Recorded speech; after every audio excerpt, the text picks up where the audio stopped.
The Lotus Sutra, Chapter 1, Introduction.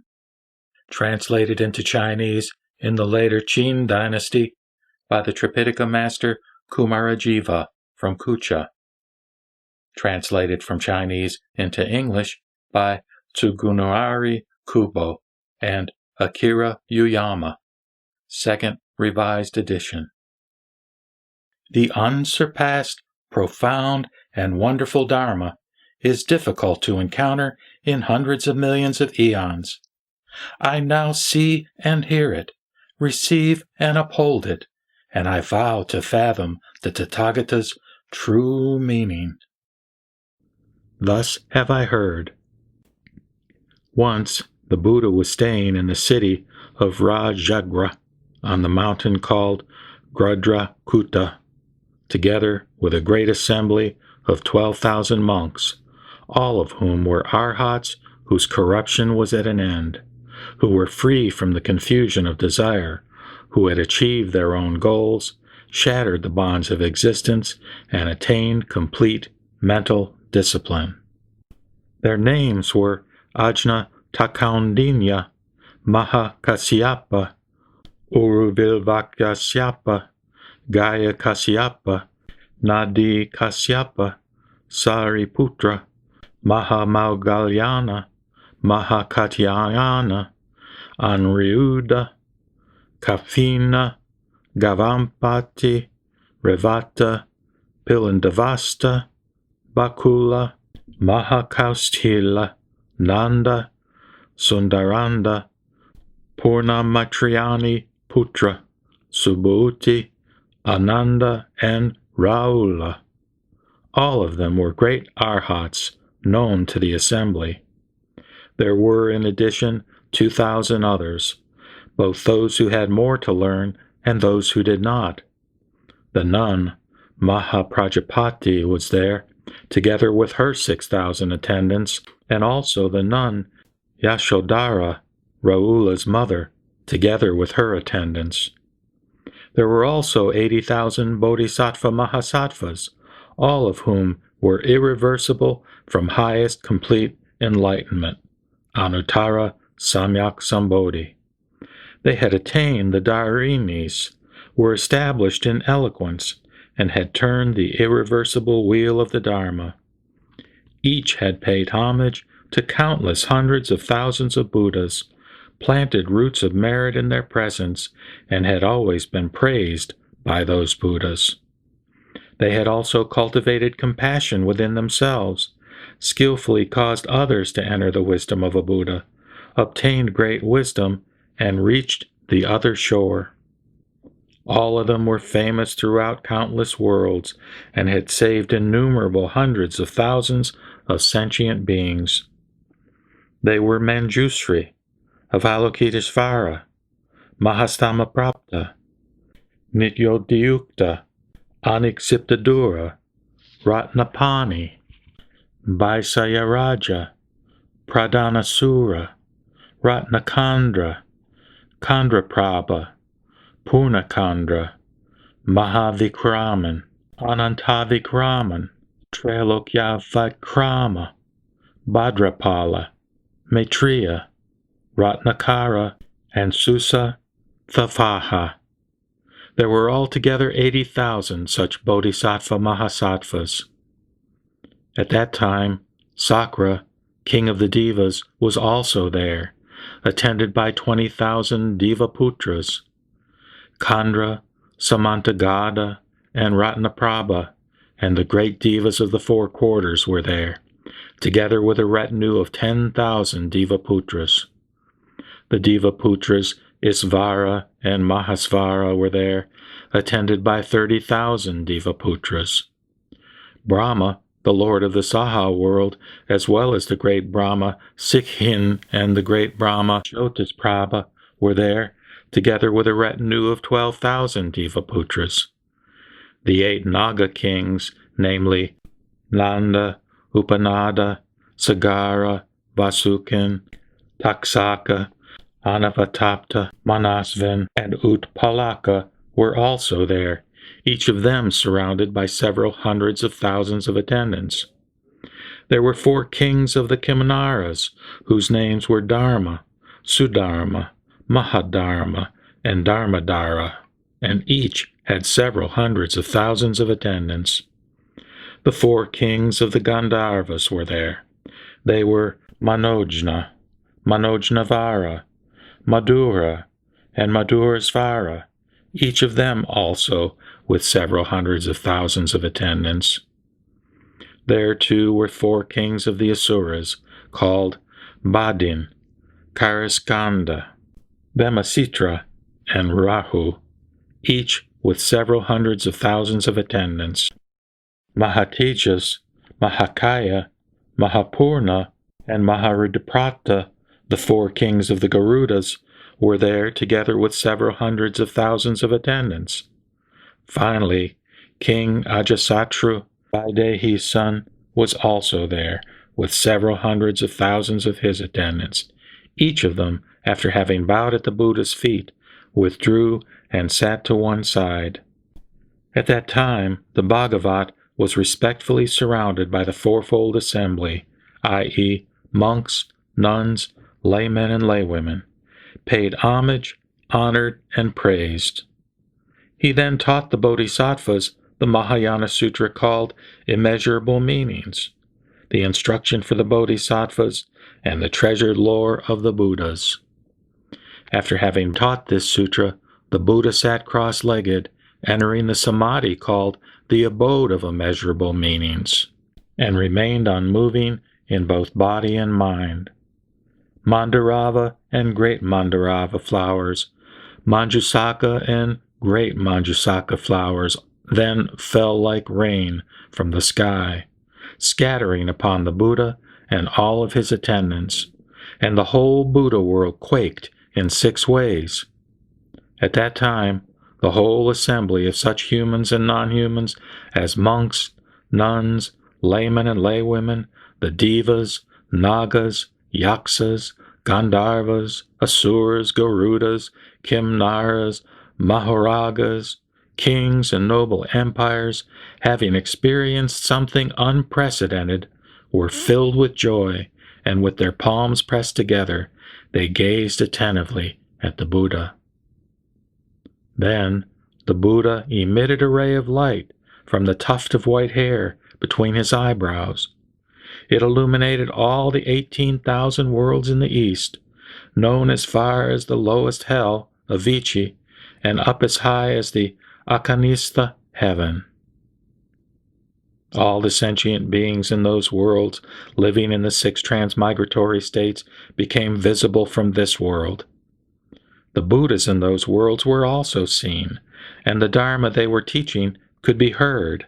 The monks, nuns, laymen and laywomen, and those who had practiced and achieved the path were also to be seen, while the Bodhisattva Mahasattvas of various background causes and conditions, endowed in various degrees with the willingness to understand and having various appearances, were also seen practicing the Bodhisattva path.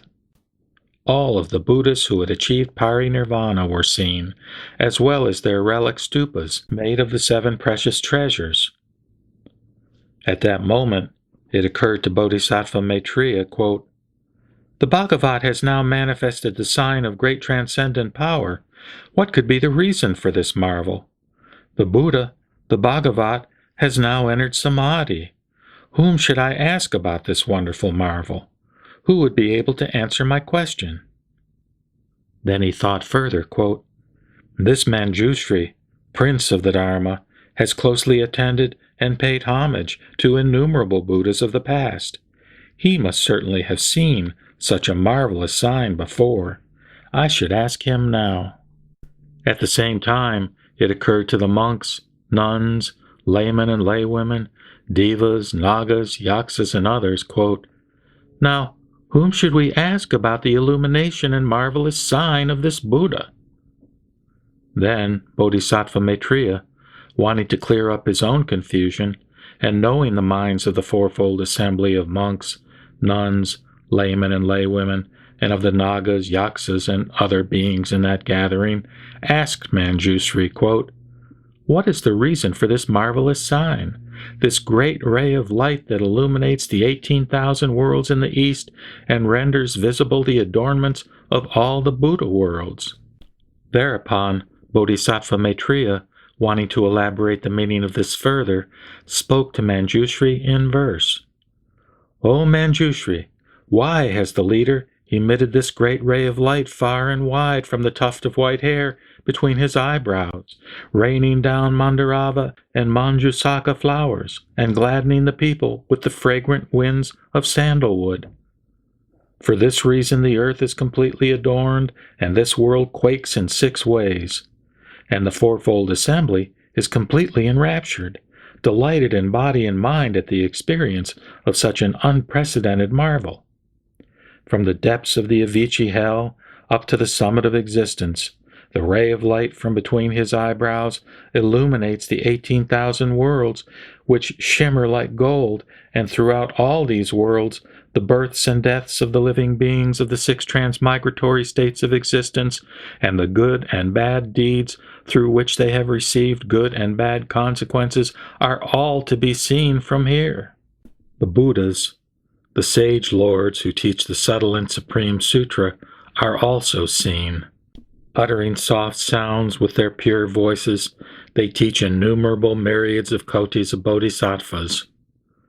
With their voices, deep and enticing, like the sounds of Brahma, they make the people eager to hear them. In each world they teach the true Dharma. They illuminate the Buddha Dharma and enlighten sentient beings by means of various explanations and innumerable illustrations. To those who are suffering and are cast down by old age, illness, and death, they teach nirvana to extinguish their sufferings. To those who have merit, have paid homage to the Buddhas, and seek the excellent Dharma, they teach the ideal of the Pratyeka Buddha.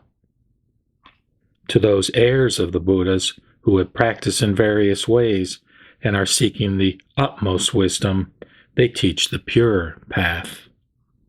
O Manjushri, abiding here, I see and hear thousands of kotis of things in this way. There are many such things. I shall now explain them in brief.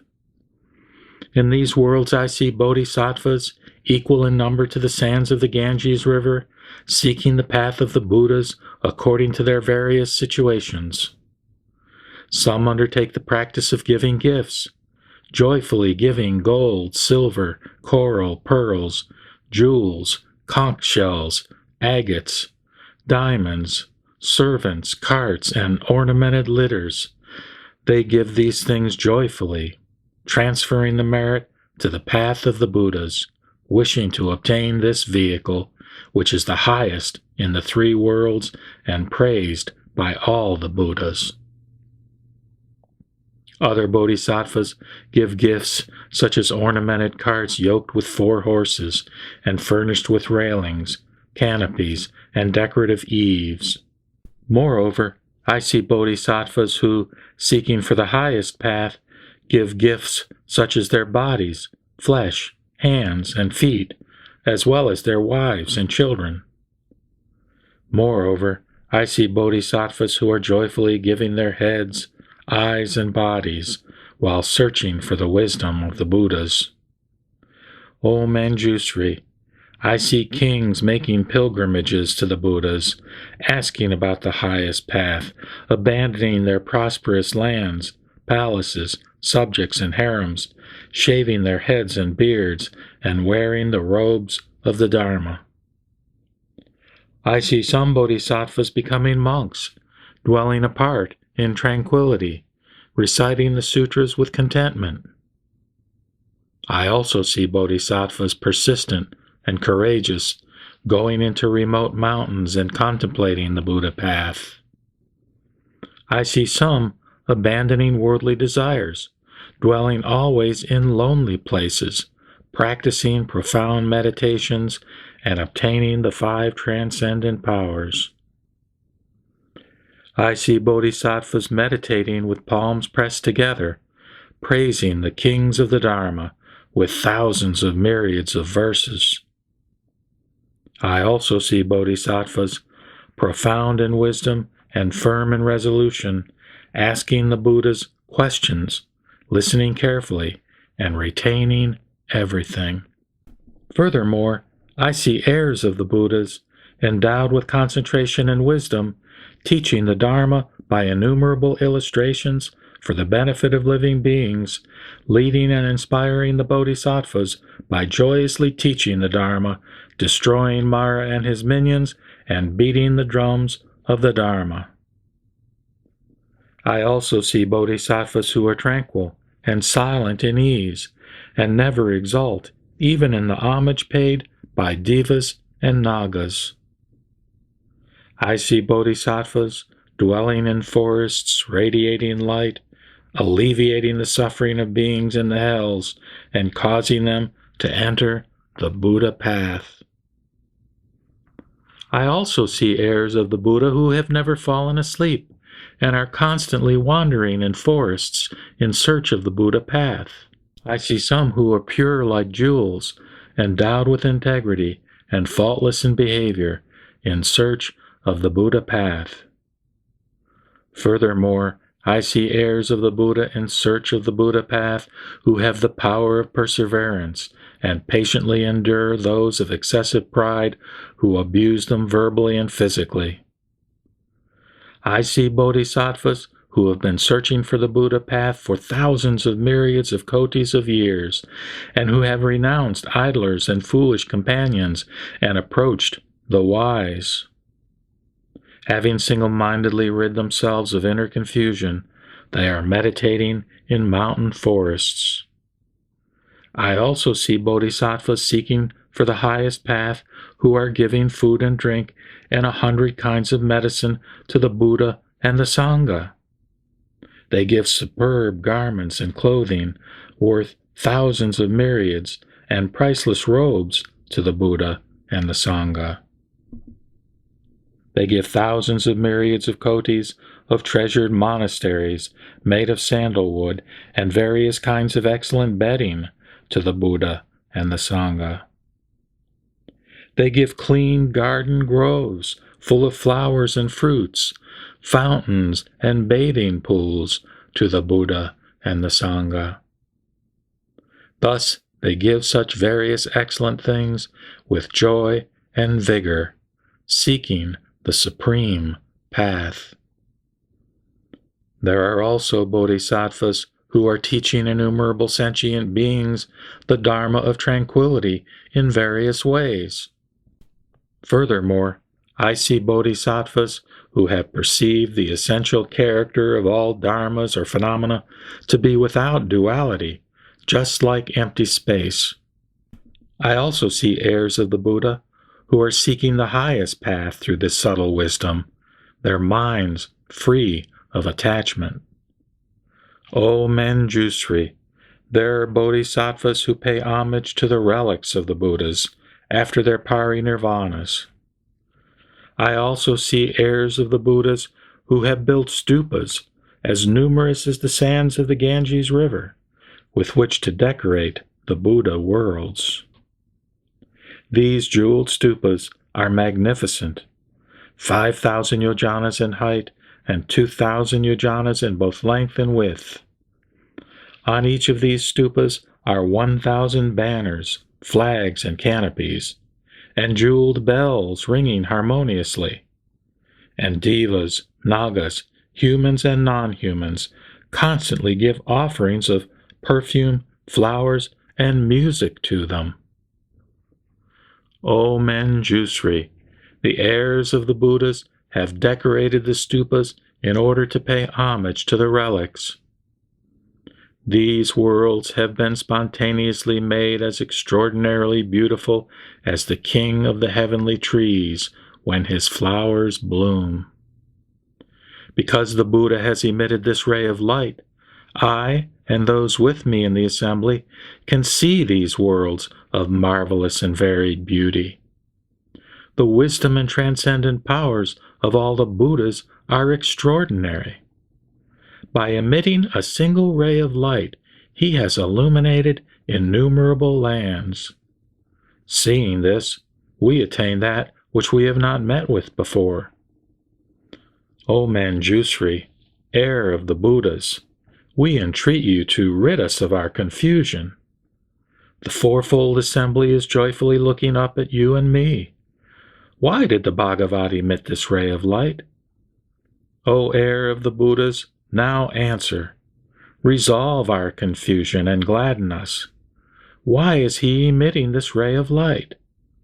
Will the Buddha teach us the true Dharma that he obtained while he sat on the terrace of enlightenment?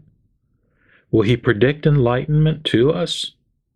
It is not for a trifling reason that all the Buddha lands ornamented with various jewels and all the Buddhas have been made visible.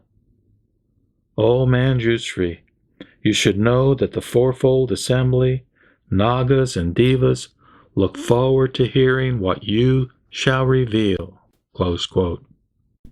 Thereupon, Manjusri spoke to Bodhisattva Mahasattva Maitreya and the other worthy beings, quote, O sons of a virtuous family, I am very sure that the Buddha, the Bhagavat, will now teach the great Dharma. Rain down the great Dharma. Blow the conch of the great Dharma. Beat the drum of the great Dharma and reveal the meaning of the great Dharma. O sons of a virtuous family, I have seen Buddhas in the past who have shown this marvel and have taught the great Dharma immediately after emitting a ray of light. Therefore, you should know that in the very same way the Buddha has now emitted this light and has shown this marvel in order to cause all sentient beings to hear and understand the Dharma, which in all the worlds is difficult to understand. O sons of a virtuous family, in the past, more than innumerable, unthinkable, incalculable kalpas ago, there was a Buddha called Khandra Surya Pradipa, a Tathagata, Arhat, completely enlightened, perfect in knowledge and conduct, well-departed, knower of the world, unsurpassed, tamer of humans, teacher of devas and humans, Buddha Bhagavat. He taught the true Dharma that was good in the beginning, good in the middle, and good in the end. It was profound in meaning, elegant in speech, and endowed with the character of the pure path of discipline and integrity. To those seeking for the Sravaka vehicle, he taught the Dharma with respect to the Four Noble Truths, causing them to overcome birth, old age, sickness, and death, and to attain nirvana. He taught the Dharma with respect to dependent origination to the Pratyeka Buddhas. And to the Bodhisattvas, he taught the Dharma with respect to the 6 perfections or paramitas, causing them to attain the highest complete enlightenment and perfect all-knowledge. Then there was another Buddha named Khandra Surya Pradipa, and after him another Buddha also named Khandra Surya Pradipa. And so, in this way, 20,000 Buddhas all had the same name, Khandra Surya Pradipa. They also had the same family name, Bahara Dvaja. O Maitreya, you should know that these Buddhas, beginning from the first up to the last, all had the same name, Khandra Surya Pradipa, endowed with the 10 epithets. The Dharma that they taught was good in the beginning, the middle, and the end. The last Buddha fathered 8 princes before he renounced household life.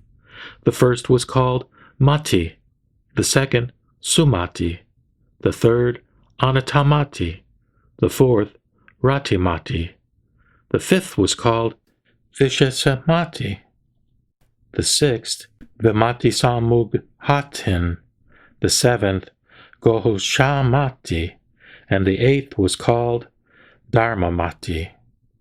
These 8 princes were endowed with dignity and power, and each of them ruled over 4 great continents. Having heard that their father had renounced household life and obtained highest complete enlightenment, all of them abandoned their kingdoms and also renounced household life. Each caused the spirit of the Mahayana to arise within him, practiced the pure path of discipline and integrity, and became an expounder of the Dharma. They all planted roots of good merit under many thousands of myriads of Buddhas. At that time, the Buddha Chandrasurya Pradipa taught the Mahayana Sutra called Immeasurable Meanings, the instruction for the Bodhisattvas and treasured lore of the Buddhas. Having taught this sutra, he sat down cross-legged, undisturbed in body and mind, among the great assembly, and entered the Samadhi, called the Abode of Immeasurable Meanings. Then Mandarava and great Mandarava flowers, Manjusaka and great Manjusaka flowers fell like rain from the sky, scattering over the Buddha and all of his attendants. And the whole Buddha world quaked in 6 ways. At that time, all in the assembly of humans and non-humans, monks, nuns, laymen, laywomen, devas, nagas, yaksas, gandharvas, asuras, garudas, kimaras, maharagas, kings, and noble emperors, having experienced such an unprecedented marvel, were filled with joy, and pressing their palms together, they gazed attentively at the Buddha. Then the Buddha emitted a ray of light from the tuft of white hair between his eyebrows, which completely illuminated all the 18,000 worlds in the East, in the same way that all of these Buddha worlds are visible now. O Maitreya, you should know that at that time there were 20 kotis of bodhisattvas in the assembly who wanted to hear the Dharma. All of these bodhisattvas, having seen all the Buddha worlds completely illuminated by this ray of light, were struck with wonder and wanted to know why it was emitted. A bodhisattva named Varaprabha was there with his 800 disciples. At that time, the Buddha Chandrasurya Pradipa, having emerged from Samadhi, remained sitting for 60 intermediate kalpas and revealed to Bodhisattva Varaprabha the Mahayana Sutra called Sadharma Pundarika, the White Lotus of the Marvelous Law, hereafter Lotus Sutra, which was the instruction for bodhisattvas and the treasured lore of the Buddhas. The assembly also sat there undisturbed in body and mind, listening to the Buddha's exposition for 60 intermediate kalpas, as if only a single mealtime had passed. During that time, not a single person among them experienced fatigue of body or mind. Having taught this sutra for 60 intermediate kalpas, the Buddha Chandrasurya Pradipa made this proclamation to the assembly of Brahmas, Maras, Shramanas, Brahmins, Devas, humans, and Asuras, saying, quote, "On this day, during the middle watch of the night, the Tathagata will enter nirvana without residue." Close quote. Then the Buddha Chandrasurya Pradipa gave this prediction to a bodhisattva called Srigarbha. Addressing the monks, he said, quote, "This bodhisattva, Srigarbha, will become the next Buddha after me. He will be called Vaimalanganitra, a Tathagata, Arhat, completely enlightened." Close quote. The Buddha, after having made this prediction, entered nirvana without residue during the middle of the night. After the Buddha passed into extinction, the Bodhisattva Varaprabha, having preserved the Lotus Sutra, taught it to humans for the full period of 80 intermediate kalpas. This Bodhisattva Varaprabha was made the teacher for the Buddha Chandrasurya Pradipa's 8 princes. Varaprabha led and inspired them and caused them to be firm in highest complete enlightenment. After paying homage to innumerable hundreds of thousands of myriads of kotis of Buddhas, all these princes attained the path of the Buddhas. The last of these to become enlightened was named Dipamkara. Among the 800 disciples of Bodhisattva Varaprabha, there was a man named Yashasakama, who was attached to profit. Even though he had repeatedly recited the sutras, he never became versed in them and forgot the greater part. That is why he was called Yashasakama, fame seeker. But because he had also planted various roots of good merit, he was able to meet innumerable hundreds of thousands of myriads of kotis of Buddhas, whom he rendered homage to, honored, revered, and praised. O Maitreya, you should know that Bodhisattva Varaprabha at that time was none other than myself, and Bodhisattva Yashasakama was none other than you. The marvel we see here is exactly the same as the previous one. Therefore, I am certain that today the Tathagata will teach the Mahayana Sutra called the Lotus Sutra, the instruction for bodhisattvas and treasured lore of the Buddhas. Thereupon, Manjushri, wanting to explain the meaning of this further, spoke to the great assembly in verse, quote, I remember that in the past, innumerable incalculable kalpas ago, there was a Buddha, the best of humans, called Chandrasurya Pradipa. This Bhagavat taught the Dharma, leading and inspiring innumerable sentient beings and incalculable numbers of bodhisattvas to attain the wisdom of the Buddhas. Before renouncing household life, the Buddha fathered 8 princes. Having seen the great sage renounce household life, they also followed him and practiced the pure path of discipline and integrity. At that time, the Buddha taught and extensively illuminated the Mahayana Sutra called Immeasurable Meanings to the Great Assembly. After having taught this sutra, the Buddha sat down cross-legged on the seat of Dharma and entered the samadhi called the Abode of Immeasurable Meanings. The heavenly Mandarava flowers fell down like rain. The heavenly drums resounded spontaneously. All the devas, nagas, and yaksas paid homage to the best of humans. All of the Buddha world suddenly quaked greatly, and the Buddha emitted a ray of light from the tuft between his eyebrows and manifested various marvels. This ray of light illuminated 18,000 Buddha worlds in the east and revealed the conditions resulting from the karma of each sentient being. Through this light of the Buddha, all the Buddha worlds appeared, as if they were decorated with various jewels, such as lapis lazuli or crystal. All the devas, humans, nagas, yaksas, gandharvas, and kimnaras were each seen paying homage to the Buddhas. All the Tathagatas who had spontaneously attained the path of the Buddhas looked majestic and very beautiful, with bodies like golden mountains. Each Bhagavat appeared like a golden image in the midst of lapis lazuli, expounding the meaning of the profound Dharma to the great assembly. There were innumerable Shravakas in each of the Buddha worlds, and they saw all the great assemblies because of the light of the Buddha. There were also monks living in mountain forests who, through persistence, possessed purity of conduct, which they protected like a precious jewel. There were bodhisattvas, as numerous as the sands of the Ganges River, practicing by giving, perseverance, and so on, i.e. the 6 perfections, who also became visible through the light of the Buddha. There were bodhisattvas who, having entered deep samadhi, were tranquil and undisturbed in body and mind, and who were seen seeking for the highest path.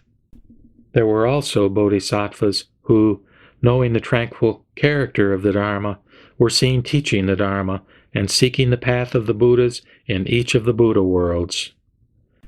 At that time, the fourfold assembly, having seen the Buddha Chandrasurya Pratipa manifest these great transcendent powers, became delighted and asked each other what the reason for this could be. The noble one, revered by devas and humans, then emerged from samadhi and praised Bodhisattva Varaprabha, saying, quote, "You are the eye of the world. You are believed in by all, and possess the treasure house of the Dharma. You are the only one who can understand the Dharma that I have taught." Close quote. The Bhagavat praised Varaprabha, delighting him, and taught the Lotus Sutra for the full period of 60 intermediate kalpas without rising from his seat. This expounder of the Dharma, Varaprabha, firmly and completely preserved this most excellent Dharma that was taught by the Buddha. After having taught this Lotus Sutra, and having then gladdened the assembly, on that very day, the Buddha told the assembly of devas and humans, quote, "I have already taught you the meaning of the essential character of all dharmas. Today, I will enter nirvana in the middle of the night. Exert yourselves attentively and rid yourselves of negligence. The Buddhas are extremely hard to meet and can be encountered only once in kotis of kalpas."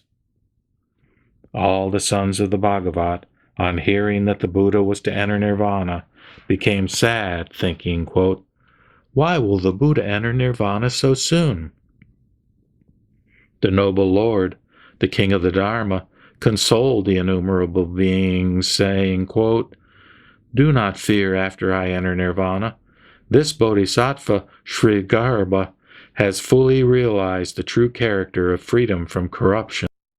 And after me, he will become a Buddha named Vaimalanganentra, and he will bring innumerable sentient beings to the path." And that night, the Buddha entered nirvana, like a fire that goes out when the wood is exhausted. His relics were distributed, and innumerable stupas were built. There were monks and nuns, as numerous as the sands of the Ganges River, who increased their efforts and sought for the highest path. This expounder of the Dharma, Varaprabha, possessed of the treasure house of the Buddha, extensively proclaimed the Lotus Sutra for 80 intermediate kalpas. All of the 8 princes, led and inspired by Varaprabha, became firmly established in the highest path and met innumerable Buddhas. After paying homage to the Buddhas and following them in their practice of the great path, they all in turn received their predictions, becoming Buddhas in succession. The last, the highest of devas, was called Dipamkara, and as the leader of all the sages, had brought innumerable sentient beings to the path. This expounder of the Dharma, Varaprabha, had one disciple who was lazy and attached to fame and fortune. This disciple ceaselessly sought these things and amused himself from house to house. He abandoned recitation of the sutras and, forgetting them, never became versed in them. For this very reason, he was named Yashaskama. But since he had also performed many good deeds, he was able to meet innumerable Buddhas. He paid homage to all these Buddhas, and having practiced the great path after them, acquired all the 6 perfections, and now meets the lion of the Sakyas. He shall subsequently become a Buddha called Maitreya, who will extensively bring innumerable sentient beings to the path. After the parinirvana of that Buddha, Chandrasurya Pradipa, the lazy one was none other than you, and the expounder of the Dharma, Varaprabha, was no one but myself. When I saw the Buddha Dipamkara, he also revealed this marvel of light. That is why I know that this Buddha will now teach the Lotus Sutra. This sign is just like the previous marvel. It is the skillful means of all the Buddhas. The Buddha has now emitted this ray of light in order to reveal the essential character of dharmas. Now it should be clear to everyone. Wait attentively, with palms pressed together. Having reigned the Dharma, the Buddha will satisfy those seeking the path. If there is anyone seeking the 3 vehicles who still has any doubts, the Buddha will completely remove them, extinguishing them with none left over.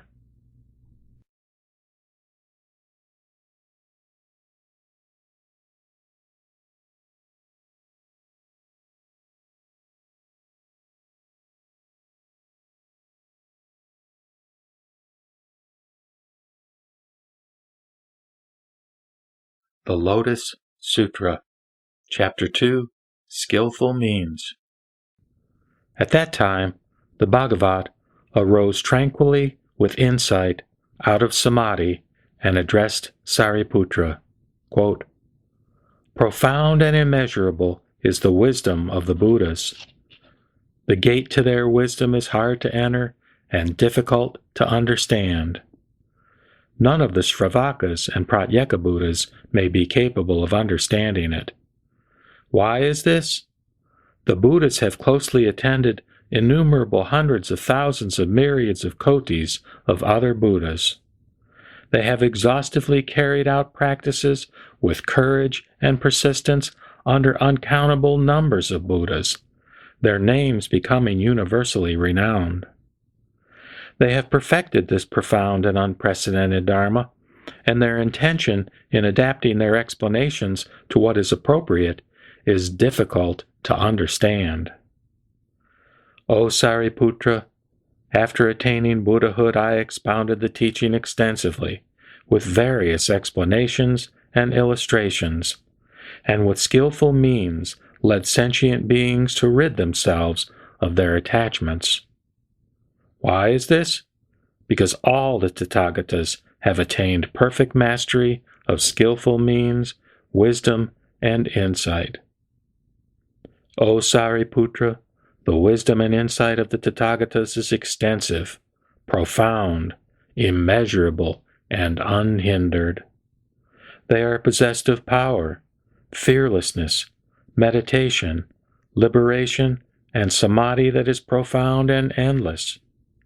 They have completely attained this unprecedented Dharma. O Sariputra, the Tathagatas can, through various methods, skillfully illuminate the Dharma with gentle speech and gladden the hearts of the assemblies. O Sariputra, to put it briefly, the Buddhas have attained this immeasurable, limitless, and unprecedented Dharma. Enough, O Sariputra, I will speak no further. Why is this? Because the Dharma that the Buddhas have attained is foremost, unique, and difficult to understand. No one but the Buddhas can completely know the real aspect of all Dharmas. That is to say, their character, nature, substance, potential, function, cause, condition, result, effect, and essential unity. Thereupon the Bhagavat spoke these verses to explain this meaning again, quote, "The heroes of the world are inconceivable. Neither devas, humans, nor any other sentient beings are able to comprehend them.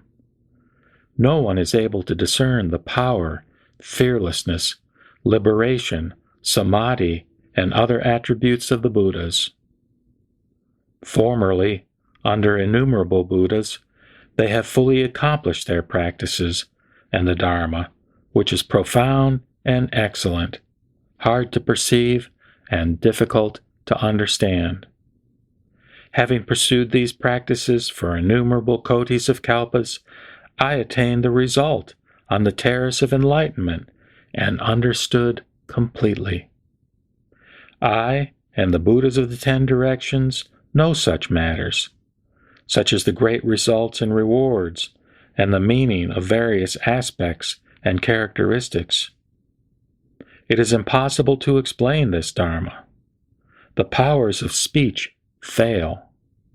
No other sentient being is able to understand it, except for those bodhisattvas who, in their belief, are willing to understand. Even the multitude of the Buddhist disciples, who have formerly paid homage to all the Buddhas, who have put an end to all their corruption, and are burying their last bodies, are not able to understand it. Even if this whole world were filled with those such as Sariputra, and they tried together to comprehend it, they still would not be able to understand completely the wisdom of the Buddhas. Again, Even if the worlds of the 10 directions were filled with such disciples as Sariputra, and they tried together to comprehend it, they still would not be able to completely understand. And even if the world of the 10 directions were filled with Pratyeka Buddhas, as numerous as bamboo trees in a grove, who had keen wisdom and were bearing their last bodies, free from corruption, even if they tried together single-mindedly for innumerable kalpas to comprehend the wisdom of the Buddhas, still they would not understand it in the least. Even if the worlds of the 10 directions were packed as thick as stalks of rice, flax, bamboo, and reeds, with bodhisattvas, recent aspirants to enlightenment, who had paid homage to innumerable Buddhas, though they fully understood the meaning and could expound the Dharma, even with this subtle wisdom, if they tried together single-mindedly to comprehend for as many kalpas as the sands of the Ganges River, they still would not be able to know the wisdom of the Buddhas. Even if bodhisattvas, as numerous as the sands of the Ganges rivers, who had reached the stage of non-retrogression, tried together single-mindedly to comprehend it, still they would not be able to know. The Buddha, still speaking to Sariputra, said, quote, I have already attained the profound and subtle Dharma that is incorruptible and beyond all comprehension. Only I and the Buddhas of the 10 directions know this. O Sariputra, you should know that the words of the Buddhas are never inconsistent. You should trust fully in the Dharma that the Buddha expounds. The Dharma of the Bhagavat has been in existence for a long time. I will now definitely expound the truth. I address myself to the Shravakas and those seeking the Pratyeka Buddha vehicle. It was I who caused them to become free from the bondage of suffering and to attain nirvana. I have revealed the teaching of the 3 vehicles with the power of the skillful means of the Buddhas, so as to set free the sentient beings from their various human attachments. At that time, it occurred to the great assembly of 1,200 Shravakas, arhats free from corruption, beginning with Ajnata Kaundinya and the other monks, nuns, laymen, and laywomen, who had set out to become Shravakas and Pratyeka Buddhas, quote, Why has the Bhagavan just now so earnestly praised skillful means? For what reason has he declared that the Dharma that the Buddhas have attained is very profound and difficult to understand? Why has he said that their intention in adapting their teaching to what is appropriate is so difficult to comprehend, and that all the Shravakas and Pratyeka Buddhas are not able to understand it?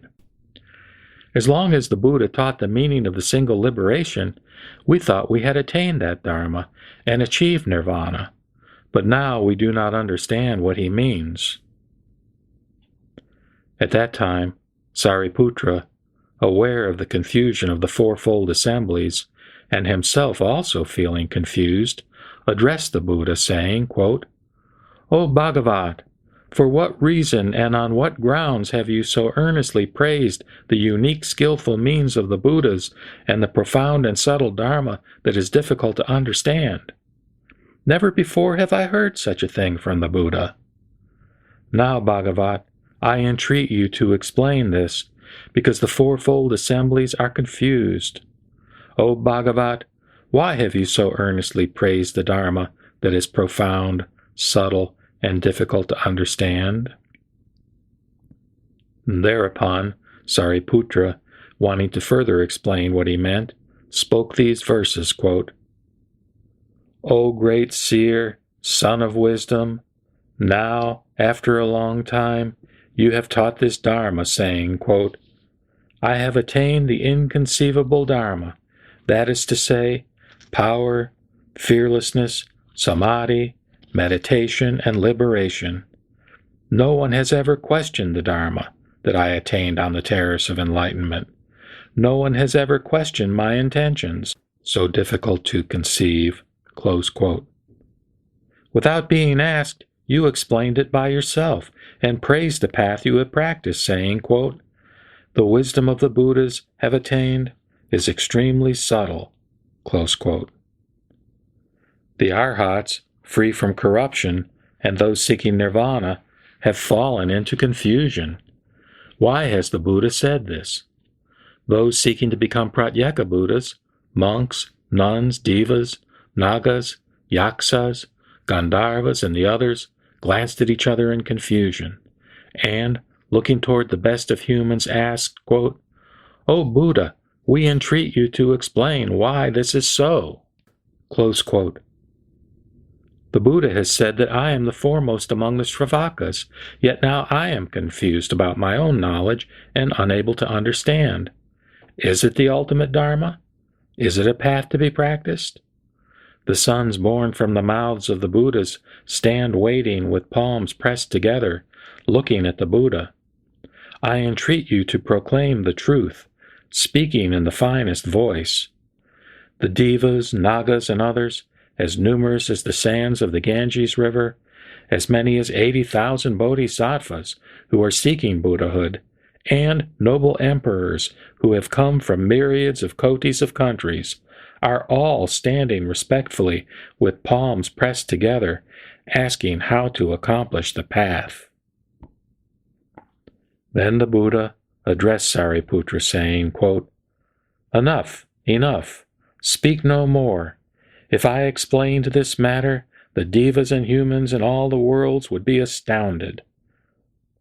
Then Sariputra again addressed the Buddha, quote, O Bhagavat, please explain it. I entreat you to explain it, because in this assembly there are innumerable hundreds of thousands of myriads of kotis of incalculable sentient beings, sharp in faculties and possessed of wisdom, who have previously encountered the Buddhas. When they hear the teaching of the Buddha, they will trust, believe, and accept it. And thereupon Sariputra spoke in verse to explain this again, quote, O King of the Dharma, the best of humans, I entreat you to explain it. Please explain it without hesitation. In this assembly there are innumerable sentient beings who will trust and accept it. Then the Buddha again tried to dissuade Sariputra, saying, quote, If I explain it, the devas, humans, and asuras in all the worlds will be astounded, and arrogant monks will certainly go to their downfall. At that time, the Bhagavat spoke again in verse. Enough, enough, speak no more. The Dharma that I have attained is excellent and incomprehensible. Though the arrogant hear it, they will never accept it. And again Sariputra addressed the Buddha, saying, quote, O Bhagavat, please explain it. Please explain it. In this assembly there are people like me and others, numbering into the hundreds of thousands of myriads of kotis of beings who have been led and inspired by the Buddhas in their former existences. Such people will certainly trust, believe, and accept it, and they will benefit, profit, and receive solace from it for a very long time. Thereupon, Sariputra spoke these verses to elaborate on what he meant. Quote, O best of humans, please teach the ultimate Dharma. I am the eldest son of the Buddha. Please illuminate and explain it. Innumerable beings in this assembly will certainly trust and accept this Dharma, because the Buddha, in former existences, led and inspired such people. All of them will attentively listen and accept, their palms pressed together, to the words of the Buddha. I entreat you to illuminate and explain it for the assembly of 1,200 people like me, and the others seeking Buddhahood. When they hear this Dharma, they will bring forth great joy. Then the Bhagavat spoke to Sariputra, saying, You have now persistently asked me 3 times. How could I possibly not explain it to you? Therefore, listen carefully and pay close attention. I will now illuminate and explain it. When he said this, 5,000 monks, nuns, laymen, and laywomen in the assembly immediately got up from their seats, bowed to the Buddha, and left. What was the reason for this? Because the roots of error among this group had been deeply planted, and they were arrogant, thinking they had attained what they had not attained, and had realized what they had not realized. Because of such defects, they did not stay, and the Bhagavat remained silent and did not stop them. Then the Buddha addressed Sariputra, quote, "My assembly here is free of useless twigs and leaves. Only the pure essence remains. O Sariputra, let the arrogant ones go. Listen carefully, and I will explain it to you." Then Sariputra replied, "Indeed, O Bhagavat, I greatly desire to hear it." Then the Buddha addressed Sariputra. Quote, "Only very rarely do the Buddha Tathagatas teach such a true Dharma as this, as rarely as the Udambara flower blooms. O Sariputra, trust and accept what the Buddha teaches. My words are never false. O Sariputra, the real intention of all the Buddhas in adapting their explanations to what is appropriate is difficult to understand. Why is this? Because I have expounded the teachings with innumerable skillful means and various kinds of explanations and illustrations. Yet this Dharma is beyond reason and discernment. Only the Buddhas can understand it. Why is this? Because the Buddha Bhagavats appear in this world for one great purpose alone. O Sariputra, now I will explain why I said that the Buddha Bhagavats appear in this world for only one great purpose. The Buddha Bhagavat appear in this world to cause sentient beings to aspire toward purity and the wisdom and insight of the Buddhas. They appear in this world to manifest the wisdom and insight of the Buddhas to sentient beings. They appear in this world to cause sentient beings to attain the wisdom and insight of a Buddha's enlightenment. They appear in this world in order to cause sentient beings to enter the path of the wisdom and insight of a Buddha. O Sariputra, for this one great reason alone, the Buddhas have appeared in this world. The Buddha addressed Sariputra saying, quote, "The Buddha Tathagatas lead and inspire only bodhisattvas. All the acts of a Buddha are always for one purpose. The Buddhas manifest their wisdom and insight solely to inspire sentient beings to enlightenment. O Sariputra, a Tathagata teaches sentient beings the Dharma only through the single Buddha vehicle. There is no other, neither a second nor a third. O Sariputra, the true nature of all the Buddhas of the 10 directions is exactly like this. O Sariputra, all the Buddhas of the past expounded the teachings for the sake of sentient beings, using incalculable and innumerable skillful means and various explanations and illustrations. These teachings were all for the sake of the single Buddha vehicle. All these sentient beings, hearing the Dharma from the Buddhas, finally attained omniscience. O Sariputra, all the future Buddhas who will appear in the world will expound the teachings for the sake of sentient beings, using incalculable and innumerable skillful means and various explanations and illustrations. These teachings will all be for the single Buddha vehicle. All sentient beings who hear this Dharma from these Buddhas will ultimately attain omniscience.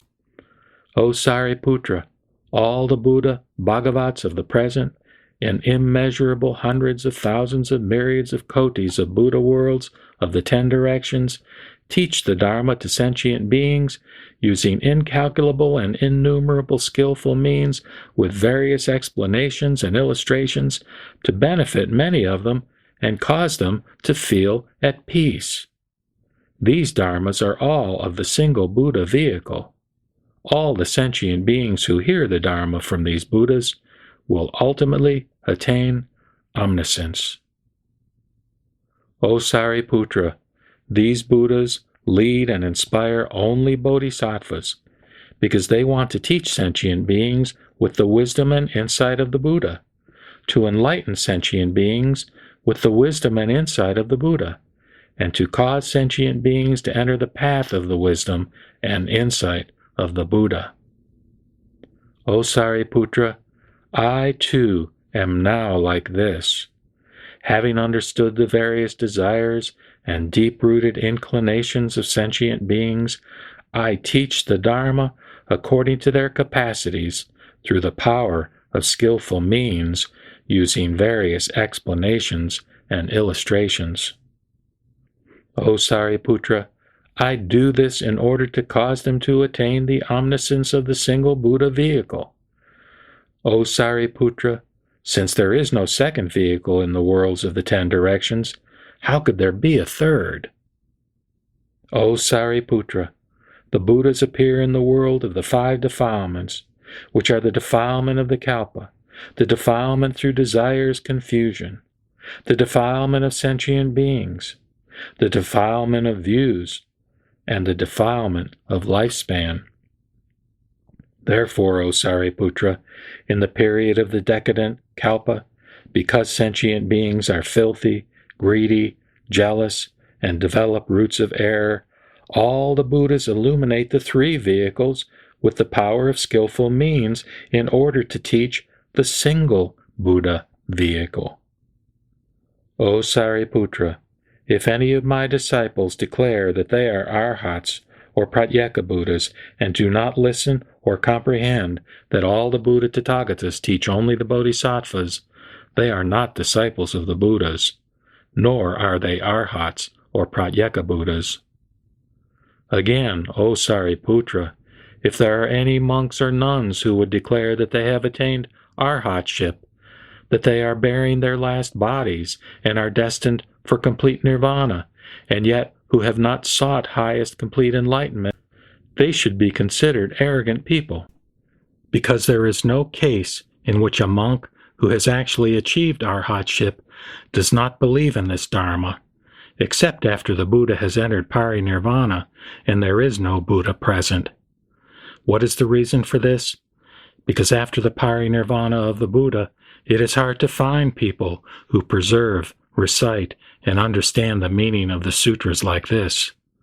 But if they should meet other Buddhas, they will immediately understand this teaching. O Sariputra, you should wholeheartedly accept and preserve the words of the Buddha. The words of the Buddha Tathagatas are never false. There are no other vehicles, only the single Buddha vehicle. Thereupon, the Bhagavat, wanting to elaborate the meaning of this further, uttered these verses.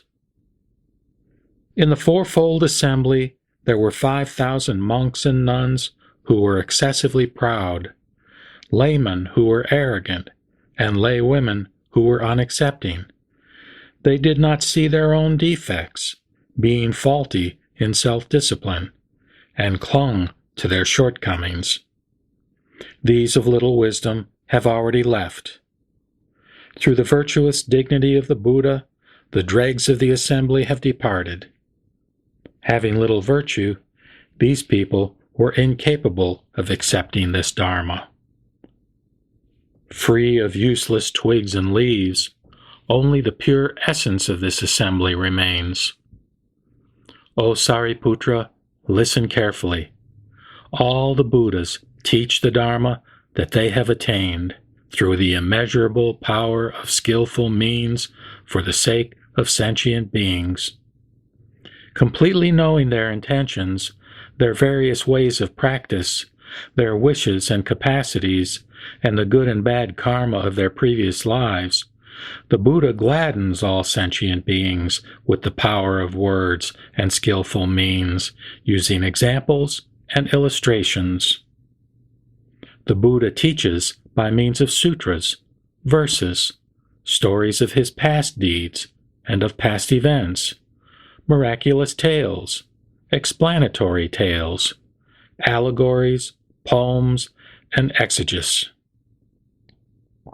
The Buddha teaches nirvana to those with dull faculties, who are satisfied with lowly aspirations and attached to birth and death, who have not practiced the profound path in the presence of innumerable Buddhas, and are confused by suffering. Having devised this skillful means, I enable them to enter the wisdom of the Buddhas. But I have never said that all of you would attain the path of the Buddhas. I have never said this because the occasion never arose. Now is precisely the right time for me to teach definitively the Mahayana. I apply these 9 kinds of teachings according to the capacities of sentient beings. I teach these sutras because they are the basis for entering the Mahayana. I teach the Mahayana sutras to those heirs of the Buddhas who are pure in mind, mild and receptive, have keen faculties, and who have practiced the profound path under immeasurable Buddhas. I predict that such people will attain the path of the Buddhas in their future lives because they keep the Buddhas in mind with profound thoughts and practice pure conduct. Hearing that they shall attain Buddhahood, they will be filled with great joy. Because a Buddha knows their intentions, he teaches the Mahayana. Those Shravakas or Bodhisattvas who have heard even a single verse of the Dharma that I have taught will all become Buddhas. There can be no doubt about it. In the Buddha worlds of the 10 directions, there is only the Dharma of the single vehicle. Apart from the skillful means of the Buddhas, there is neither a second nor a third vehicle. A Buddha merely uses provisional words in order to lead sentient beings. All the Buddhas appear in the world to teach the wisdom of the Buddhas. Only this one thing is real, the other 2 are not true. In the end, a Buddha does not save sentient beings through an inferior vehicle. The Buddhas themselves abide in the Mahayana. The Dharma that they have attained is adorned with meditation, wisdom, and power. And through these they save the sentient beings. I would be ungenerous if I were to lead and inspire even a single person through an inferior vehicle, having attained the highest path, the universal Dharma of the Mahayana. This is simply not possible. If anyone takes refuge in the Buddha, the Tathagata will not deceive him. A Tathagata has neither stinginess nor jealousy, and has detached himself from the evils of the phenomenal world. That is why the Buddhas of the 10 directions are the only ones who have no fear. Having a body adorned with the marks of a Buddha, emitting a ray of light that illuminates the worlds, and revered by immeasurable sentient beings, I teach the signs of the true aspects of the phenomenal world. O Sariputra, you should now know that originally I made a vow to make all sentient beings my equal, without any difference. Now I have already fulfilled this vow that I made in the past. I will lead and inspire all sentient beings and cause them to enter the path of the Buddhas. If I met sentient beings and taught them till the end the path of the Buddhas, those with little understanding would be confused and perplexed and would not accept the teaching. I know that these sentient beings have never cultivated the roots of good merit.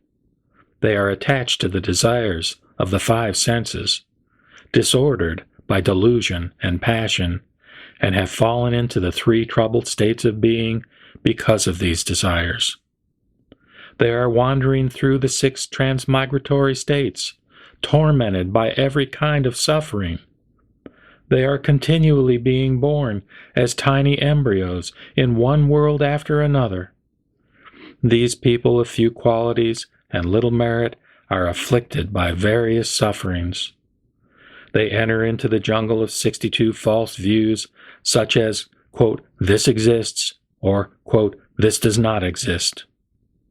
They are so firmly and deeply attached to false teachings that they cannot get rid of them. They are arrogant, proud, deceitful, and dishonest. They have heard neither the names nor the true Dharma of the Buddhas for thousands of myriads of kotis of kalpas. Such people are difficult to save. That is why, O Sariputra, I devised the method of teaching, the way to extinguish all suffering through nirvana.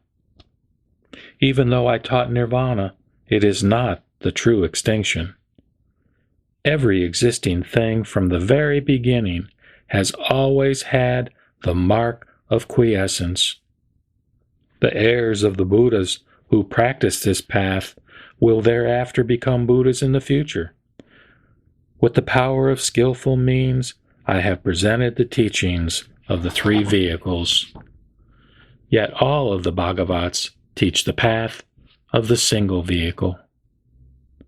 This great assembly should now rid itself of confusion. The words of the Buddhas are not inconsistent. There is only the single vehicle. There is no other. In the past innumerable kalpas, there appeared immeasurable and incalculable Buddhas, hundreds of thousands of myriads of kotis in number, who have attained parinirvana. All the Bhagavats taught the characteristics of all dharmas, with the power of innumerable skillful means, using various examples and illustrations. All these Bhagavats taught the Dharma of the single vehicle, led and inspired immeasurable sentient beings, and enabled them to enter the path of the Buddhas. Understanding the deepest desires of the entire world, of the devas, humans, and other beings, the great sage Lord has illuminated the highest meaning with diverse skillful means. All those sentient beings who encountered and heard the teaching of the Buddhas of the past, and who accumulated various merits through acts of giving, integrity, perseverance, diligence, meditation, and wisdom, have certainly attained the path of the Buddhas. And after the parinirvana of the Buddhas, those sentient beings with well-governed minds have certainly attained the path of the Buddhas.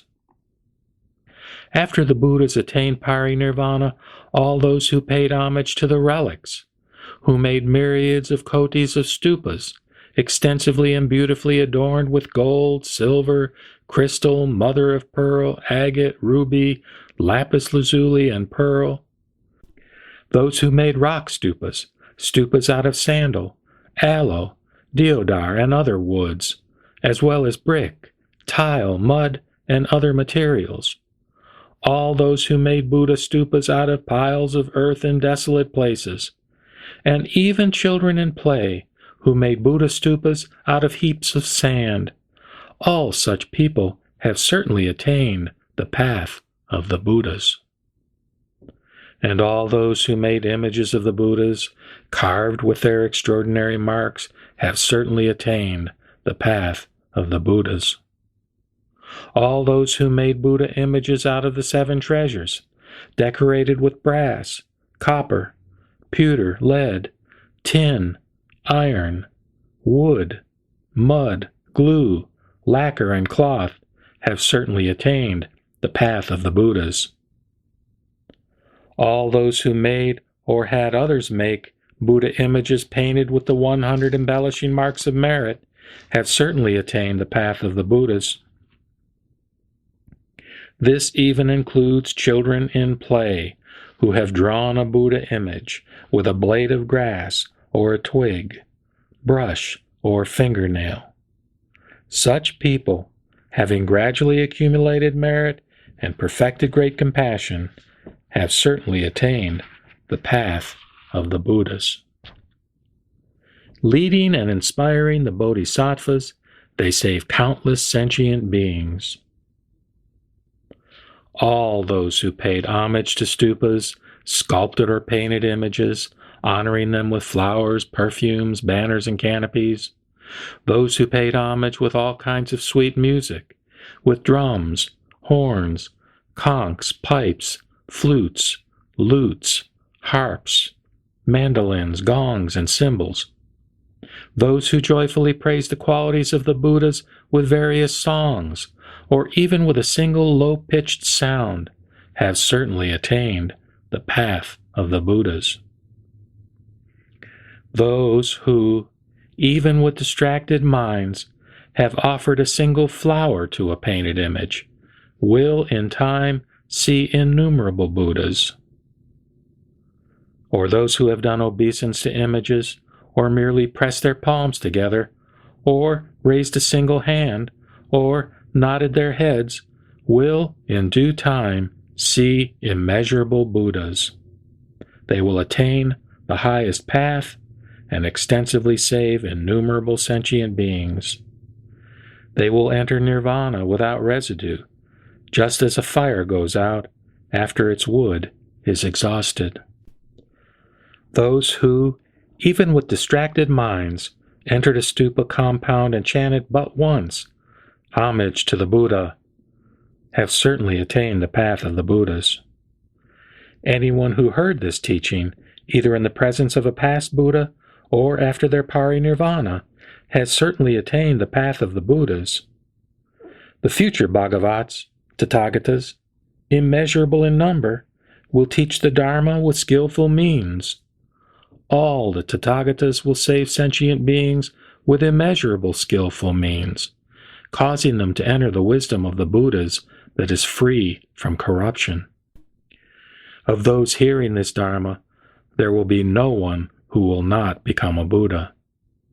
The original vow of the Buddhas was to cause all sentient beings to universally attain the very same Buddha path that I have practiced. Even though the Buddhas of the future will teach hundreds of thousands of kotis of innumerable paths to the Dharma, their teachings will actually be for the sake of the single vehicle. All the Buddhas, the best of humans, they know that all dharmas are ever without substance, and that the Buddha seeds germinate through dependent origination. That is why they will teach the single vehicle. Having realized on the terrace of enlightenment that the state of the Dharma is permanent and unchangeable in this world, the leaders will teach with skillful means.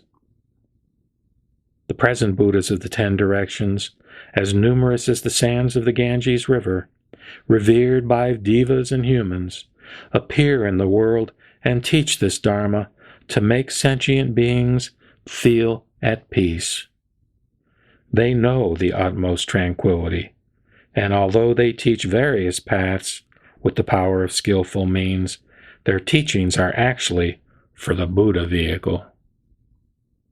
Knowing the character of sentient beings, their deep intentions, past acts, wishes, persistence, and strength, their keen or dull faculties, the Buddhas teach with skillful means, using various explanations, illustrations, and words in accordance with the capacities of sentient beings. Now, I too reveal the path of the Buddhas through various paths to the Dharma to make sentient beings feel at peace. Through the power of my wisdom, I know the dispositions and desires of sentient beings, and explain various teachings with skillful means, enabling them all to obtain joy. O Sariputra, you should know that through the Buddha eye, I see beings wandering in the 6 states of existence, who are poor, deprived of merit and wisdom, who are entering into the bitter path of birth and death, and are suffering repeatedly and without end. They are deeply attached to the desires of the 5 senses, just as yaks are attached to their tails. Obstructed by greed, they are blind and cannot see. They do not seek the Buddha, who has great power, nor the Dharma that cuts off suffering. Deeply immersed in false views, they try to eliminate suffering through suffering. I feel great compassion for such sentient beings. Sitting on the terrace of enlightenment for the first time, looking at the Bodhi tree and walking about during those 21 days, I was thinking thus, quote, "The wisdom I have attained is subtle and supreme, but the faculties of sentient beings are dull. They are attached to pleasures and blinded by delusions. How can I save such beings?" Close quote. Then Brahma and his Deva-putras, Sakra, the world protectors of the four quarters, Mahasvara, and the other devas, together with a retinue of hundreds of thousands of myriads of attendants, paid their respects with palms pressed together and begged me to turn the wheel of the Dharma. Then I thought, quote, "If I only praise the Buddha vehicles, those beings who are submerged in suffering will not believe this Dharma. Because they reject and do not believe the Dharma, they will fall into the three troubled states of being. I would rather not teach the Dharma, and instead immediately enter nirvana." Close quote. And then I thought of the power of skillful means practiced by past Buddhas. This path that I have attained should now also be taught as the three vehicles. When I thought this, the Buddhas of the 10 directions appeared, and with beautiful voices praised me, saying, quote, "O Sakyamuni, splendid! O Supreme Leader, you have attained the highest Dharma, and yet still use the power of skillful means, following the other Buddhas. We too have attained the best and utmost Dharma, and with discretion have explained the three vehicles for the sake of sentient beings. Those with little wisdom seek inferior teachings, and do not believe that they will become Buddhas. That is why we use skillful means, and with discretion teach of various results. Although we teach the three vehicles, it is just for the instruction of the Bodhisattvas." Close quote.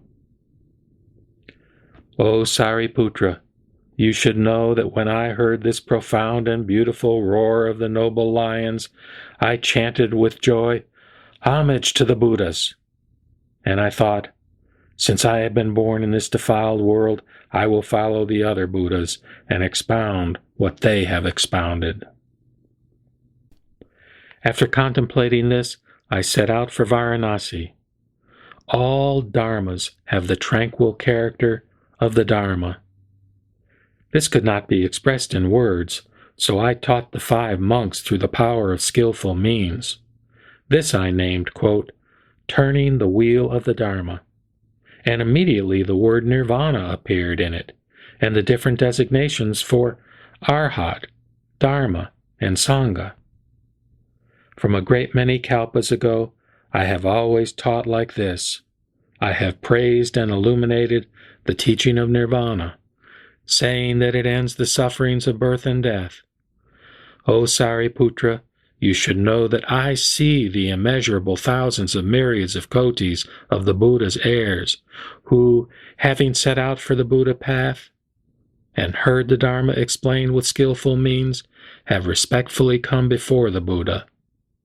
And then I thought, quote, "The reason why the Tathagatas appear is to explain the wisdom of the Buddhas. Now is precisely the right time for this. O Sariputra, you should know that those who have dull faculties and little wisdom, and those who are attached to mere signs and are arrogant, cannot accept this teaching. Now I am happy and fearless. Having openly set aside skillful means, I will teach only the highest path to all the Bodhisattvas. Having heard this teaching, the Bodhisattvas and 1,200 Arhats, freeing themselves from the web of doubt, will all become Buddhas. Just as the Buddhas in the 3 periods of the past, present, and future teach the true nature of the Dharma, now I too will expound the Dharma that is beyond conception. All the Buddhas appear in worlds far away and are difficult to meet. Even if they appear in this world, it is difficult to hear their teaching. Even in immeasurable innumerable kalpas, it is difficult to hear this Dharma. And those who are able to hear this Dharma are also hard to find. They are just like the Adambara flower, which appears only once in a very long while, and beloved by all is considered a wonder among devas and humans. Those who, hearing this teaching, happily praise the Buddhas by uttering even a single word, have already paid homage to all Buddhas of the three periods. Such people are even more extraordinary than the Adambara flower. All of you, have no doubts. I, King of the Dharma, now proclaim to the great assembly, quote, I lead and inspire the bodhisattvas only with the path of the single vehicle. I am here without disciples. O Sariputra and all of you, the Shravakas and Bodhisattvas should know that this true Dharma is the hidden essence of all the Buddhas. In the troubled worlds of the 5 kinds of defilement, sentient beings are only attached to various desires and ultimately do not seek the path of the Buddhas. In the future, the impure will hear the Buddha teach the single vehicle, but they will be confused and will not accept it. They will reject the Dharma and fall into the troubled states of being. To those who are modest and pure, and seek the path of the Buddhas, I will praise extensively the path of the single vehicle. O Sariputra, you should know that the Dharma of all the Buddhas is like this. They teach the Dharma with myriads of kotis of skillful means, according to the capacities of sentient beings. The inexperienced cannot understand this. You have come to know with certainty the skillful means of the Buddhas, the teachers of the world, that are expounded in accordance with people's capacities. All of you, have no further doubts. Let great joy arise in your hearts, and know that you will all become Buddhas.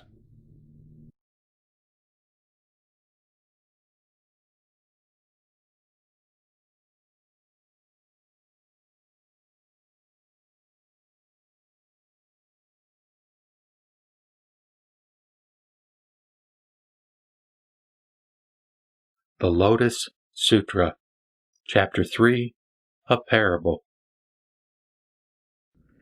Thereupon Sariputra stood up, ecstatic and joyful, pressed his palms together, and, gazing at the Buddha, the Bhagavat, said, quote, Now, hearing the words of this Dharma from the Bhagavat, my heart is full of joy, for I have experienced something unprecedented.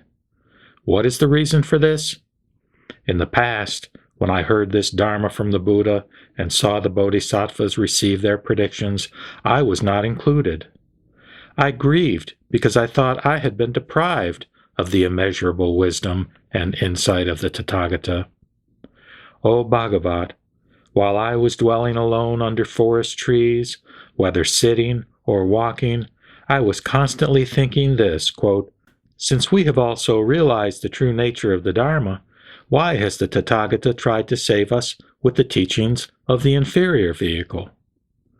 The fault is ours, not the Bhagavat's. Why is this? If we had waited for your explanation about the way to achieve highest complete enlightenment, we certainly would have been able to save ourselves by means of the Mahayana. However, we did not understand that you were teaching with skillful means, according to what is appropriate to us. When we first heard the Buddha's teaching, we immediately accepted, contemplated, and understood it. O Bhagavat, since long ago, I have reproached myself incessantly, day and night. But now, from the Buddha, we have heard the unprecedented Dharma that we have never heard before, and it has removed all our doubts. I have obtained peace and tranquility in body and mind. Today I have finally realized that I am truly the heir of the Buddha, born from the mouth of the Buddha. incarnated from the Dharma, and that I have inherited a part of the Buddha Dharma. Then Sariputra, wanting to elaborate this meaning, spoke again in verse, quote, "When I heard the words of this Dharma, experiencing something unprecedented, my heart overflowed with joy, and I was rid of all my doubts. From long ago, ever since I heard the teaching of the Buddha, I have not lost the Mahayana. The words of the Buddhas are extremely rare and are capable of ridding sentient beings of their suffering. Although I had already attained freedom from corruption, by hearing the Buddha's voice, I have also been rid of my anxiety. Whether I was dwelling in mountain valleys or under forest trees, whether I was sitting or walking, grieving and blaming myself deeply, I thought incessantly, quote, 'How have I deceived myself?' I am also the heir of the Buddhas, having entered the same incorruptible Dharma. Nevertheless, in the future, I shall not be able to explain the highest path. The golden color, the 32 marks, the 10 powers, and the liberations are all in the same Dharma. And yet I have not attained any of these. Moreover, such qualities as the 80 excellent and 18 special characteristics are completely lost to me. When I was wandering alone, I saw the Buddha in the great assembly, filling the 10 directions with his fame, and greatly benefiting sentient beings. I then thought, quote, 'I have lost all these benefits because I have been deceiving myself.' I thought about this constantly day and night and wanted to ask the Bhagavat, quote, 'Have I or have I not lost these?' I always saw the Bhagavat praising the Bodhisattvas. That is why I pondered over such matters as these, both day and night.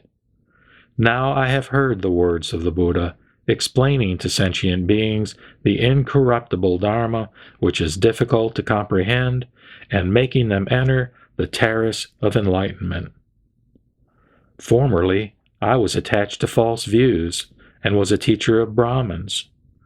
The Bhagavat, knowing my mind, removed the false views and taught nirvana. I got rid of false views completely and attained the teaching of emptiness. At that time, I considered myself to have attained nirvana. But now I have become aware that this was not the real nirvana. When I become a Buddha, I shall be endowed with the 32 marks and be honored by devas, humans, yaksas, and nagas. Only then can it be said that I have permanently attained nirvana without residue. Before the great assembly, the Buddha has proclaimed that I will become a Buddha. After hearing these words of the Dharma, I was immediately rid of all my doubts. When I first heard this teaching of the Buddhas, I was greatly startled and thought, quote, 'I wonder if Mara, acting like the Buddha, is confusing me.' But the Buddha, who teaches skillfully, by means of various explanations and illustrations, has made my mind tranquil like the ocean. While listening to him, I was freed from the web of my doubts. The Buddha has said that immeasurable Buddhas who have attained parinirvana in the past, established in the use of skillful means, have also taught this Dharma. Immeasurable Buddhas in the present and future will also teach this Dharma with various skillful means. The present Bhagavat, from the time he was born and renounced household life until he obtained the path and turned the wheel of the Dharma, has also taught through skillful means. The Bhagavat teaches the real path, but the wicked one does not. Therefore, I know definitely that it was not Mara acting like the Buddha. Because I fell into a web of doubt, I thought that Mara was impersonating the Buddha. When I heard the voice of the Buddha, profound and very subtle, fluently explaining the pure Dharma, I became full of great joy. My doubts are completely and forever exhausted, and I have achieved the true wisdom. I will definitely become a Buddha, honored by devas and humans. I will turn the wheel of the highest Dharma and lead and inspire the Bodhisattvas. At that time, the Buddha said to Sariputra, quote, I will now reveal to you before the great assembly of devas, humans, shramanas, and brahmins that in the past, in the presence of 200,000 kotis of Buddhas, I led and inspired you constantly for the sake of the highest path. You have followed my instructions for a long time. Because I led you with skillful means, you were born in my Dharma. O Sariputra, in the past, I inspired you to seek the Buddha path. Yet just now you had completely forgotten this and considered yourself to have attained nirvana. Now, because I want you to remember the path that you practiced according to your original vow in the past, I will teach the Shravakas the Mahayana Sutra called the Lotus Sutra, the instruction for the Bodhisattvas and treasured lore of the Buddhas. O Sariputra, in the future, after immeasurable, limitless, and inconceivable kalpas, you will have paid homage to thousands of myriads of kotis of Buddhas, preserved the true Dharma, and mastered the path practiced by the Bodhisattvas.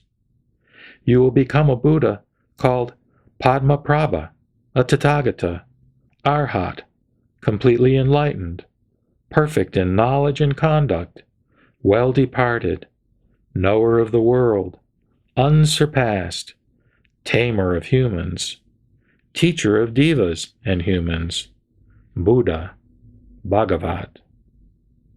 Your land will be called Viraja. Its earth will be level and pure, ornamented, peaceful, and rich. The devas and humans will prosper. The earth will be made of lapis lazuli, with a well-planned network of roads like a chessboard, bordered with golden cords. Rows of 7 jewel trees, which are always full of flowers and fruits, will line the borders of these roads. The Tathagata Padmaprabha will also lead and inspire sentient beings by means of the 3 vehicles. O Sariputra, when that Buddha appears, even though his will not be a troubled world, he will teach the 3 vehicles because of his original vow. This kalpa will be called Maharatna Pratimandita, meaning adorned with great jewels. Why will it be called Maharatna Pratimandita? Because in that world the bodhisattvas will be like great jewels. The number of these bodhisattvas will be immeasurable, limitless, inconceivable, and beyond all comparison, known only by those with the power of the Buddha's wisdom. When they want to walk, they will step on jeweled flowers, and these bodhisattvas will not be those who are just setting out. Over a long time they will have planted roots of good merit and practiced the pure path of discipline and integrity in the presence of immeasurable hundreds of thousands of myriads of kotis of Buddhas. They will always be praised by the Buddhas and continually practice the Buddha wisdom. They will be endowed with transcendent powers and know well all the teachings of the Dharma.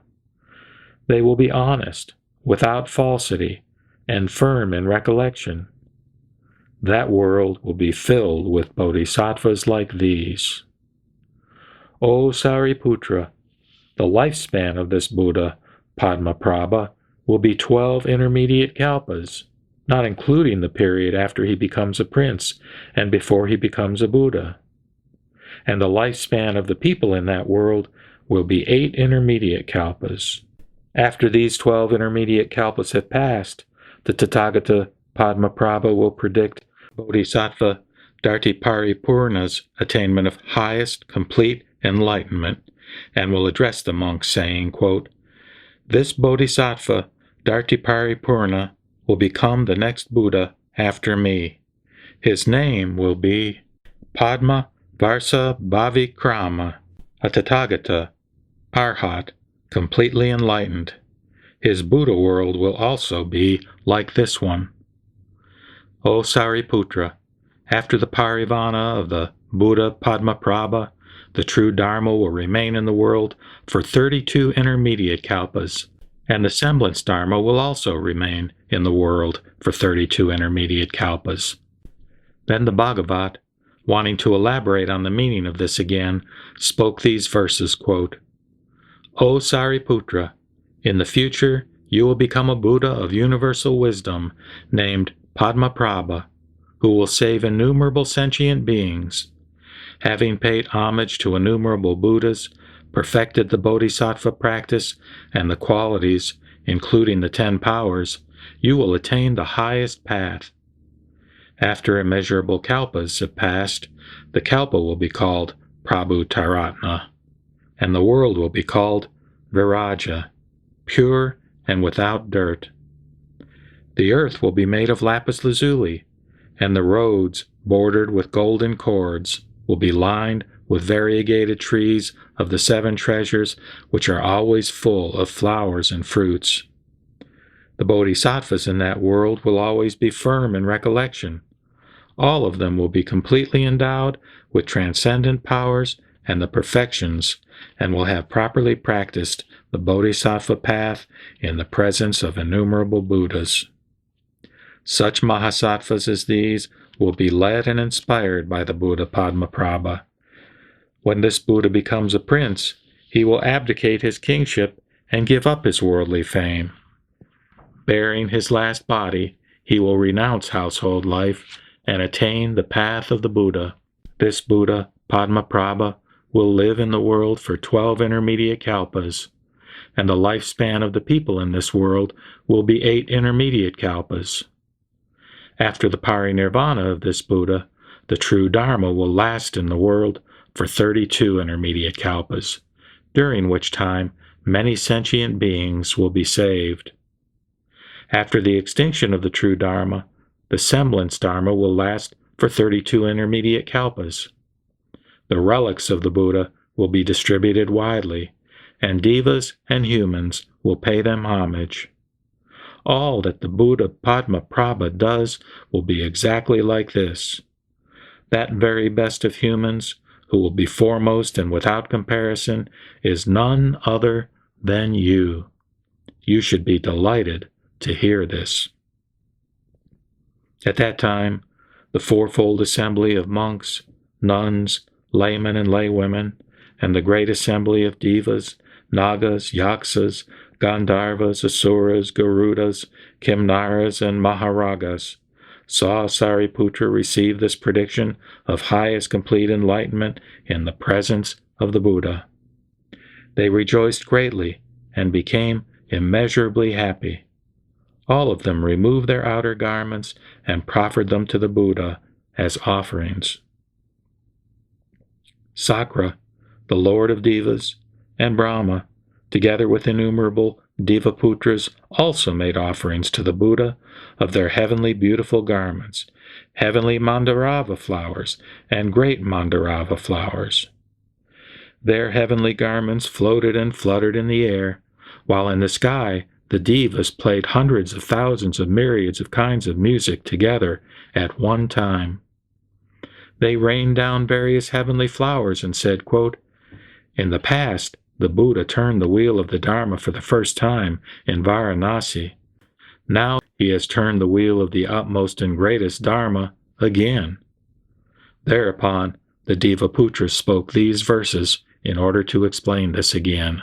Quote, In the past, you turned the wheel of the Dharma of the Four Noble Truths at Varanasi, and you illuminated and explained the Dharma of the origination and extinction of the 5 aggregates.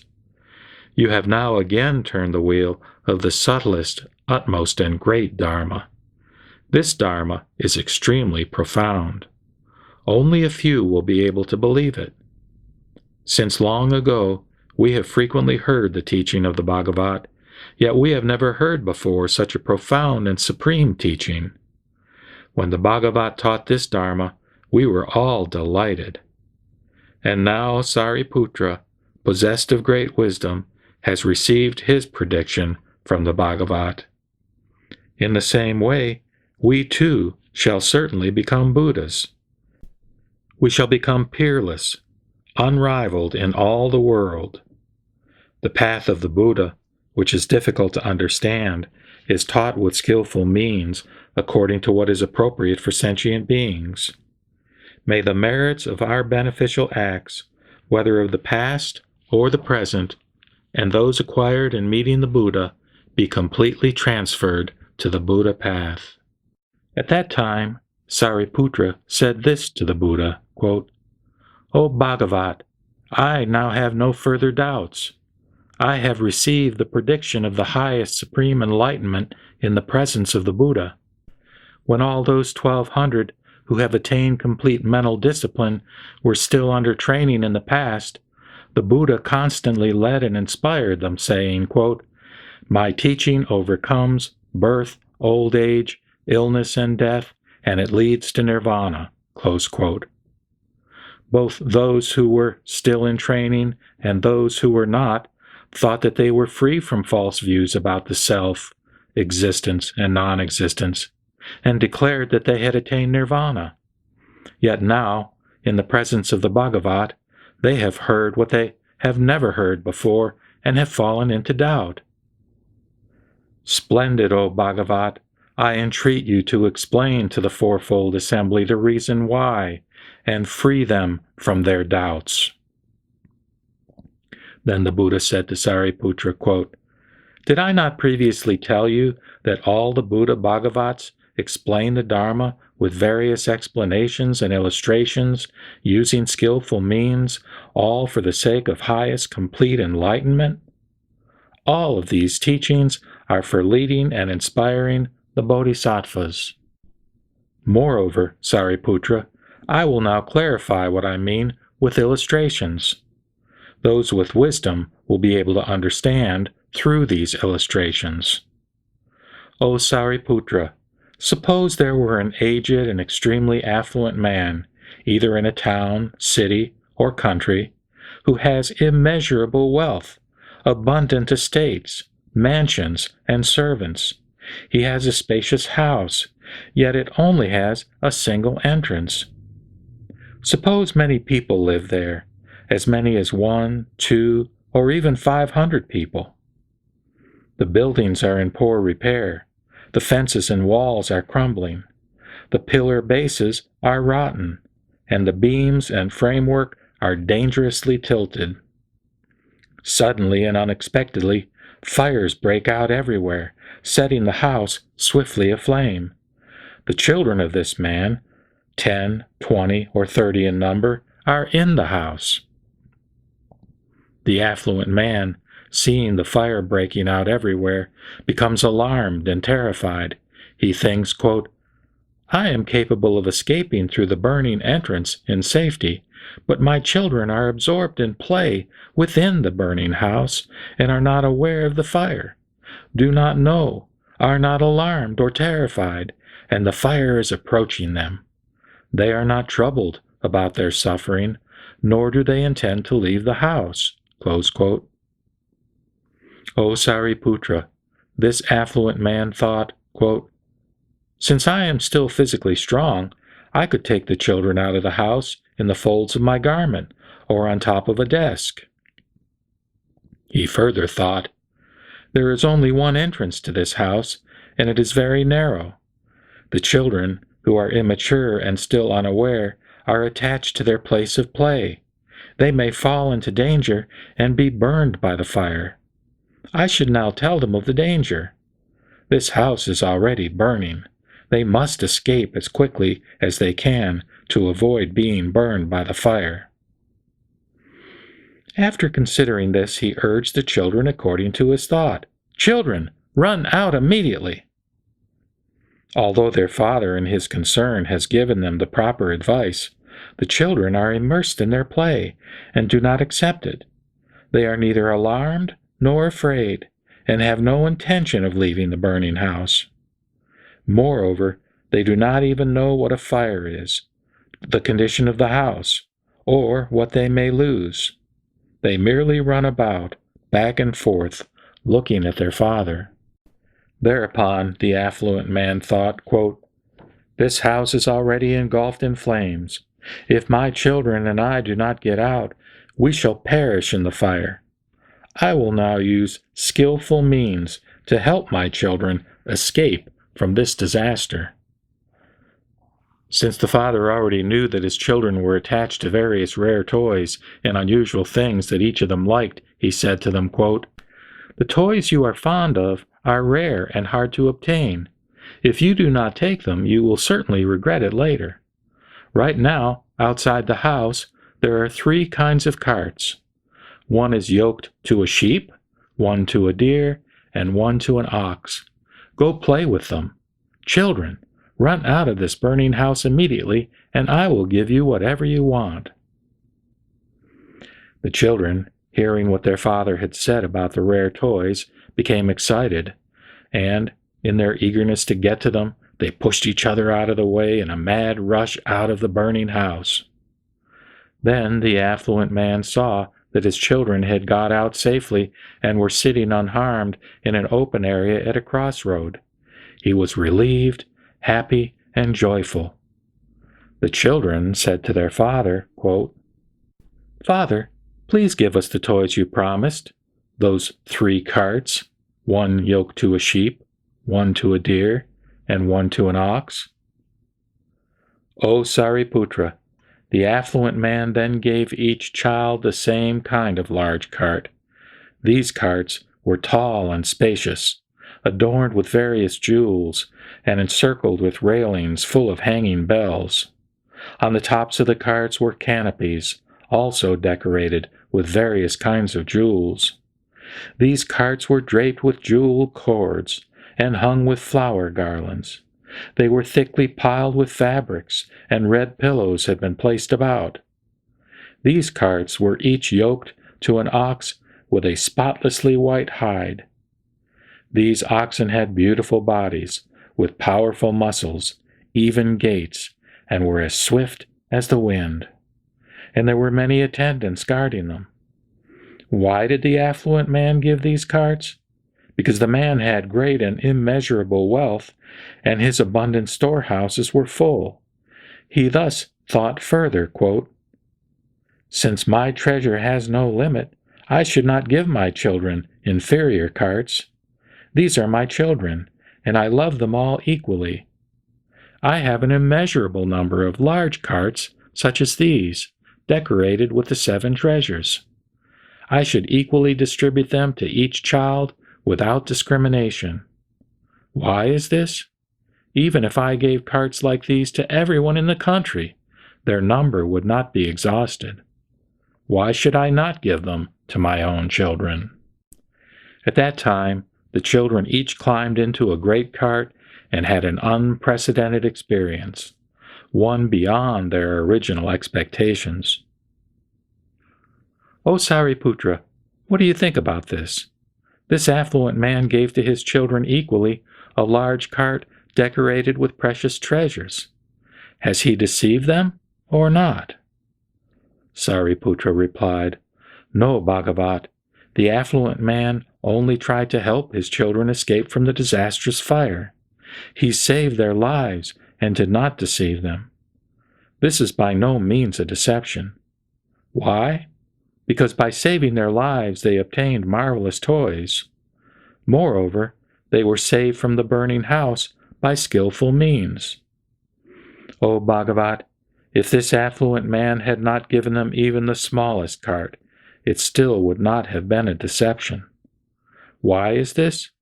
Because this affluent man thought before, quote, 'I will help my children escape with skillful means.' This is why it was not a deception. How much more so, since the affluent man, knowing that he had immeasurable wealth and wanting to benefit them equally, gave each of his children a large ox cart." The Buddha said to Sariputra, "Splendid, splendid. It is exactly as you have said. O Sariputra, the Tathagata is also just like this. That is to say, as the Father of the entire world, he permanently dispels fear, distress, anxiety, ignorance, and blindness. He has attained immeasurable wisdom, insight, power, and fearlessness, as well as great transcendent powers and the power of wisdom. He has attained the perfection of skillful means and of wisdom.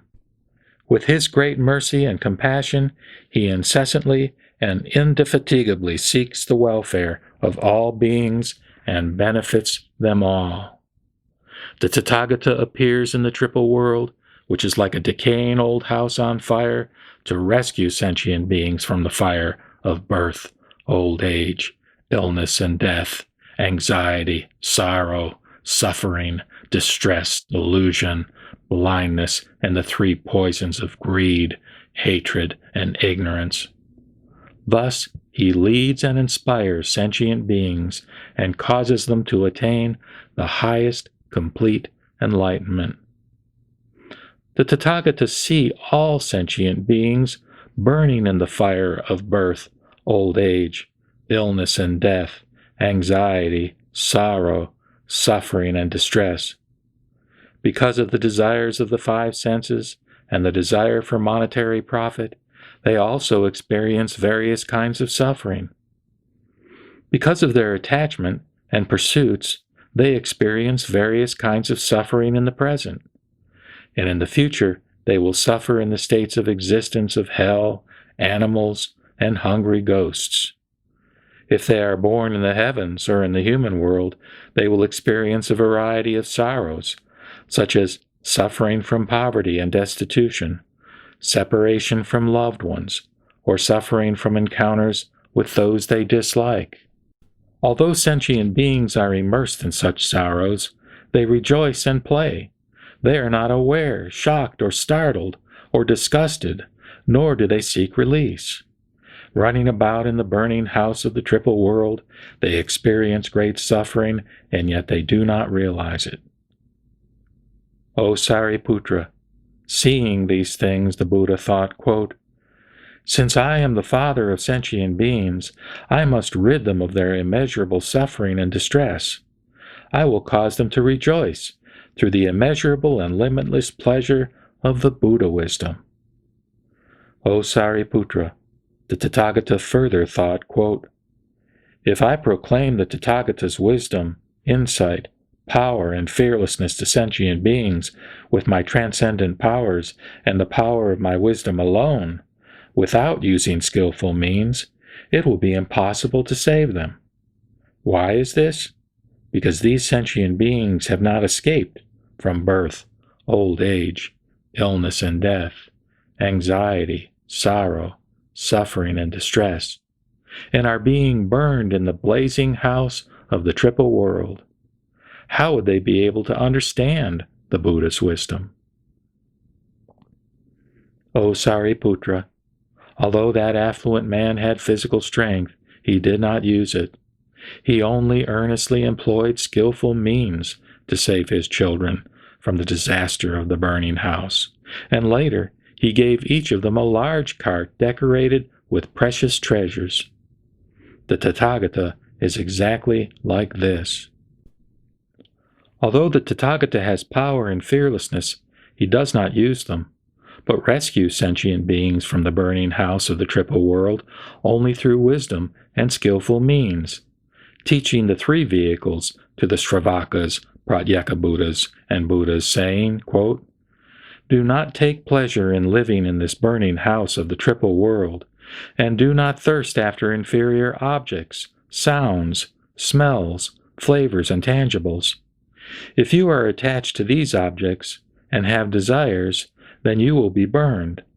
Leave the triple world in haste, and you will obtain the three vehicles, the vehicles for the Sravakas, Pratyeka Buddhas, and Buddhas. I definitely guarantee this to you. In the end, it will come true. You should be diligent and persistent." The Tathagata attracts sentient beings through this skillful means, saying further, quote, "You should know that the noble ones praise the teachings of these three vehicles that are self-directed, unrestricted, and independent. When they ride in them, sentient beings will enjoy faculties free from corruption, and also powers, paths to enlightenment, meditation, liberation, and concentration. and they themselves will attain immeasurable ease and pleasure. O Sariputra, those beings, wise by nature, who accept the Dharma from the Buddha Bhagavat, who are diligent, persistent, and wish to escape from the triple world quickly, and who are seeking nirvana, are all practicing the Sravaka vehicle. They are like those children who left the burning house, seeking the cart yoked to a sheep. Those beings who accept the Dharma of the Buddha Bhagavat, who are diligent and persevere in seeking the wisdom of the self-generated one, and enjoy tranquility for themselves, who profoundly know the causes of and reasons for existence, are all practicing the Pratyeka Buddha vehicle. And they are just like those children who left the burning house, seeking the cart yoked to a deer. Those beings who accept the Dharma of the Buddha Bhagavat, who are diligent and persevere in seeking the wisdom of the Omniscient One, the wisdom of the Buddha, the wisdom of the self-generated one, the wisdom acquired without a teacher, the wisdom and insight, powers and fearlessness of the Tathagata, who are compassionate, put immeasurable sentient beings at ease, benefit devas and humans, and save all beings, are all practicing the Mahayana. Bodhisattvas are called Mahasattvas, great beings, because they seek this vehicle. They are just like those children who left the burning house, seeking the cart yoked to an ox. O Sariputra, that affluent man saw his children leave the burning house safely and arrive at a safe place. Knowing that he had immeasurable wealth, he gave a large cart equally to each child. The Tathagata is exactly like this. As the father of all sentient beings, he sees that immeasurable thousands of kotis of sentient beings escape from the dangers, sufferings, and fears of the triple world through the gates of the Buddha teaching and attain the pleasures of nirvana. Then the Tathagata thought, quote, because I possess the treasure house of the Dharma of all the Buddhas, which contains immeasurable limitless wisdom, power, and fearlessness, and because all sentient beings are my children, I will give them equally the Mahayana. I will not allow anyone to attain nirvana merely for himself, but will cause everyone to attain it through the Tathagata's nirvana. I will give sentient beings who have escaped from the triple world all the toys of the Buddha's meditations and liberations, which are of one character and one kind, are praised by the noble ones, and which produce pure and supreme pleasure.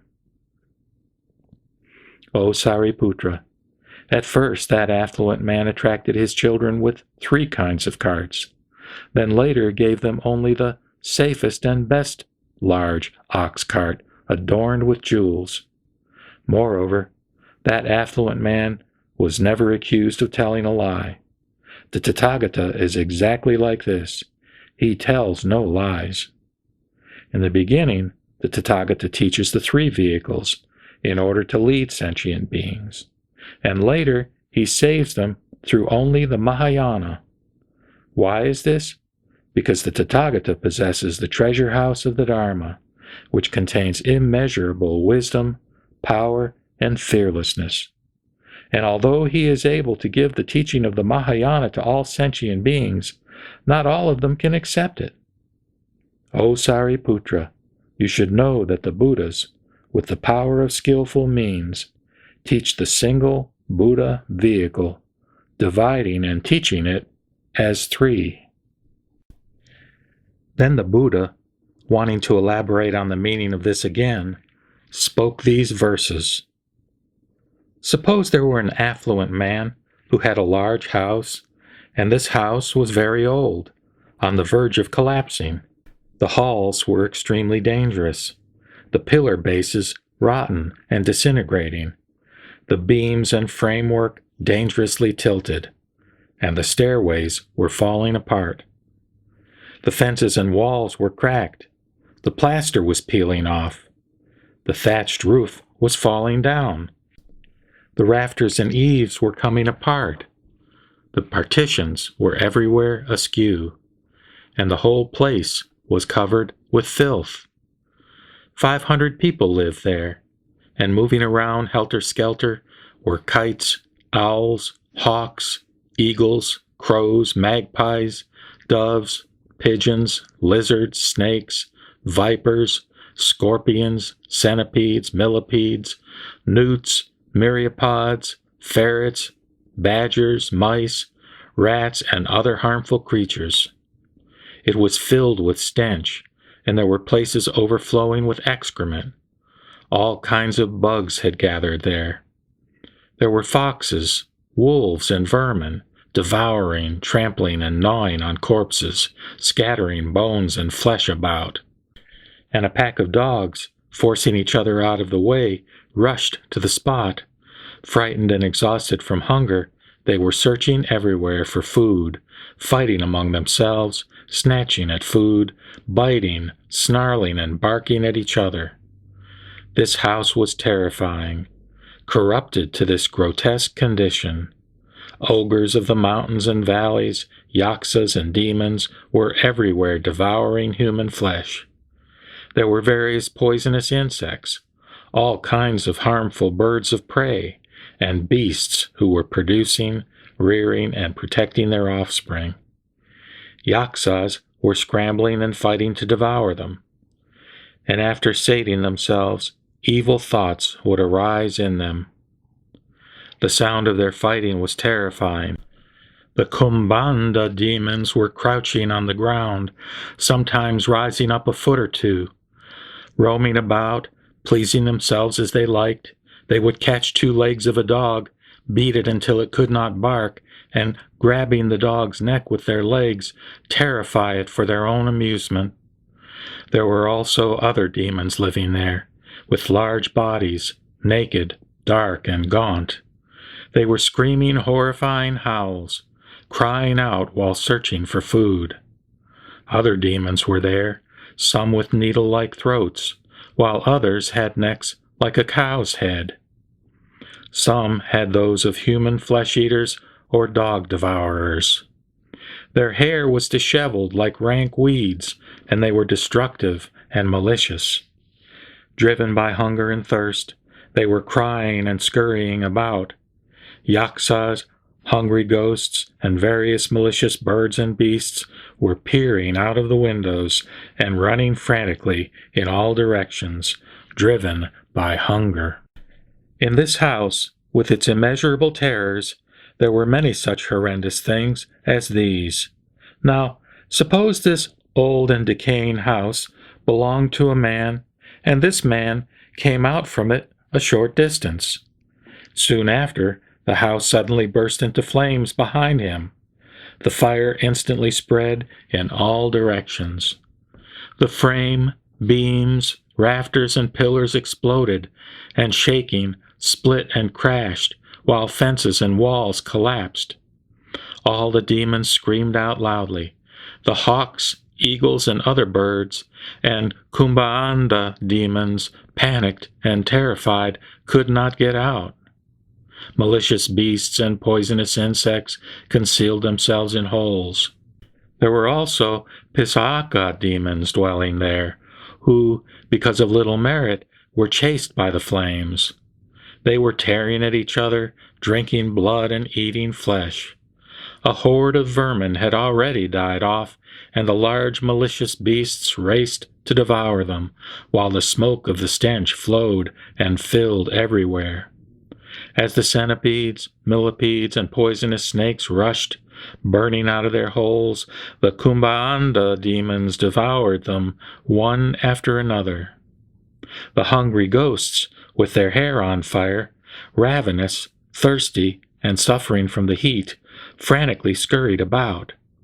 In this way, the house was extremely terrifying with poison and fire, and disasters more than one. Then the householder, who was standing outside the entrance of the house, heard someone say, quote, "Just a moment ago, in the midst of their play, your children entered this house. Being young and ignorant, they are attached to playing games." Hearing this, the affluent man was startled and went into the burning house to save them from the disaster of the fire. As he thought fit, he warned the children and explained the various dangers. Quote, "There are malicious demons, poisonous insects, and the fire is raging everywhere. There are endless horrors, one right after another.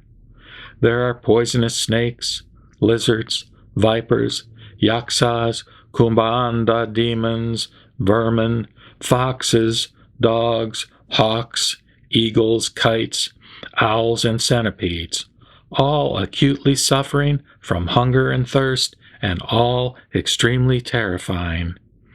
These horrors are difficult to deal with, how much more so the conflagration." But the children, being ignorant, would not listen to their father's warning. Still attached to their games, they kept right on playing. Thereupon the affluent man thought, quote, "My children, by doing this, increase my distress. There is nothing to enjoy now in this house. Nevertheless, my children who are absorbed in play will not accept my instructions, and so will be hurt by the fire." Then he immediately thought that he should advise his children using various skillful means, and said, "I have a variety of unusual toys, such as fine carts adorned with beautiful treasures, yoked to sheep, deer, and oxen. They are just outside the gate. O children, come out of the house. I have these carts made for you. Play with them as you like." Hearing about these carts, the children immediately started to push each other out of the way to get out of the house. Arriving at an open area, they escaped from the disaster. The affluent man, seeing that his children had escaped from the burning house and were standing at the crossroads, sat down on his lion's seat. Then he joyously said, "Now I am happy. It is extremely difficult to raise these children. Foolish and ignorant, they entered a dangerous house full of various poisonous insects, terrifying ogres from mountains and valleys, and a raging fire that broke out in all directions. In spite of this, these children were attached to playing their games. But by causing them to escape from the disaster, I have saved them. Therefore, my people, I now feel at ease." Thereupon, the children, seeing their father sitting in peace, approached him, saying, "Please, Father, give us the 3 kinds of carts adorned with treasures that you just promised us. When you said that if we, your children, came out, you would give us 3 kinds of carts, just as we like. Now is the right time. Give them to us right away." This affluent man, who was extremely wealthy, had an abundance of treasures. He had a number of great carts made, adorned with various precious things, like gold, silver, lapis lazuli, mother of pearl, and agate. They were beautifully decorated, encircled with railings, and were covered with hanging bells attached to golden cords. Over them was hung a net of pearls, with golden flower tassels hanging down everywhere. They were all completely decorated in a variety of colors. The bedding was made of soft silk that was covered with an extremely fine carpet of spotless white, which cost thousands of kotis. There were large white oxen, healthy and powerful, with beautiful bodies, yoked to the jeweled carts, and they were guarded by many attendants. When they were given these fine carts, the children were joyful and excited. They got on the carts and drove delightedly all about. Amusing themselves in play, they mastered them without difficulties. The Buddha said to Sariputra, quote, "I am also like this. I am the father of the world, the best of the sages. All sentient beings are my children. They are deeply attached to worldly pleasures and have no wisdom. There is no peace in the triple world, just like in the burning house, which is full of various suffering and which is extremely terrifying. There are always the sufferings of birth, old age, illness, and death. Such fires as these burn endlessly. The Tathagata, who has already left the burning house of the triple world, lives in tranquility and dwells at ease in the forest. Now this triple world is my property, and the sentient beings in it are my children. There are now many dangers here, and I am the only one who can protect them. Although I give them advice, they do not accept it, because they are tainted with desires and have deep attachments. On this occasion, I teach the three vehicles, using skillful means. Realizing the sufferings of the triple world, I reveal and explain it to cause sentient beings to escape from the mundane path. If these children are resolute, they are endowed with the three knowledges and 6 transcendent powers. Or they can become Pratyeka Buddhas, or Bodhisattvas who have reached the stage of non-retrogression. O Sariputra, I explained the single Buddha vehicle to sentient beings using this illustration. If you are able to accept what I say, you will all attain the Buddha path. This vehicle is subtle, pure, and peerless. There is nothing superior to it in all the worlds. This is what the Buddha enjoys. All the sentient beings should praise, honor, and revere it. There are immeasurable thousands of kotis of powers, liberations, meditations, wisdoms, and other attributes of the Buddha. I cause my children to obtain such a vehicle and let them play continuously, day and night, for kalpas. I cause the bodhisattvas, as well as the shravakas, to board this jeweled vehicle and lead them directly to the terrace of enlightenment. For this reason, there is no other vehicle but the skillful means of the Buddhas, even if one seeks in all the 10 directions. I tell you, Sariputra, all of you are my children, and I am thus your father. Since you were burned by the fire of various sufferings for many kalpas, I saved you all by leading you out of the triple world. Although I have previously told you about your parinirvana, you have only extinguished birth and death, and have not actually attained nirvana. You should now seek only the wisdom of the Buddha. If there are any bodhisattvas in this assembly, they should listen single-mindedly to the real teaching of all the Buddhas. Those sentient beings whom the Buddha Bhagavats lead and inspire with skillful means are all bodhisattvas.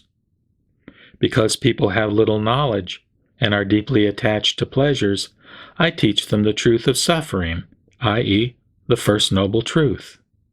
And those sentient beings rejoice, having attained such an unprecedented experience. The truth of suffering taught by the Buddha is nothing but the truth. To those who do not know the origin of suffering, i.e., the second noble truth, who are deeply attached to its causes and unable to abandon them even for a while, I teach the truth about the path to its cessation, using skillful means. All the causes of suffering originate from excessive craving. When this craving is extinguished, the source is removed. The cessation of suffering is called the third noble truth. One practices the path leading to its cessation, i.e., the fourth noble truth, in order to attain the truth of cessation. Removing the bonds of sufferings is called liberation. In what sense have these people attained liberation? They have merely removed false views and called that liberation. But actually, they have not yet completely attained it. The Buddha has explained that these people have not actually attained nirvana. I do not intend to lead them to nirvana, because they have not yet attained the highest path. I am the Lord of the Dharma, and have mastered the Dharma. I appear in the world to cause sentient beings to be at peace. O you, Sariputra, teach this my Dharma sign to benefit the world. Wherever you may go, never propagate it recklessly. You should know that those who hear rejoice, and fully accept it have reached the stage of non-retrogression. Those who accept the teaching of this sutra have formerly seen Buddhas in the past, honored and paid homage to them, and also heard this teaching. Those who are able to accept what you teach will see me, you, the monks, and the bodhisattvas.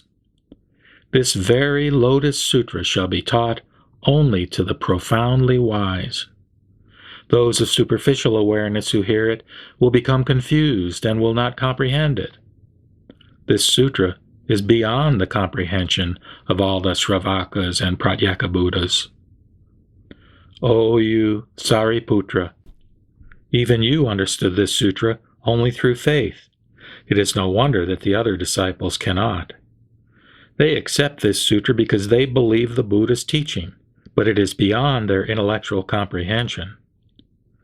O Sariputra, never teach this sutra to those who are arrogant and lazy, or to those who hold false views about the self.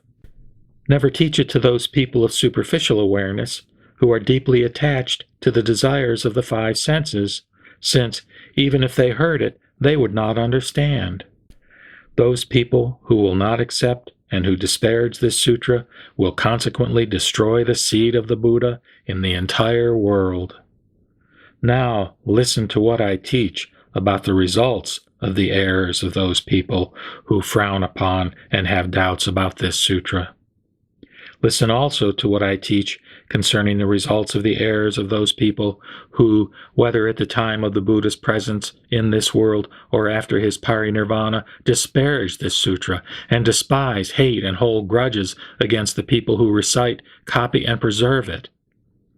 When such people die, they will go to the Avicii hell, and after spending a kalpa there, will be born in the same way again and again for innumerable kalpas. After coming out of this hell, they will be reborn as animals. If born as dogs or vermin, their bodies will be emaciated, dark-spotted, devoid of hair, with scabies and leprosy. Tormented, hated, and despised by people, they will constantly suffer from hunger and thirst. With withered bones and flesh, they will be in anguish while living and covered with stones after death. Because they destroy the seed of the Buddha, they will suffer the consequences of their errors. If they are born as camels or mules, they will always have heavy burdens to carry. They will be whipped repeatedly and think of nothing but water and grass. It is because they disparage this sutra that they suffer the consequences of their errors in this way. If they are born as vermin and enter a village, children will beat them because they have scabies, leprosy, and perhaps a missing eye. At times, they will be tortured even to death. After dying, they will be reborn as giant snakes with great bodies as long as 500 yojanas. Deaf, dumb, legless, slithering on their bellies, eaten at by small insects, they will suffer day and night without respite. They suffer the consequences of their errors in this way, because they disparaged this sutra. If they are born as humans, they will have dull faculties, and be runts who twitch and are crippled, blind, deaf, and humpbacked. No matter what they may say, people will not believe them. Their breath will always be foul. They will be snatched at by demons. Being poor and degraded and enslaved by others, they will be emaciated from many illnesses and will have nowhere to turn. When they approach others, they will be disdained. Even if they manage to get something, they will immediately lose it. Even if they study medicine and cure themselves according to the correct method, they will suffer from other illnesses again and may even die. When they get sick, no one will tend to them, and even if they take the proper medicine, their pain will increase. Every hand will be turned against them, threatening them, pilfering and stealing from them. They will fall helplessly into this plight because of their transgressions. Such erring people will never see the Buddha, the king of seers, preaching the Dharma and leading and inspiring people. Such people will always be born into difficult circumstances. Crazed, unheeding, and unthinking, they will never hear the teaching. They will be born deaf and dumb, with defective faculties, for as many immeasurable kalpas as the sands of the Ganges River. Though they will always find themselves in hell, they will feel as if they were playing in a pleasure garden. Although they are in other troubled states of being, they will feel as if they were in their own home. They will live among camels, mules, boars, and dogs. These are the results of their error in disparaging this sutra. If they are born as human beings, they will be deaf, blind, mute, impoverished, and decrepit. Such will be their adornments. They will have dropsy, gonorrhea, scabies, leprosy, and tumors. Such diseases as these will be their clothing. Their bodies will always be foul, filthy, and impure.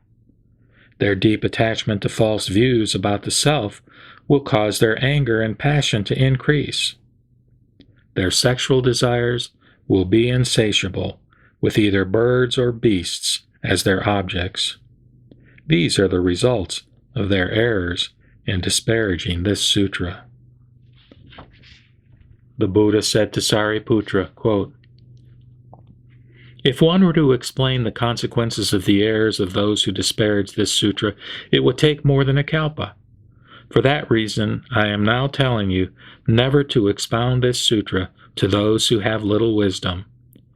You should teach it only to those people of sharp faculties who are wise, learned, and understanding, who have good memories and erudition, and are seeking the Buddha path. You should teach it to those who have seen hundreds of thousands of kotis of Buddhas, who have planted good roots and are resolute. Teach it to those who strive, always practice compassion, and give unsparingly of their bodies and lives.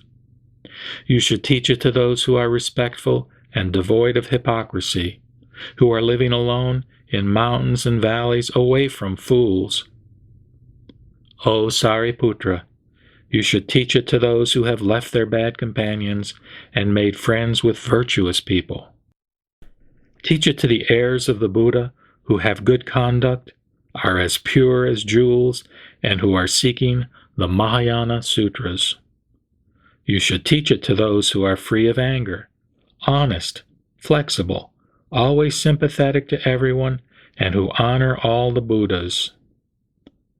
Teach it to the heirs of the Buddha in the great assembly who have pure thoughts and who teach the Dharma without doubts, using various reasonings, illustrations, and explanations.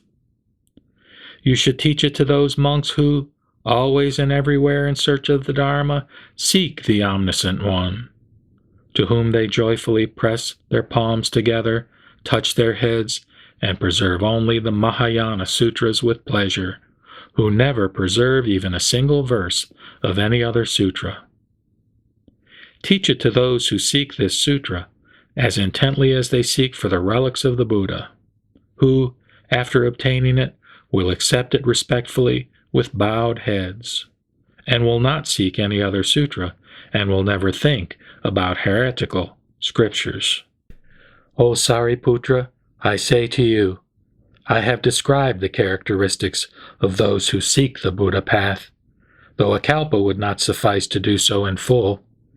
You should teach the Lotus Sutra to those who are able to accept it.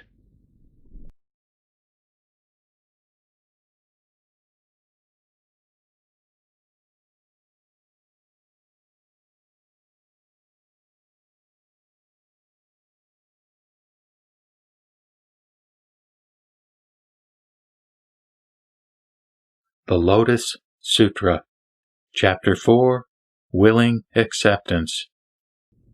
At that time, the noble Subhuti, Mahakatyayana, Mahakasyapa, and Mahamudgalayana, having heard the unprecedented teaching from the Buddha, and the Bhagavat's prediction of Sariputra's highest complete enlightenment were filled with wonder and ecstatic joy. They immediately rose from their seats, straightened their garments, leaving their right shoulders bared, and touched their right knees to the ground. With rapt attention and with palms pressed together, they bowed in veneration and, gazing at the Bhagavat's face, said to the Buddha, quote, "We are the seniors of the Sangha, old and feeble. We considered ourselves to have attained nirvana, and to be incapable of further seeking highest complete enlightenment, so we did not do so. It has been a long time since the Bhagavat taught the Dharma in the past. Now we sit with weary bodies and only contemplate emptiness, signlessness, and wishlessness.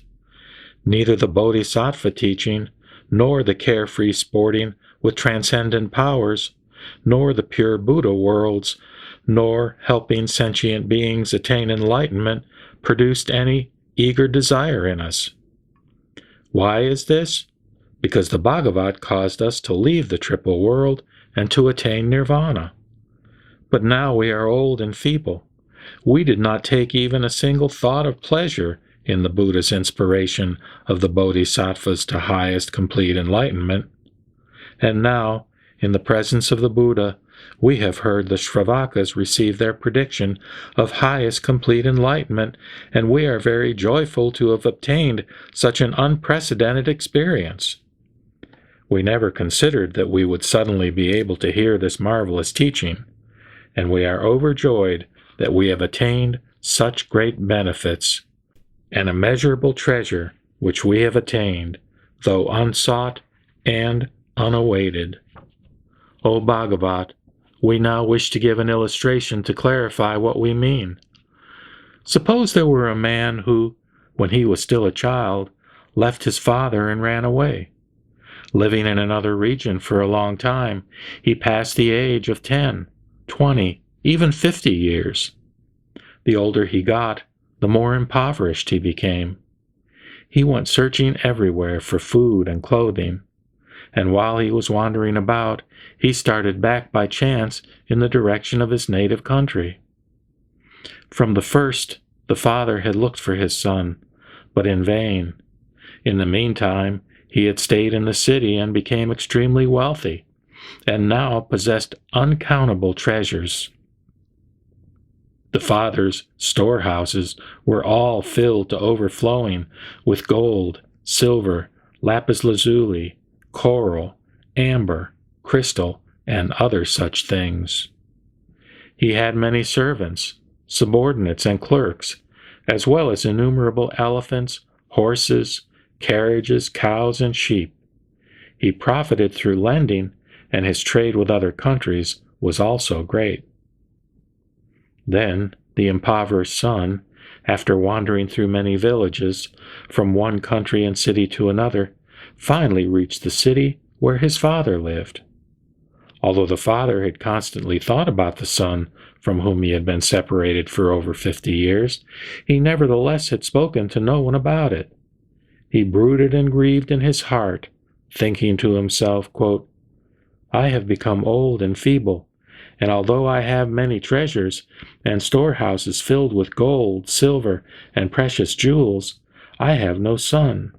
When I die, my treasures will be scattered and lost for lack of someone to whom to entrust them." Close quote.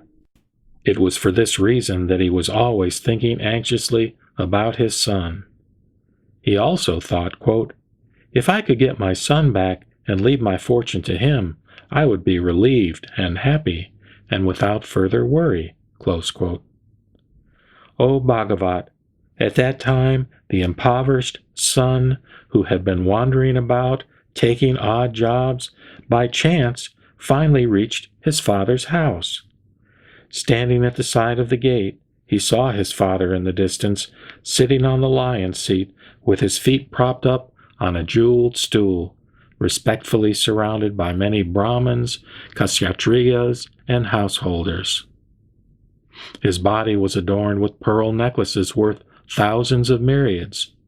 He was attended on both sides by clerks and servants, holding whisker fans. Above was a jeweled canopy with various hanging flowered banners. Perfume was sprinkled on the ground, which was strewn with a variety of beautiful flowers. There were rows of precious objects, and people were coming and going, buying and selling. With various trappings such as these, the father appeared very majestic indeed. The impoverished son, seeing his father wielding such great power, became terrified and regretted that he had ever come to that place. He thought to himself, quote, "He must be a king or of similar rank. This is not a place where I can obtain things as a hired worker. It would certainly be better for me to go to a poor village, a place where I can use my ability and easily obtain clothing and food.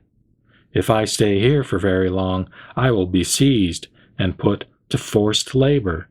Close quote. Thinking this way, he quickly fled. At that time, the wealthy man, sitting on the lion's seat, realized that he had seen his son, and became extremely happy. He then thought, quote, "Now there is someone to whom I can leave my fortune and treasures. I have been constantly thinking about my son, but had no way to meet him, and now, suddenly, he has come. This is exactly what I wanted. Although I am old, I still yearn for him." Close quote. The man immediately dispatched his attendants to chase his son and bring him back. Then the attendants quickly ran and overtook him. The impoverished son was frightened and cried out in fear, "I did nothing wrong. Why are you seizing me?" The attendants grabbed him more firmly and forced him to return. Then the impoverished son thought, quote, "They have seized me even though I have done nothing wrong. I shall certainly be killed." He was so terrified that he collapsed unconscious on the ground. His father, seeing this from a distance, told the attendants, "I don't need him. Don't force him to come. Pour cold water on his face and bring him to consciousness. Don't say anything more to him." What was the reason for this? The father knew that his son was of lowly aspiration, and that his own wealth and position would cause him problems. Although the father knew without doubt that the man was his son, he used skillful means and did not say to others, "This is my son." The attendant then said to the son, "You are free to go wherever you wish." Then the impoverished son, happy because he had never felt such relief, stood up and went to a poor village to seek for food and clothing. At that time, wanting to get his son back, the wealthy man employed skillful means and secretly dispatched 2 attendants of wretched and humble appearance. He said to them, quote, "Approach the impoverished fellow and gently tell him that there is a place for him to work where he will be paid double. If he gives his assent, then bring him back to work. If he asks you what kind of work there is for him to do, tell him that he will be employed to sweep dung and that both of you will work with him." Then the 2 attendants immediately went in search of the impoverished son. When they found him, they told him this. At that time, he took his pay and immediately went to work sweeping dung. The father, seeing his son, felt pity and wondered what to do. Then one day, while looking through the window, he saw his son in the distance, appearing emaciated and wretched, soiled with dung and dirt. The father took off his necklaces, fine garments, and ornaments, and put on torn, filthy clothes. Covering himself with dirt, and taking a dung sweeper in his right hand, he made himself look fearsome. He said to his workers, "Work hard and don't be lazy." Through this kind of skillful means, he was able to approach his son. He spoke to him further, saying, quote, I want you to always work here. Don't go anywhere else, and I will pay you more. There will be no difficulty in getting the things you need, like utensils, rice, noodles, salt, and vinegar. I also have an old servant. If you need him, I'll give him to you. Be at ease. I am just like your father, so don't worry about anything. Why am I doing this? Because I am old and you are still young. Whenever you work, you are never lazy or sullen, and never complain. I never see in you the bad qualities the other workers have.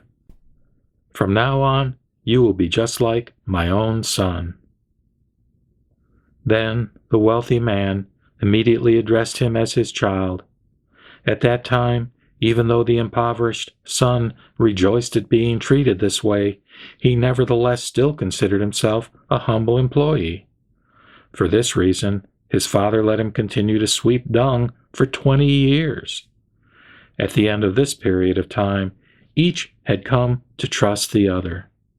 Yet, even though the son had free access to his father's house, he still lived in the same place as before. O Bhagavat, one day the wealthy man became ill and knew he was going to die before long. He said to the impoverished son, quote, "This is what I have been thinking, and I want you to understand my intentions. I now have plenty of gold, silver, and precious treasures filling my storehouses. Get to know exactly how much is being taken in and out of them. Why do I want you to do this? Because you and I are one and the same. Take good care of our fortune, and don't let it be lost." Then the impoverished son obeyed his instructions. Although he learned everything about the gold, silver, precious treasure in the storehouses, he never wanted to take even the least amount. Nevertheless, he still lived in the same place as before, and was still not able to get rid of his feeling of inferiority. After a short time had passed, the father knew that his son's mind had become composed, that his will had increased, and that he was ashamed of his former feelings. When the father was just on the verge of death, he ordered his son to meet the king, ministers, Kshatriyas, householders, and relatives who had already assembled there. The father then declared, quote, "This is my son, my own progeny. When we were in a certain city, he left me and fled. He wandered around for more than 50 years, undergoing hardships. His original name is such and such, and my name is such and such. Long ago, when I was in that city, I worried and searched for him. At last, and unexpectedly, I met up with him. This is my true son, and I am, in truth, his father. All of the fortune I now possess belongs to my son. He already knows about our finances." O Bhagavat, at that time, the impoverished son, hearing what his father said, became extremely happy at having obtained such an unprecedented experience. Then he thought, quote, "I never even considered receiving this. Nevertheless, this treasure house has come into my possession, though unsought and unawaited." O Bhagavat, this very wealthy man is the Tathagata, and all of us are the heirs of the Buddha. The Tathagata has always said that we are his children. Because of the triple sufferings, O Bhagavat, we experienced pain, were confused, ignorant, and attached to inferior teachings in life after life. Today, the Bhagavat has made us think about getting rid of the dung of fallacies regarding the reality of the world, and that, in this respect, we diligently strove to attain the nirvana only as one seeking a salary for a single day's labor. We had already attained it and were extremely happy and satisfied with it. We said to ourselves, quote, "Because we have made diligent efforts to comprehend the Buddha's teaching, we have attained a great deal," close quote. But the Bhagavat had formerly perceived that we were attached to desires and content with lowly aspirations. While letting us be so, he did not explain that we were to have a portion of the treasure house of the Tathagata's wisdom and insight. through the power of skillful means, the Bhagavat has taught the wisdom of the Tathagatas.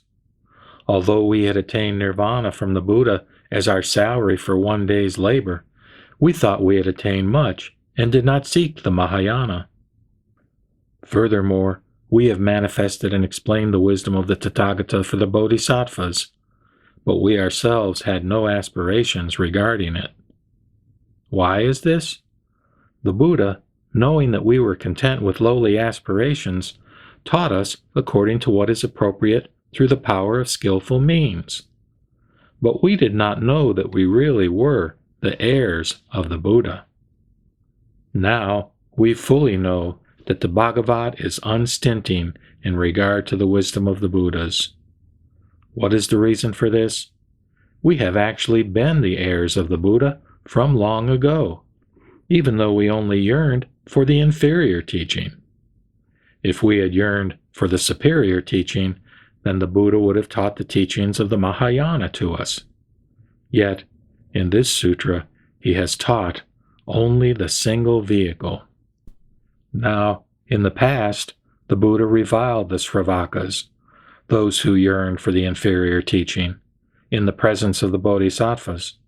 But actually, the Buddha inspired them also with the Mahayana.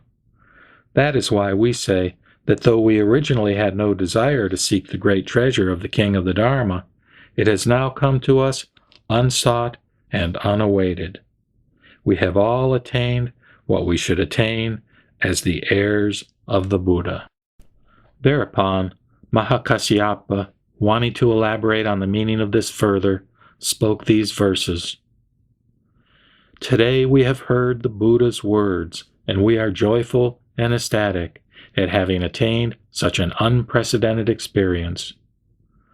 The Buddha has said that the Sravakas will be able to become Buddhas. The most magnificent jewels have been obtained without being sought or awaited.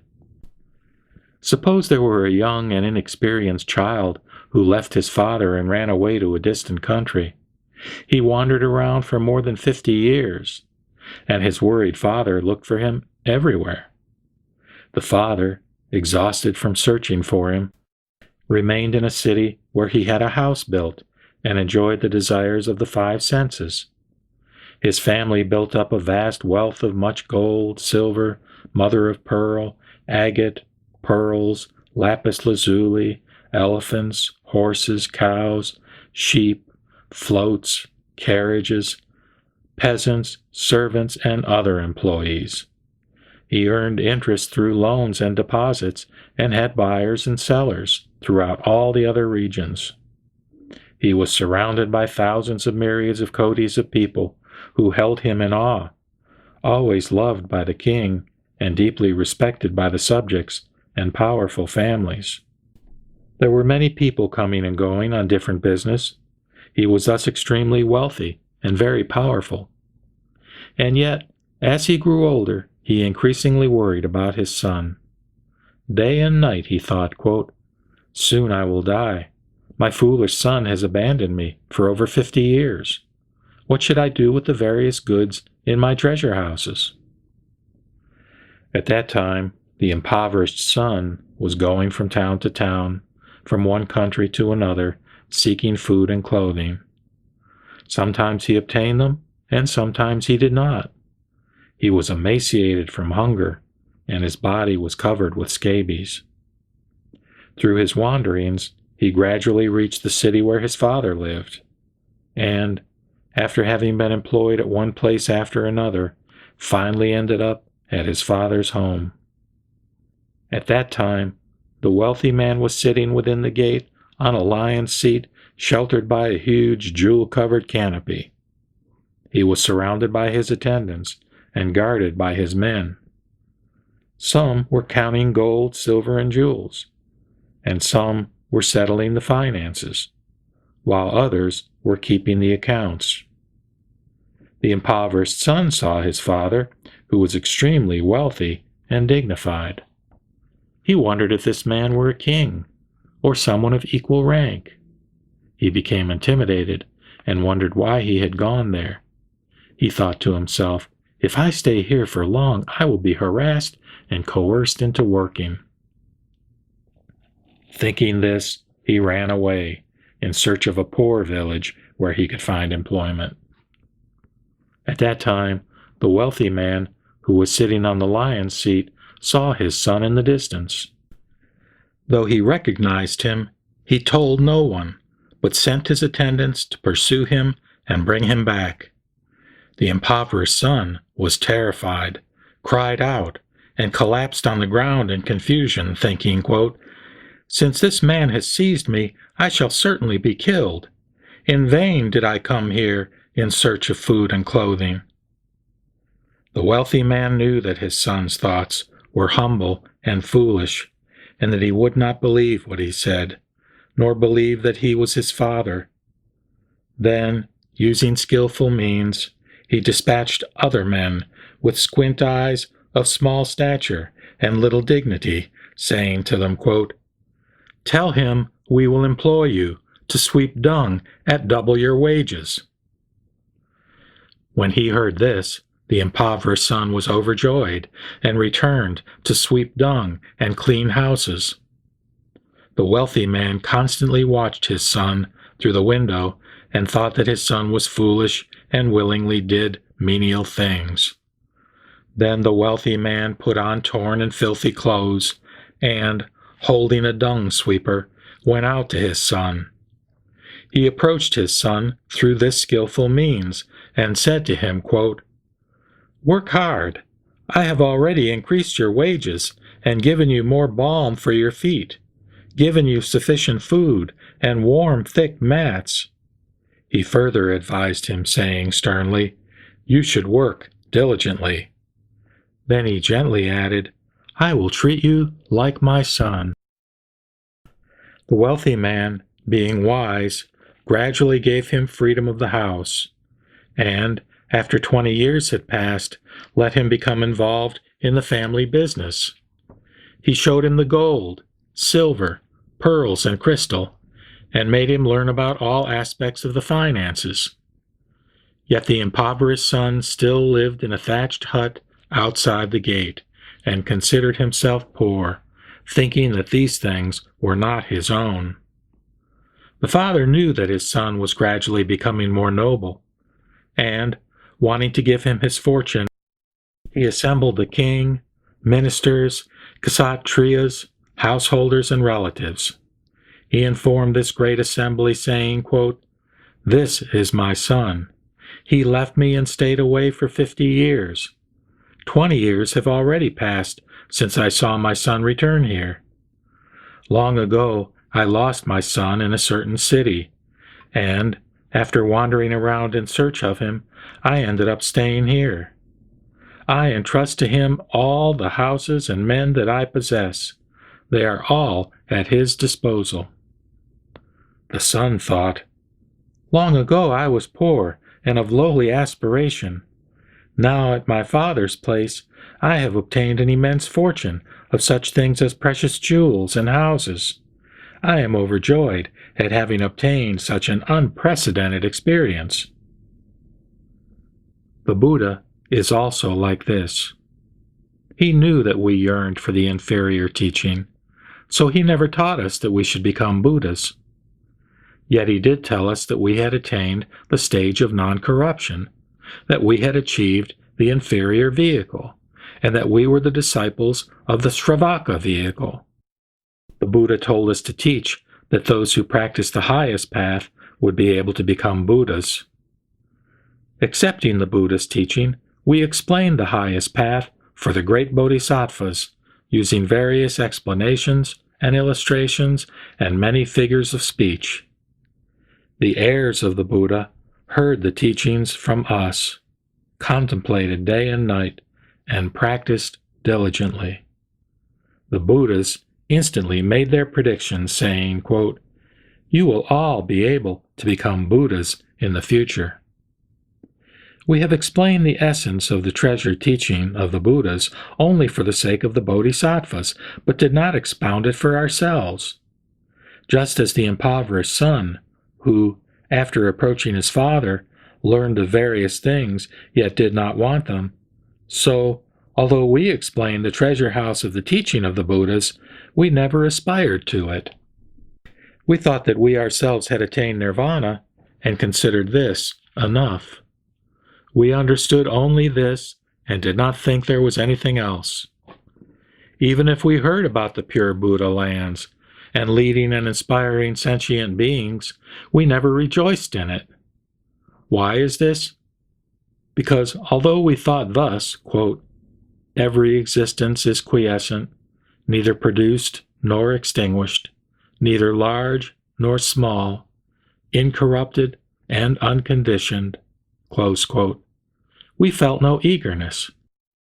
For days and nights, we neither craved for nor were attached to the wisdom of the Buddhas, neither did we aspire to it. Furthermore, we ourselves thought, with regard to the Dharma itself, that this was the ultimate goal.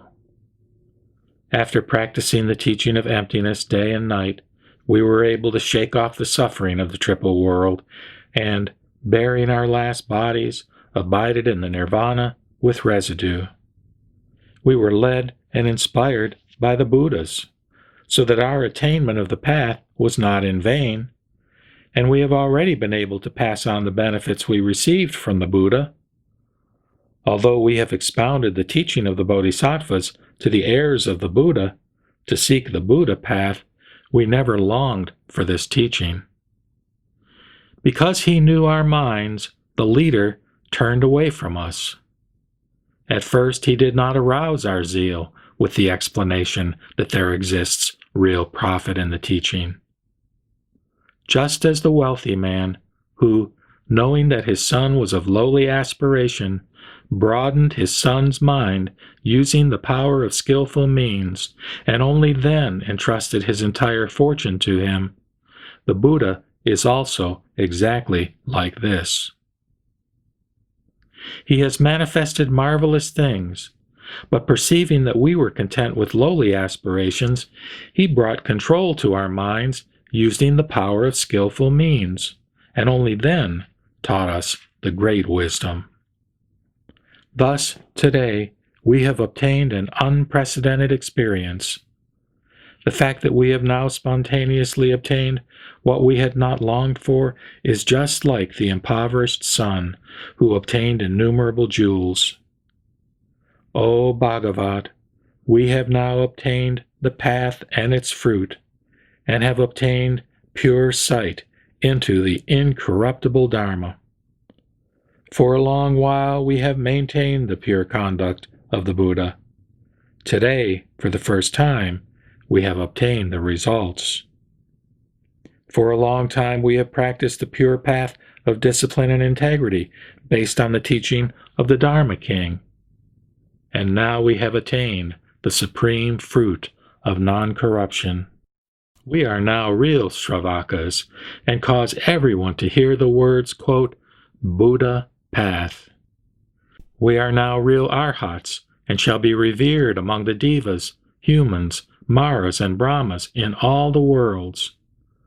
The Bhagavat, the great benefactor, benefits us with marvelous things by his inspiration and compassion. Who can repay him for it, even in immeasurable kotis of kalpas? Even if one were to serve him with one's hands and feet, bow one's head in reverence, and give all kinds of offerings, one could not repay him. Even if one were to bear him on one's head and shoulders out of deep respect for as many kalpas as there are sands in the Ganges River, one could not repay him. Or even if one were to honor him with delicious food, uncountable jeweled garments, beddings, various medicines, famed sandalwood from Mount Oxhead, and various precious jewels, or by building temples, spreading jeweled clothing and other such things, for as many kalpas as there are sands in the Ganges River, one could not repay him. The Buddhas have marvelous, immeasurable, limitless, inconceivable, great transcendent powers. They are the kings of the Dharma. Without depravities and unconditioned, they are patient in all matters, for the sake of the humble ones. They teach the common people who are attached to tangible things according to what is appropriate to them. All of the Buddhas, having attained complete mastery over the Dharma, perceive the various desires and intentions of sentient beings and explain the teachings with innumerable illustrations according to what is appropriate to them. Judging from the roots of good merit that sentient beings have planted in former lives, the Buddhas perceive who are mature and who are not.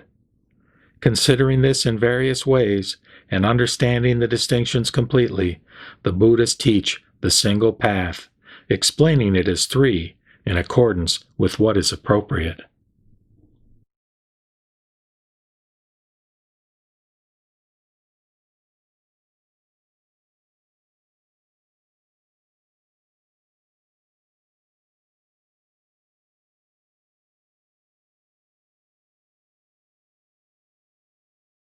The Lotus Sutra, Chapter 5, Herbs.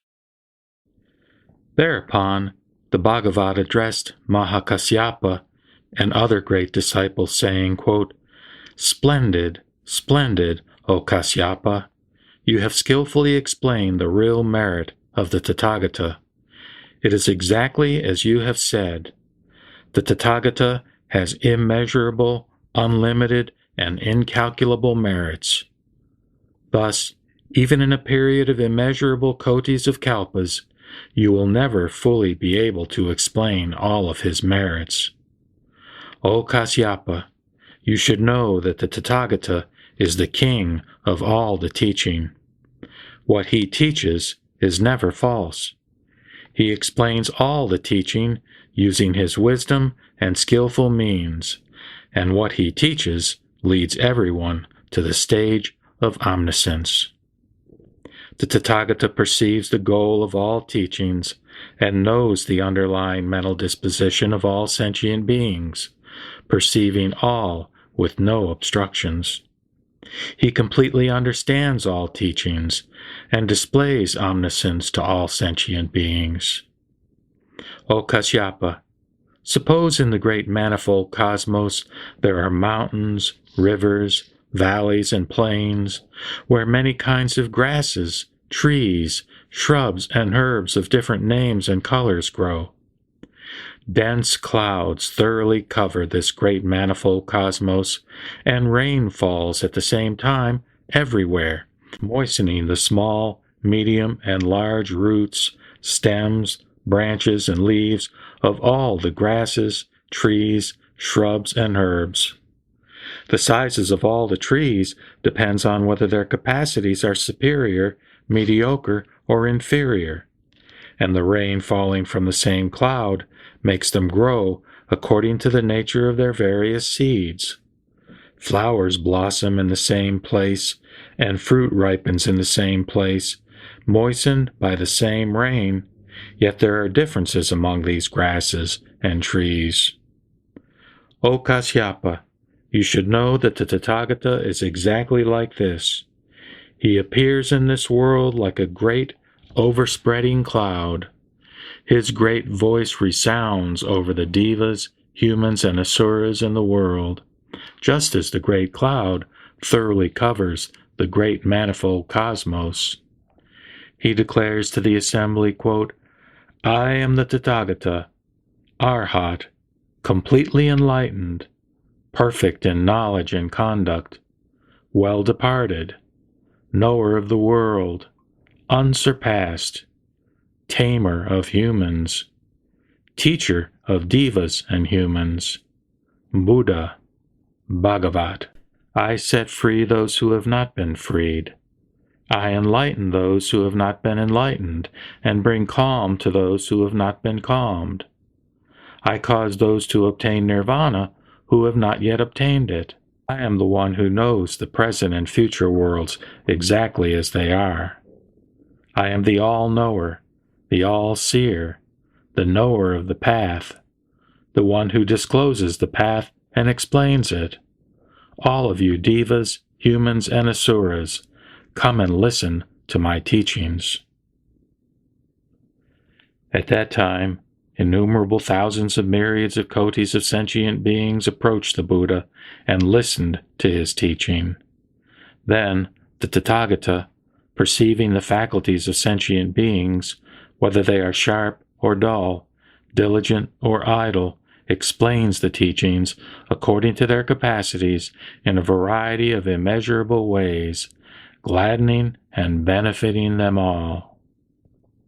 Having heard his teaching, all of these beings are at peace in this world and are born into a good existence in the future. Through this, they will receive peace of mind and be able to hear the teaching. Having already heard the teaching, they will become free from obstructions and be able to gradually enter the path to the Dharma according to their capacities. Just like the great cloud that rains upon all the grasses, trees, shrubs, and herbs, whose seeds are watered and which grow according to their capacities, the Tathagata teaches the Dharma of one aspect and character, that is to say, the character of liberation, dispassion, and cessation, which ultimately leads to omniscience. Those sentient beings who hear, hold, and recite the teachings of the Tathagata and practice it accordingly will, nevertheless, not perceive the merit that they have obtained. Why is this? Only the Tathagata knows the seed, character, disposition, and capacity of sentient beings. Only he knows what they contemplate, think, and practice, how they contemplate, think, and practice, what teachings they contemplate, think, and practice, and what teaching they obtain through what teaching. Only the Tathagata exactly perceives and knows without obstructions the various states in which sentient beings reside. It is just like the grasses, trees, shrubs, and herbs that do not know their own natures, whether they are superior, mediocre, or inferior. Yet the Tathagata knows the teachings of one aspect and character, the character of liberation, dispassion, cessation, complete nirvana, and eternal tranquility, which ultimately leads to emptiness. The Buddha knows this and perceives the aspirations of sentient beings. For this reason, in order to protect them, he does not immediately teach omniscience. O Kasyapa, it is a rare thing that all of you know that the Tathagata teaches according to your capacities, and that you believe and accept it. Why is this? Because the Dharma taught by all the Buddha Bhagavats, according to what is appropriate to sentient beings, is difficult to understand and difficult to know. Thereupon, the Bhagavat, wanting to elaborate on the meaning of this further, spoke these verses. The king of the Dharma, the destroyer of delusive existence, appears in the world and, keeping in mind the aspirations of sentient beings, teaches the Dharma in various ways according to the wishes of sentient beings. The Tathagata is greatly distinguished, and his wisdom is profound. He has been silent for a long time, and intentionally has not taught the essential in haste. Those who are wise will be well convinced when they hear it. Those who are not wise will have doubts and remain confused for a long time. That is why, O Kasyapa, the Tathagata teaches according to the capacities of sentient beings and enables them to attain the correct perspective by using various illustrations. O Kasyapa, you should know that it is as if a great cloud arises in the world and covers everything. This beneficent cloud contains moisture, and bright lightning flashes from it. The sound of its thunder shakes the earth afar and gladdens the people. It conceals the sun and cools the earth. The spreading cloud hangs so low as if it could be touched. Everywhere, equal and immeasurable, the rain pours down and moistens the earth. Grasses, Herbs, large and small trees, all kinds of crops, seedlings, sugar cane and grapes growing in the depth of the mountains, in rivers, and in precipitous valleys, are all watered and completely nourished by the rain. The dry earth is moistened everywhere, and the herbs and trees grow up thickly. Out of this cloud, the same rain waters these grasses, trees, and shrubs, each according to their capacities. All the trees, small, medium, or large, are able to grow in accordance with their capacities. The luster and colors of the roots, stems, branches, leaves, and flowers are all freshened by the same rain. Each of these, although receiving the same moisture, reaches a greater or lesser size in accordance with their different dispositions, characteristics, and natures. The Buddha is exactly like this. He appears in the world as a great cloud which covers everything universally. Once appearing in this world, he illuminates and explains the essence of the teachings for the sake of beings. The great seer, the Bhagavat, expounds this to the assembly of all the devas and humans. I am the Tathagata, the best of humans. I appear in the world to nourish sentient beings, just as the great cloud moistens all the withered trees. I cause everyone to be rid of suffering and attain ease of heart, worldly happiness, and the joy of nirvana. So, devas and humans, listen carefully. Come, all of you, and look at the highest one. I am the Bhagavat. No one is equal to me. I appear in this world to bring peace of mind to sentient beings and to teach the Dharma of immortality to the great assembly. This Dharma has a single flavor of liberation and nirvana. I expound its meaning with the same subtle voice, always making the Mahayana the subject of my illustrations. I see everywhere and regard all as equal. I have no feelings of like or dislike. For me there is no this or that, nor do I have either love or hate. I have no attachments and make no distinctions, and so always teach the Dharma equally to all, and teach the same thing to one person as I teach to everyone else. I always teach the Dharma and nothing else. Going or coming, sitting or standing, I never tire of satisfying the world, just like the rain that gives nourishment universally. I tirelessly pour down the rain of the Dharma equally on those who are noble or humble, superior or inferior, who keep or break the precepts, who have good or bad conduct, right or wrong views, sharp or dull faculties. According to their power to understand, all sentient beings who hear my teaching dwell in various stages. Those living among humans, devas, noble emperors, Sakra and Brahma kings are like the small herbs. Those who know the incorruptible Dharma, who are able to attain nirvana, have the 6 transcendent powers, and have attained the 3 sciences. Those who live alone in mountain forests, always practicing meditation, and who attain the enlightenment of the Pratyeka Buddhas, are like the medium-sized herbs. Those who seek the stage of the Bhagavat, thinking that they will become Buddhas, and practice persistence and meditation, are like the large herbs. The heirs of the Buddhas, who concentrate on the path of the Buddha, who always cultivate compassion within themselves and know definitely without a doubt that they will become Buddhas, are like the small trees. Those who are comfortable with transcendent powers, who turn the irreversible wheel of the Dharma and save innumerable hundreds of thousands of kotis of sentient beings, are the bodhisattvas, who are like the large trees. The Buddha's equal teaching is like the rain of one flavor.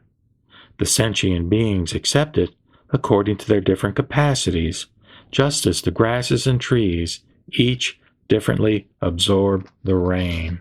The Buddha reveals the single teaching with illustrations using skillful means, and explains it with various explanations, and yet it is just a drop in the ocean compared to the Buddha's wisdom.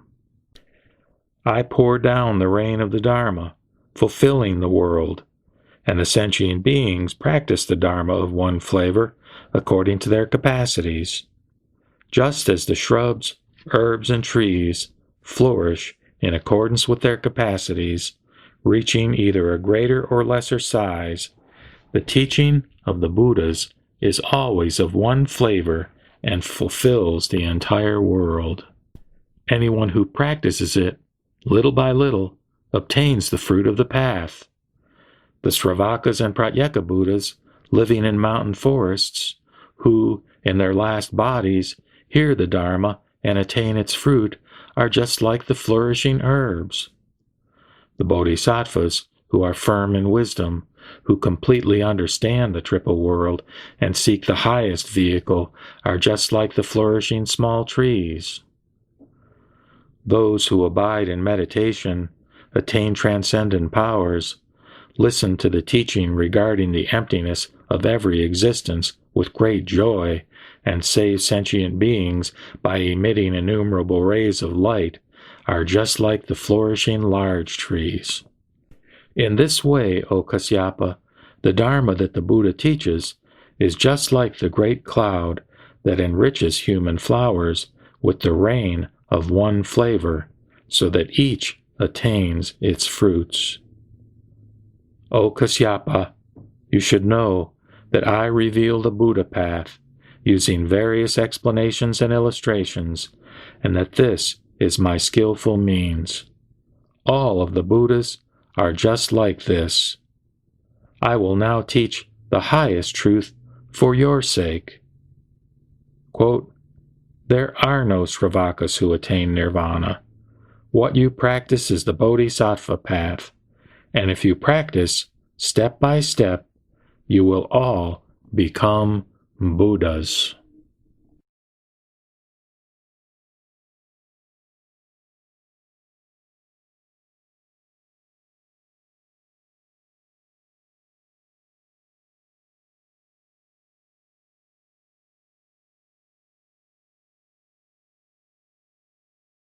The Lotus Sutra, Chapter 6, Prediction. At that time, after the Bhagavat had spoken these verses, he addressed the great assembly, proclaiming, quote, this disciple of mine, Mahakasyapa, in the future will be able to meet 300 myriads of kotis of Buddha Bhagavats, to whom he will pay homage, respect, veneration, and praise. He will extensively expound the immeasurable great teachings of these Buddhas. In his last body, he will become a Buddha called Rashmi Prabhasa, a Tathagata, Arhat, completely enlightened, perfect in knowledge and conduct, well-departed, knower of the world, unsurpassed, tamer of humans, teacher of devas and humans, Buddha, Bhagavat. His world will be called Avabhasa Prapta, in the Kalpa called Mahavyuha. The lifespan of this Buddha will be 12 intermediate kalpas. The true Dharma will last in the world for 20 intermediate kalpas, and the semblance Dharma will also last for 20 intermediate kalpas. His world will be adorned, and there will be no dirt, shards, thorns, excrement, or other impurities. The earth will be level, without irregularities, hollows, or hills. The earth will be made of lapis lazuli, with jeweled trees in rows. Golden cords will line the borders of these roads, which will be scattered with precious flowers, and everywhere will be pure. In his world there will be immeasurable thousands of kotis of bodhisattvas, as well as innumerable Sravakas. all malice will be far removed, and even though Mara and his minions will be there, they will all protect the Buddha Dharma. Thereupon, the Bhagavat, wanting to explain the meaning of this further, spoke these verses, quote, I tell you, O monks, that I see with the Buddha eye that Kasyapa in the future will become a Buddha after innumerable kalpas have passed.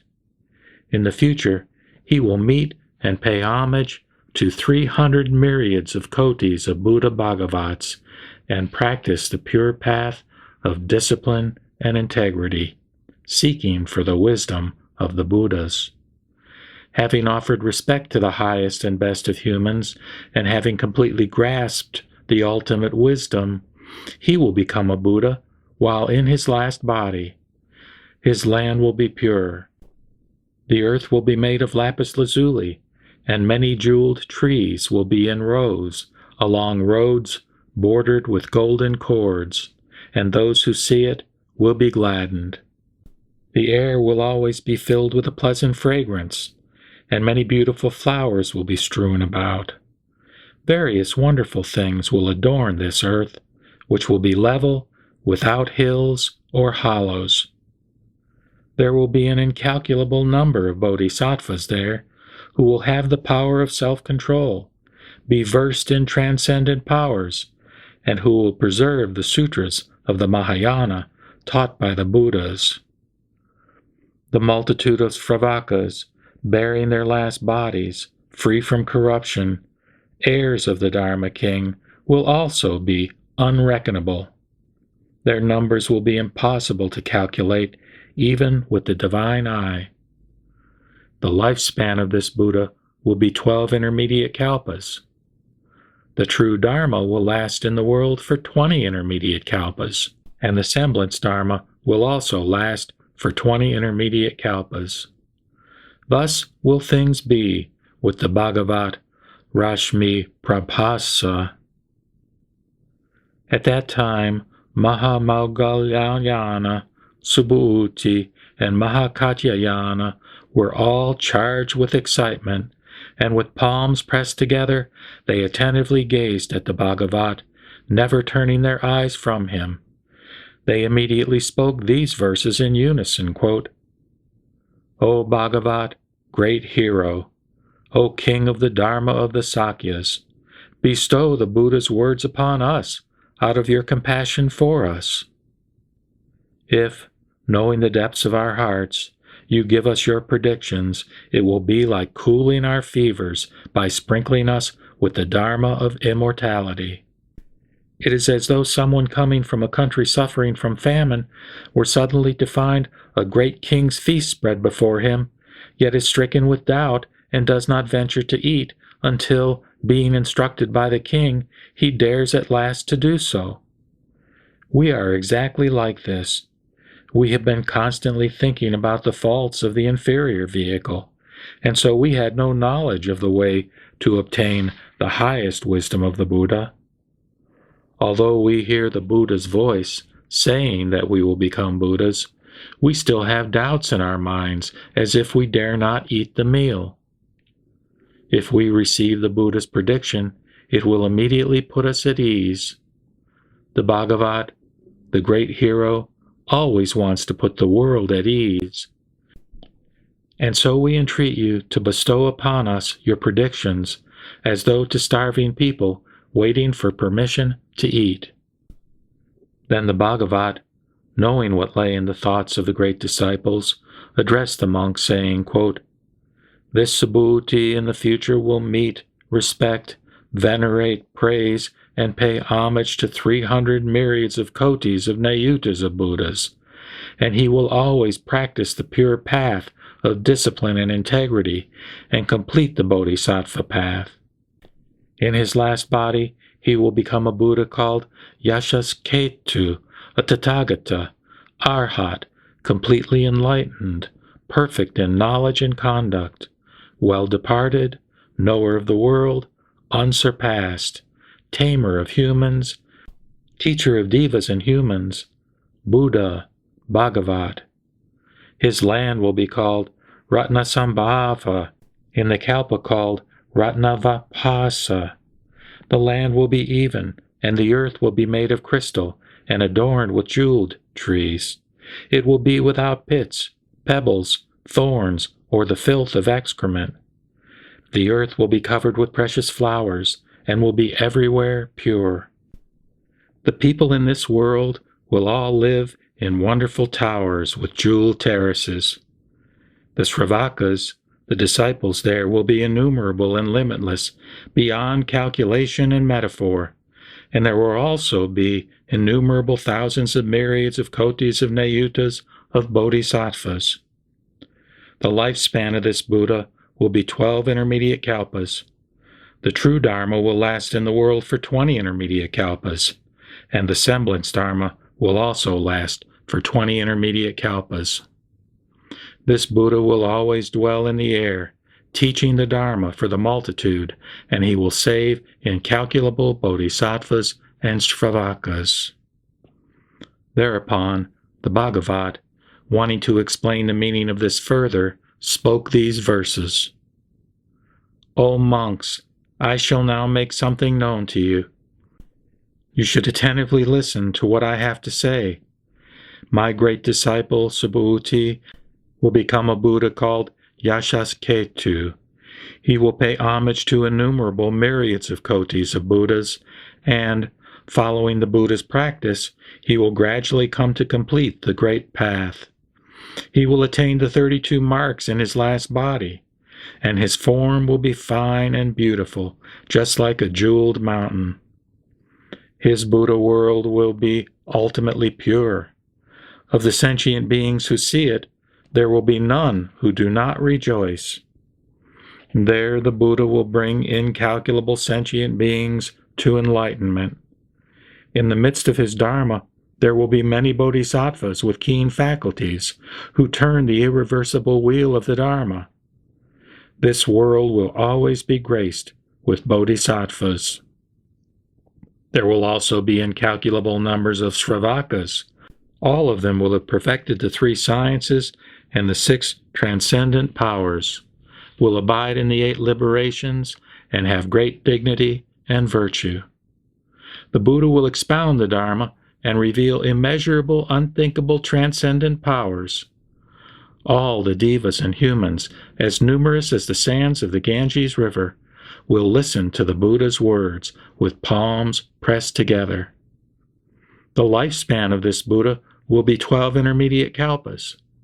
The true Dharma will last in the world for 20 intermediate kalpas, and the semblance Dharma will also last for 20 intermediate kalpas.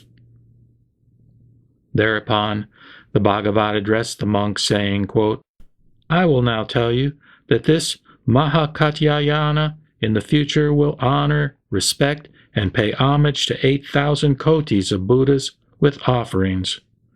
After the parinirvanas of these Buddhas, he will erect stupas, each of which will be 1,000 yojanas in height and 500 yojanas in both width and depth.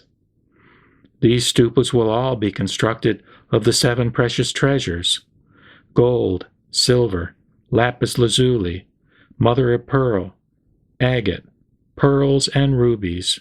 He will pay homage to these stupas with many flowers and necklaces, fragrant ointments, scented powders, burning incense, canopies, flags, and banners. After this, he will also pay homage to 2 myriads of kotis of Buddhas in exactly the same way, and having done so, he will perfect the Bodhisattva path and become a Buddha called Jambunadabhasa, a Tathagata, Arhat, completely enlightened, perfect in knowledge and conduct, well-departed, knower of the world, unsurpassed, tamer of humans, teacher of devas and humans, Buddha, Bhagavat. His land will be level. The earth will be made of crystal, and it will be adorned with jeweled trees. The roads will be bordered with golden cords, and beautiful flowers will cover the earth. It will be pure everywhere, and those who see it will rejoice. There will be none of the four troubled states of being, namely the hells, hungry ghosts, animals, and asuras. There will be many devas and humans, and immeasurable myriads of kotis of sravakas and bodhisattvas will grace this world. The lifespan of this Buddha will be 12 intermediate kalpas.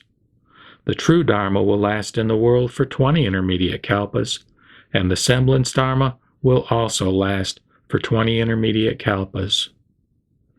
At that time, the Bhagavat, wanting to explain the meaning of this further, spoke these verses. O monks, listen carefully. What I shall say is nothing but the truth. This Katyayana will pay homage to the Buddhas with various wonderful offerings. After the parinirvanas of those Buddhas, he will erect stupas constructed of the 7 precious treasures, and offer respect to their relics with flowers and incense. In his last body, he will attain the wisdom of the Buddha and will achieve complete enlightenment. His world will be pure, and he will save incalculable myriads of kotis of sentient beings. He will be venerated in the 10 directions. There is nothing that surpasses this Buddha's ray of light, so this Buddha will be called Jambunadabhasa. There will be innumerable, uncountable bodhisattvas and sravakas gracing this world, who have shaken free from every state of being. Thereupon, the Bhagavat again addressed the assembly, saying, quote, I will now tell you that this Mahamaugalayana will respect, venerate, and pay homage to 8,000 Buddhas with various offerings, and after the parinirvanas of these Buddhas, he will erect stupas, each of which will be 1,000 yojanas in height and 500 yojanas in both depth and width. These stupas will be constructed with the 7 precious treasures, gold, silver, lapis lazuli, mother of pearl, agate, pearls, and rubies. He will offer them various flowers, necklaces, fragrant ointments, scented powders, burning incense, canopies, flags, and banners. After this, he will pay homage to 200 myriads of kotis of Buddhas in exactly the same way, and will become a Buddha called Tamalapatra Khandana Ganda, a Tathagata, Arhat, completely enlightened, perfect in knowledge and conduct, well departed, knower of the world, unsurpassed, tamer of humans, teacher of devas and humans, Buddha, Bhagavat. His world will be called Manobhirama, in the Kalpa called Radiprapurna. The land will be level, the earth will be made of crystal, adorned with jeweled trees, and strewn with flowers of pearls. It will be pure everywhere, and those who see it will rejoice. There will be many devas and humans, innumerable bodhisattvas, and sravakas. The lifespan of this Buddha will be 24 intermediate kalpas. The true Dharma will last in this world for 40 intermediate kalpas, and the semblance Dharma will also last for 40 intermediate kalpas. Then the Bhagavat, wanting to elaborate on this meaning, spoke these verses. This disciple of mine, Mahamauga Lalyayana, having abandoned this body, will meet 8,000 and then 200 myriads of kotis of Buddha Bhagavats. For the sake of the Buddha path, he will pay them homage and respect them, and always practice holy conduct of discipline and integrity in the presence of these Buddhas. He will uphold the Buddha Dharma for immeasurable kalpas. After the parinirvanas of these Buddhas, he will erect stupas constructed with the 7 precious treasures, on which gold banners will be long displayed. He will pay homage to these stupas of the Buddhas with flowers, incense, and music. After having mastered the Bodhisattva path step by step in a land called Manobhirama, he will become a Buddha called Tamalapatra Khandana Aganda. The lifespan of this Buddha will be 24 intermediate kalpas. He will always expound the Buddha path for the sake of devas and humans. There will be countless Shravakas, as numerous as the sands of the Ganges River, who will have perfected the 3 sciences and 6 transcendent powers and have great dignity and virtue. There will be innumerable bodhisattvas, resolute and persevering, who will never turn away from the wisdom of the Buddhas. After the parinirvana of this Buddha, the true Dharma will last for 40 intermediate kalpas, and the semblance Dharma will also be like this. All of my disciples, 500 in number, who are endowed with dignity and virtue, will also receive my prediction. In the future, they will all become Buddhas. I will now explain the relationships that you and I have formed in past lives. All of you, listen carefully.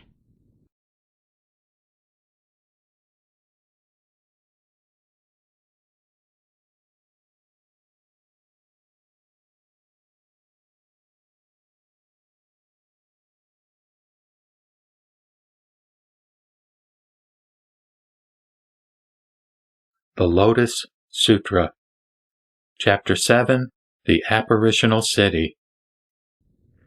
The Buddha addressed the monks, saying, quote, "Once upon a time, immeasurable, limitless, inconceivable, incalculable kalpas ago, there was a Buddha called Mahabhijnanabhibu Tathagata, an arhat, completely enlightened, perfect in knowledge and conduct, well departed, knower of the world, unsurpassed, tamer of humans, teacher of devas and humans, Buddha, Bhagavat. His land was called Susambhava, in the kalpa called Maharupa. O monks, it has been an extremely long time since this Buddha entered nirvana. Suppose there was a man who ground the earth of the entire great manifold cosmos into powdered ink, and he were to then pass through 1,000 worlds to the east, where he let fall a single particle of ink the size of a speck of dust. After passing through another 1,000 worlds, he let fall another particle, and he continued in this way until he had completely used all the ink. What do you think about this? Do you think that a mathematician or a mathematician's pupil would be able to count those worlds to the last particle, or not? O Bhagavat, no, they could not. O monks, suppose that all the worlds this man passed through, whether letting fall a particle or not, were all ground into dust, and one speck of this dust were equal to 1 kalpa.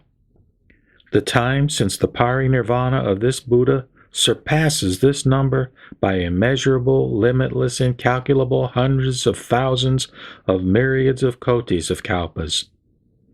And through the power of the Tathagata's wisdom and insight, I can see this distant past as if it were today." Thereupon, the Bhagavat, wanting to elaborate on the meaning of this further, spoke these verses, quote, "I recall that in the past, immeasurable kalpas ago, there was a Buddha, the most honored among 2-legged beings, called Mahabhijnanabhibu. Suppose there was a man who vigorously ground up in its entirety the earth of the great manifold cosmos and turned it all to powdered ink.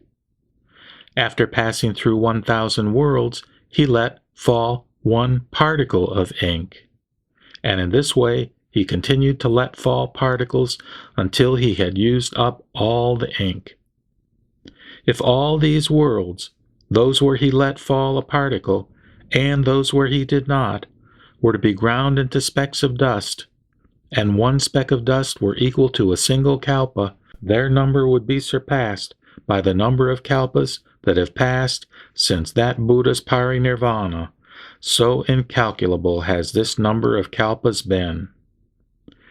With the Tathagata's unobstructed wisdom, I know of these bodhisattvas and sravakas and the parinirvana of this Buddha. It is as if I see his parinirvana today. O monks, you should know that with the knowledge of the Buddha, which is pure and subtle, incorrupted and without obstructions, I perceive what happened immeasurable kalpas ago.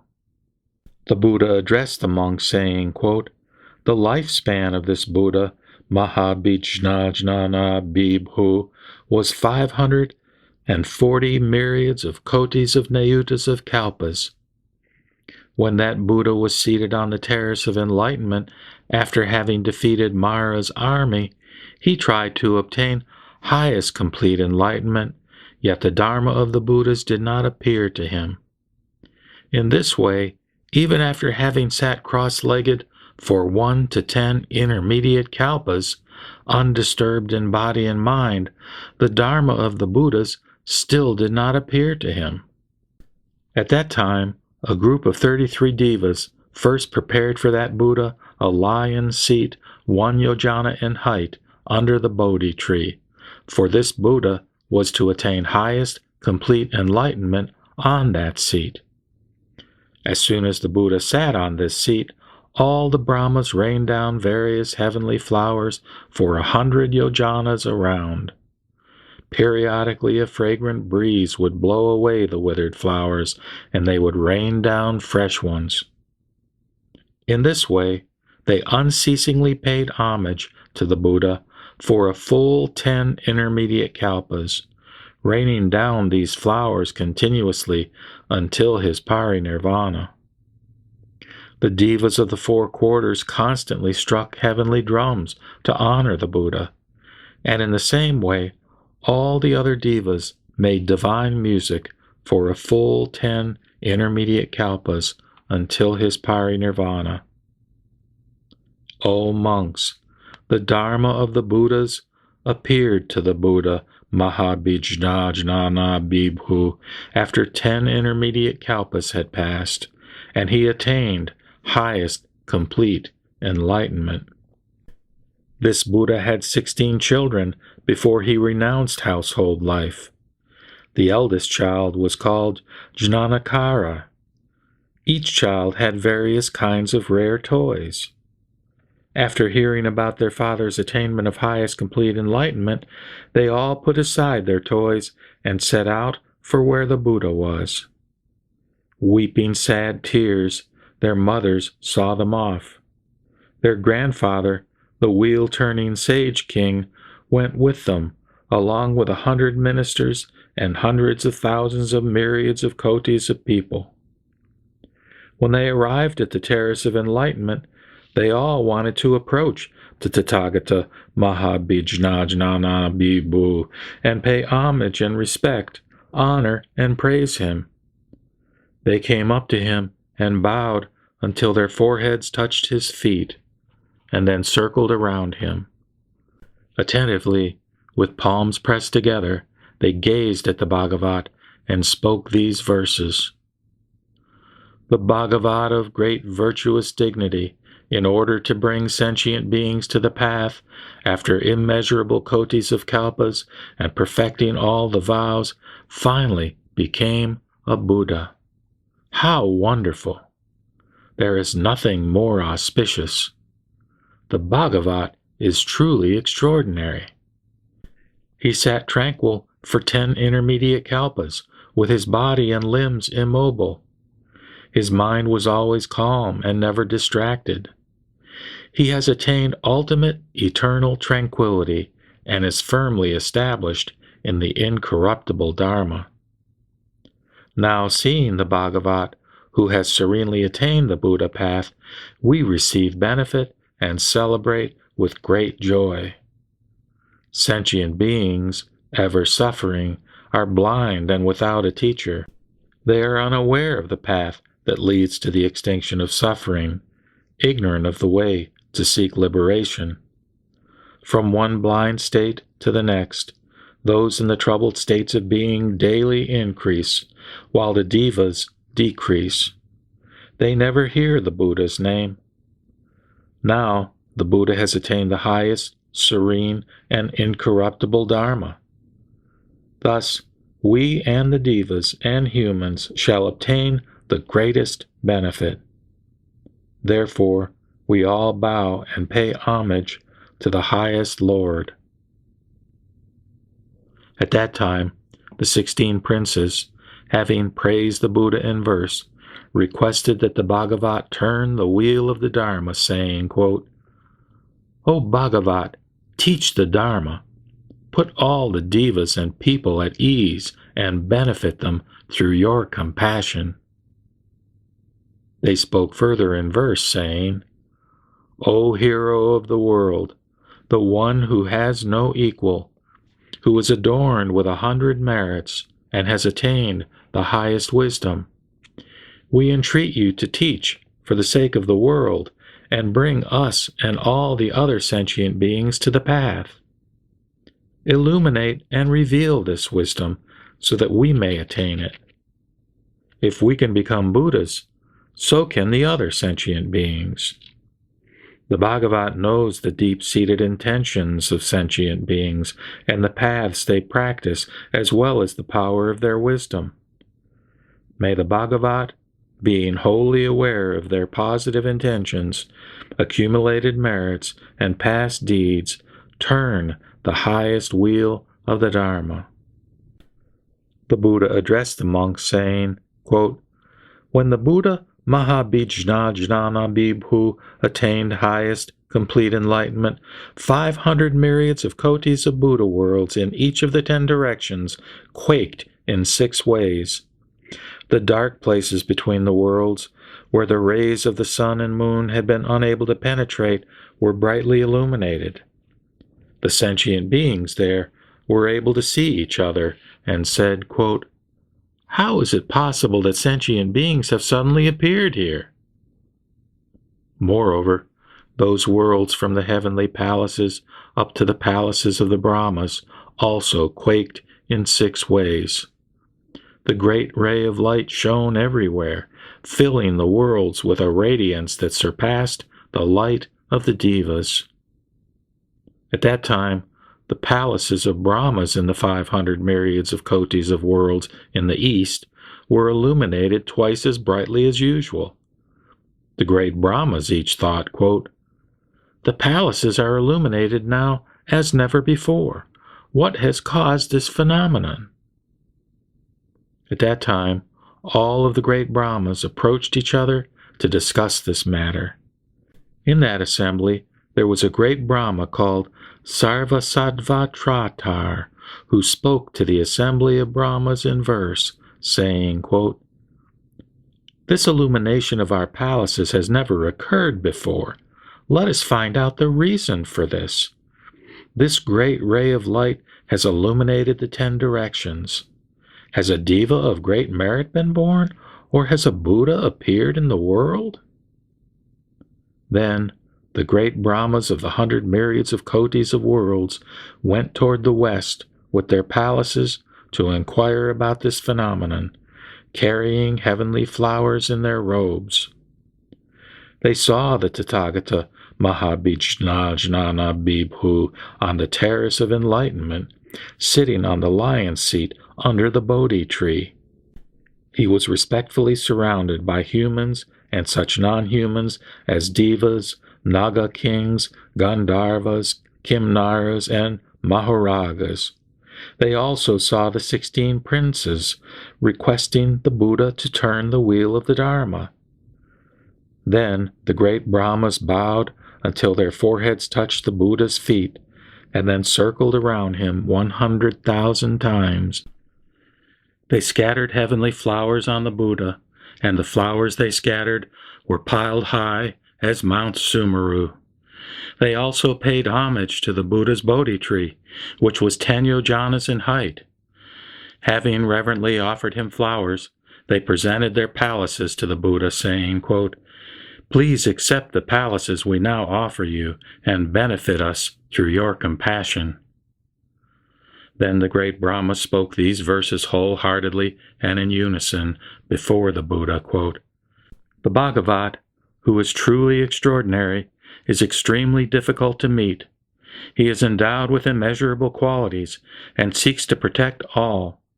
The great teacher of devas and humans feels compassion for the world and causes all sentient beings in the 10 directions to be universally benefited. All of us, who have come from 500 myriads of kotis of worlds, have given up the pleasure of deep meditation in order to pay homage to the Buddha. To the Bhagavat, we now present our palaces, which the merits of our previous lives have caused to be completely adorned. Please accept them through your compassion.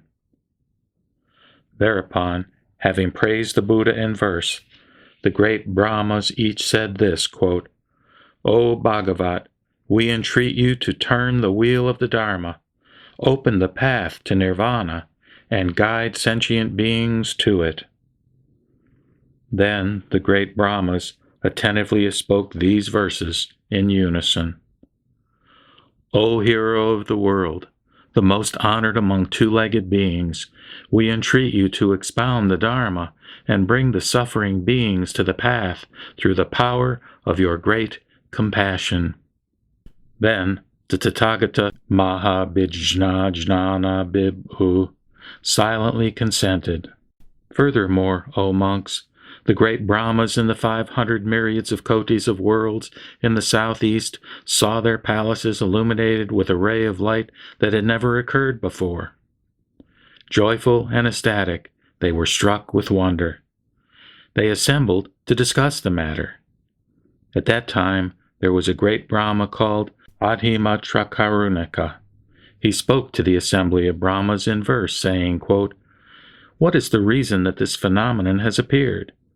Even since the olden times, this illumination of all our palaces is without precedent. Has a diva of great merit been born, or has a Buddha appeared in the world? Since we have never seen such a phenomenon, we should seek thoroughly for its source. Even if we have to pass through thousands of myriads of kotis of worlds, we should seek together for the source of this light. Possibly a Buddha has appeared in the world to save suffering sentient beings. Thereupon, 500 myriads of kotis of great Brahmas went toward the northwest with their palaces, carrying heavenly flowers in their robes, to inquire about this phenomenon. They saw the Tathagata Mahabhijnana Bibhu on the terrace of enlightenment, sitting on the lion's seat under the Bodhi tree. He was respectfully surrounded by humans and such non-humans as devas, naga kings, gandharvas, kimnaras, and mahoragas. They also saw the 16 princes requesting the Buddha to turn the wheel of the Dharma. Then all the Brahmas bowed until their foreheads touched the Buddha's feet, and then circled around him 100,000 times.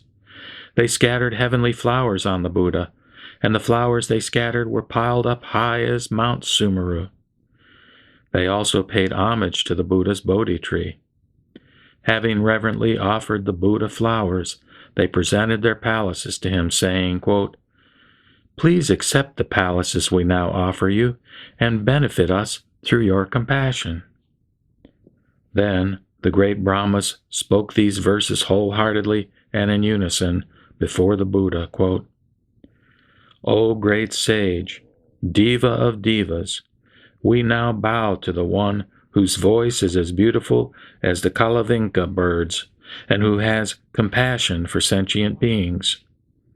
The Bhagavat is truly extraordinary, and can only be seen once in an extremely long time.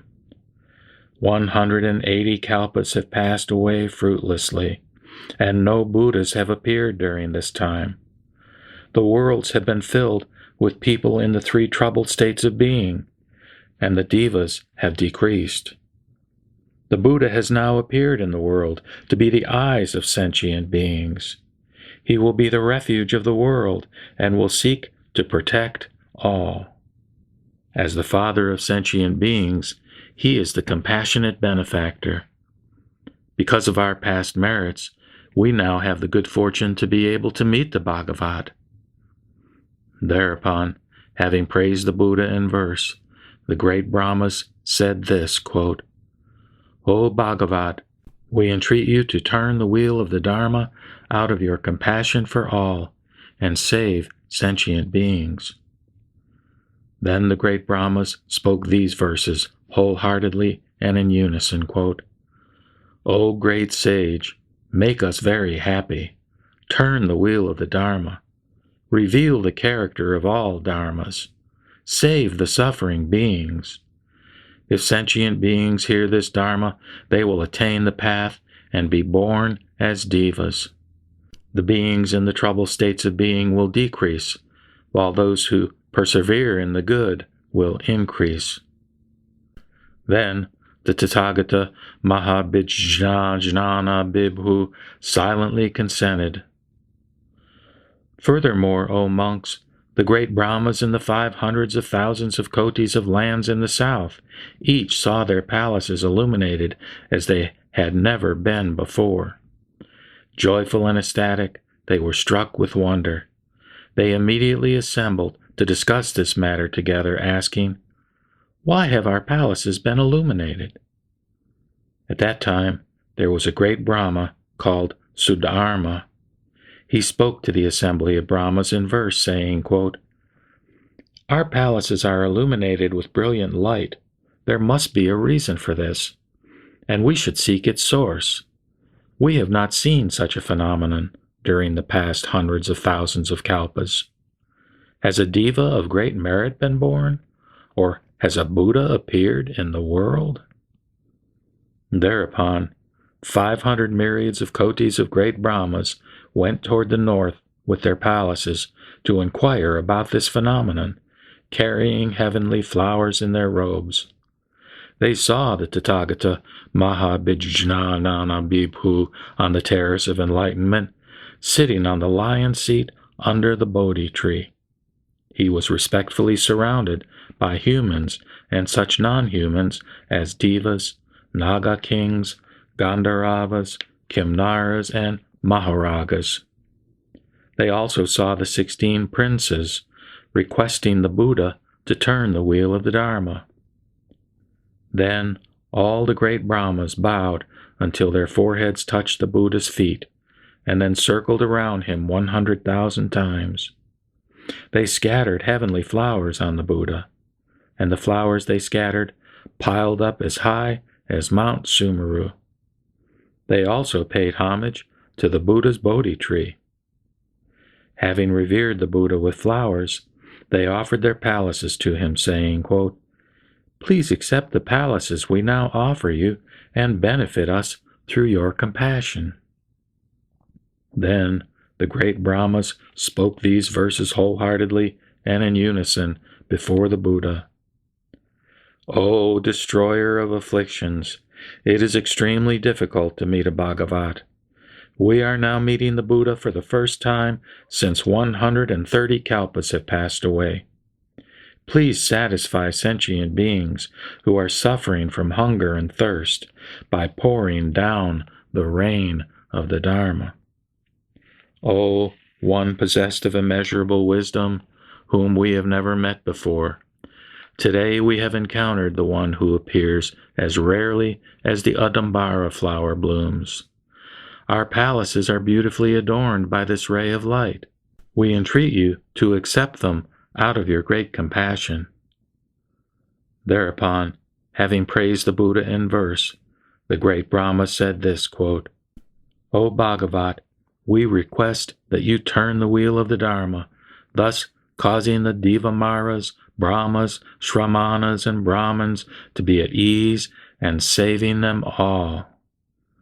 Then the great Brahma spoke these verses wholeheartedly and in unison, quote, We entreat you, O best of devas and humans, to turn the wheel of the highest Dharma, beat the drum of the great Dharma, blow the conch of the great Dharma, rain the rain of the great Dharma everywhere, and save incalculable sentient beings.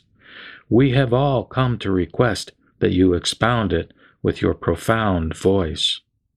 Then the Tathagata Mahabhijnana Bibhu silently consented.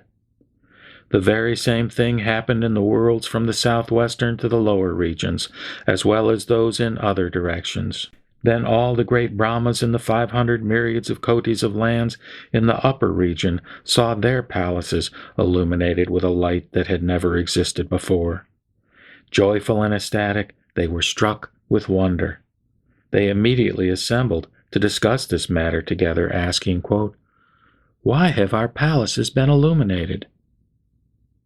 There was a great Brahma in that assembly called Sikhin.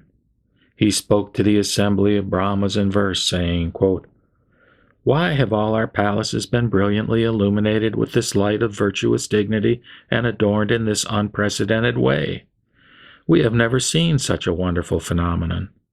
Has a diva of great merit been born?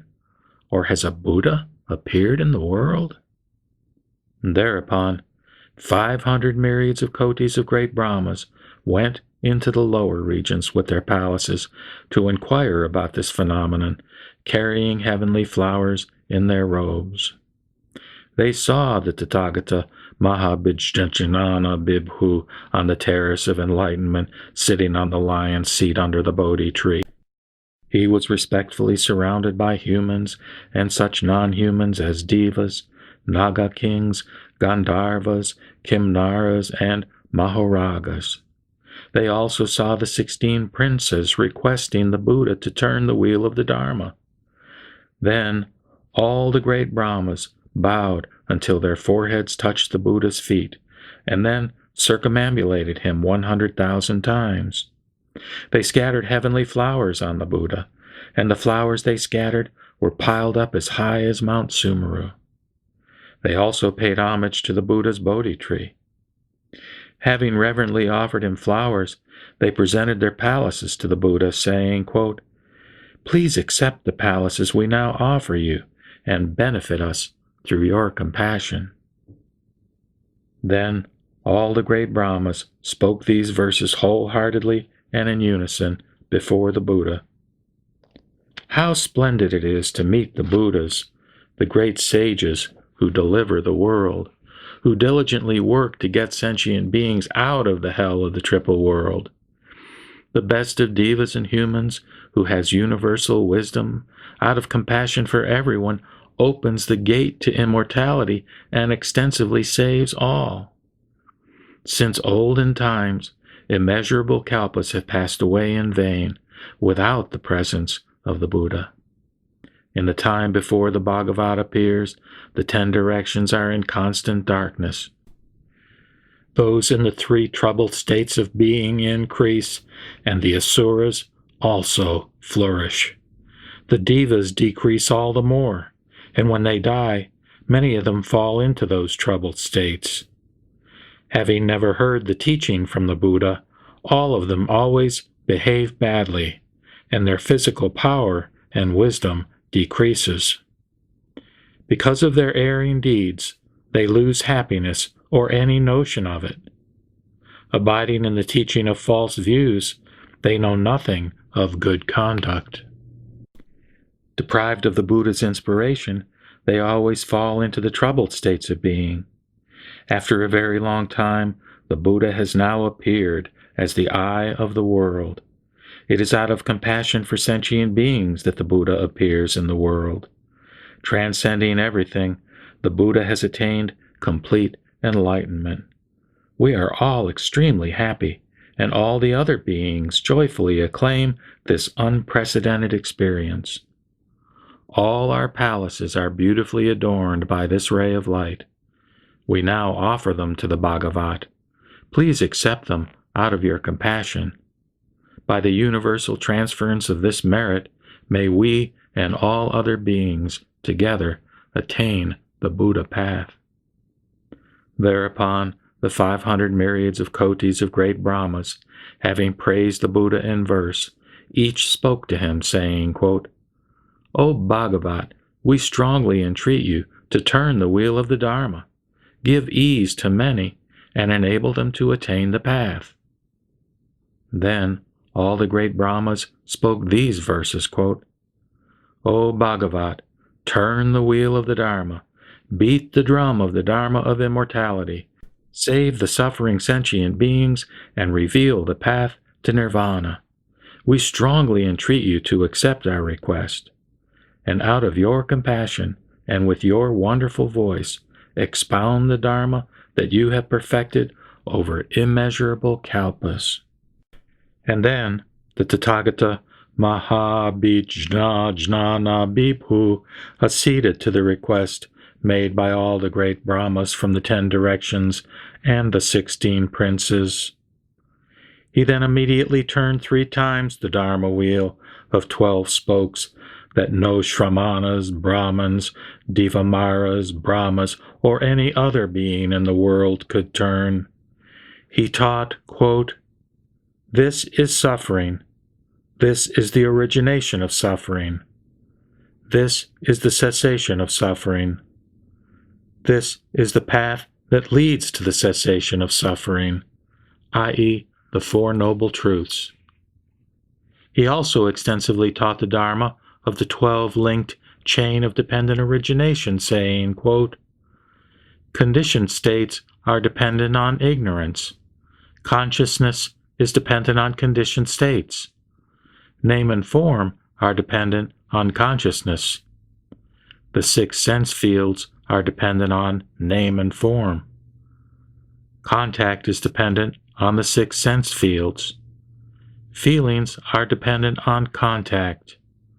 Craving is dependent on feelings. Grasping is dependent on craving. Becoming is dependent on grasping. Birth is dependent on becoming. And old age, sickness, death, anxiety, sorrow, suffering, and distress are dependent on birth. When ignorance ceases, then conditioned states cease. When conditioned states cease, then consciousness ceases. When consciousness ceases, then name and form cease. When name and form cease, then the 6 sense fields cease. When the 6 sense fields cease, then contact ceases. When contact ceases, the feelings cease. When feelings cease, then craving ceases. When craving ceases, then grasping ceases. When grasping ceases, then becoming ceases. When becoming ceases, then birth ceases. When birth ceases, then old age, sickness, death, anxiety, sorrow, suffering, and distress cease. When the Buddha explained this Dharma to the great assembly of the devas and humans, at that time 600 myriads of kotis of nayutas of people, because they were not attached to any existent thing, became free of all corruption. All of them perfected profound meditations, the 3 sciences, the 6 transcendent powers, and were endowed with the 8 liberations. When he taught the Dharma for the 2nd, 3rd, and 4th time, thousands of myriads of kotis of nayutas of sentient beings, equal to the sands of the Ganges River, who were not attached to any existent thing, became free of all corruption. Innumerable, immeasurable, incalculable Shravakas followed in their turn. At that time, the 16 princes, who were still young, renounced household life and became Shramanaras. All their faculties were sharp, and their wisdom was penetrating. They had paid homage to hundreds of thousands of myriads of kotis of Buddhas, practiced the pure path of discipline and integrity, and sought highest, complete enlightenment. They all spoke to the Buddha, saying, quote, "O Bhagavat, all of these immeasurable thousands of myriads of kotis of Shravakas of great merit have all attained perfection. O Bhagavat, you should also expound the teaching of highest complete enlightenment to us. Hearing it, we shall all practice it. O Bhagavat, we aspire for the wisdom and insight of the Tathagata. The Buddha himself knows what is deep in our minds. At that time, 8 myriads of kotis of people in the assembly who served the noble emperor saw the 16 princes renounce household life and appealed to the emperor to allow their own renunciation. The emperor immediately gave his permission. Then the Buddha accepted the request of the Shramaneras. After 20,000 kalpas had passed, he taught to the fourfold assembly this Mahayana Sutra called the Lotus Sutra, the instruction for bodhisattvas and treasured lore of the Buddhas. After the Buddha taught this sutra, all the 16 Shramaneras preserved, recited, and understood it in order to achieve highest complete enlightenment. When the Buddha taught this sutra, all the 16 Shramaneras, the bodhisattvas, completely accepted it. There were also some among the Sravakas who believed it, but all the other thousands of myriads of kotis of sentient beings became confused. The Buddha continuously taught this sutra for 8,000 kalpas without stopping. After teaching this sutra, he immediately entered a quiet place and abided in meditation for 84,000 kalpas. At that time, each of the 16 Shramaneras, the bodhisattvas, knowing that the Buddha had entered the quiet place and was abiding tranquilly in meditation, ascended the Dharma seat and extensively taught and explained the Lotus Sutra to the fourfold assembly for 84,000 kalpas. Each of them saved 600 myriads of kotis of nayutas of sentient beings, equal in number to the sands of the Ganges River. By revealing and teaching it, they gladdened these sentient beings and awoke in them the thought of highest, complete enlightenment. Having arisen from samadhi after 84,000 kalpas had passed, the Buddha Mahabhijna Bhikkhu approached the Dharma seat and sat down with complete mindfulness. He addressed everyone in the assembly, saying, quote, "These 16 Shramaneras, bodhisattvas, are extraordinary. All their faculties are sharp, and their wisdom is penetrating. In times past, they have paid homage to immeasurable thousands of myriads of kotis of Buddhas and have constantly practiced the pure path of discipline and integrity under them. They preserved the wisdom of the Buddhas and revealed it to sentient beings, causing them to enter into it. All of you should approach and pay them homage again and again. Why is this? If there are any Sravakas, Pratyeka Buddhas, and Bodhisattvas who are able to believe and preserve the teaching in this sutra expounded by these 16 Bodhisattvas and not disparage it, they will all attain the wisdom of the Tathagata, highest complete enlightenment." The Buddha addressed the monks, saying, quote, "These 16 Bodhisattvas always willingly taught this Lotus Sutra. Each bodhisattva has inspired 600 myriads of kotis of nayutas of sentient beings equal in number to the sands of the Ganges River. In life after life, they remained with these bodhisattvas, and, hearing this teaching from them, they believed and understood. For this reason, they were able to meet 4 myriads of kotis of Buddha Bhagavats during a period uninterrupted up to the present. O monks, I shall now tell you that these 16 Shramaneras, disciples of that Buddha Mahabhijna Bhikkhu, have now attained highest complete enlightenment and presently teach the Dharma in the lands of the 10 directions. There are immeasurable hundreds of thousands of myriads of bodhisattvas and shravakas who have become their attendants. 2 of these Shramaneras became Buddhas in the East. One is called Aksobaya in the land called Abhirati, and the other is called Merakuta. In the southeast, there are 2 Buddhas. One is called Simhaghosa, and the other is called Simhadhadvaja. In the south, there are 2 Buddhas called Akasapratisthita and Nityaparinirvirta. There are also 2 Buddhas in the southwest. One is called Indradavacha, and the other is called Brahmadavacha. In the west there are 2 Buddhas called Amitayus and Sarvalokadatu Padra Vodvega Prati Utirna. There are 2 Buddhas in the northwest. One is called Tamala Patrakand Anaganda Bijna. The other is called Merukalpa. In the north there are 2 Buddhas. One is called Meghasvaradipa, and the other is called Meghasvararaja.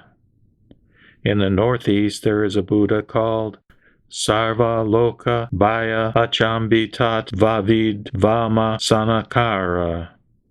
And the 16th one is myself, Buddha Sakyamuni, who in this Saha world achieved highest, complete enlightenment. O monks, when we were Shramaneras, each of us inspired immeasurable hundreds of thousands of myriads of kotis of sentient beings equal in number to the sands of the Ganges River.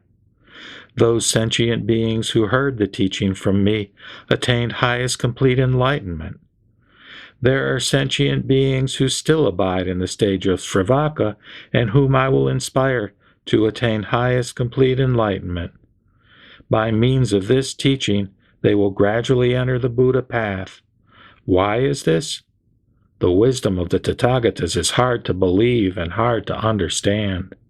Those incalculable sentient beings equal in number to the sands of the Ganges River who were inspired at that time were you, O monks, and those disciples who will be Shravakas in the future after my parinirvana. After my parinirvana, there will be disciples who will not hear this sutra and will neither know nor understand the bodhisattva practice. Yet, through the merit they have acquired, the thought of extinction will awaken in them, and they will enter parinirvana. I will become a Buddha in another land with a different name. Although the idea of extinction has awoken in these disciples, and they have entered parinirvana, in that land they will still seek the wisdom of the Buddhas, and will then be able to hear this sutra. They can obtain parinirvana only through the Buddha vehicle. There are no other vehicles except the one taught through the skillful means of the Tathagata.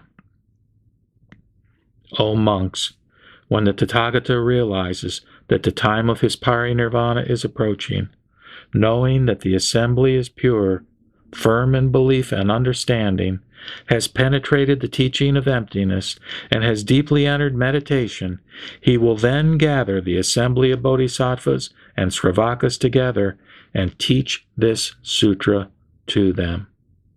In this world there is no second vehicle through which one can attain parinirvana. Only through the single Buddha vehicle can one attain it. You should know, O monks, that the Tathagata, through skillful means, deeply penetrates the dispositions of sentient beings. Knowing their inclination toward the inferior teachings, and that they are deeply attached to the desires of the five senses, he teaches nirvana for their sake. If they listen, they will accept it. Suppose in a desolate, fearful place there were a dangerous road 500 yojanas long. There is a large group that wants to travel along this road to reach a place where there is great treasure. They have a leader who is wise and penetrating, and who knows the passable and impassable parts of this dangerous road very well. Although he wants to guide these people past the danger, they become exhausted along the way. Addressing the leader, they say, quote, "We are extremely tired and frightened. We cannot go any further. We are still far away from our destination, and we want to turn back." The leader, knowing many skillful means, thinks, quote, "These people are to be pitied. How could they want to turn back and abandon the great treasure?" After thinking this, the leader, through his skillful means, magically creates a city 300 yojanas away along the dangerous road. He addresses the people, saying, quote, "Do not be frightened. Do not turn back. You may now stay in this great city and be at your leisure. If you enter this city, you can be comfortable and at ease. Once you are able to go on and reach the treasure site, then you can depart once more." Then the exhausted people rejoice greatly and praise this unprecedented experience, saying, quote, "We are now free of this evil road and will be comfortable and at ease." Then they proceed to the apparitional city and enter it. They believe that their hardships are over and feel at ease. Then the leader realizes that they are rested and their fatigue has gone. He immediately makes the apparitional city vanish and says to the people, quote, "All of you, come along. The treasure site is near. I made that great apparitional city only in order to let you rest." O monks, the Tathagata is exactly like this. Now, for your sake, he has become a great leader who knows the long, dangerous, and evil road of birth, death, and desire's confusion. You should leave it and be saved. If sentient beings hear only about the single Buddha vehicle, they will then want neither to see nor approach a Buddha. They will think that the Buddha path is long and attainable only after enduring severe and protracted suffering. The Buddha, knowing their minds, knowing that they are weak-willed and of lowly aspiration, teaches them the two nirvanas through skillful means in order to let them rest halfway to the goal. If there are sentient beings who abide in either of these two stages, the Tathagata immediately teaches, quote, "What you have accomplished is not complete. The stage you abide in is close to the wisdom of the Buddhas. You should observe and consider that the nirvana you have obtained is not the true one. It is only through the power of the Tathagata's skillful means that the single Buddha vehicle is explained as three." The Buddha is just like that leader who conjured a great apparitional city to let the people rest. Knowing that they were rested, he addressed them, saying, quote, "The treasure site is near. This city is not real. It is only my invention." Thereupon, the Bhagavat, wanting to elaborate on the meaning of this further, spoke these verses. The Buddha, Mahabhijnana Bibhu, sat on the terrace of enlightenment for 10 kalpas, but still the Dharma of the Buddhas did not appear to him, and he did not attain the Buddha path. The Devas, Naga kings, Asuras, and others constantly rain down heavenly flowers in order to pay homage to that Buddha. The Devas beat heavenly drums and played various kinds of music. The fragrant winds blew the withered flowers away, and then they rained down fresh, beautiful ones.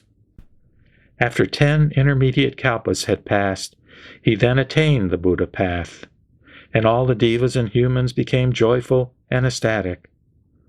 The 16 princes of that Buddha, surrounded by thousands of myriads of kotis of attendants, came to the place where the Buddha was. Having bowed until their foreheads touched his feet, they requested him to turn the wheel of the Dharma, saying, quote, "O noble lion, fill us and everyone else with the rain of the Dharma. It is extremely difficult to meet a Bhagavat, since he appears only once in a very long time." To get the attention of the beings, the Buddha shook the entire world. The palaces of the Brahmas in the 500 myriads of kotis of lands in the east were illuminated as never before. All of the Brahmas, seeing this phenomenon, came to the place where the Buddha was.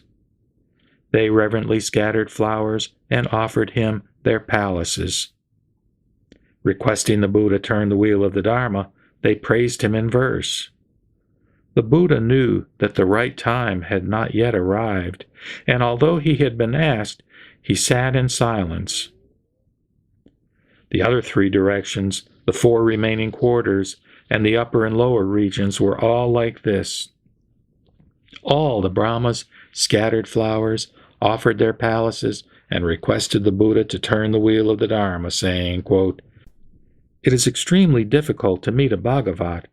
We entreat you to open wide the gate to immortality and turn the wheel of the highest Dharma through your great compassion." The Bhagavat, having immeasurable wisdom, accepted their request and expounded various teachings, such as the Four Noble Truths and the 12 linked chain of dependent origination, saying, quote, "Beginning with ignorance and ending with old age and death, all these derive from birth. You should know about such miseries." When the Buddha expounded this teaching, 600 myriads of kotis of trillions of people attained the complete extinction of all suffering and became arhats. At the time of the second teaching, thousands of myriads of people, equal in number to the sands of the Ganges River, unattached to any existent thing, also attained arhatship. After that, an incalculable number of beings attained the path. Even if one were to count for myriads of kotis of kalpas, one could not finish counting their number. Then the 16 princes renounced household life and became Shramanaras. They all asked the Buddha to expound the teaching of the Mahayana, saying, quote, "Let us and all of our attendants attain the Buddha path. We entreat you to let us obtain the Bhagavat's eye of wisdom, supreme in purity." The Buddha, knowing the minds of his children and their past conduct, taught the 6 perfections and various transcendent powers through incalculably numerous explanations and various illustrations. Explaining the true teaching and the path to be practiced by the Bodhisattvas, he taught this Lotus Sutra in verses equal in number to the sands of the Ganges River.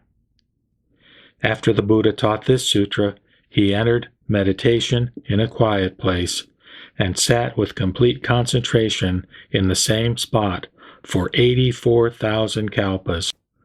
Those Shramanaras, knowing that the Buddha had not arisen from meditation, taught the highest wisdom of the Buddhas to immeasurable kotis of beings.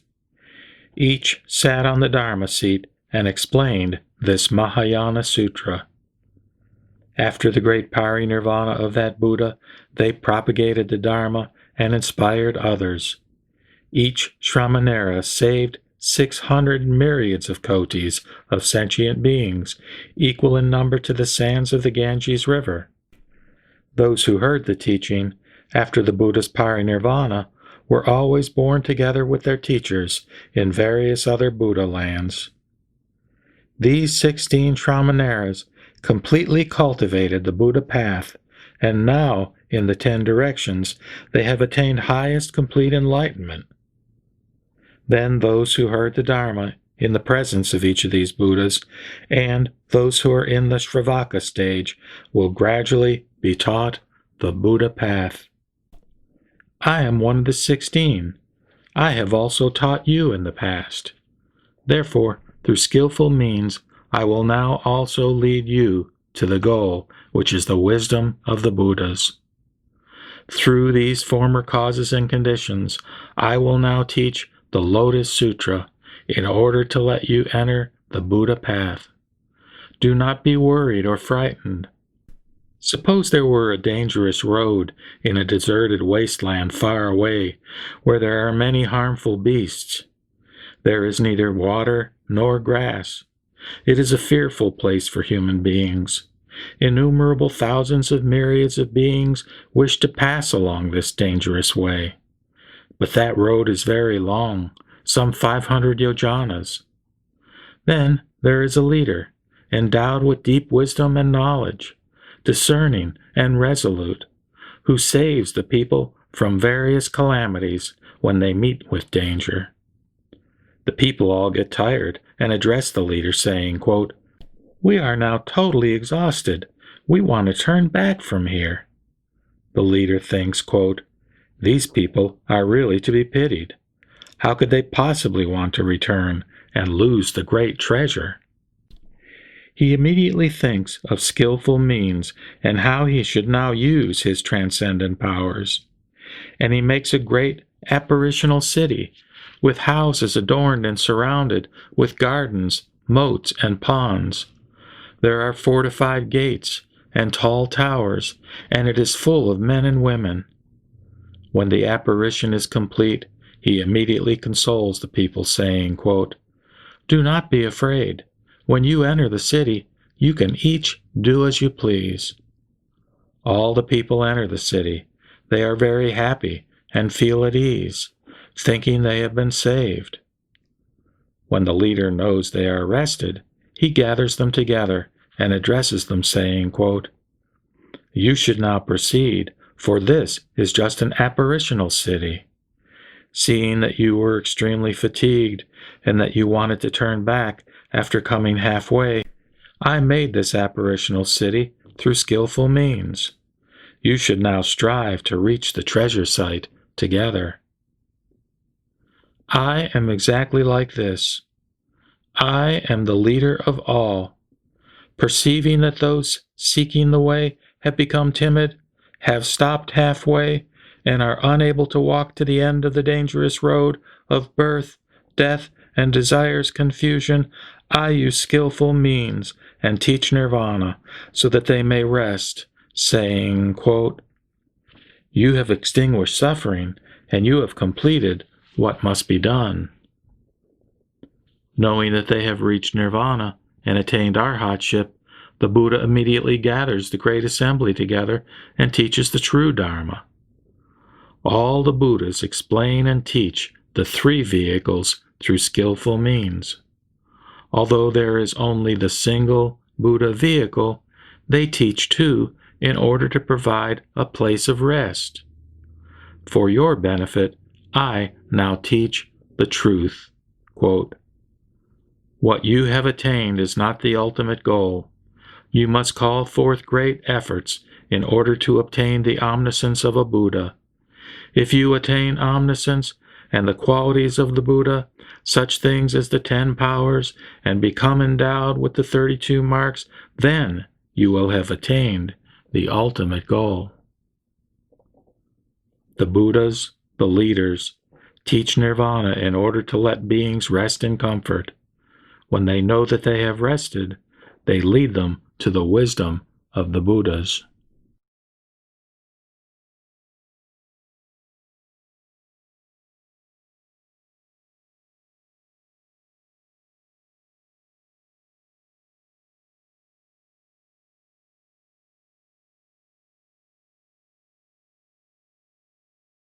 The Lotus Sutra, Chapter 8, The 500 Disciples Receive Their Predictions.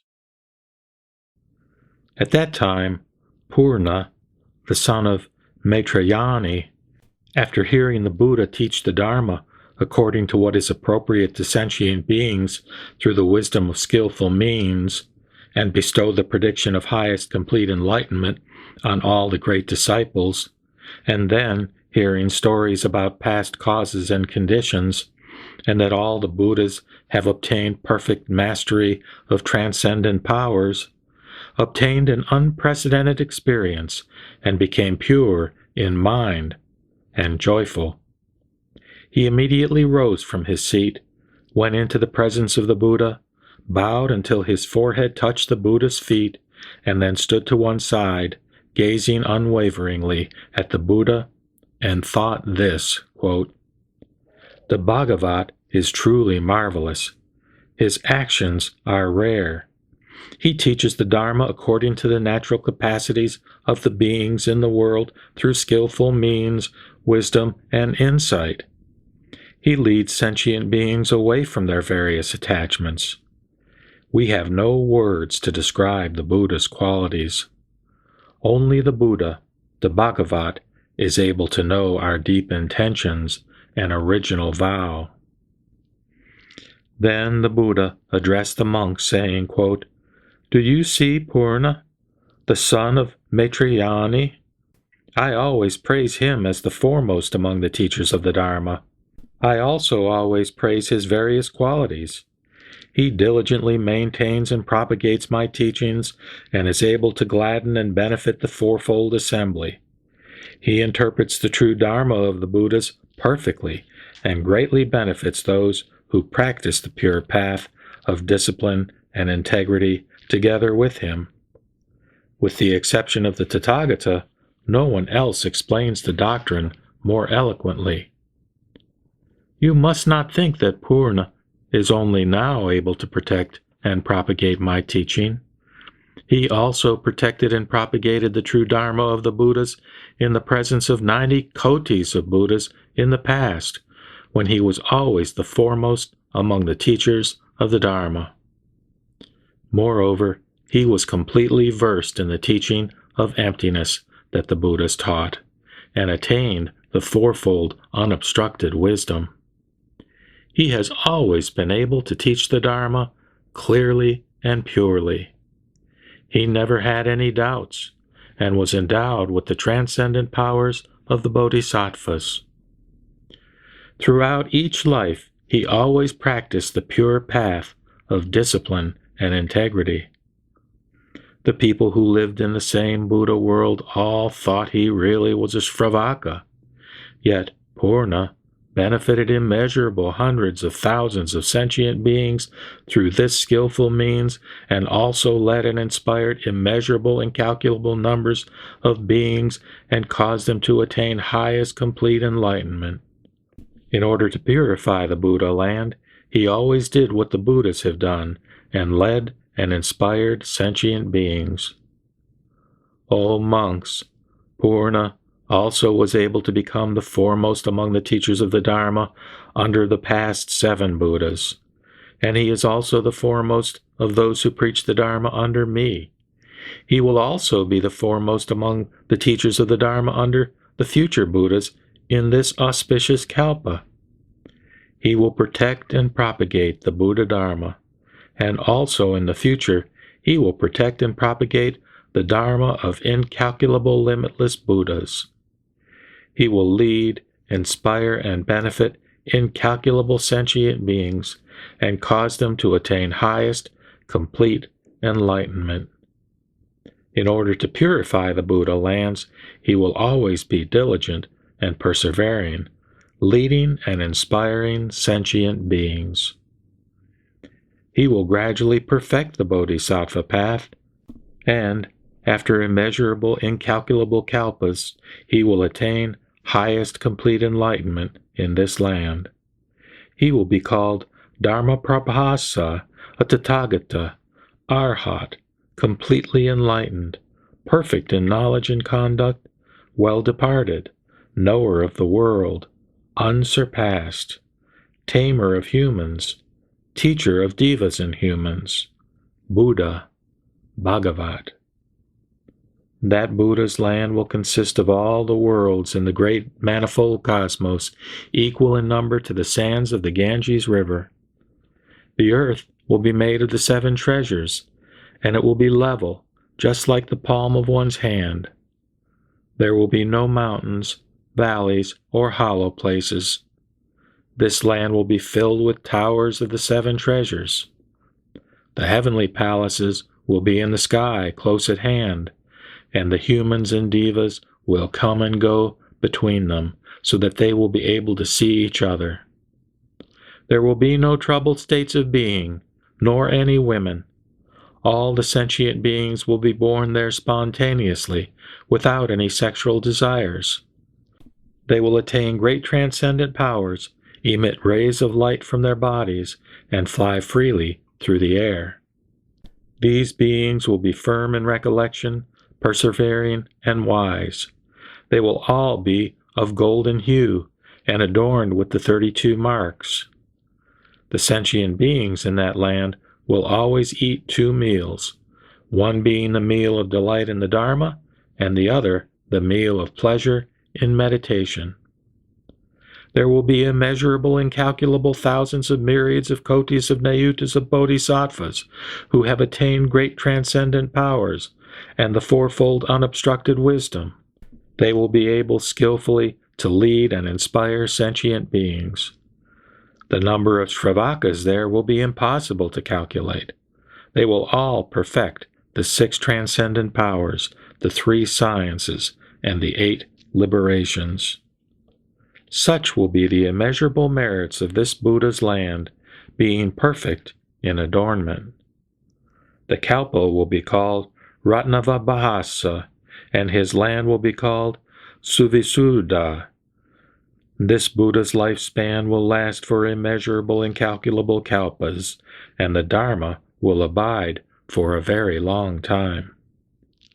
After the parinirvana of that Buddha, stupas of the 7 treasures will be erected everywhere throughout the land. Then the Bhagavat, wanting to elaborate on the meaning of this further, spoke these verses. O monks, listen carefully. The path that the heir of the Buddhas has practiced by learning skillful means cannot be conceived. Because the bodhisattvas know that sentient beings long for inferior teachings and are afraid of great knowledge, they make themselves either Shravakas or Pratyeka Buddhas. They inspire those sentient beings using innumerable skillful means, saying, quote, "We are Shravakas and still very far away from attaining the Buddha path." They save immeasurable sentient beings, all of whom they cause to attain perfection, and they even cause those who are lazy or who have lowly intentions gradually to become Buddhas. These beings secretly carry out the bodhisattva practice while outwardly calling themselves Shravakas. Having little desire, their thoughts fixed on birth and death, they in fact purify the Buddha lands. These bodhisattvas show sentient beings that they have the 3 poisons, and further, they reveal the mark of false views. In this way, my disciples save sentient beings through skillful means. If I fully disclosed that they had taken on various forms, the sentient beings hearing this would immediately become doubtful. This Purna has now practiced the path under thousands of kotis of Buddhas in the past, and he has propagated and protected the teaching of these Buddhas. Seeking the highest wisdom under all these Buddhas, he showed that he was the foremost among the disciples, and that he was knowledgeable and wise. Fearless in his teaching, he was able to gladden the people.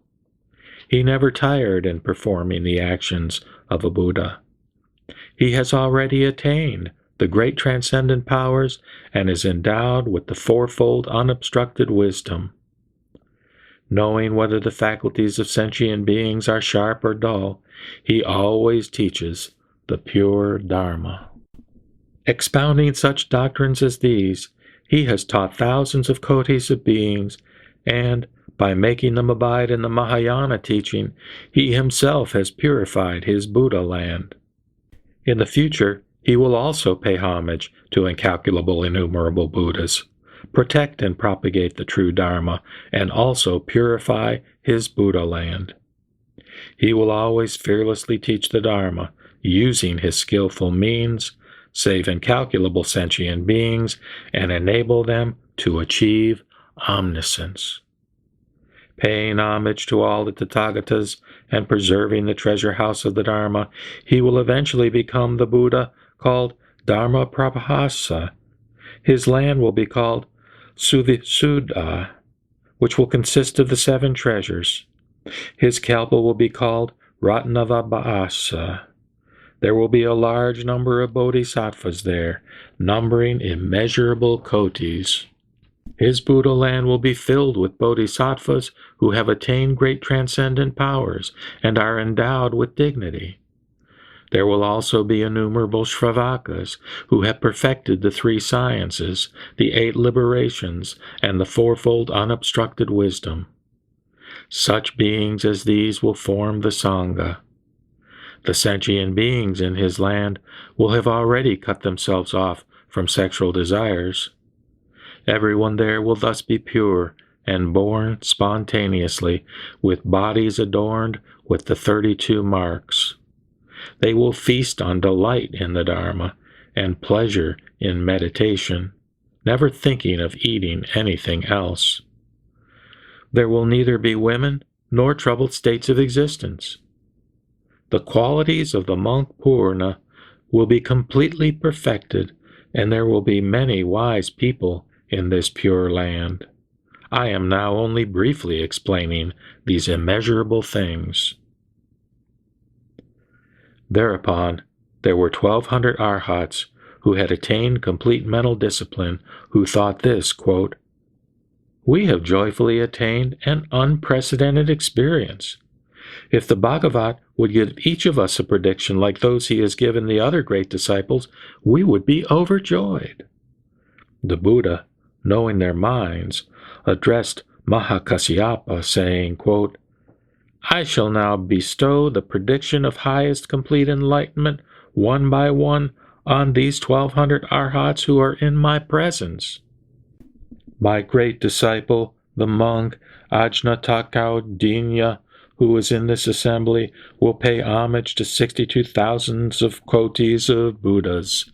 He will thereafter become the Buddha called Samantaprabha, a Tathagata, Arhat, completely enlightened, perfect in knowledge and conduct, well departed, knower of the world, unsurpassed, tamer of humans, teacher of devas and humans, Buddha, Bhagavat. The 500 arhats, beginning with Uruvilva Kasyapa, Gaya Kasyapa, Nadi Kasyapa, Kalodayan, Udayan, Aniruddha, Revata, Kaphina, Bakula, Chunda, Savagata, and the others will all attain highest complete enlightenment. They will all have the same name, that of Samantaprabha. Then the Bhagavat, wanting to elaborate the meaning of this further, spoke these verses. The monk Kaudinya will meet immeasurable Buddhas, and after incalculable kalpas have passed, he will attain perfect enlightenment. He will always emit a great ray of light and will be endowed with transcendent powers. His fame will spread universally throughout the 10 directions. He will be honored by all beings and will always teach the highest path. He will therefore be called Samantaprabha. His land will be pure, and the bodhisattvas there will all be of great vigor. They will all ascend marvelous towers and roam in the lands of the 10 directions. They will present the most excellent offerings to all of the Buddhas. After having shown their reverence in this way, they will be full of great joy and immediately return to their own lands. Such will be their transcendent powers. The lifespan of this Buddha will be 60,000 kalpas, and the true Dharma will last twice as long as his lifespan. The semblance Dharma will last twice as long as this. When the Dharma disappears, the devas and humans will grieve. Those 500 monks will become Buddhas, each in their turn, all having the same name, Samantaprabha. They will give predictions, one after the other, saying, quote, "After my parinirvana, so-and-so will become a Buddha. The world he inspires will be exactly like mine today. The embellishments of their lands, all the transcendent powers, the assembly of bodhisattvas and shravakas, the true and semblance dharma, the lifespan and duration of the kalpa will be just as I explained before.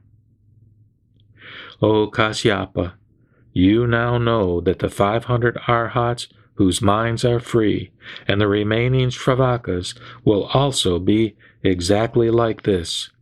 You should teach those who are not in this assembly.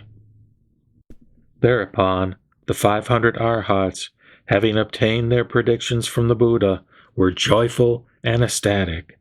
They rose from their seats, approached the Buddha, bowed until their foreheads touched his feet, repented of their faults, and reproached themselves, saying, quote, O Bhagavat, we have always thought we had attained complete nirvana. We now realize that we were ignorant. Why is this? We should have attained the wisdom of the Tathagatas, yet we were satisfied with little wisdom.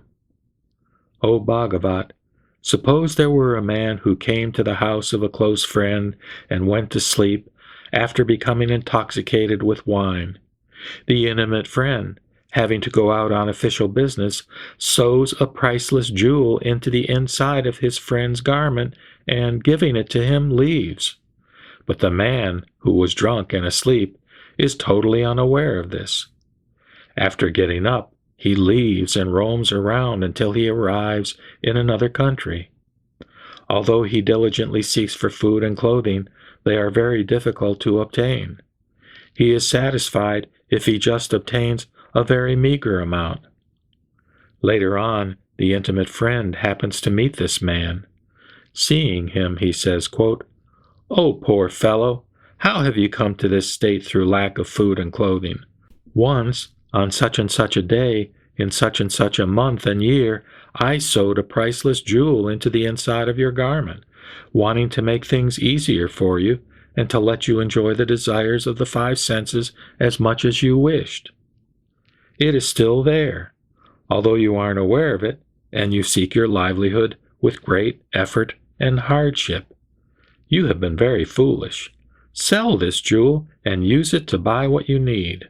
From now on, you will know neither poverty nor want, and can live as you wish. The Buddha is exactly like this.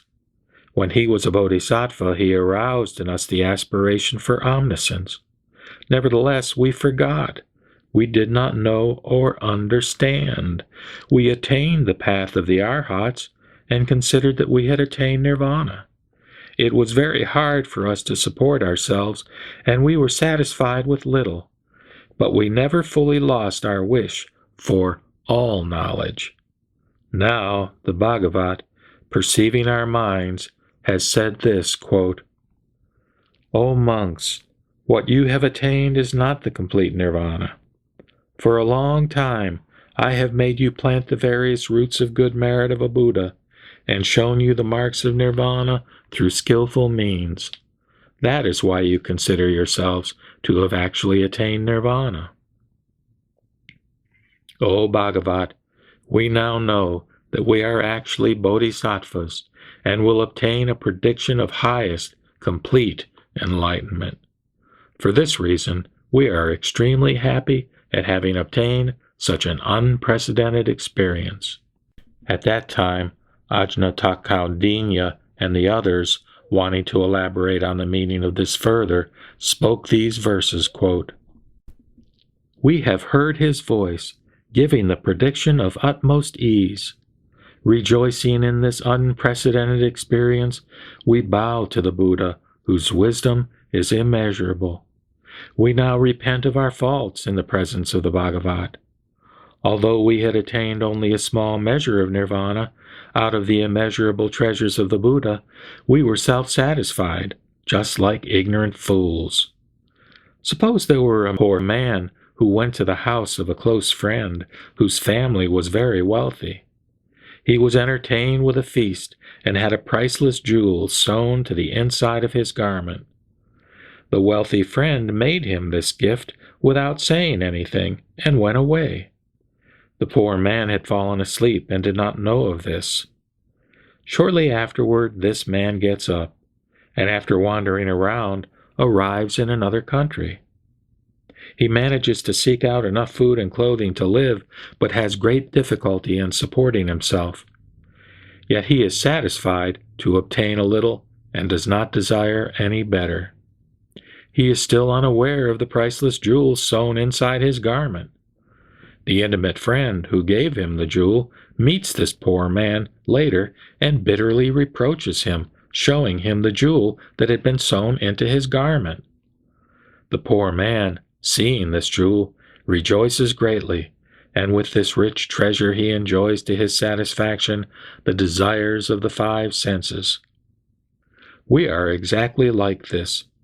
For a long time the Bhagavat has led and inspired us through his compassion, and planted in us the highest aspiration. But we were ignorant. We neither noticed nor knew. We were satisfied with attaining only a small measure of nirvana, and did not seek for the rest.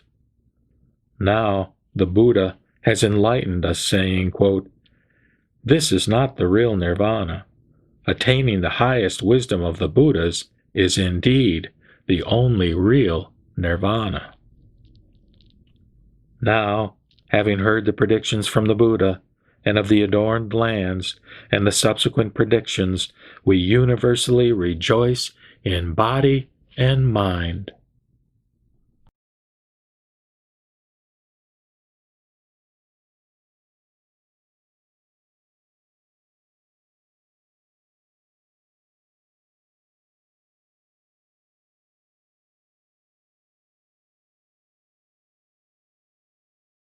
The Lotus Sutra, Chapter 9, The Predictions for those who still have more to learn and for those who do not. At that time, Ananda and Rahula thought this, quote, "The delight we would feel if we were to receive our predictions is constantly before our minds." Then, arising from their seats and going into the presence of the Buddha, they bowed until their foreheads touched his feet and spoke to him in unison, saying, quote, "O Bhagavat, we should also be qualified to receive our predictions. Both of us take refuge only in the Tathagata. Moreover, we are well known by the devas, humans, and asuras throughout the entire world. Ananda has always attended the Tathagata, preserving the treasure house of the Dharma, and Rahula is the son of the Buddha. If the Buddha would bestow upon us the prediction of highest complete enlightenment, then our vows would be fulfilled and our wishes also realized." Then 2,000 disciples, Shravakas, some of whom still had more to learn, and some who did not, all arose from their seats and with their right shoulders bared went into the presence of the Buddha. Attentively, with palms pressed together, they gazed at the Bhagavat, all having the same wish as Ananda and Rahula, and stood to one side. Then the Buddha addressed Ananda, saying, quote, "In the future world, you will become a Buddha called Sagaradhara Buddhi Vikiriditara Jabhijna, a Tathagata, Arhat, completely enlightened, perfect in knowledge and conduct, well departed, knower of the world, unsurpassed, tamer of humans, teacher of devas and humans, Buddha, Bhagavat. You will pay homage to 62 kotis of Buddhas, preserve the treasure house of the Dharma, and ultimately attain highest complete enlightenment. Further, you will inspire 20,000s of myriads of kotis of bodhisattvas, equal in number to the sands of the Ganges River, causing them to attain highest complete enlightenment. Your land will be called Avanamita Avijanyata. It will be pure, and the earth will be made of lapis lazuli. The kalpa will be called Manojna Sabda Bigarijita. The lifespan of this Buddha will be for immeasurable, incalculable thousands of myriads of kotis of kalpas. Their number would be incalculable, even if one were to count for immeasurable, innumerable thousands of myriads of kotis of kalpas. The true Dharma will abide in the world twice as long as his lifespan, and the semblance Dharma will abide in the world twice as long as the true Dharma.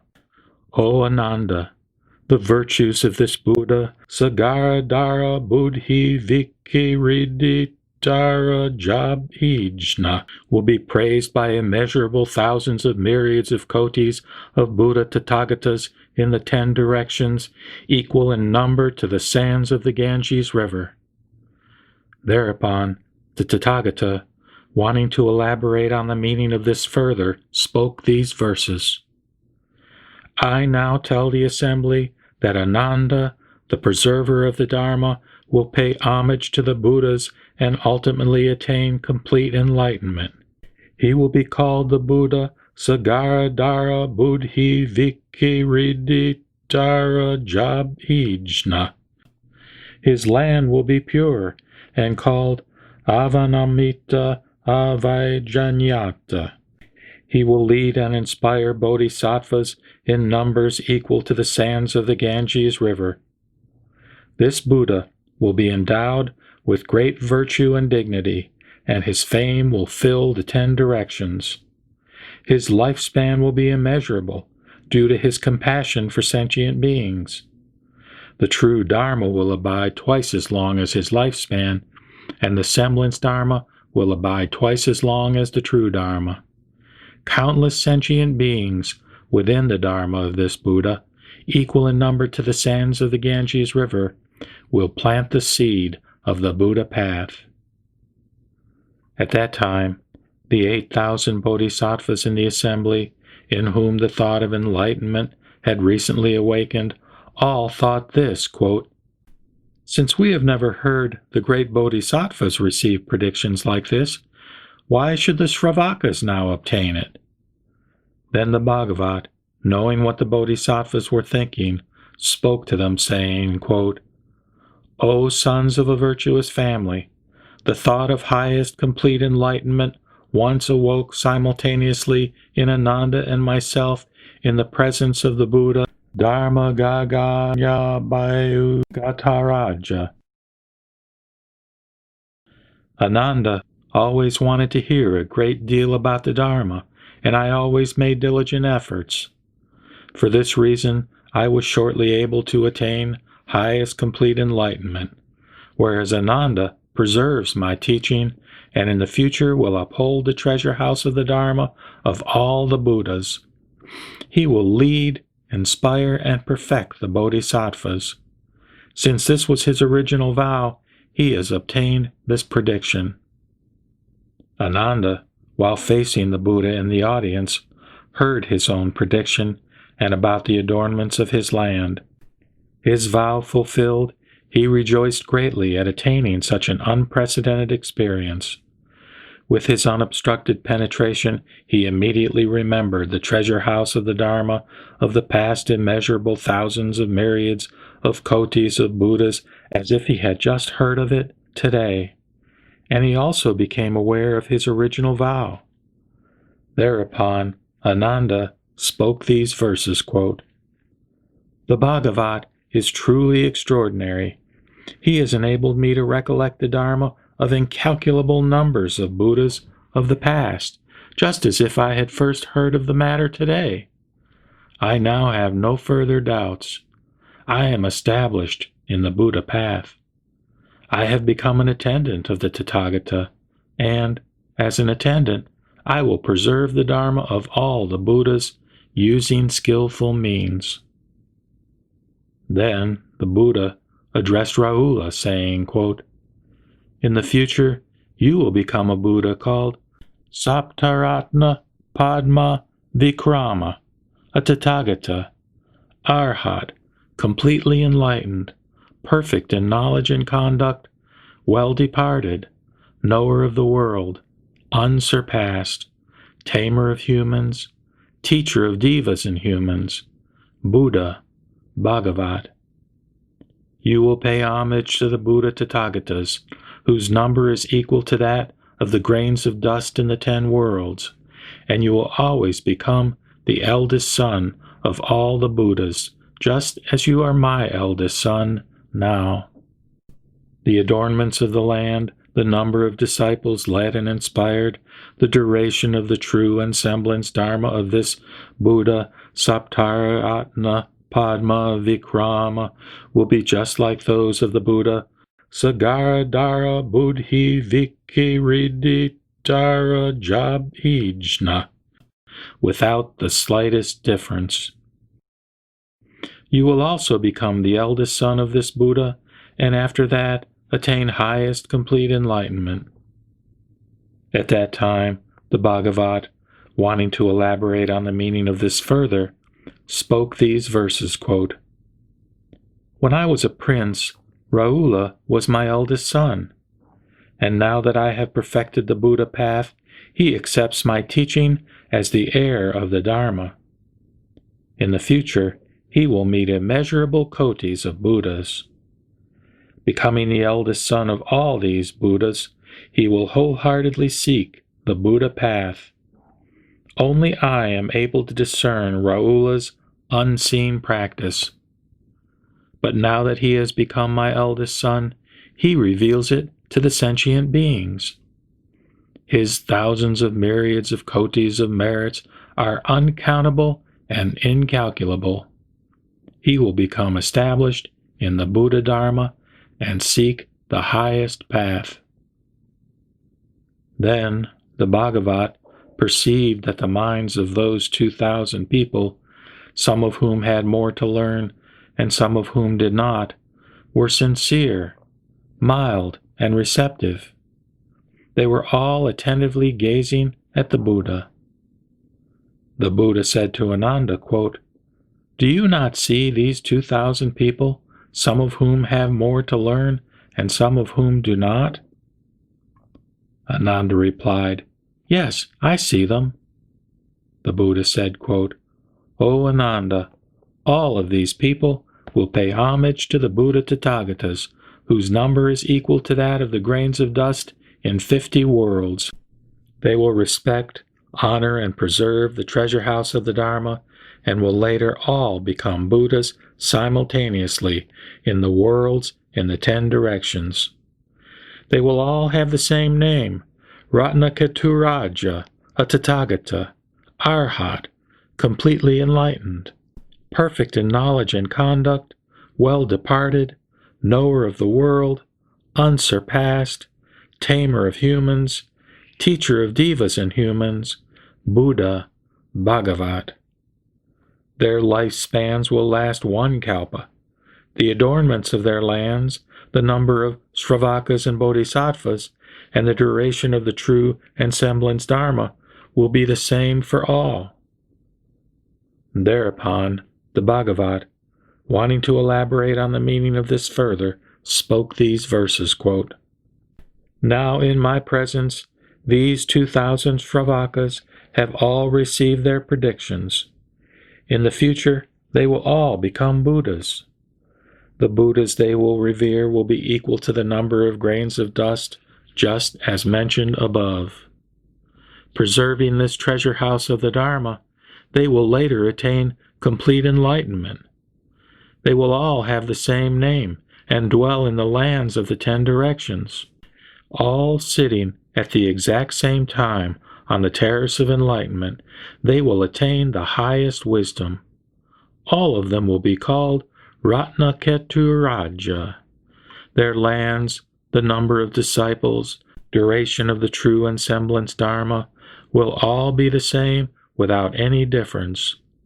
Moreover, through their transcendent powers, they will save sentient beings throughout the 10 directions. Their fame will spread universally, and they will gradually enter nirvana." Then the 2,000 people, some of whom had more to learn and some of whom did not, having heard their predictions from the Buddha, rejoiced ecstatically and spoke in verse, quote, "O Bhagavat, the light of wisdom, we have just heard you give us our predictions, and our minds are full of joy, just as if we had been sprinkled with the Dharma of immortality.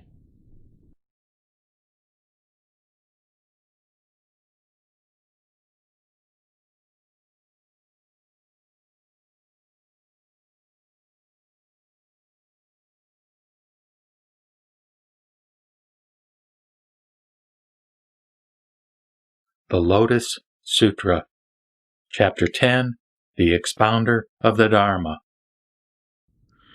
Thereupon, the Bhagavat, by addressing Bodhisattva Vaisajaya Raja, or Medicine King, through him addressed 80,000 Mahasattvas, saying, quote, O Vaisajaya Raja, in this assembly do you see innumerable humans and non-humans, such as Devas, Naga kings, Yaksas, Gandharvas, Asuras, Garudas, Kimnaras, Maharagas, monks, nuns, laymen and laywomen, those seeking the Sravaka vehicle, the Pratyeka vehicle, and the Buddha path?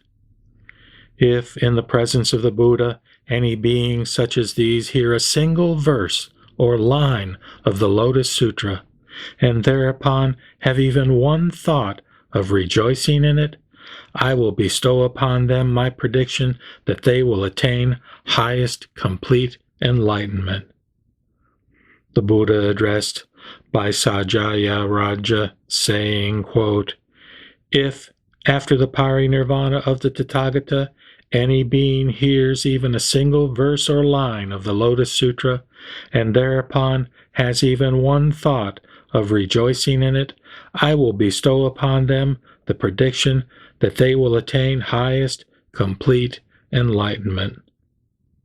If there is anyone who preserves, recites, explains, or copies even a single verse of the Lotus Sutra, or who respects this sutra as if it were a Buddha, or who reverently offers it various flowers, perfumes, necklaces, fragrant ointments, scented powders, burning incense, canopies, flags, banners, clothing, or music, or who simply honors it with his palms pressed together. Know, O Vaisajaya Raja, that this person has already paid homage to tens of myriads of kotis of Buddhas of the past. Such people have completed their great vow in the presence of all the Buddhas, and yet they have been born as humans out of their compassion for sentient beings. O Vaisajaya Raja, if anyone should ask you what kind of sentient being will become a Buddha in the future, you should inform them that it is those of this kind who will definitely become Buddhas in the future. Why is this?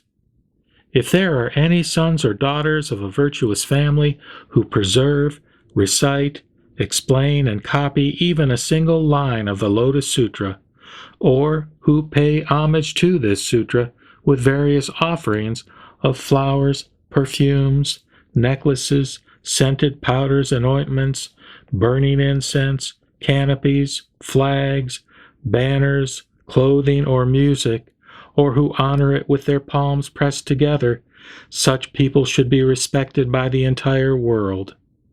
They should be revered in the same way as the Tathagata is revered. Know that these people are great bodhisattvas who are to attain highest complete enlightenment. Out of their compassion for sentient beings, they wish to be born among them in order to expound and explain the Lotus Sutra far and wide. How much more to be honored are those who completely preserve the entire sutra and pay homage to it with various offerings. O Vaisajaya Raja, you should know that after my parinirvana, these people will set aside the rewards of their pure karma and be born in the troubled world out of their compassion for sentient beings, and in order to expound this sutra far and wide. After my parinirvana, if there are any sons and daughters of a virtuous family who expound even a single line of the Lotus Sutra in private to even a single person, they should be acknowledged as the ambassadors of the Tathagata. They have been dispatched by the Tathagata and carry out the Tathagata's work. As for those who extensively teach among the common people, know that they are yet greater ambassadors. O Baisajaya Raja, if there are erring people during a kalpa, those with troubled thoughts who always disparage the Buddha in his presence, their fault is none the less slight. Yet if there are those who disparage the laity or ordained people who recite the Lotus Sutra, even with a single evil word, their fault is extremely grave. O Baisajaya Raja, know that those who recite this Lotus Sutra adorn themselves with the adornments of a Buddha. This means that they will carry the Tathagata on their shoulders and pay him homage wherever they go. They should be respected, revered, honored, and praised wholeheartedly with palms pressed together through offerings of flowers, perfumes, necklaces, scented powders, ointments, burning incense, canopies, flags, banners, clothing, delicious food, music, and the best offerings that people can make. They should have heavenly jewels scattered upon them and offered to them. Why is this? Because these people joyfully expound the Dharma, and those who hear it, even for an instant, will fully attain highest, complete enlightenment. Thereupon, the Bhagavat, wanting to elaborate upon the meaning of this further, spoke these verses, quote, "Those who want to abide in the Buddha path and perfect the wisdom of the self-generated one should always diligently pay homage to those who preserve the Lotus Sutra. Those who want to quickly attain omniscience should hold to this sutra and pay homage to those who preserve it. Know that anyone who preserves the Lotus Sutra is an ambassador of the Buddha who feels compassion for sentient beings. Those who preserve the Lotus Sutra were born here in this world, withholding themselves from the Pure Land out of their compassion for sentient beings. Know that such people are born where and when they will.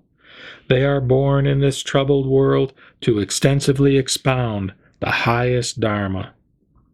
Such expounders of the Dharma should be revered with offerings of divine flowers, perfumes, heavenly jeweled clothing, and exquisite celestial jewels.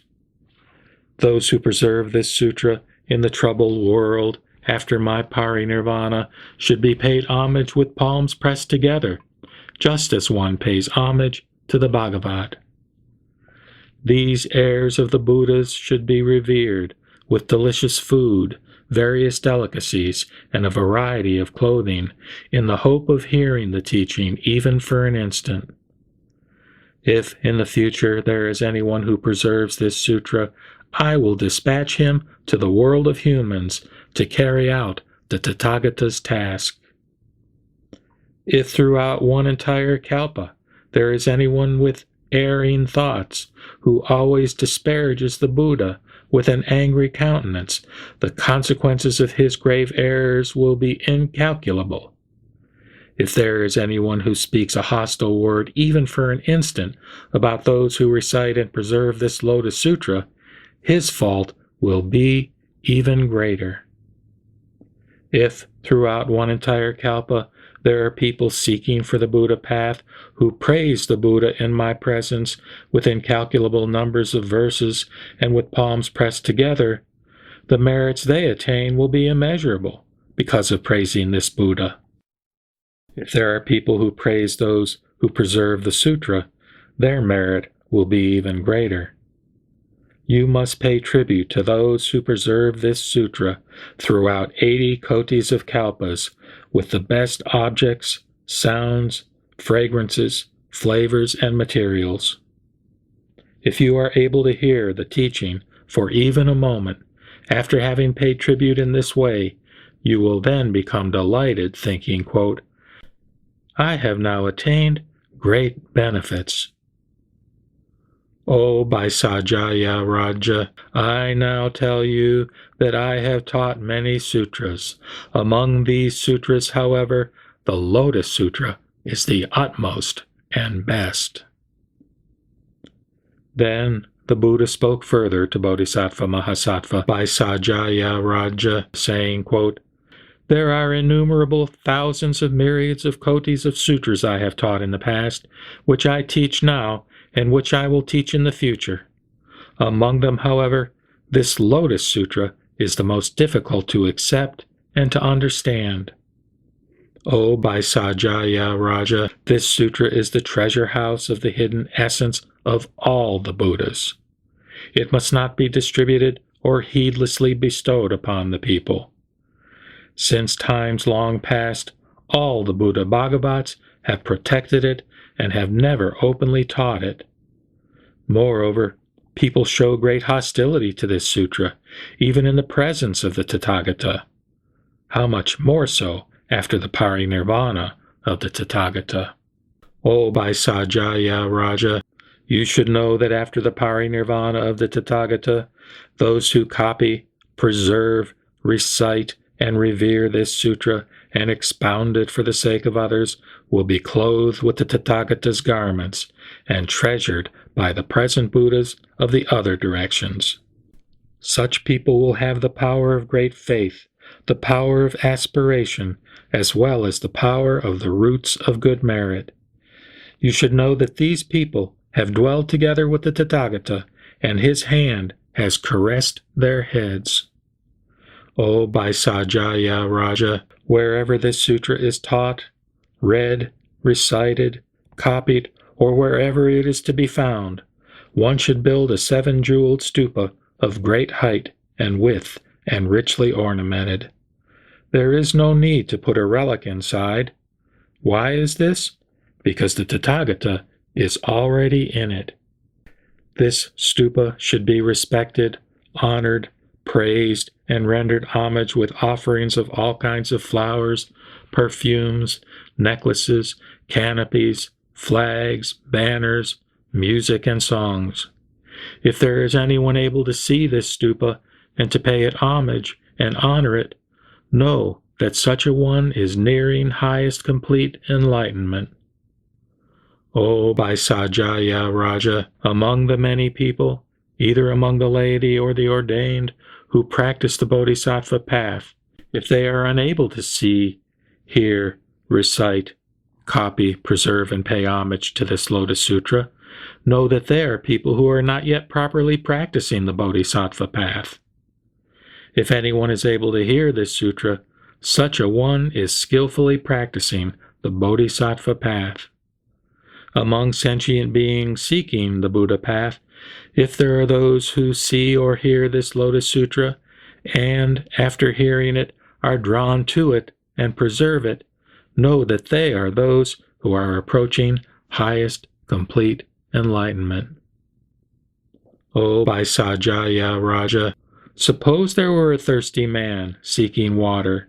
He drills in search of water on a high plain, yet he sees only dry earth, and thus realizes that water is still far away. But he does not cease his efforts until he turns up moist earth and gradually reaches mud. Now he is sure that water must be near. The Bodhisattvas are exactly like this. If they have not yet heard, understood, or been able to practice this Lotus Sutra, they should be known as people who are still far away from the highest complete enlightenment. If they hear, understand, contemplate, and are able to practice it, they realize that they are certainly nearing highest complete enlightenment. Why is this?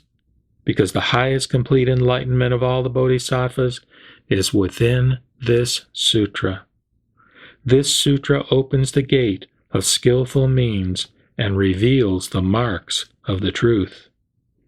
The treasure house of this Lotus Sutra is deep and remote.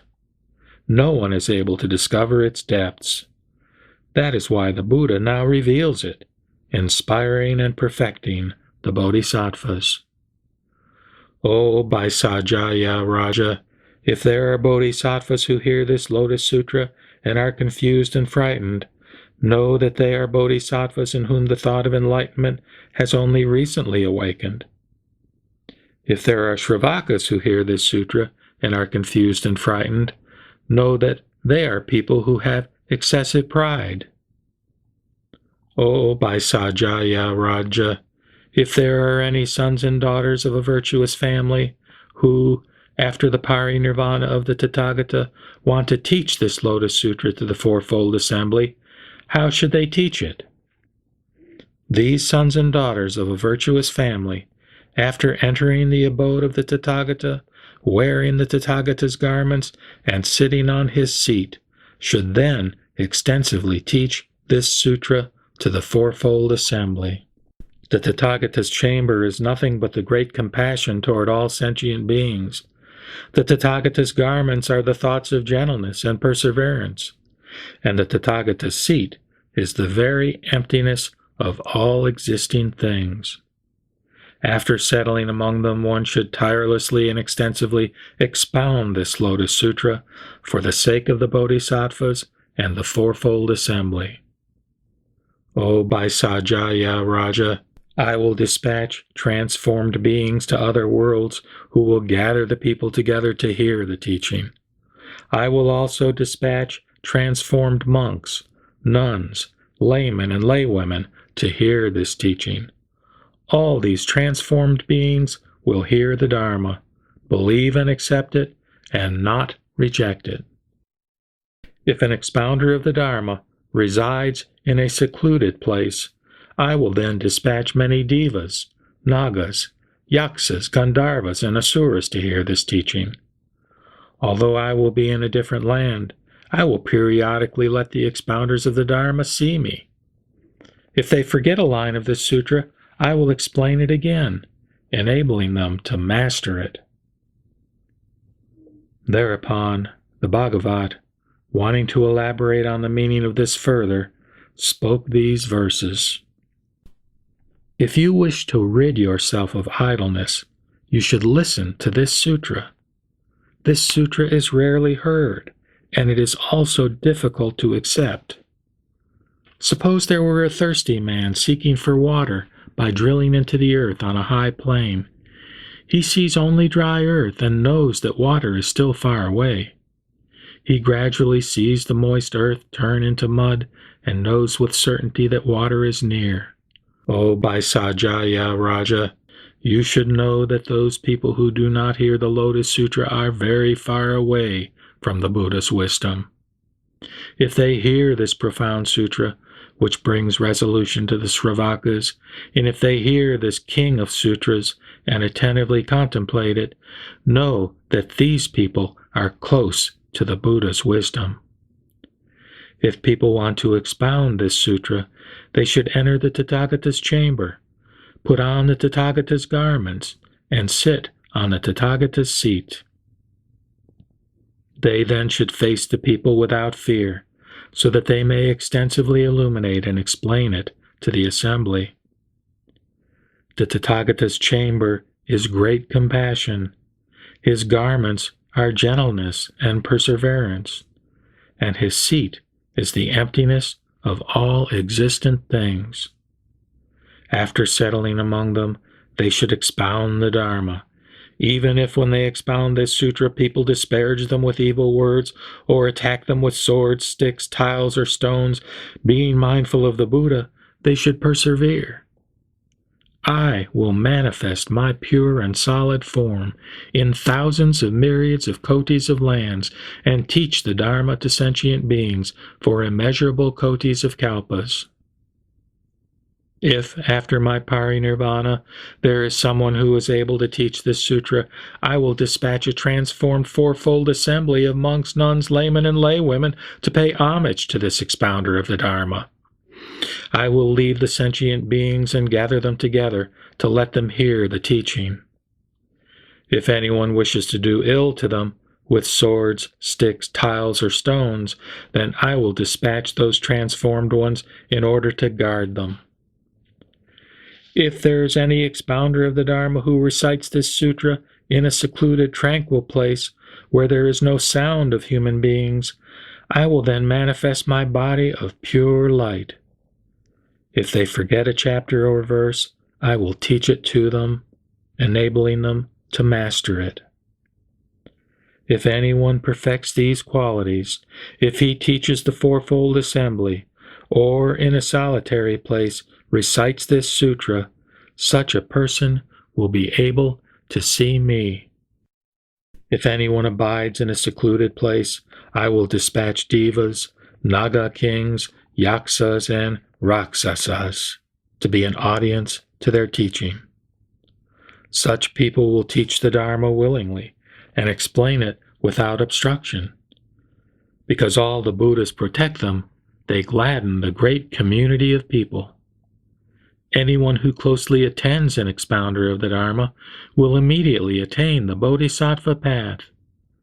Anyone who follows this expounder's instructions will be able to meet Buddhas equal in number to the sands of the Ganges River.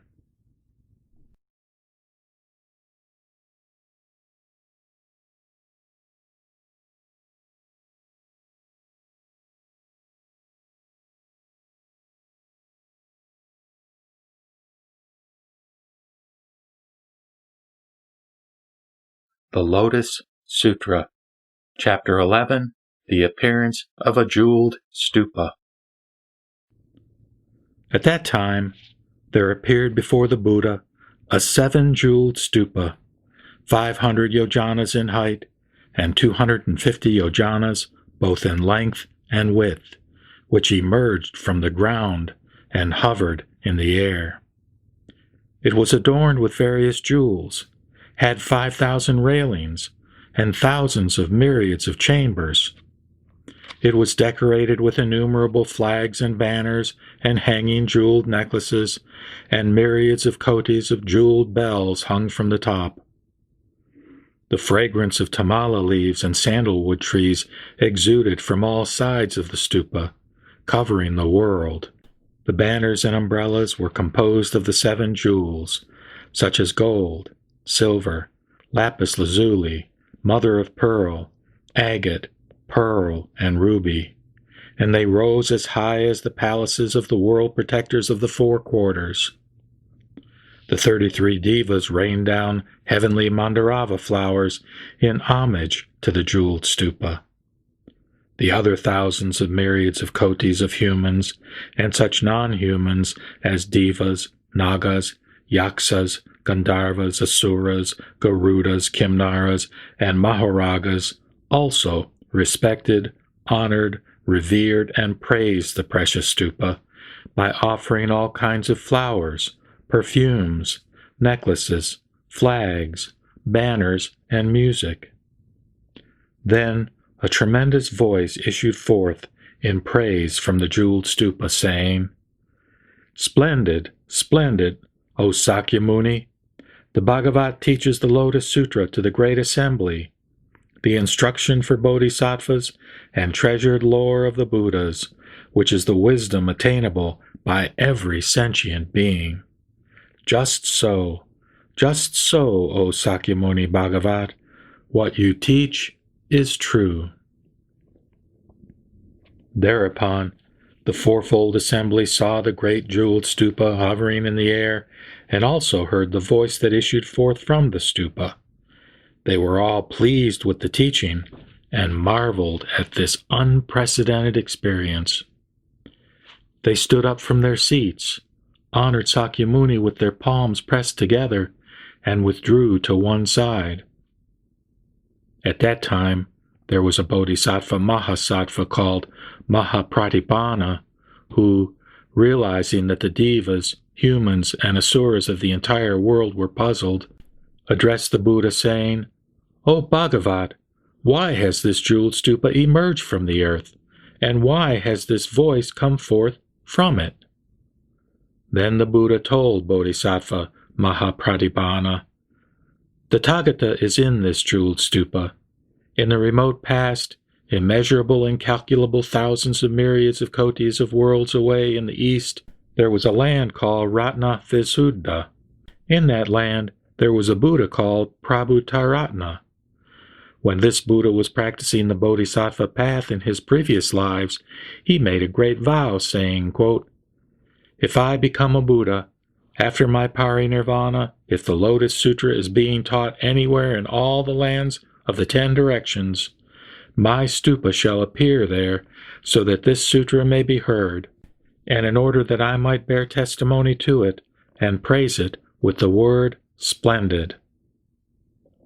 After the Buddha had perfected the path, and immediately before his parinirvana, he addressed the monks among the great assembly of devas and humans, saying, quote, "After my parinirvana, anyone who wishes to pay me homage should build a great stupa." If there is anyone teaching the Lotus Sutra anywhere in the world of the 10 directions, this Buddha makes a jeweled stupa emerge out of the ground in that place through his transcendent powers and the power of his vow. He is in the stupa, giving praise with the words, "Splendid, splendid." O Mahapradibhana, the Tathagata Prabhutaratma has now emerged from the earth, within his stupa, so that he may hear the Lotus Sutra and give praise with the words, "Splendid, splendid." At that time, Bodhisattva Mahapradibhana spoke to the Buddha through the Tathagata's transcendent powers, saying, quote, "O Bhagavat, we all want to see this Buddha's form." The Buddha answered Bodhisattva Mahasattva Mahapradibhana, saying, quote, "This Buddha, Prabhutaratna, made a great vow, saying, quote, whenever my jeweled stupa appears in the presence of a Buddha, in order to hear the Lotus Sutra, if that Buddha wants to show my form to the fourfold assembly, he should gather into one place all his magically created forms that are teaching the Dharma in the worlds of the 10 directions. After that, my form will appear. O Mahapradibhana, I shall now gather all my magical created forms who are teaching the Dharma in the worlds of the 10 directions." Mahapradibhana spoke to the Buddha, saying, "O Bhagavat, we also strongly wish to see the Bhagavat's magically created forms, to honor and pay homage to them." Then the Buddha emitted a ray of light from the tuft of white hair between his eyebrows, and they immediately saw the Buddhas in 500 myriads of kotis of nayutas of land in the eastern direction, equal in number to the sands of the Ganges River. In these lands the soil was of crystal, and adorned with treasure trees and jeweled garments. And these lands were full of innumerable thousands of myriads of kotis of bodhisattvas. Jeweled drapes were hung everywhere, and were covered with jeweled nets. All the Buddhas in these lands were teaching the Dharma in most harmonious voices. They also saw immeasurable thousands of myriads of kotis of bodhisattvas, filling all the lands and teaching the Dharma to sentient beings. The other directions, to the south, north, and west, the 4 intermediary directions, and the upper and lower regions, were also illuminated by the ray of light emitted from the tuft of white hair between the Buddha's eyebrows. And they were also exactly like this. Then all the Buddhas in the 10 directions each addressed the assembly of bodhisattvas, saying, quote, "O sons of a virtuous family, we will now go to the place where Sakyamuni is in the Saha world, and pay homage to the jeweled stupa of the Tathagata Prabhutaratna." At that time, the Saha world was immediately purified. The earth was of lapis lazuli, adorned with jeweled trees, its road laid out like a chessboard, and bordered with golden cords. And there were no villages, towns, cities, oceans, rivers, mountains, streams, forests, or groves. Very precious incense was burning. Mandarava flowers were spread everywhere on the earth, and it was covered with jeweled nets and drapes from which jeweled bells hung. With the exception of this assembly, the devas and human beings were all moved to other lands. Then the Buddhas each took one great bodhisattva as an attendant, and arrived under a jeweled tree in the Saha world.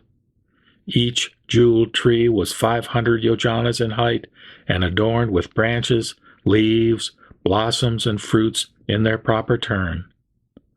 Under all these jeweled trees were lion seats, 5 yojanas in height, that were adorned with great jewels. The Buddhas each sat cross-legged on these seats. They sat one after another in this way, filling the great manifold cosmos.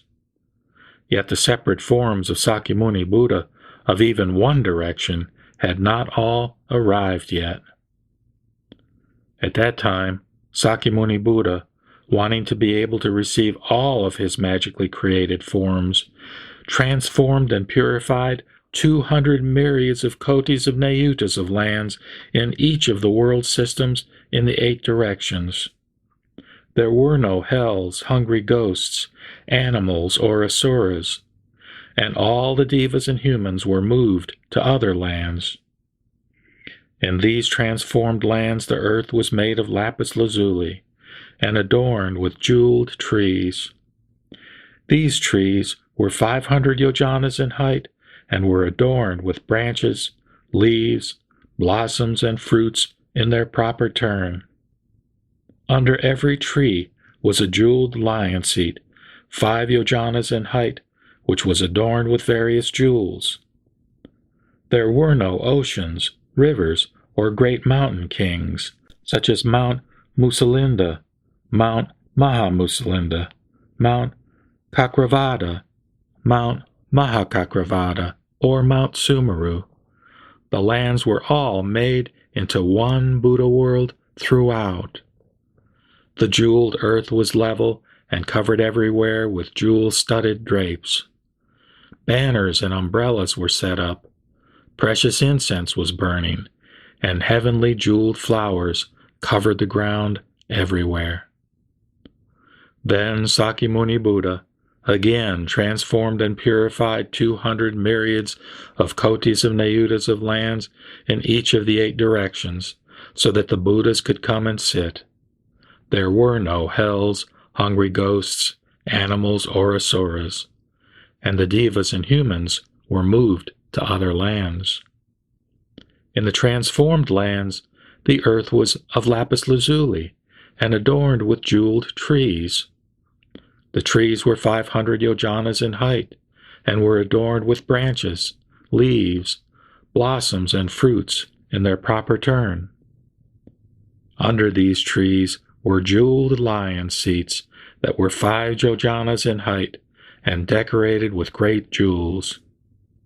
There were no oceans, rivers, or great mountain kings, such as Mount Musalinda, Mount Maha Musalinda, Mount Kakravada, Mount Mahakakravada, or Mount Sumeru. The lands were all made into one Buddha world throughout. The jeweled earth was level and covered everywhere with jewel-studded drapes. Banners and umbrellas were set up, precious incense was burning, and heavenly jeweled flowers covered the ground everywhere. Then the magically created forms of Sakyamuni Buddha, which had been teaching the Dharma in the hundreds of thousands of myriads of kotis of nayutas of lands in the east, equal in number to the sands of the Ganges River, gathered here. In this way, all the Buddhas in the 10 directions gradually came until all were assembled, sitting in the 8 directions. At that time, these Buddha Tathagatas filled 400 myriads of kotis of nayutas of lands in each direction. Then, sitting on the lion seats under the jewel trees, the Buddhas each dispatched their attendants with hands full of jeweled flowers to inquire after Buddha Sakyamuni, saying, "O son of a virtuous family, you should approach the Buddha Sakyamuni on Mount Grittakuta and give him a greeting, saying, quote, 'Are you without illness and pain, and are you full of vigor and at ease? And are the assemblies of bodhisattvas and shravakas all at ease or not?' Then, having paid homage to the Buddha by scattering him with these jeweled flowers, say this to him: "The Buddha so-and-so wishes you to open this jeweled stupa." All the other Buddhas dispatched their messengers like this.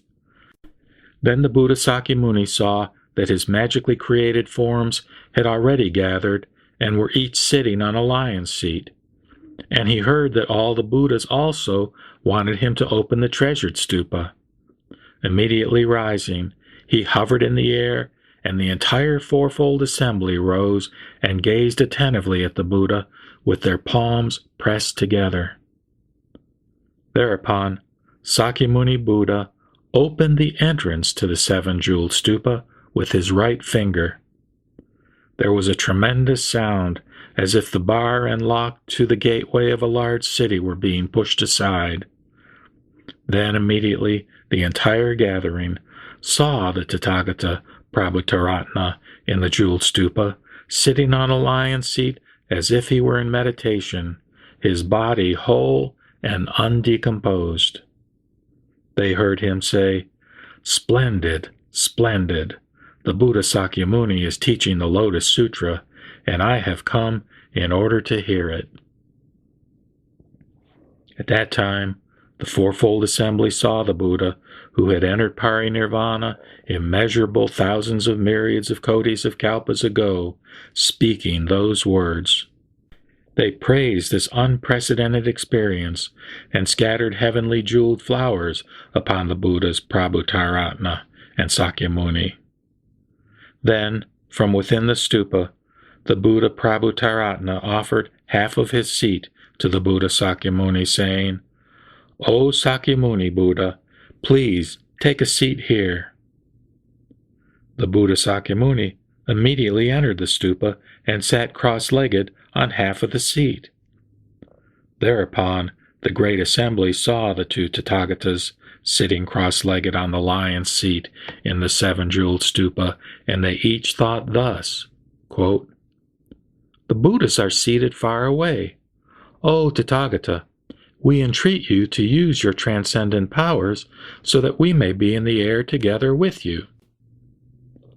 The Buddha Sakyamuni immediately moved the entire fourfold assembly into the air through his transcendent powers and addressed them with a great voice, saying, quote, "Who in the Saha world is able to extensively teach the Lotus Sutra?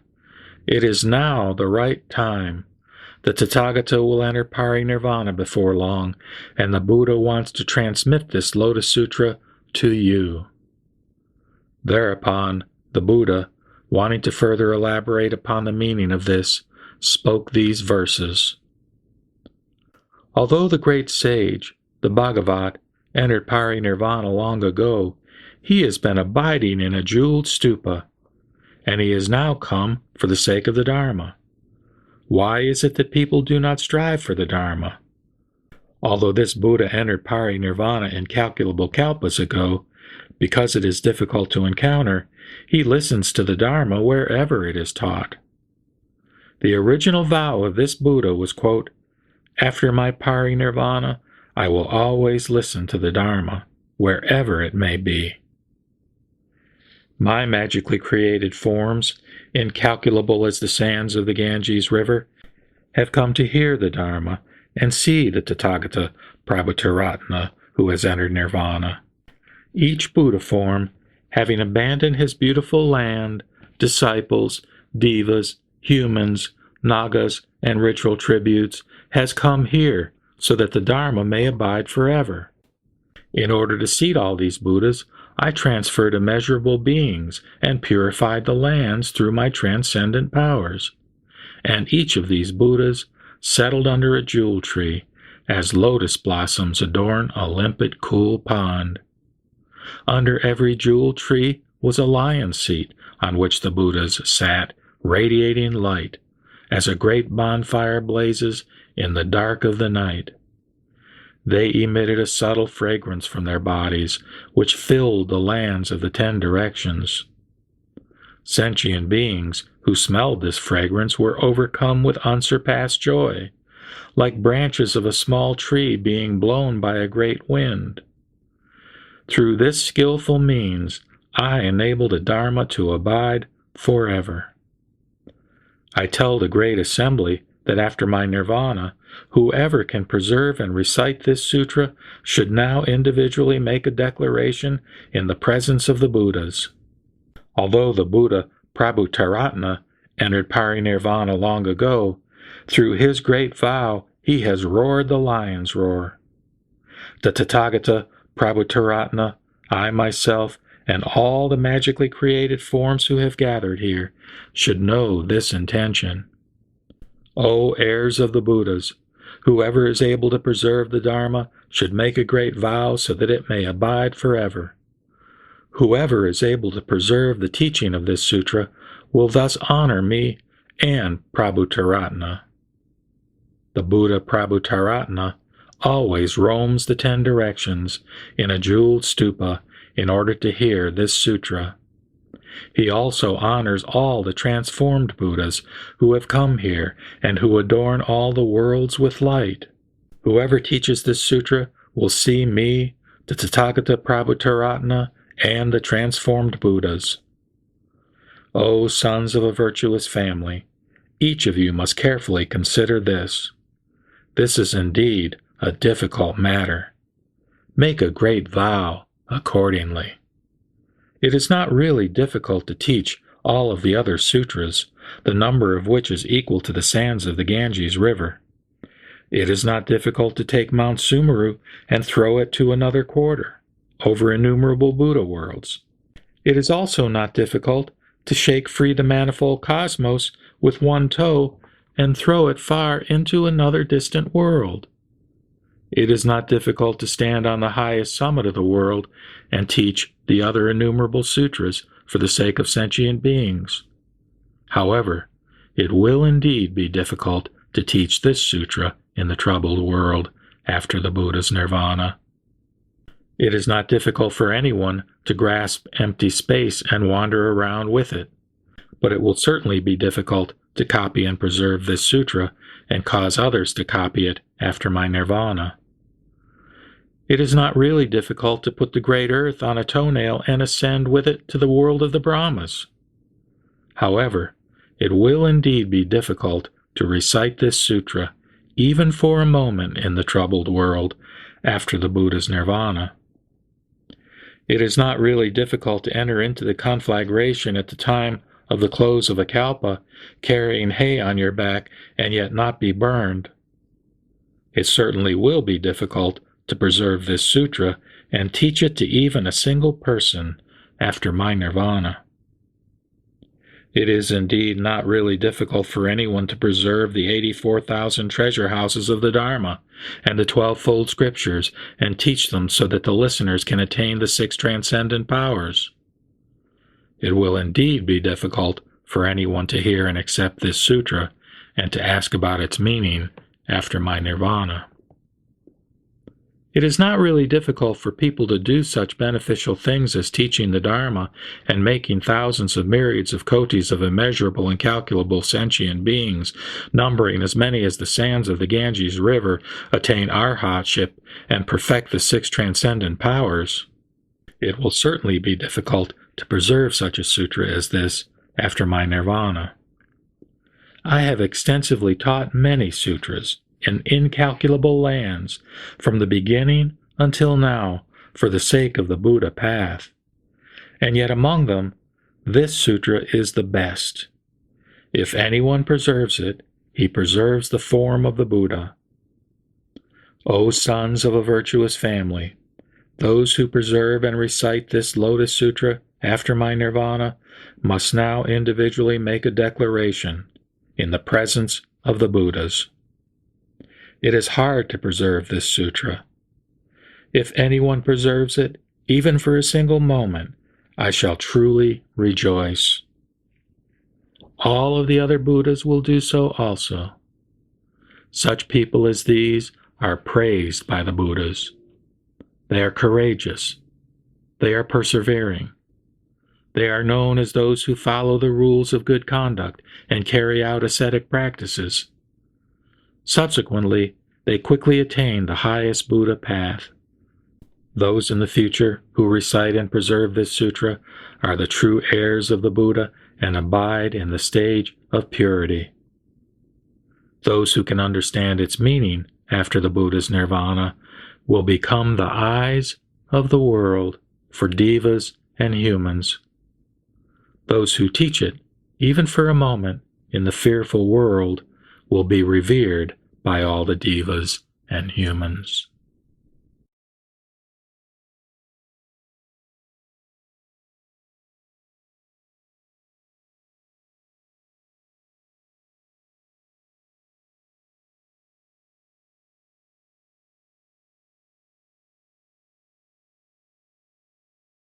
The Lotus Sutra, Chapter 12, Devadatta. The Buddha then addressed the assembly of bodhisattvas, and also the devas, humans, and the fourfold assembly, saying, quote, "In the past, immeasurable kalpas ago, I tirelessly sought the Lotus Sutra. Throughout many kalpas, I always became a king and made a vow to seek highest enlightenment. My mind became irreversible. Wanting to fulfill the 6 perfections, I diligently carried out practices, unstintingly giving elephants, horses, the 7 precious treasures, countries and cities, wives and children, male and female servants, my head, eyes, marrow and brains, the flesh of my body, hands and feet, without stinginess, not even hesitating to give my own life. At that time, the lifespan of the people in the world was immeasurable. In order to seek the Dharma, I abandoned my kingdom and abdicated my throne to the crown prince. Beating a drum, I proclaimed to the 4 directions that I was seeking the Dharma, saying, quote, I will be as a servant for the rest of my life to whosoever can teach me the Mahayana. At that time, there was a sage who came to this king and said, quote, I possess the Mahayana teaching called the Lotus Sutra. If you faithfully obey me, I will expound it to you. Having heard the sage, the king became joyful and ecstatic, and, accompanying the sage, he did everything he was asked. He gathered fruits, drew water, collected firewood, and provided meals. He even provided his own body as a bed for the sage. Yet he never tired in either body or mind, and in this way served the sage for 1,000 years. For the sake of the Dharma, he served him diligently, making certain the sage never lacked for anything. At that time, the Bhagavat, wanting to elaborate on the meaning of this further, spoke these verses, quote, I remember that in the past, many kalpas ago, although I became king of the world, in order to seek the great Dharma, I was never attached to the desires of the 5 senses. Striking a bell, I declared this to the 4 directions, quote, If anyone possesses the great Dharma and explains it to me, I will become his servant. At that time, there was a sage called Asita, who came to the great king and said, quote, I possess a subtle and true Dharma that is rare in the world. If you are able to practice it, I will explain it to you. On hearing what the sage said, the king became overjoyed. He immediately accompanied the sage and performed whatever he was asked.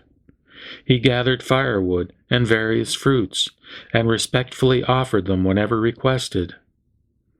Because he longed for the true Dharma, he never tired in body or mind.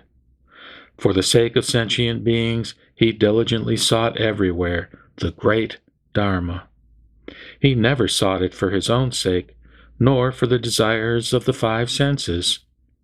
For this reason, although a great king, he diligently sought and attained this Dharma, ultimately becoming a Buddha. That is why I now tell you this. The Buddha addressed the monks, saying, quote, The king at that time was I myself, and the sage was he who is now Devadatta.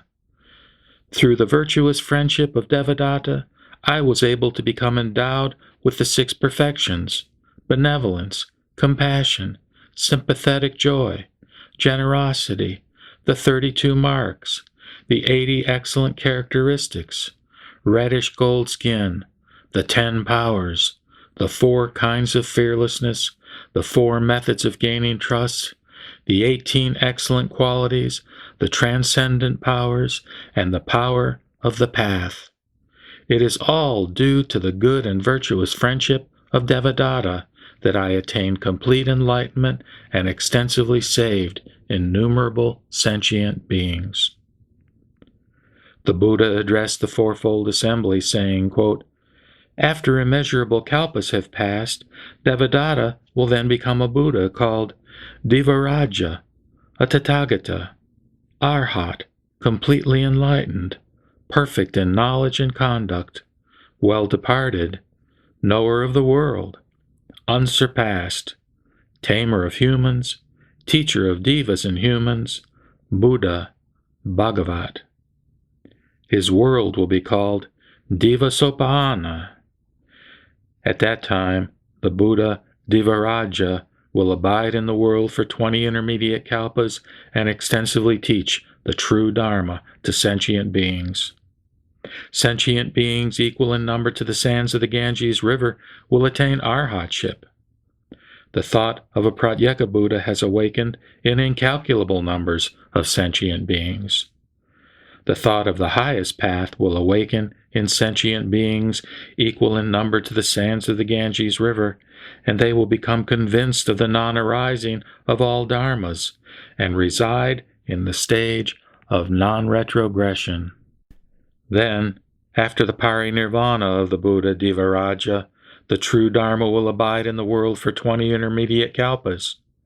A 7-jeweled stupa, 60 yojanas in height and 40 yojanas in both length and width, will be built for all his relics, and all the devas and humans will honor and revere this beautiful 7-jeweled stupa with various flowers, scented powders, burning incense, fragrant ointments, clothing, necklaces, banners, flags, jeweled canopies, music, and songs.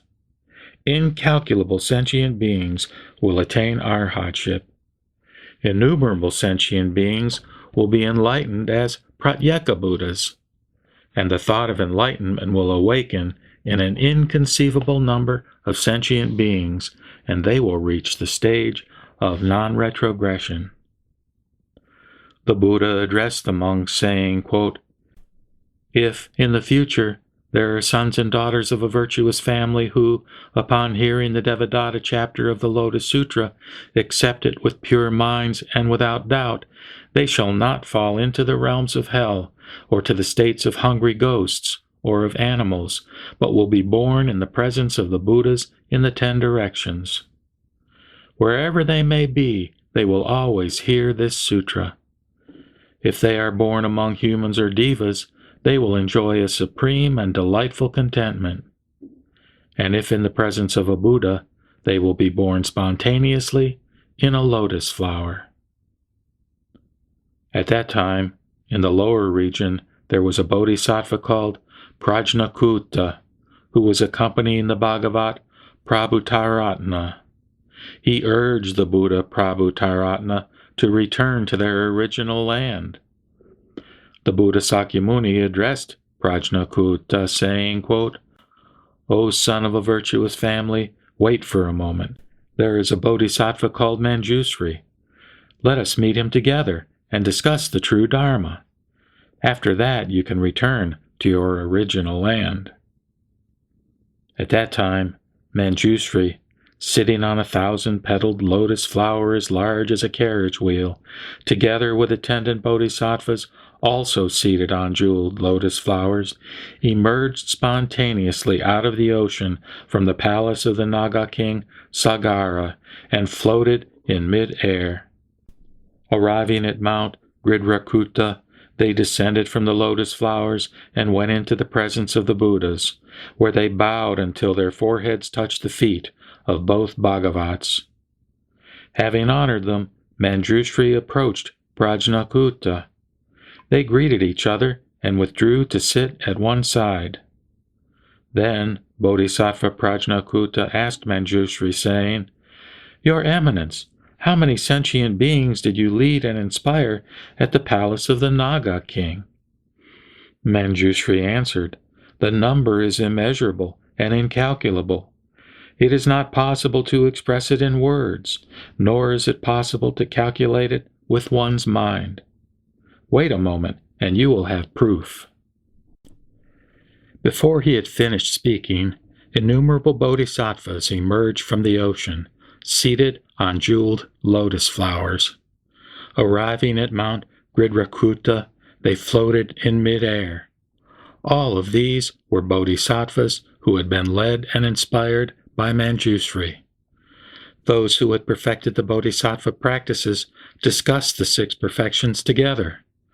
Those who were originally Shravakas explained the Sravaka practices in the air, and now they all practice to understand the meaning of emptiness of the Mahayana. Manjushri said to Prajnakuta, "Thus did I lead and inspire people in the ocean." Thereupon, Bodhisattva Prajnakuta spoke these verses in praise, quote, "O one of great wisdom, virtue, and courage, this assembly and I have now all witnessed that you have led and inspired incalculable numbers of sentient beings. You have expounded the essential nature of dharmas and revealed the teaching of the single vehicle. You have extensively led many sentient beings, causing them to quickly attain enlightenment." Manjushri said, quote, "In the ocean, I always expounded only the Lotus Sutra." Then Prajnakuta questioned Manjushri, saying, quote, "This sutra is profound and subtle. It is a jewel among sutras and rare in the world. If sentient beings diligently strive to practice this sutra, will they immediately become Buddhas or not?" Manjushri answered, "Yes, they will. There is the daughter of the Naga king Sagara, who is only 8 years old. She is wise, her faculties are sharp, and she also well knows all the faculties and deeds of sentient beings. She has attained the power of recollection. She preserves all the profound secret treasures taught by the Buddhas, enters deep meditation, and is well capable of discerning all dharmas. She instantly produced the thought of enlightenment and attained the stage of non-retrogression. She has unhindered eloquence and thinks of sentient beings with as much compassion as if they were her own children. Her virtues are perfect. Her thoughts and explanations are subtle and extensive, merciful and compassionate. She has a harmonious mind and has attained enlightenment." The Bodhisattva Prajnakuta said, quote, "I see the Tathagata Sakyamuni, who has been incessantly carrying out difficult and severe practices for immeasurable kalpas, accumulating merit and virtue while seeking the Bodhisattva path. Looking into the great manifold cosmos, there is not a single place, even the size of a mustard seed, where this Bodhisattva has not abandoned his life for the sake of sentient beings. He attained the path to enlightenment only after this. It is hard to believe that this girl will instantly attain complete enlightenment."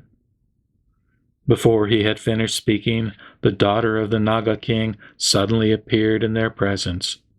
Bowing until her forehead touched their feet, she withdrew to one side and spoke these verses in praise, quote, "The Buddha is deeply versed in the characteristics of good and evil, and he completely illuminates the 10 directions.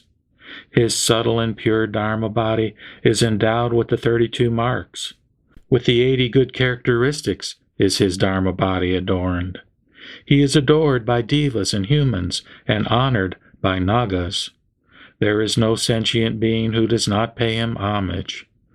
Moreover, that I will attain enlightenment upon hearing him can only be known by a Buddha. I will reveal the teaching of the Mahayana and save suffering sentient beings." At that time, Sariputra spoke to the daughter of the Naga king, saying, quote, "You say that you will soon attain the highest path. This is difficult to believe.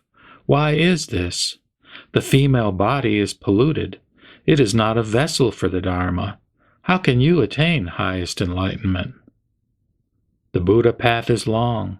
One can only attain it after diligently carrying out severe practices and completely practicing the perfections over immeasurable kalpas.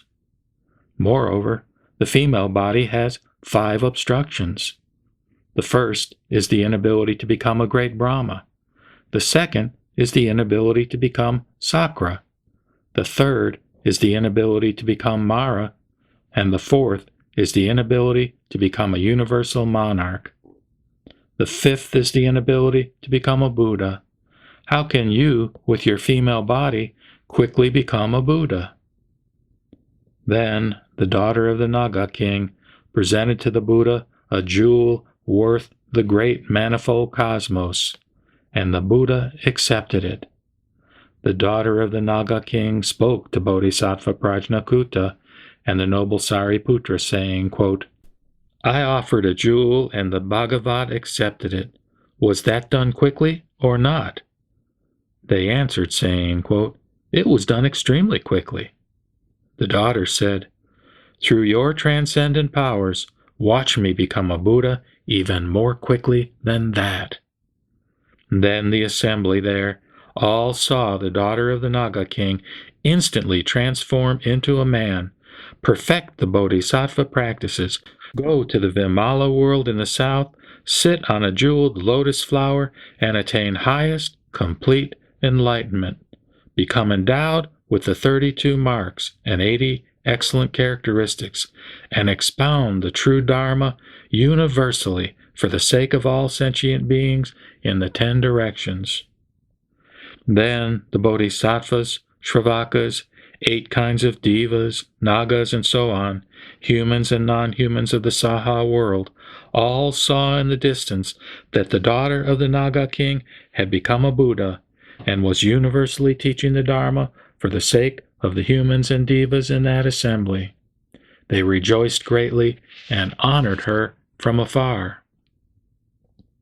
On hearing the Dharma, incalculable numbers of sentient beings became enlightened and attained the stage of non-retrogression.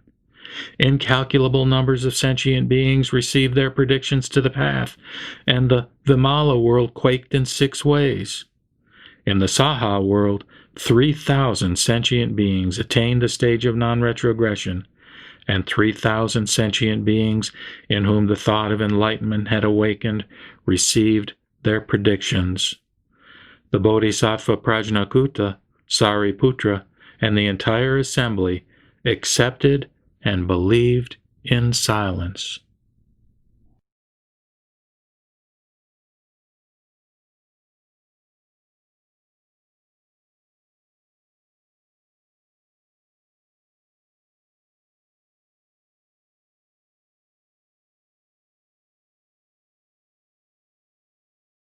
The Lotus Sutra, Chapter 13, Perseverance. At that time, Bodhisattva Mahasattva Vaisayaraja and Bodhisattva Mahasattva Mahapratibhana made this declaration in the presence of the Buddha, together with 2,000 bodhisattvas, quote, "O Bhagavat, we entreat you not to be concerned, since, after the Buddha's parinirvana, we will preserve, recite, and teach this Lotus Sutra. In the troubled world to come, sentient beings will have hardly any roots of good merit, but will have excessive pride and will be greedy to receive offerings. They will increase their roots of bad merit, and thus will be far away from liberation. It will be difficult to lead and inspire them. Therefore, we will produce the power of great patience and recite, preserve, teach, and copy this sutra, as well as pay it homage in various ways, even willingly giving up our bodies and lives." Close quote. Then, in the assembly, 500 arhats who had received their predictions addressed the Buddha, saying, quote, "O Bhagavat, we also declare that in other lands we will extensively teach this sutra." Moreover, 8,000 of those who had received their predictions, including those who had more to learn and those who did not, rose from their seats and with their palms pressed together, faced the Buddha and made this declaration, quote, "O Bhagavat, we also will extensively teach this sutra in other lands. Why is this? Because in the Saha world there are many erring people with excessive pride and superficial virtue, those who are quick to anger, deceitful, and untrue." Close quote. Thereupon, the Buddha's aunt, the nun Mahaprajapati Gautami, with 6,000 nuns, some of whom had more to learn and some of whom did not, rose from their seats and with their palms pressed together, gazed attentively at the Buddha, never turning their eyes away. Then the Bhagavat spoke to Mahaprajapati Gautami, saying, "Why are you anxiously staring at the Tathagata? Are you thinking that I have not given you your prediction of highest complete enlightenment? O Mahaprajapati Gautami, I have previously said that all of the Sravakas would receive their predictions. Now, if you wish to know your prediction, I will tell you that in the future you will become a great expounder of the Dharma, taught by 68,000 kotis of Buddhas. These 6,000 nuns, some of whom have more to learn and some who do not, will all become expounders of the Dharma together. In this way, you will gradually be able to complete the Bodhisattva path and become a Buddha called Sarvaryupasam Darsana, a Tathagata, Arhat, completely enlightened, perfect in knowledge and conduct, well departed, knower of the world, unsurpassed, tamer of humans, teacher of devas and humans, Buddha, Bhagavat. O Mahaprajapati Gautami, this Buddha Sarvaryu Pasamadarsana will give predictions of highest complete enlightenment one by one to bodhisattvas totaling 6,000 in number." Close quote. Then the nun Yasodhara, the mother of Rahula, thought this, quote, "While giving the predictions, the only name the Bhagavat did not mention was mine." The Buddha addressed Yasodhara, saying, quote, "In the future, you will cultivate the bodhisattva practice of the teachings of hundreds of thousands of myriads of kotis of Buddhas. You will become a great expounder of the Dharma and gradually complete the Buddha path. In a land called Bhadra, you will become a Buddha called Rasmi Sata Sahara Paripurna Advaja, a Tathagata, Arhat, completely enlightened, perfect in knowledge and conduct, well departed, knower of the world, unsurpassed, tamer of humans, teacher of devas and humans, Buddha, Bhagavat. This Buddha's lifespan will be for immeasurable, incalculable kalpas." At that time, the nun Mahaprajapati Gautami and the nun Yasodhara, together with their attendants, all rejoiced greatly at having attained such an unprecedented experience. In the presence of the Buddha, they immediately spoke in verse, saying, "O Bhagavat, as a great leader, you bring ease to devas and humans. Having heard our predictions, our minds are at peace, and we are content." Having spoken this verse, all the nuns addressed the Buddha, saying, quote, "O Bhagavat, we also will extensively expound this sutra in other lands." Then the Bhagavat saw 80 myriads of kotis of Nayutas of Bodhisattva Mahasattvas, all of whom were at the stage of non-retrogression. They had turned the irreversible wheel of the Dharma and attained the power of recollection. Arising from their seats, they went before the Buddha with their palms pressed together and with this wholehearted thought, quote, "If the Bhagavat commands us to preserve and teach this sutra, then we will extensively expound this Dharma exactly as the Buddha has taught." They also thought, quote, "The Buddha now keeps silent and does not command us. What should we do?"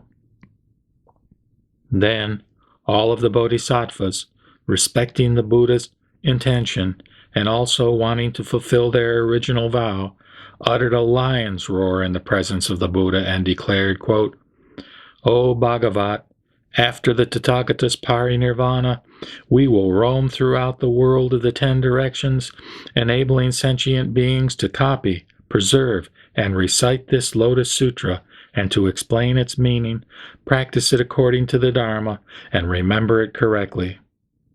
This will all be due to the Buddha's majestic power.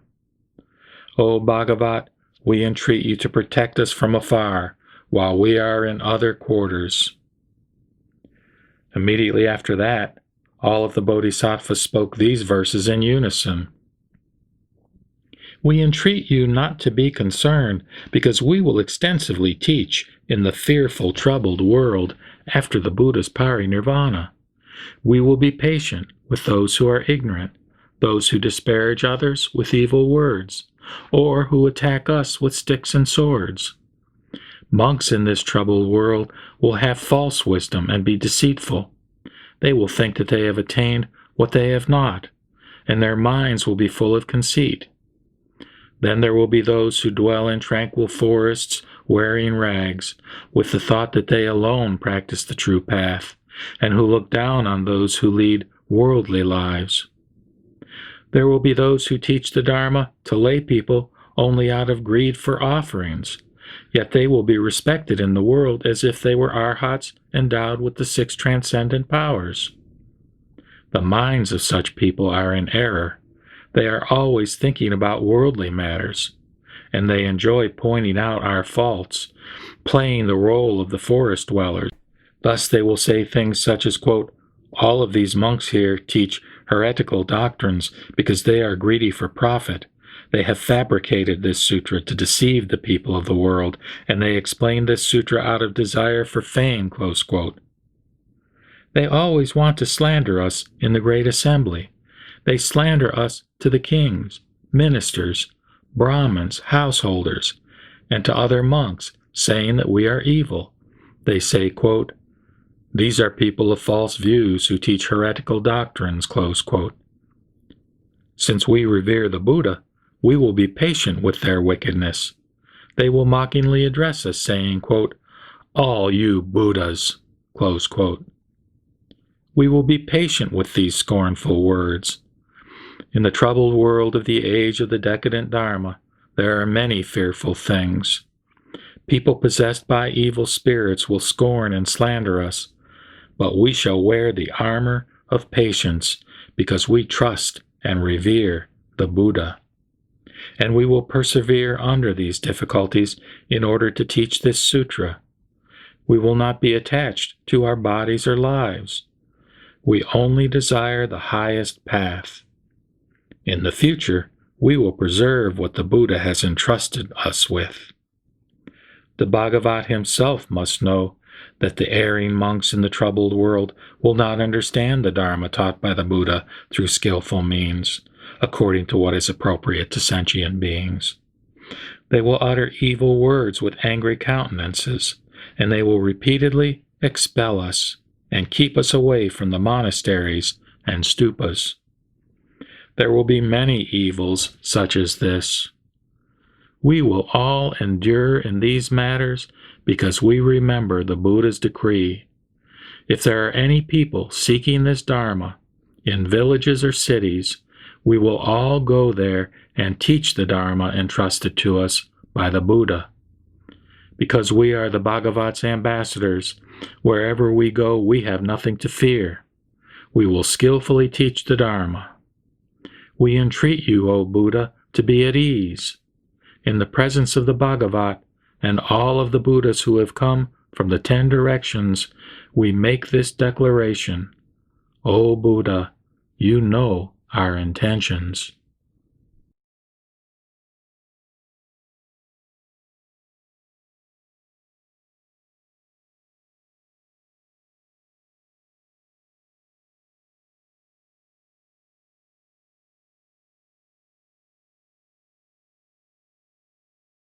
The Lotus Sutra, Chapter 14, Ease in Practice. Thereupon, the Prince of the Dharma, Bodhisattva Mahasattva Manjushri, addressed the Buddha, saying, quote, O Bhagavat, these bodhisattvas are very rare.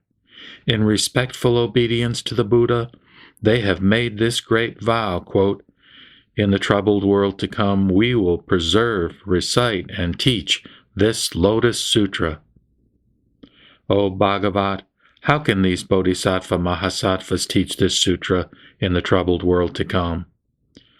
The Buddha addressed Manjushri, saying, if the bodhisattva mahasattvas want to teach this sutra in the troubled world to come, they should abide in the 4 kinds of practices.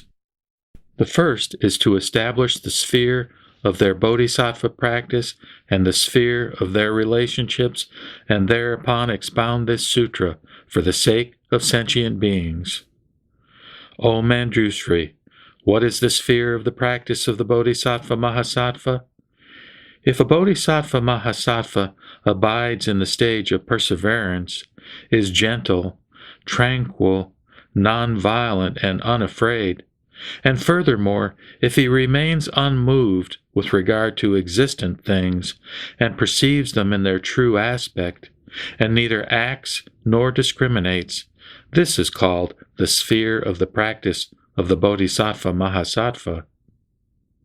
What is the sphere of the relationships of the Bodhisattva Mahasattva? The Bodhisattva Mahasattva should not consort with kings, princes, ministers, and chief officials. He should not consort with heretics, Brahmins, Jains, and others, or with worldly writers, critics of poetry, materialists, or extreme materialists.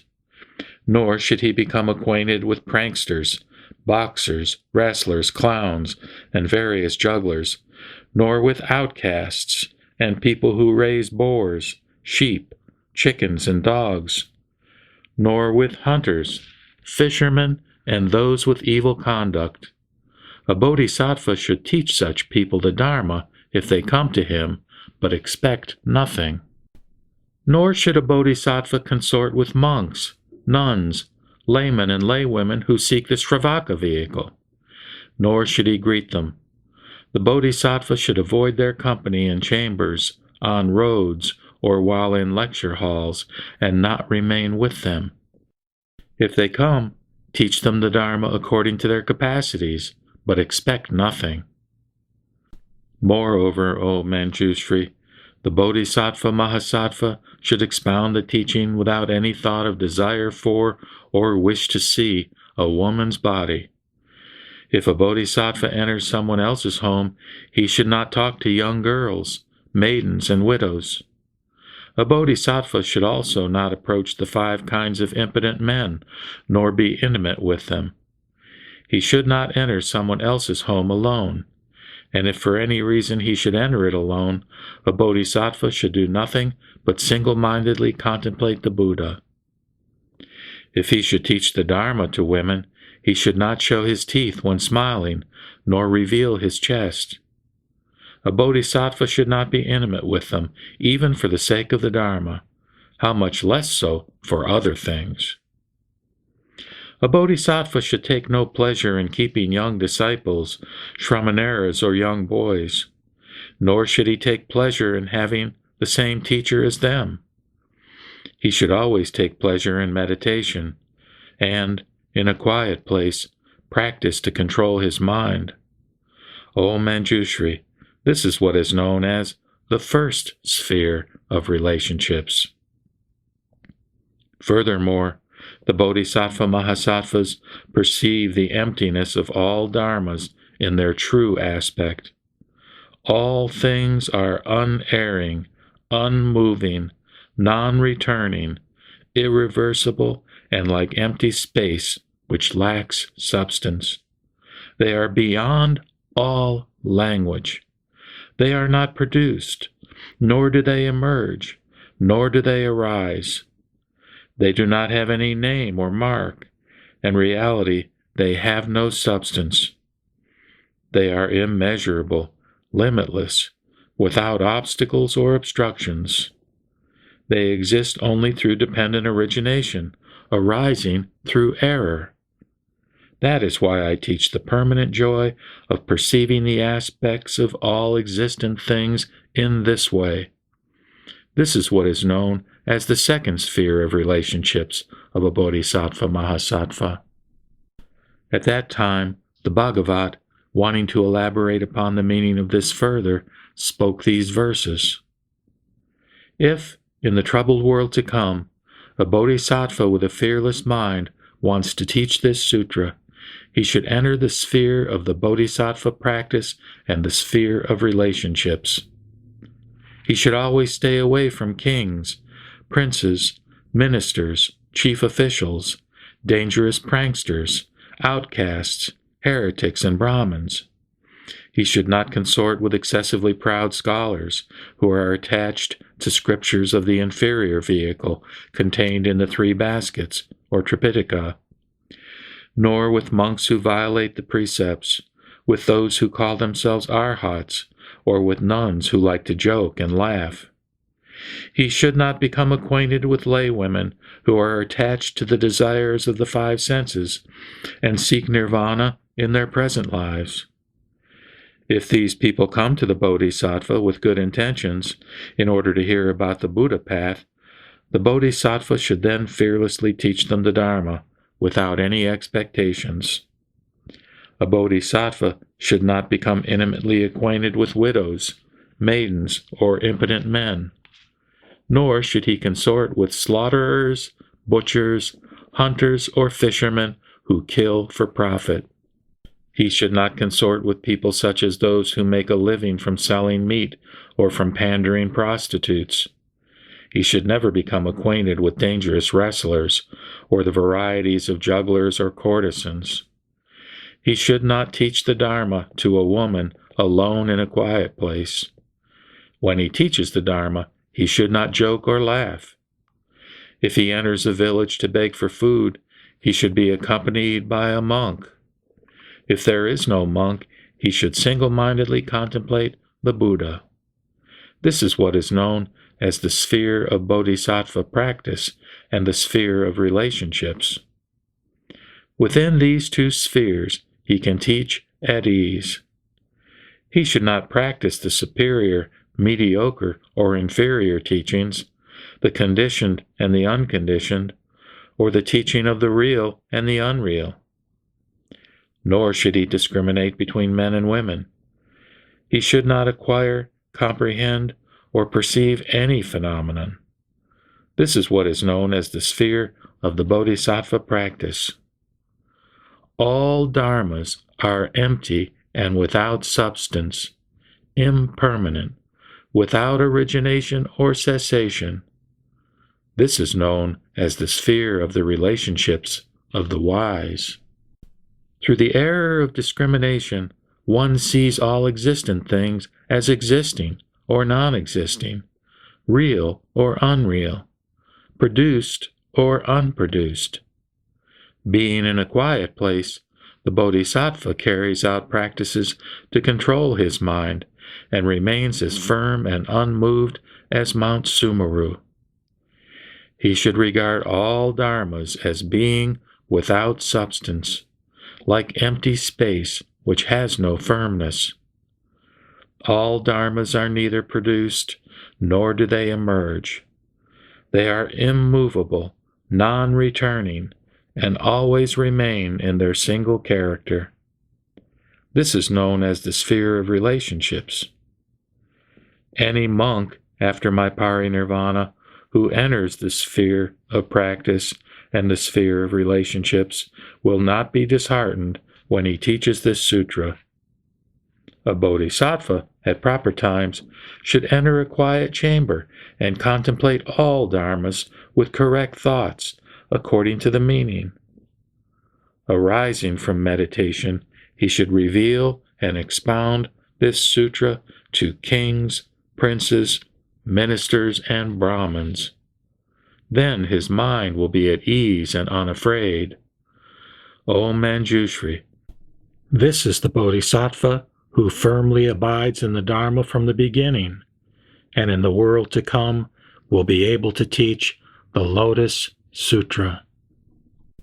Furthermore, O Manjushri, after the Tathagata's parinirvana, anyone who wants to teach this sutra in the age of the decadent Dharma should abide in ease of practice. When he expounds or recites this sutra, he should not take pleasure in talking about the faults of people or of the sutra, nor should he slander other expounders of the Dharma, or talk of the good and bad, strong and weak points of others. As for the Shravakas, a bodhisattva should not name them and point out their faults, nor name them and praise their virtues. Moreover, he should not feel any hatred, because if he skillfully practices ease of mind in this way, those who listen to him will not oppose his intentions. If he is asked difficult questions, he should not answer using the teaching of the inferior vehicle. He should take his explanation only from the Mahayana, which will enable them to attain omniscience. At that time, the Bhagavat, wanting to elaborate the meaning of this further, spoke these verses. The Bodhisattva should always willingly teach the Dharma at ease, establishing his seat in a pure place. He should anoint his body with oil to cleanse himself of dirt, and put on new clean clothing, both his outer garments and undergarments being pure. Sitting comfortably on the Dharma seat, he should teach according to the questions. If there are any monks, nuns, laymen and laywomen, or kings, princes, subjects, officials, and commoners, using subtle ideas, he should teach them with a composed countenance. If they have difficult questions, he should answer in accordance with the meaning, expounding and illuminating it with various explanations and illustrations. Through these skillful means, he should awaken the thought of enlightenment in them all, gradually benefiting them and causing them to enter the Buddha path. Ridding them of idle minds and lazy thoughts, as well as anxieties, he should compassionately teach the Dharma. He should continuously expound the teaching of the highest path, both day and night, using various explanations and incalculable illustrations. Revealing this to sentient beings, he will cause them all to rejoice. He should not expect to receive any clothing, bedding, food and drink, or medicine. He should only single-mindedly think of teaching the Dharma, gain mastery of the Buddha path, and enable sentient beings also to attain it. It is exactly this kind of offering that brings great benefit and ease. After my parinirvana, if there is any monk who is able to explain the Lotus Sutra, his mind will be free from the obstructions of jealousy, anger, and anxiety. He will also be without sorrows, and no one will slander him. He will not be afraid of being attacked with swords and sticks, and he will not be expelled from the Sangha because he abides in perseverance. The wise skillfully compose their minds in this way and can abide in ease, as I have described above. One would not be able to fully describe the qualities of such a person through calculations and illustrations, though they lasted for thousands of myriads of kotis of kalpas. Furthermore, O Manjushri, in the future, when the Dharma becomes extinct, any Bodhisattva Mahasattva who preserves and recites this sutra will not feel jealous or be deceitful, nor will he insult those who study the Buddha path by pointing out their good qualities or their deficiencies. If there are any monks, nuns, laymen, and laywomen who are seeking the Sravaka vehicle, the Pratyeka vehicle, or the Bodhisattva path, a Bodhisattva will not worry them, causing them to have doubts by saying, quote, "You are very far away from the path and will never be able to attain omniscience. Why is this? Because you are negligent and idle in the path."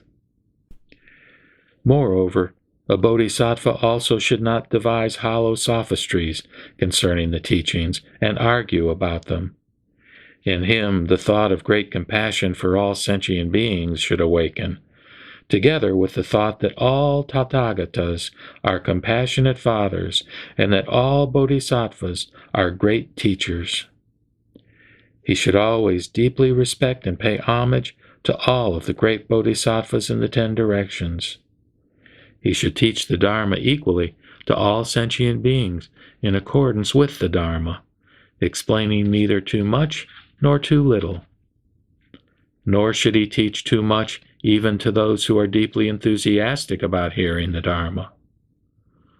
O Manjushri, in the future world, when the Dharma is to be extinguished, this Bodhisattva Mahasattva, having perfected the 3rd sphere of ease in practice, will not be perplexed when he teaches this Dharma.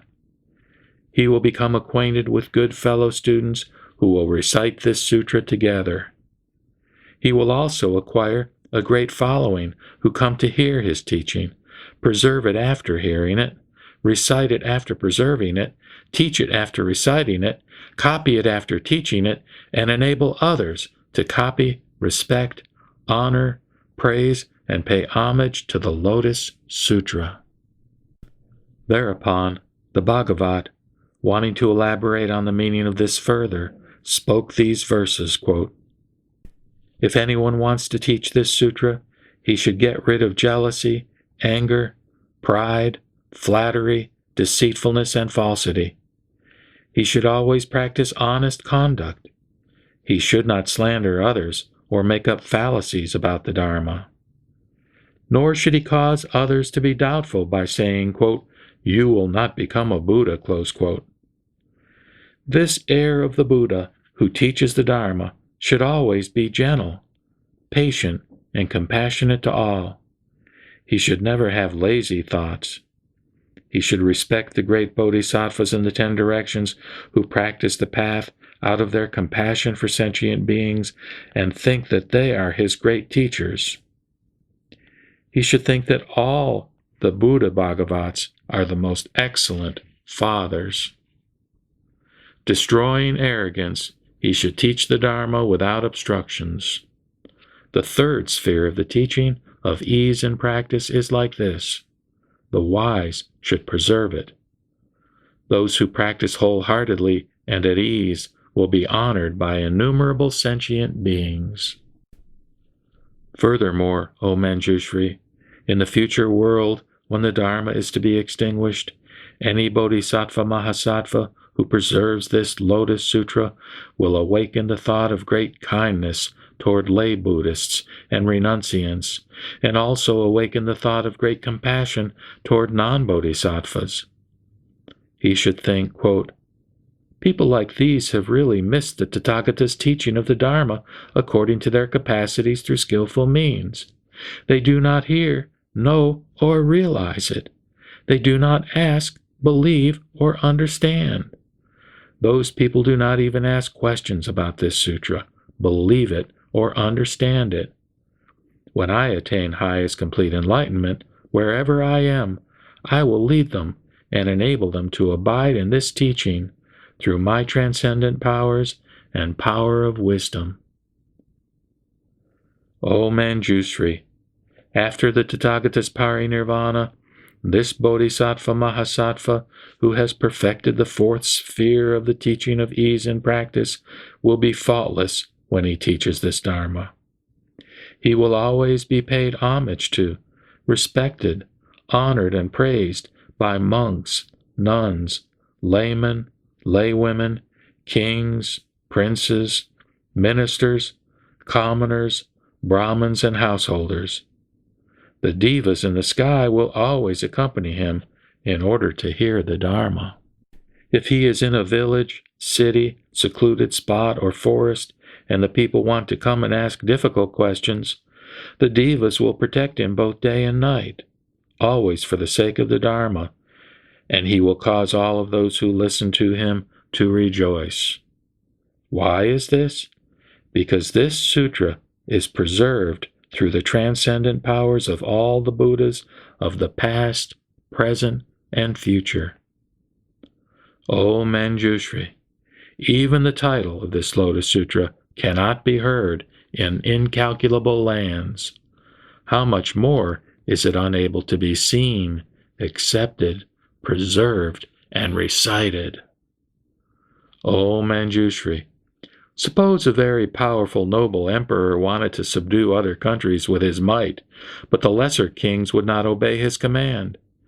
In such a case, the noble emperor gathers an army together to overcome them.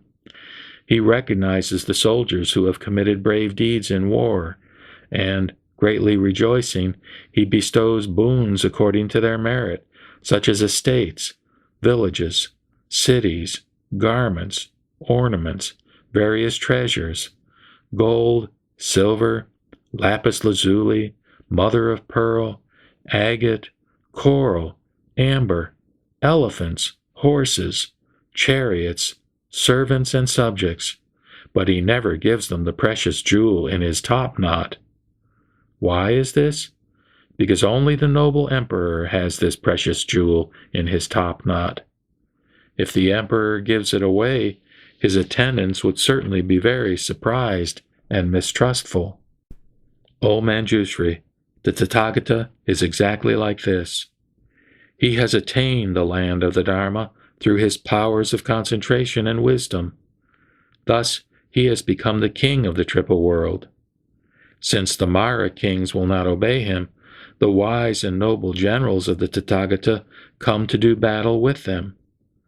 The Tathagata rejoices at the meritorious ones and teaches various sutras to the fourfold assembly, gladdening them. He bestows upon them the property of all the teachings about concentrations, liberations, faculties without corruption, and powers. He also bestows upon them the city of Nirvana. Saying that they have attained Nirvana, he leads their minds onward and gladdens them all. And yet he does not teach them the Lotus Sutra. O Manjushri, it is just as if the noble emperor finally gives the jewel that has been long concealed in his top knot. Although he perceived the great merit of those soldiers and was deeply pleased, he did not rashly give them the marvelous jewel. The Tathagata is also exactly like this. Since he is the great king of the Dharma in the triple world, he inspires all the sentient beings through the Dharma. When he sees the wise and noble soldiers who have done battle with the Mara of the five aggregates, the Mara of desires, and the Mara of death, who have great merit in battle, and have extinguished the three poisons, left the triple world, and broken out of Mara's net, he then rejoices greatly. He now teaches the Lotus Sutra, which is treated with hostility by the entire world and is difficult to believe in, and which he has never taught before, and enables sentient beings to attain omniscience. O Manjushri, this Lotus Sutra is the ultimate teaching of all the Tathagatas, the most profound among all the teachings, and conferred at the very end. It was in the same way that the very powerful and noble emperor gave the jewel after having preserved it for a long time.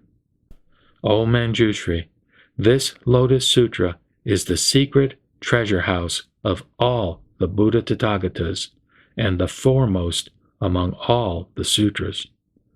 The Buddha has preserved it for a long time, and he has not taught it indiscriminately. Now, for the first time, he teaches it. At that time, the Bhagavat, wanting to elaborate on the meaning of this further, spoke these verses. Always practice patience and be compassionate toward all, since only then can one expound a sutra praised by the Buddha. In the future, those who preserve this sutra should be compassionate and kind toward lay Buddhists, renunciants, and non-bodhisattvas, saying, quote, "Those who have not heard this sutra, or who do not believe in it, have consequently lost a great opportunity. When I attain the Buddha path, I will expound this teaching through various skillful means, and enable them to abide in it." Close quote. Suppose there was a powerful noble emperor who bestows upon those soldiers meritorious in battle various gifts of elephants, horses, chariots, conveyances, ornaments, estates, villages, cities, garments, various treasures, servants, and wealth. He gives these gifts with joy. If there is anyone who has been brave and has performed difficult deeds, the noble emperor gives the precious jewel in his top knot. The Tathagata is exactly like this. He is the emperor of all the teachings. Out of his great compassion, and through his treasury of wisdom and great power of patience, he inspires the world according to the Dharma. Seeing all the sentient beings suffering, seeking liberation, and doing battle with the Maras, he explains various teachings for the beings, and teaches various sutras with his great skillful means. Knowing that the sentient beings have finally attained the power to understand, he teaches the Lotus Sutra only at the very end, just like the noble emperor who gave the jewel in his top knot. This sutra is the utmost, superior to all the sutras. I have constantly preserved it and have not revealed it indiscriminately. Now is the right time to teach it to you.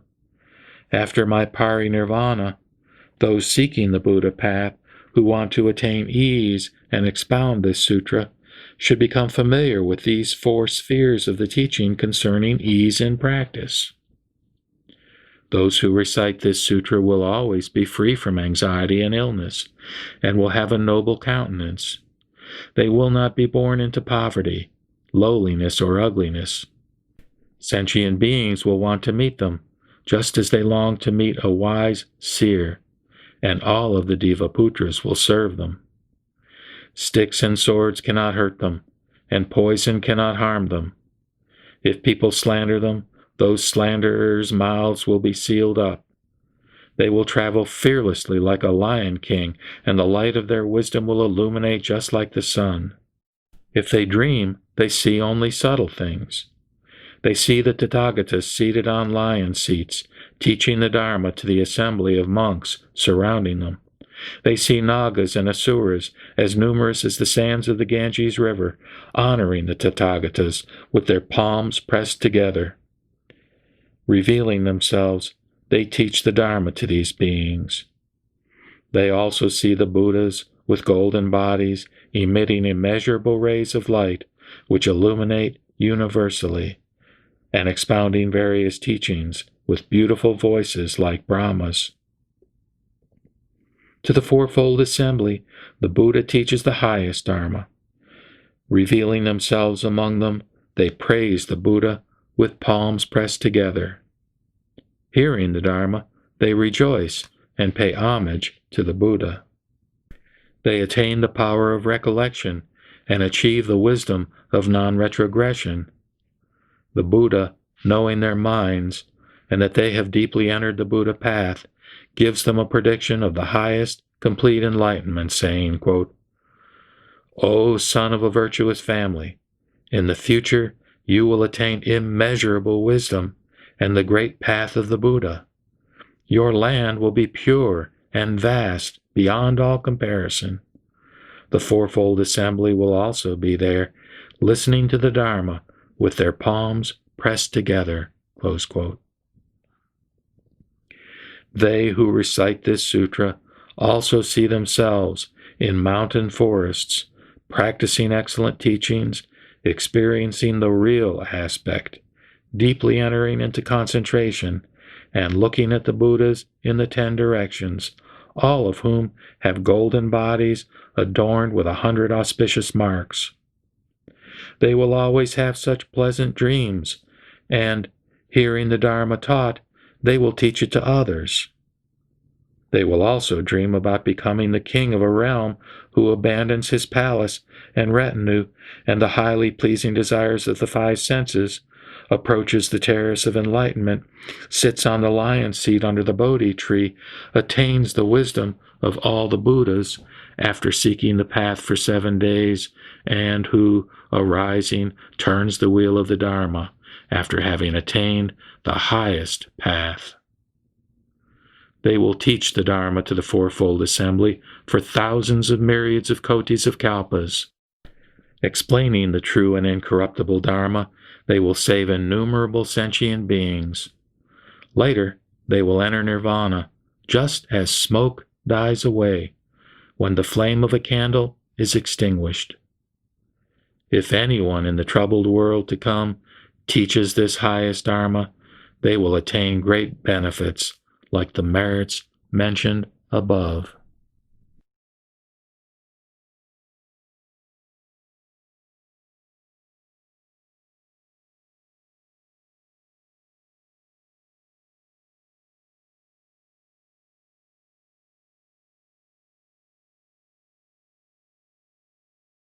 The Lotus Sutra, Chapter 15, Bodhisattvas Emerging from the Earth. At that time, the Bodhisattva Mahasattvas who had arrived from other lands, and whose numbers exceeded that of the sands of 8 Ganges rivers, stood up in the great assembly, bowed with their palms pressed together, and then spoke to the Buddha, saying, quote, "O Bhagavat, if you give us permission to diligently strive to preserve, recite, copy, and pay homage to this Lotus Sutra after the parinirvana of the Buddha in this Saha world, then we will extensively teach it in this land." Then the Buddha addressed the assembly of Bodhisattva Mahasattvas, saying, "Enough, O sons of a virtuous family. There is no need for you to preserve this sutra. Why is this? In my Saha world there are Bodhisattva Mahasattvas equal to the sands of 60,000 Ganges rivers in number, and each of these Bodhisattvas, in turn, has a retinue equal to the sands of 60,000 Ganges rivers. After my parinirvana, they can preserve, recite, and extensively teach this sutra." When the Buddha said this, all the lands of the great manifold cosmos in the Saha world quaked, and the earth split. From out of this crevice there simultaneously appeared incalculable thousands of myriads of kotis of Bodhisattva Mahasattvas. All of these Bodhisattvas had golden bodies endowed with the 32 marks and radiating immeasurable rays of light. They had all previously been living in the space under the earth of the Saha world. Having heard the sound of Sakyamuni's teaching, all of these Bodhisattvas emerged from below. Each of those Bodhisattvas presided over a great assembly, and each led a retinue equal to the sands of 60,000 Ganges rivers in number. How much more numerous were the Bodhisattvas who emerged, leading retinues equal in number to the sands of 50,000, 40,000, 30,000, 20,000, or 10,000 Ganges rivers.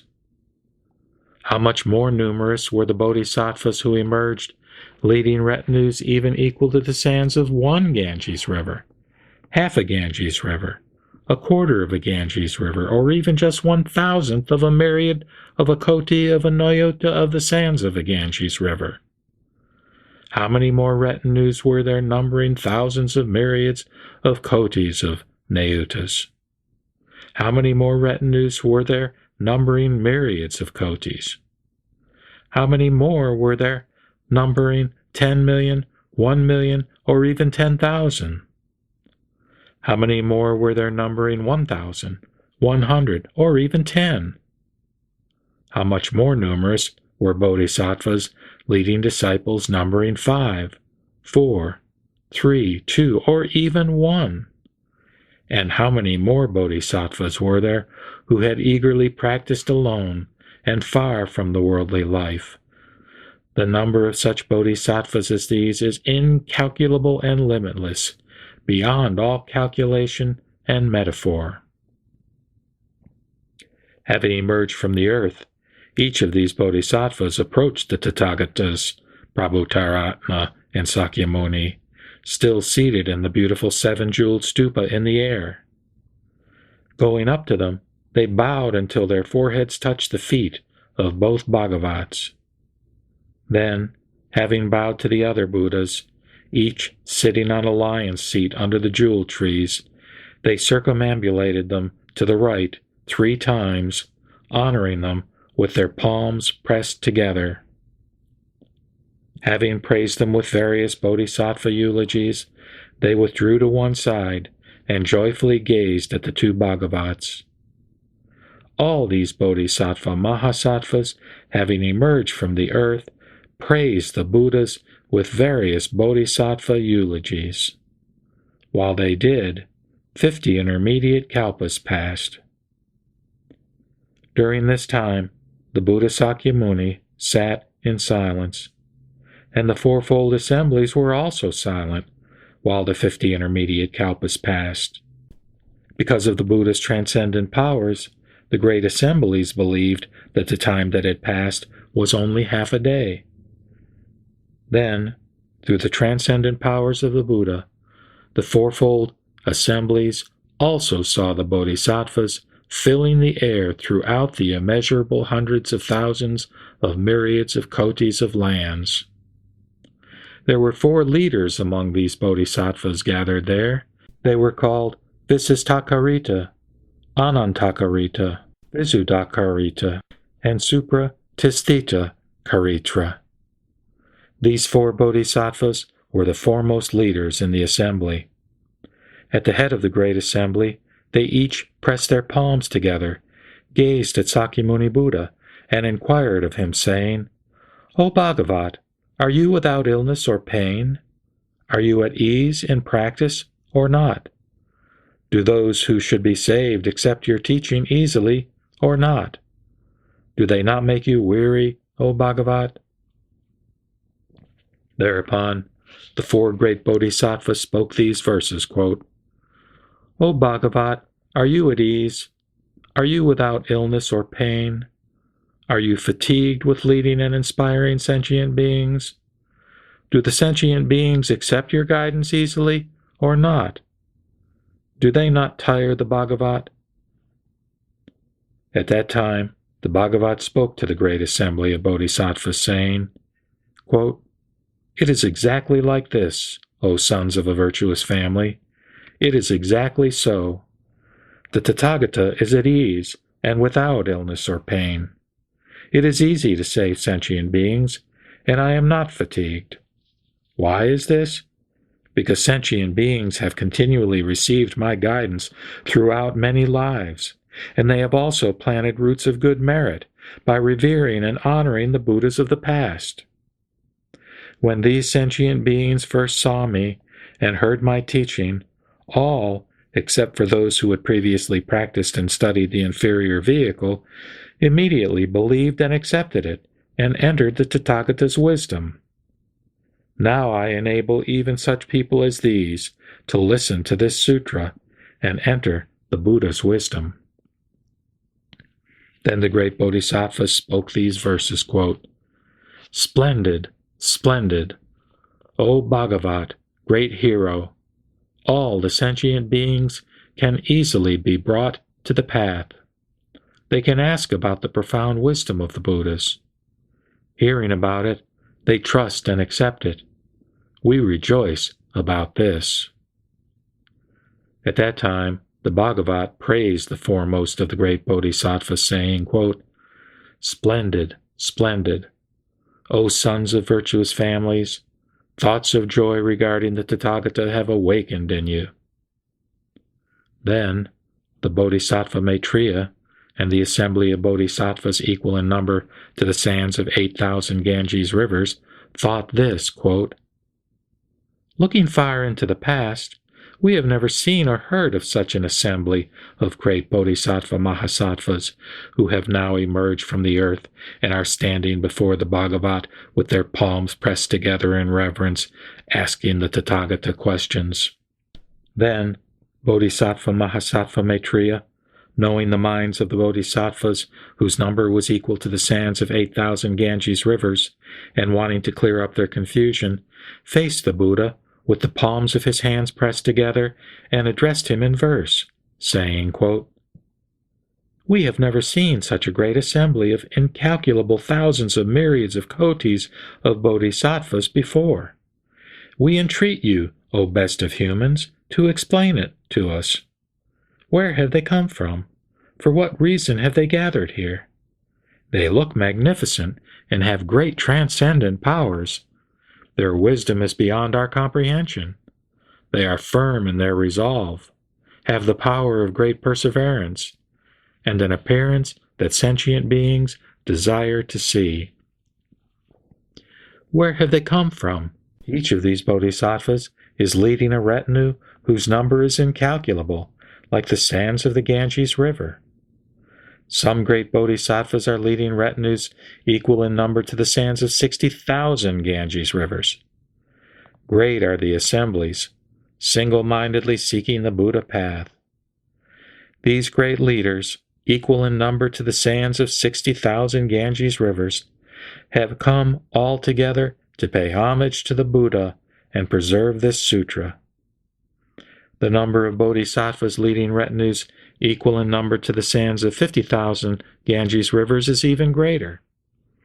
And the number of bodhisattvas who lead retinues equal in number to the sands of 40,000, 30,000, 20,000, 10,000, 1,000, 100, even one half, 1/3, 1/4, 1/myriadth of a koti of the sands of the Ganges River exceeds even these.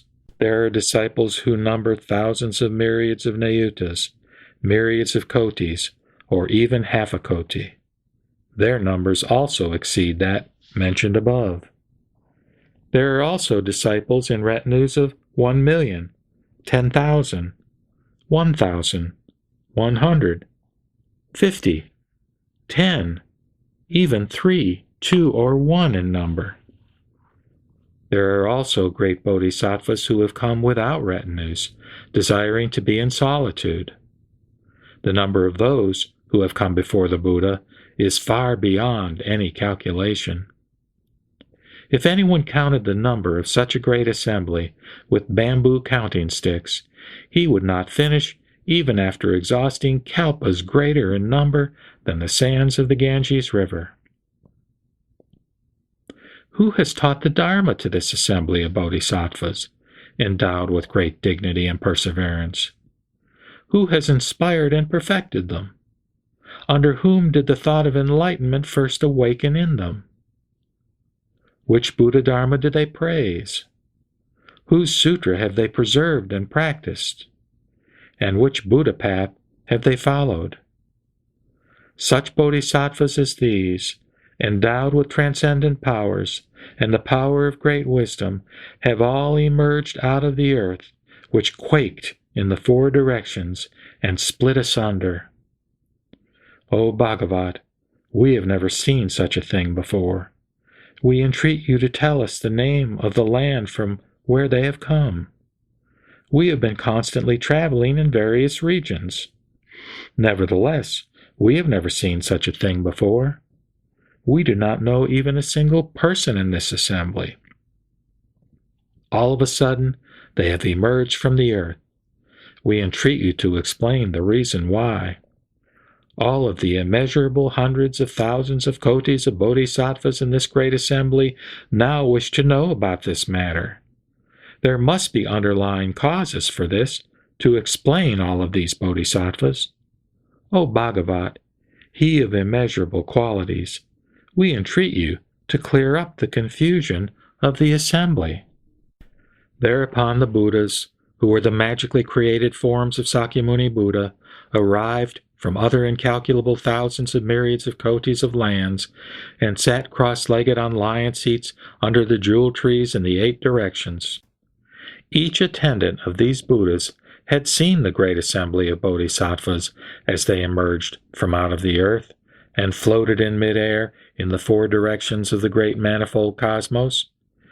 Each of them addressed his Buddha, saying, "O Bhagavat, where has this great assembly of immeasurable, limitless, incalculable bodhisattvas come from?" Then the Buddhas answered their attendants, saying, "O sons of a virtuous family, wait a moment. There is a bodhisattva mahasattva called Maitreya, who has received a prediction from the Buddha Sakyamuni that he will become a Buddha after Sakyamuni in the future. Since he has already asked about this, the Buddha will now answer him. You shall be able to hear the reason yourselves."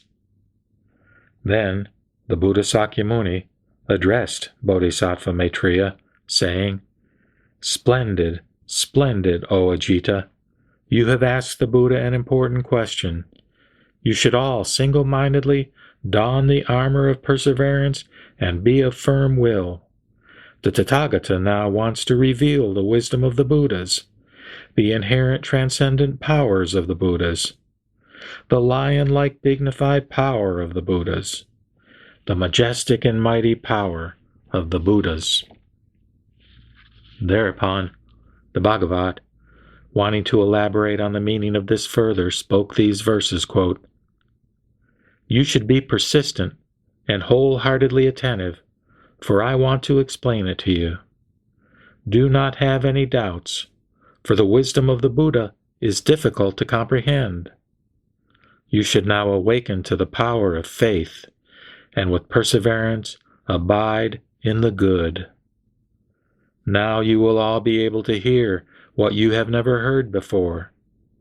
I will now put you at ease. Have no doubts or fear.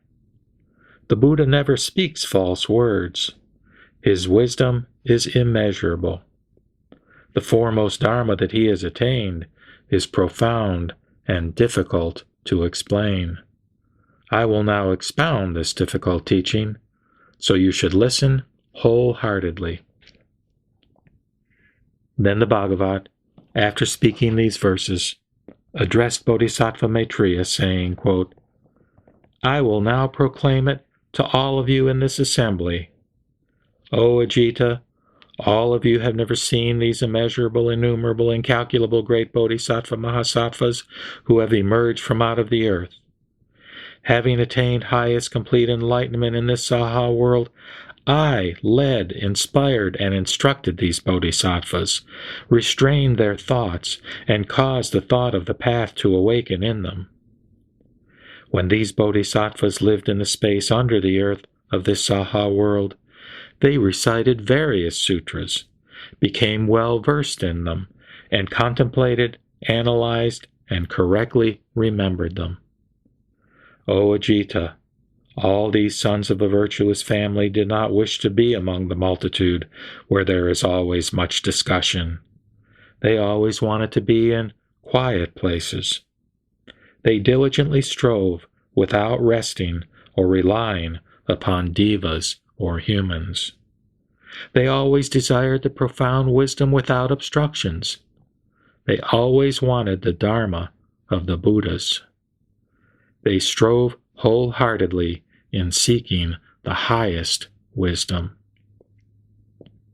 At that time, the Bhagavat, wanting to elaborate on the meaning of this further, spoke these verses, quote, "O Ajita, you should know that all of these great bodhisattvas have practiced the wisdom of the Buddha for innumerable kalpas. They have all been inspired by me, and the thought of the great path has awakened in them. They are my heirs. Abiding in this world, they always cultivated ascetic practices, wishing to be in quiet places. Rejecting the clamor of the multitude, they did not want to have much discussion. All my heirs, such as these, constantly practicing my teaching with vigor day and night. In order to seek the Buddha path, they lived in the space under the earth of this Saha world. They were firm in recollection, and they always diligently sought wisdom. Explaining various subtle teachings, their minds were free from fear. Sitting under the Bodhi tree in the city of Gaya, I attained the highest complete enlightenment and turned the wheel of the highest Dharma. I then led and inspired them so that the thought of the path awakened in them for the first time. All of them are now at the stage of non-retrogression and will certainly become Buddhas with no residue. I now teach the truth.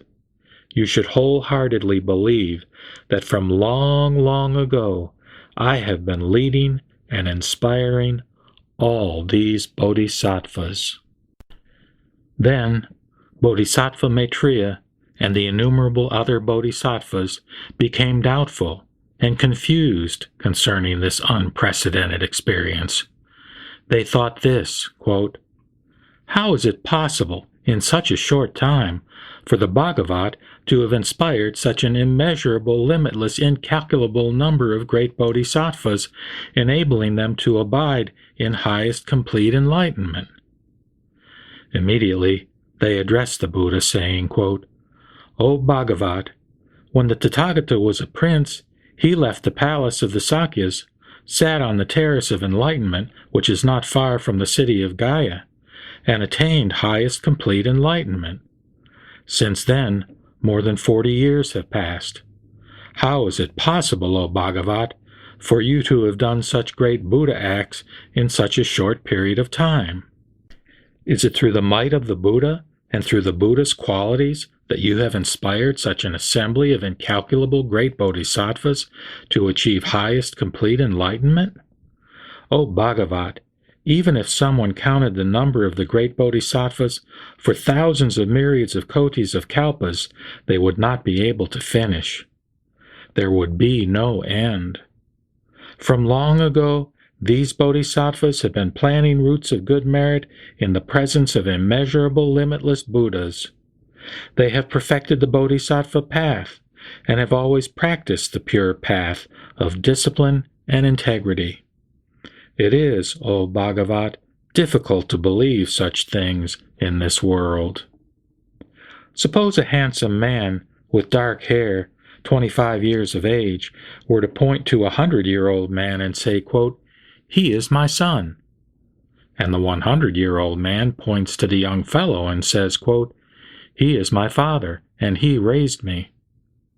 This would be difficult to believe, and what the Buddha has now taught is exactly like this. It has not, in fact, been so long since the Buddha attained the path. Yet for the sake of the Buddha path, this great assembly of bodhisattvas has been diligently striving for innumerable thousands of myriads of kotis of kalpas. They have skillfully entered, abided in, and emerged from immeasurable thousands of myriads of kotis of samadhis. They have attained great transcendent powers and practiced the pure path of discipline and integrity for a long time. They have gradually and ably practiced wholesome teachings and are skilled at discussions. They are jewels among humans and a great rarity in the entire world. Today, the Bhagavat has correctly said that after he attained the path of the Buddha, he caused the thought of enlightenment to awaken in the bodhisattvas for the first time. He then led, inspired, and instructed them to approach highest complete enlightenment. O Bhagavat, although it has not been so long since you attained Buddhahood, yet you have really done these great meritorious acts. We believe the Buddha's words, spoken according to our capacities, and that what he says is never false. We are all well versed in the Buddha's knowledge. However, if the bodhisattvas in whom the thought of enlightenment has recently awakened hear this after the Buddha's parinirvana, they will not accept it, and this will bring about conditions for erring deeds that destroy the Dharma. That is why, O Bhagavat, we entreat you to explain it to us and remove our doubts. Moreover, In the future, when the sons of a virtuous family hear this, they will also be free from doubt. Thereupon, Bodhisattva Maitreya, wanting to elaborate upon the meaning of this further, spoke these verses. Long ago, the Buddha left the household of the Sakya clan and approached Gaya, where he sat under the Bodhi tree. It has not been so long since that time. The number of the Buddha's heirs is incalculable. From long ago, they have practiced the Buddha path and attained transcendent powers and the power of wisdom. They have thoroughly studied the Bodhisattva path and are as undefiled by worldly affairs as the lotus blossom in the water. They have emerged from out of the earth, and all stood respectfully before the Bhagavats. It is difficult to comprehend this matter. How can we possibly believe it?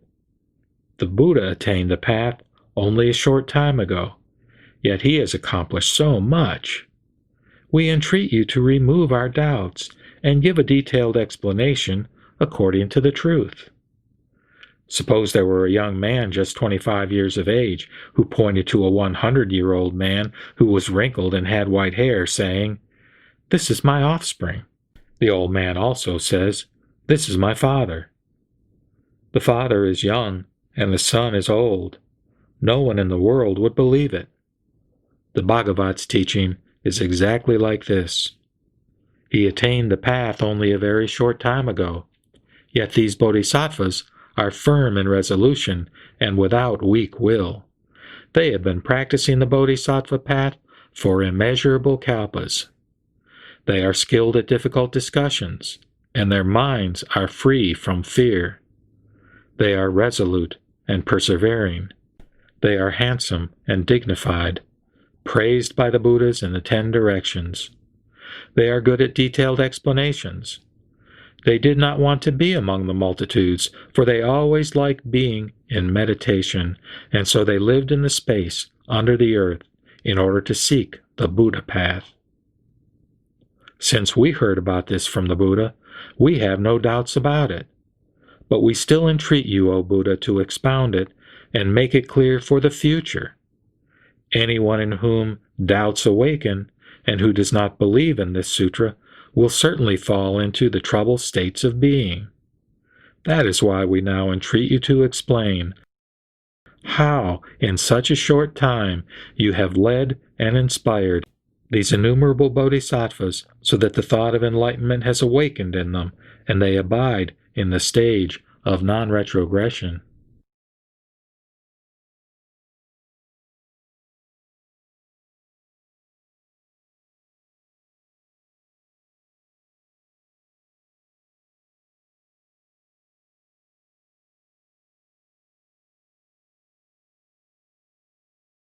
The Lotus Sutra, Chapter 16, The Lifespan of the Tathagata.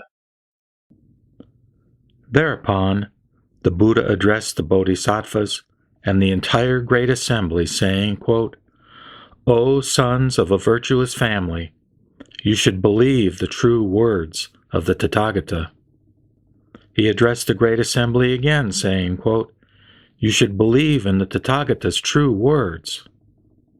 He repeated this to them, saying, quote, "You should believe the Tathagata's true words." Then the great assembly of bodhisattvas, headed by Maitreya, addressed the Buddha with their palms pressed together, saying, quote, "O Bhagavat, we entreat you to explain it.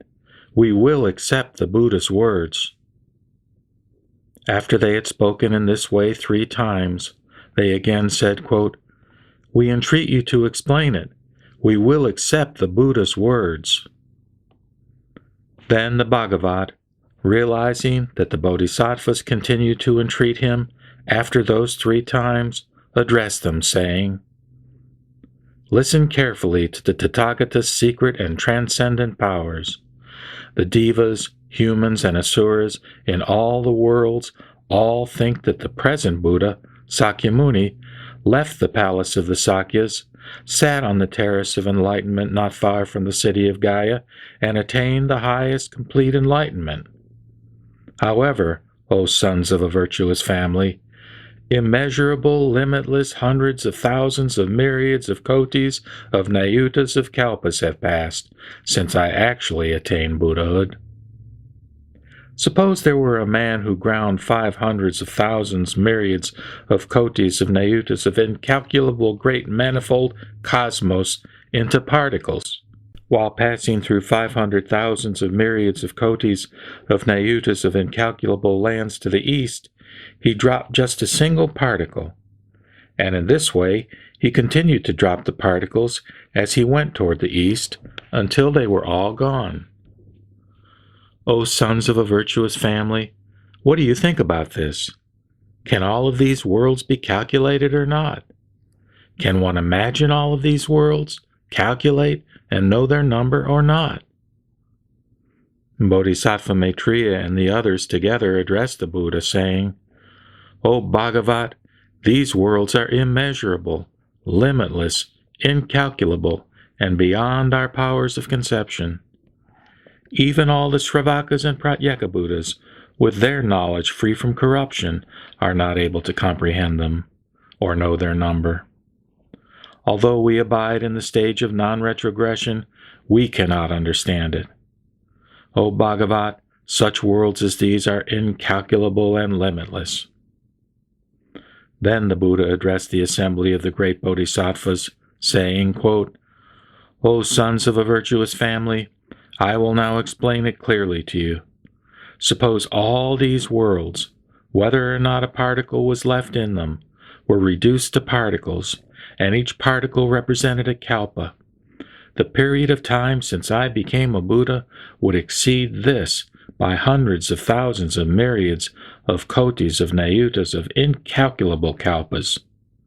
Since then, I have constantly been residing in the Saha world, teaching the Dharma and inspiring sentient beings. I have also been leading and benefiting sentient beings in incalculable hundreds of thousands of myriads of kotis, of nayutas, of other worlds.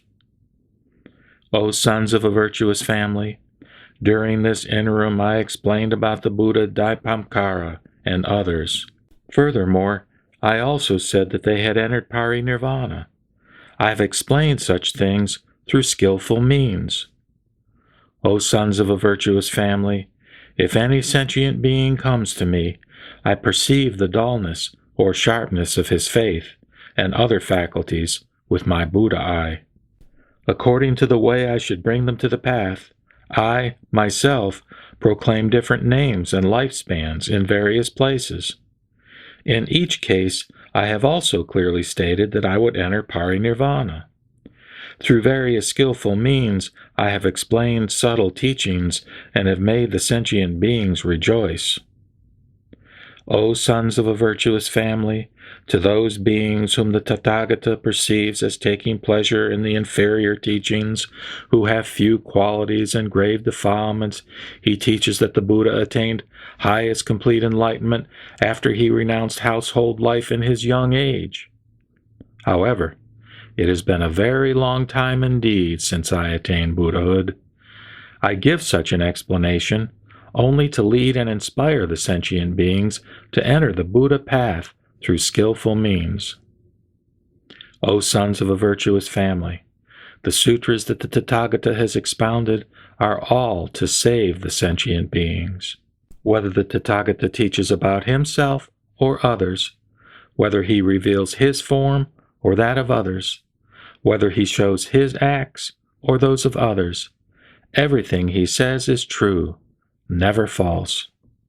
Why is this?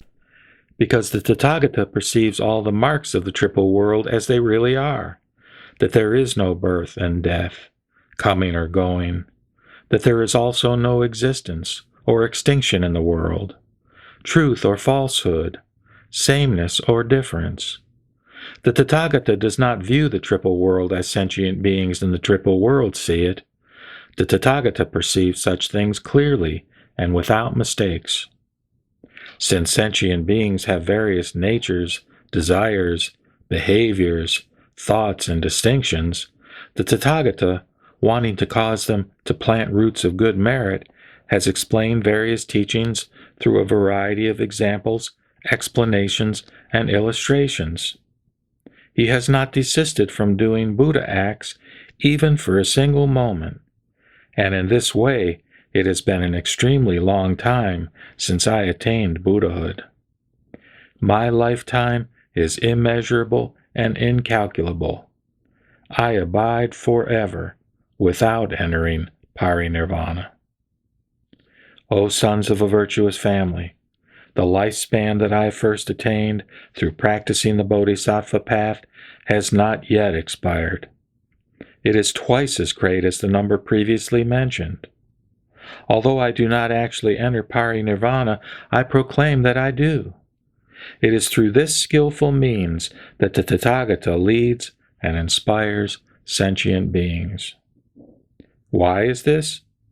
Because if the Buddha abides a long time in this world, those who have few qualities do not plant roots of good merit, acquire poor and superficial characters, are attached to the desires of the five senses, and enter into the web of illusions and false views. If they see the Tathagata always existing without extinction, they then become proud, self-willed, and negligent. The thought that the Buddha is difficult to meet and that he is to be respected cannot awaken in them. That is why the Tathagata teaches through skillful means, saying, quote, "O monks, you should know that the appearance of the Buddhas in the world is very difficult to encounter." Why is this? Because some of those with little merit may not see the Buddha during the passage of immeasurable hundreds of thousands of myriads of kotis of kalpas. For this reason I say, quote, "O monks, it is difficult to meet the Tathagata." Hearing such words, the thought that it is very difficult to meet the Tathagata will certainly awaken in these sentient beings. Longing and yearning for the Buddha, they will plant roots of good merit. For this reason, although the Tathagata does not really pass into extinction, he nevertheless says he does. Furthermore, O sons of a virtuous family, the teaching of all the Buddha Tathagatas is exactly like this. It is entirely true, never false, all for the sake of saving sentient beings. Suppose there were an excellent doctor. He is wise, knowledgeable, his prescriptions are effective, and he has skillfully cured a variety of diseases. This man has many sons, say 10, 20, or even 100 in number. For some reason, he has to go far off to another country, and, while he is away, his children, whom he has left behind, drink some poison. The poison starts to take effect, and they roll on the ground in agony. At this moment their father returns home. Some of the children who have taken the poison are delirious, while others are not. Seeing their father in the distance, they all rejoice greatly, and kneeling respectfully address him, saying, quote, "It is good that you have returned safely. In our ignorance, we took this poison by mistake. We entreat you to cure and save us, and restore us to life." Seeing his children suffering in this way, the father searches for beneficial herbs possessed of good color, aroma, and flavor, according to the medical manual. Blending them together after grinding and sifting, he gives the mixture to the children and says, quote, "This is an extremely beneficial medicine with good color, aroma, and flavor. All of you take it. It will quickly remove your pain, and you will never be afflicted again." Then the children, who have not become delirious, see this beneficial medicine of good color and aroma, and immediately take it. The affliction is completely removed, and they are cured. The remaining children, those who are delirious, seeing their father coming to them, rejoice and ask him to seek a cure for their illness. Although he offers them the medicine, they will not take it. Why is this? The poison has so deeply penetrated them that they have become delirious. They do not think that the medicine with good color and aroma is good. The father thinks, quote, These children are to be pitied. The poison has completely warped their minds. Although they rejoiced upon seeing me and sought a cure, they will not take this beneficial medicine. I will now cause them to take this medicine through skillful means." He then says to them, quote, "You should know that I am now old and feeble, close to death. I will now leave this beneficial medicine here. You should take it. Do not worry about recovering." Having left these instructions, he goes to another country and sends a messenger back home to tell them, quote, "Your father has already died." Upon hearing that their father is dead, the children become very distressed and think, quote, "If our father had lived, he would have taken pity on us and protected us. But now, abandoning us, he has died in a distant country." They now consider themselves orphans, having no one to rely upon. Through constant grieving, their minds become clear, and only then do they realize that the medicine has fine color, aroma, and flavor. They immediately take it, and the poison is completely driven out. The father, hearing that all his children have completely recovered, immediately returns and makes his appearance. The Buddha then asked the Bodhisattvas, quote, "O sons of a virtuous family, do you think there is anyone who would say that this good doctor is guilty of lying?" The Bodhisattvas replied, "No, we do not, O Bhagavat." The Buddha said, "I am just like this. Since I became a Buddha, immeasurable, limitless hundreds of thousands of myriads of kotis, of nayutas, of incalculable kalpas have passed. Though for the sake of sentient beings I use skillful means and say that I will enter parinirvana, there is no one who could rightly say that I am guilty of falsehood." Thereupon, the Bhagavat, wanting to elaborate on the meaning of this further, spoke these verses. "Since I attained Buddhahood, immeasurable hundreds of thousands of myriads of kotis of incalculable kalpas have passed. I have been constantly teaching the Dharma through these immeasurable kalpas, leading and inspiring innumerable kotis of sentient beings and enabling them to enter the Buddha path. Using skillful means, I have manifested the state of nirvana to bring sentient beings to this path. Yet I have not actually entered nirvana, but continually abide here, expounding the Dharma. Although I am always among these erring beings, with my transcendent powers I prevent them from seeing me. The sentient beings, seeing me enter perfect extinction, earnestly revere my relics, and, filled with longing, yearn for me. When the sentient beings become sincere, mild, and receptive, and, wanting wholeheartedly to meet the Buddha, are willing to give unsparingly of their bodies and lives, then I, together with the Sangha, will appear on Mount Gridhrakuta. I will declare this to the sentient beings, quote, "Although I am always here without extinction, through the power of skillful means I manifest extinction and non-extinction. If there are any sentient beings in other worlds who respect and believe in me, I will also teach them the highest Dharma. Not knowing this, you only think that I have entered parinirvana. I see all sentient beings submerged in the ocean of suffering. That is why, by not manifesting my form, I cause them to yearn for me. Then, after awakening this longing, I appear and expound the Dharma. Such are my transcendent powers. For innumerable kalpas, I have constantly resided on Mount Gridhrakuta and elsewhere. When sentient beings see themselves amidst a conflagration at the end of a kalpa, it is in fact my tranquil land, always full of devas and humans. All the gardens and palaces are adorned with various gems. The jewel trees abound with flowers and fruits, and the sentient beings are joyful among them. The devas beat heavenly drums, making constant and varied music.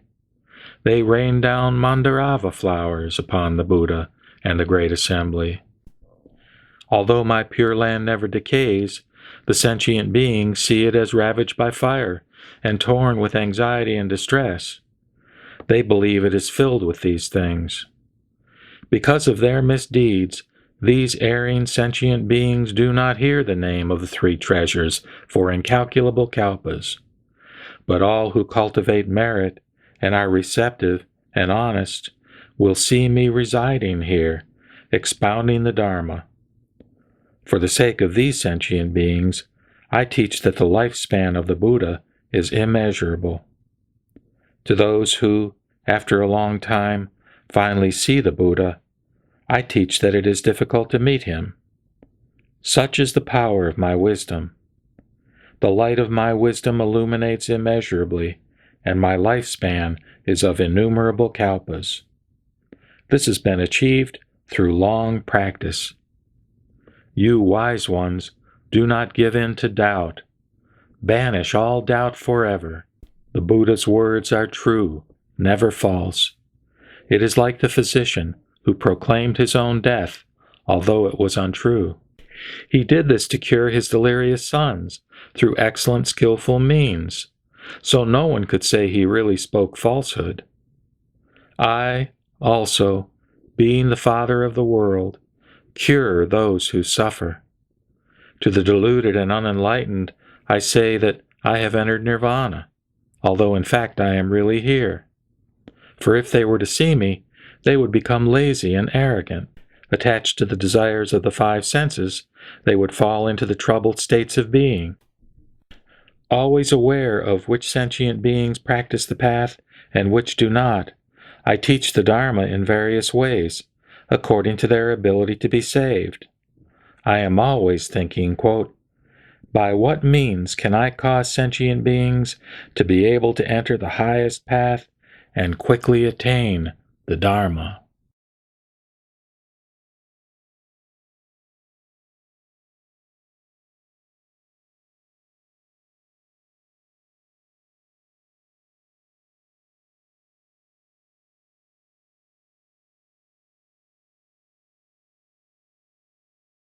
The Lotus Sutra, Chapter 17, Description of Merits. Thereupon, when the Great Assembly heard the Buddha explain that his lifespan was of such a great number of kalpas, an immeasurable, limitless, incalculable number of sentient beings were greatly benefited. Then the Bhagavat addressed Bodhisattva Mahasattva Maitreya, saying, O Ajita, when I explained the great length of this Tathagata's lifespan, sentient beings equal to the sands of 680 myriads of kotis of Nayutas of Ganges rivers in number, gained understanding of the truth of the non-origination of all dharmas. Furthermore, 1,000 times this number of Bodhisattva Mahasattvas attain the power of recollecting what they hear. And Bodhisattva Mahasattvas equal to the number of particles in one world attained unhindered eloquence. Moreover, there were Bodhisattva Mahasattvas equal to the particles in one world who attained the power of tenacious memory, which revolves hundreds of thousands of myriads of kotis of immeasurable times. There were also Bodhisattva Mahasattvas equal to the number of particles in the great manifold cosmos who turned the irreversible wheel of the Dharma, and Bodhisattva Mahasattvas equal to the number of particles in two medium-sized manifold cosmos who turned the purified wheel of the Dharma. Furthermore, there were Bodhisattva Mahasattvas equal to the number of particles in one small-sized cosmos who will be able to attain highest complete enlightenment after 8 births. Bodhisattva Mahasattvas equal to the number of particles in the fourfold continents who will attain highest complete enlightenment after 4 births. Bodhisattva Mahasattvas equal to the number of particles in the fourfold continents who will attain highest complete enlightenment after 3 births. Bodhisattva Mahasattvas equal to the number of particles in the twofold four continents who will attain highest complete enlightenment after 2 births. And Bodhisattva Mahasattvas equal to the number of particles in the 4 continents who will attain highest complete enlightenment after 1 birth. Moreover, there were sentient beings equal to the number of particles in the eightfold great manifold cosmos, in all of whom the thought of highest complete enlightenment had awakened. When the Buddha explained that these Bodhisattva Mahasattvas had attained deep insight into the Dharma, Mandarava and great Mandarava flowers rained down from the sky, scattering over the Buddhas who were seated on lion seats under immeasurable hundreds of thousands of myriads of kotis of jewel trees. And they scattered over Sakyamuni Buddha and the Tathagata Prabhutaratna, who had attained parinirvana long ago, both of whom were sitting on the lion seat in a 7-jeweled stupa. They also scattered over all of the great bodhisattvas and the fourfold assembly. Finely powdered sandalwood and aloes wood incense also rained down, and heavenly drums resounded in the sky with a deep and beautiful sound. 1,000 kinds of heavenly garments, draped with strings of pearls, jewels, and wish-fulfilling gems, rained down, filling the 9 directions. Priceless incense burned in various jeweled incense holders, and its fragrance spread spontaneously throughout the great assembly as an offering. Above each Buddha there were bodhisattvas holding banners and umbrellas that extended upward to the Brahma world. These bodhisattvas praised the Buddhas by singing immeasurable verses with beautiful voices. Then Bodhisattva Maitreya rose from his seat, leaving his right shoulder bared, faced the Buddha with the palms of his hands pressed together, and spoke these verses. The Buddha has taught this marvelous Dharma that we have never heard before. The Bhagavat has great powers, and his lifespan is immeasurable. Innumerable heirs of the Buddha attained to the benefit of the Dharma after hearing the Bhagavat's explanation and became completely filled with joy. Some attained the stage of non-retrogression, and others the power of recollection. Some attained unhindered eloquence, and others the power of tenacious memory, which revolves many kotis of times. There were also bodhisattvas equal to the number of particles in the great cosmos, who each turned the irreversible wheel of the Dharma. There were also bodhisattvas equal to the number of particles in a medium cosmos, who each turned the purified wheel of the Dharma. There were also bodhisattvas equal to the number of particles in a small cosmos, who, after 8 births, will complete the Buddha path. There were also bodhisattvas equal to 4 times, 3 times, and 2 times the number of particles in the 4 continents, who, after 4, 3, and 2 births, will attain Buddhahood. There were also bodhisattvas equal to the number of particles in the 4 continents, who will obtain omniscience after 1 birth. And sentient beings, having heard about the great length of the Buddha's lifespan, attained immeasurable results that were pure and without corruption. There were also sentient beings equal to the number of particles in the 8 worlds, in whom, having heard about the lifespan of the Buddha, the thought of highest enlightenment awakened. The Bhagavat has taught the Dharma that is immeasurable and inconceivable, and from which come benefits as limitless as space. Heavenly Mandarava and great Mandarava flowers rained down, and Sakras and Brahmas came from innumerable Buddha lands, equal in number to the sands of the Ganges River. Sandalwood and aloes wood powder scattered like birds in the sky, flying in all directions, and rained down over the Buddhas. Heavenly drums resounded spontaneously and beautifully in the air, and thousands of myriads of kotis of heavenly garments floated whirling down. Precious incense was burned in various jeweled incense holders, its fragrance naturally penetrating everywhere in homage to the Bhagavats. The great assembly of these bodhisattvas held myriads of kotis of tall and beautiful seven-jeweled banners and umbrellas, which extended gradually to the Brahma world. They hung jeweled flags and excellent banners in the presence of each of these Buddhas, and chanted thousands of myriads of verses in praise of the Tathagatas. Such things had never been experienced before. Hearing of the Buddha's immeasurable lifespan, all rejoiced. And, the Buddha's name being heard throughout the 10 directions, sentient beings were greatly benefited. Everyone became endowed with the roots of good merit, and the thought of highest, complete enlightenment awakened in them. At that time, the Buddha addressed Bodhisattva Mahasattva Maitreya, saying, "O Ajita, those sentient beings who hear about the great length of the Buddha's lifespan and can awaken even a single thought of willing acceptance will all obtain immeasurable merit.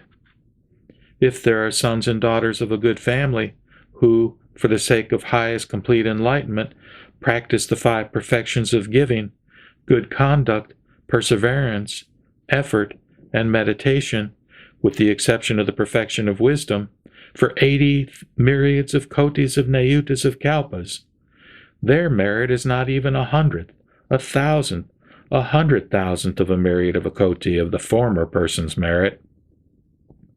It is so small that it cannot be conceived of through calculation or illustration. If there are sons and daughters of a virtuous family who possess such merit as the former, they will never revert from highest complete enlightenment." Thereupon, the Bhagavat, wanting to elaborate on the meaning of this further, spoke these verses. "Those who seek the Buddha's wisdom will practice the 5 perfections for 80 myriads of kotis of nayutas of kalpas. Throughout these kalpas they will pay homage to the Buddhas, the Pratyeka Buddhas, Shravakas, and all the Bodhisattvas by offering rare delicacies, excellent garments and bedding, or by building monasteries out of sandalwood, which are adorned with gardens. Through offering such a variety of precious things throughout all of these kalpas, they will transfer the merits to the Buddha path. Those who further maintain good conduct, which is pure and without corruption, will seek what the Buddhas have praised as the highest path. Those who further practice perseverance and abide in the stage of self-control will be of constant mind, even if subjugated to ill treatment. They will continue to endure, even if they are scorned and persecuted by those who think, through their excessive pride, that they have attained the truth. Those who make diligent efforts and are firm in their intentions for immeasurable kotis of kalpas will be intent and never lazy. And those who abide in tranquil places for immeasurable kalpas will always discipline their minds, avoiding sleep while either sitting or wandering. For these reasons, they will abide in various meditations, their minds firm and unwavering for 80 myriads of kotis of kalpas. Maintaining the merit of this concentration, they seek the highest path, saying, quote, "I will attain omniscience." Then they will achieve this perfection of meditation, practicing thus for hundreds of thousands of myriads of kotis of kalpas. Their merits will be as mentioned above. If those sons and daughters of a virtuous family, upon hearing me explain about my lifespan in this way, are able to awaken even a single thought of willing acceptance, their merit exceeds that of the former. Such will also be the merit of those who have no doubts whatsoever, and believe deeply even for a single moment. Those bodhisattvas who practice the path for a period of immeasurable kalpas, and who believe my explanation of my lifespan when they hear it, are the ones who fully accept this sutra, saying, quote, "Let us in the future devote a long life to saving sentient beings, just as the present Bhagavat, king among the Sakyas who roars the lion's roar on the terrace of enlightenment, is fearless in teaching the Dharma. Let us in the future be respected by all and teach of the lifespan while sitting upon the terrace of enlightenment." Close quote. Those who have profound thoughts, are pure, honest, and learned, have good recollection, and understand the Buddha's words in accordance with what is appropriate, will have no doubts regarding this. Furthermore, O Ajita, those who hear of the great length of the Buddha's lifespan and understand the intent of these words will obtain limitless merit that will give rise to the highest wisdom of the Tathagata. How much more merit will they gain who extensively hear this sutra, move others to listen to it, preserve it, move others to preserve it, copy it, or move others to copy it, and pay homage to the sutra by offering flowers, incense, necklaces, flags, banners, canopies, lamps of scented oil, and ghee. The merit of these people will be immeasurable and limitless. They will be able to achieve omniscience. O Ajita, those sons and daughters of a virtuous family who, hearing me teach the great length of the Buddha's lifespan, wholeheartedly accept it, will see the Buddha, who always dwells on Mount Gridakutta, together with the great bodhisattvas and sravakas, teaching the Dharma to the assembly. Moreover, they will see the land of this Saha world, which is made of lapis lazuli, level and even.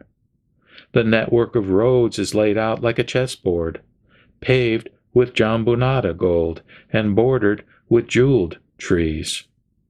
All its foundations, towers, and balconies will be made of treasures, and the multitudes of these bodhisattvas will be dwelling in them. Those who can see such things should know that to be able to do so is a sign of their full and willing acceptance. Furthermore, after the Tathagata's parinirvana, those who hear this sutra do not disparage it and rejoice in their hearts, should know that this is a sign of their full and willing acceptance. How much more do those who recite and preserve this sutra show a sign of full and willing acceptance? Such are the people who hold the Tathagata in respect. O Ajita, these sons and daughters of a virtuous family do not have to build stupas and monasteries for me, make chambers for the monks, or pay homage to the Sangha with the 4 kinds of offerings. Why is this? Because these sons and daughters of a virtuous family recite and preserve this sutra, which means they have already built stupas, made chambers for the monks, and paid homage to the Sangha.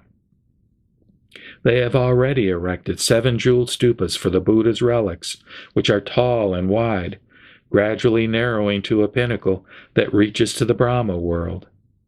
They have hung various banners, canopies, and variegated jeweled bells, offered flowers, incense, necklaces, scented powder and ointment, burned incense, played drums, music, flutes, pipes and harps, and various dances, and adorned the stupas and relics of the Buddha by praising with verses and songs in beautiful voices.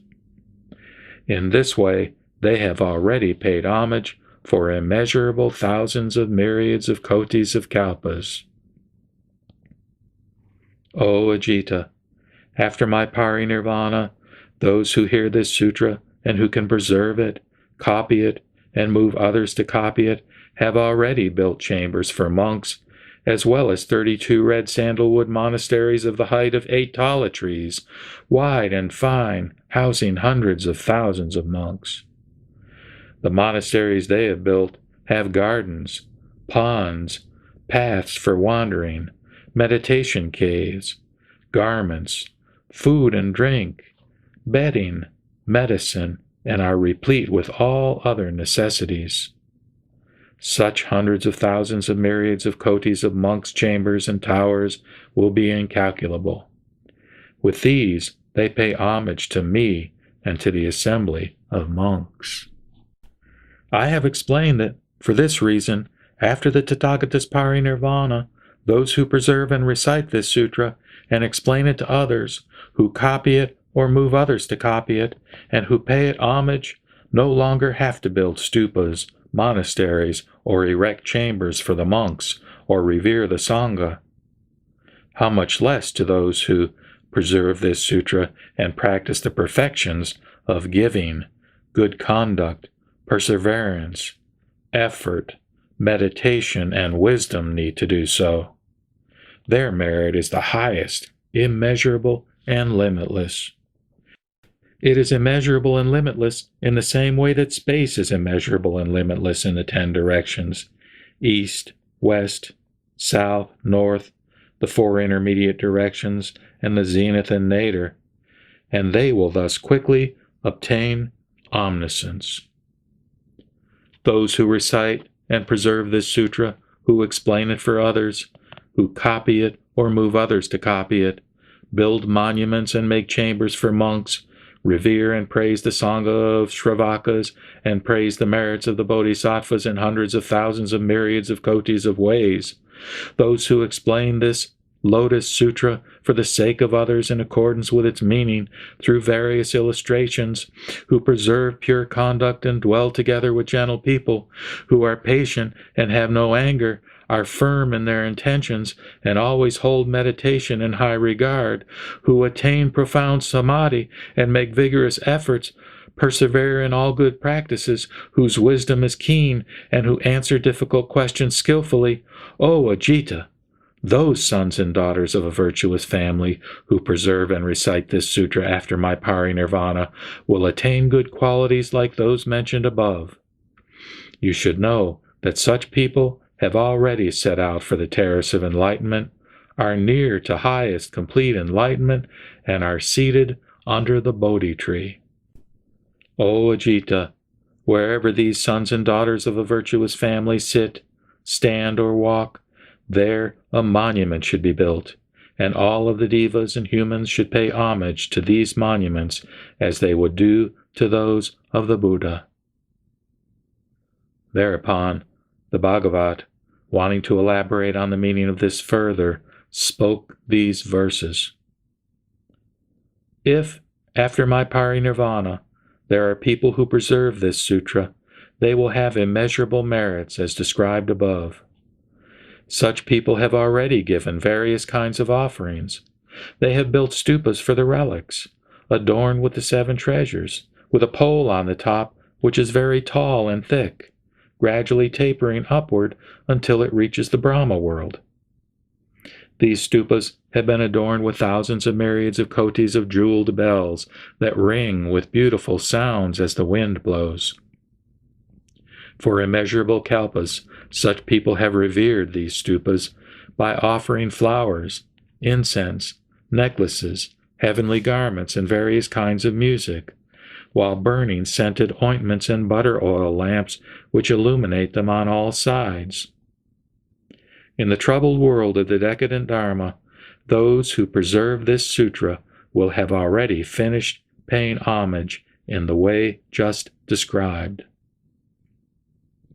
If they can preserve this sutra, it will be as if they paid homage in the presence of the Buddha, and had built monasteries for monks out of sandalwood from Mount Oxhead, and 32 buildings as tall as 8 tala trees, and offered delicious food, excellent garments, bedding, hundreds of thousands of dwellings, gardens, ponds, paths for wandering, and meditation caves, all of fine quality.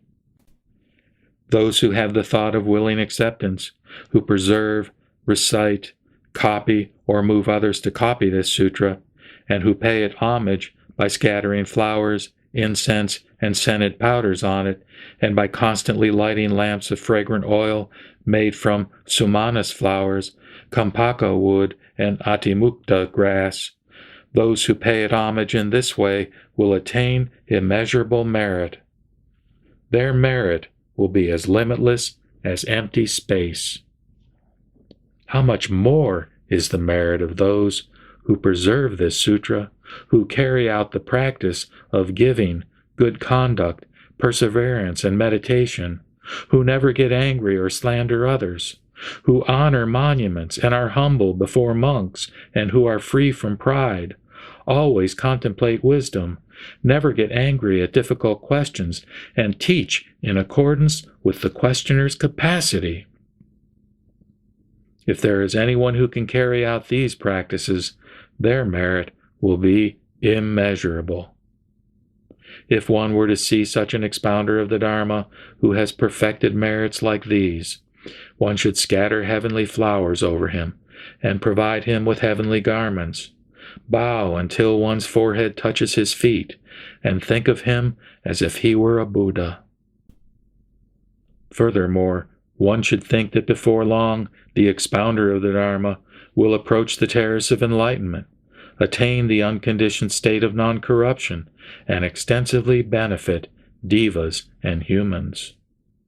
Wherever he dwells, walks, or sits, or recites even a single verse, a stupa should be built, made beautiful with adornments, and paid homage in various ways.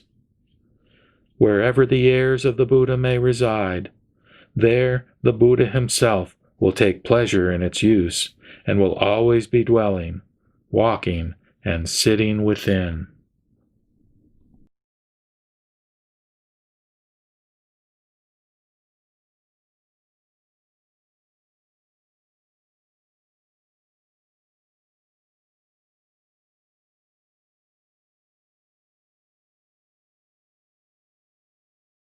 The Lotus Sutra, Chapter 18, The Merits of Joyful Acceptance. Thereupon, Bodhisattva Mahasattva Maitreya addressed the Buddha, saying, O Bhagavat, if sons and daughters of a virtuous family rejoice in hearing this sutra, how much merit do they acquire? And he spoke in verse, saying, After the Bhagavat's parinirvana, if there is anyone who hears this sutra and rejoices in it, how much merit do they acquire? Then the Buddha addressed Bodhisattva Mahasattva Maitreya, saying, O Ajita, after the Tathagata's parinirvana, suppose those monks, nuns, laymen and laywomen, and other wise ones, whether old or young, having rejoiced in hearing this sutra, take leave of the Dharma assembly and go to other places, either dwelling in monasteries or tranquil places, cities, towns, villages, or forests, and teach what they have heard to their parents, relatives, good friends, and acquaintances, according to the various capacities of these people. Having heard the teaching, they will rejoice and go on to teach it to others. These people, having heard it, will also joyfully teach it to others in turn, and so it continues in this way until it finally reaches the 50th person. O Ajita, I will now explain about the merit which this 50th son or daughter of a virtuous family acquires from joyful acceptance. You should listen attentively. Suppose that in the 400s of myriads of kotis of incalculable worlds, there are sentient beings in the 6 transmigratory states and of the 4 modes of birth, born from an egg, born from the womb, from moisture, or born spontaneously, either with or without form, either with or without consciousness, either unconscious or not conscious, having no legs, 2, 4, or many legs, and that, among the number of such beings, there is a person who seeks to acquire merit and gives pleasurable things to these beings according to their desire. He gives each of those sentient beings gold, silver, lapis lazuli, mother of pearl, agate, coral, amber, and other treasures such as would fill this continent of Jambudvipa, as well as elephant carts, horse carts, and palaces and towers made out of the 7 treasures. Having performed such acts of giving for a full 80 years, this great donor thinks, I have already given these sentient beings such pleasurable things as they wished. Yet now these sentient beings are old and feeble. They are over 80 years old, with white hair and wrinkles, and they will die before long. I should now instruct them by means of the Buddha Dharma." He immediately gathers these sentient beings together, inspires them by proclaiming the Dharma, and gladdens them by revealing its benefits. In an instant, they all successively attain the first stage of the Shravakas called Stream Winner, the second stage called Once Returner, the third stage called Non-Returner, and finally the stage of the Arhat, free from corruption, entering profound meditations, gaining complete mastery of all, and attaining the 8 liberations. What do you think about this? Has this great donor acquired abundant merit or not? Maitreya addressed the Buddha, saying, "O Bhagavat, the donor's merit is extremely great, immeasurable, and limitless. Even if this donor had only given all those pleasurable things to sentient beings, the merit would have been immeasurable. How much greater is this donor's merit after having caused them to attain arhatship?" The Buddha addressed Maitreya, saying, "I will now clarify this for you. This person has given all these pleasurable things to the sentient beings in the 6 states of existence, in 400s of myriads of kotis of incalculable worlds, and enabled them to attain arhatship. The merit he has attained cannot be compared with that of even the 50th person who, after hearing even a single verse of the Lotus Sutra, received it with joy. It would be even less than 100th, 1,000th, 100,000th of a myriad of a koti of that person's merit. O Ajita, in this way, the merit attained by even the 50th person who rejoiced in hearing this Lotus Sutra is immeasurable, limitless, and incalculable. How much more so is the merit of the first person who heard it in the assembly and rejoiced in it? His merit is even greater. It is immeasurable, limitless, and incalculable, and is not to be apprehended through metaphor. Furthermore, O Ajita, if anyone approaches the monasteries in order to listen to this sutra and hears it for even a single moment, whether seated or standing, through this merit they will be reborn into a place where they will gain beautiful and excellent elephant carts, horse carts, palanquins made out of rare treasures, and will ride on a heavenly vehicle. Moreover, if anyone sits in a place where the Dharma is taught, and if another comes along and they invite that person to sit down and listen, or if they offer that person part of their own seat, through this merit they will be reborn in the place where Sakra dwells, in the place where Brahmas dwell, or in a place where a noble emperor dwells. O Ajita, if anyone addresses others saying, quote, "There is a sutra called the Lotus Sutra. Let us go together and listen to it."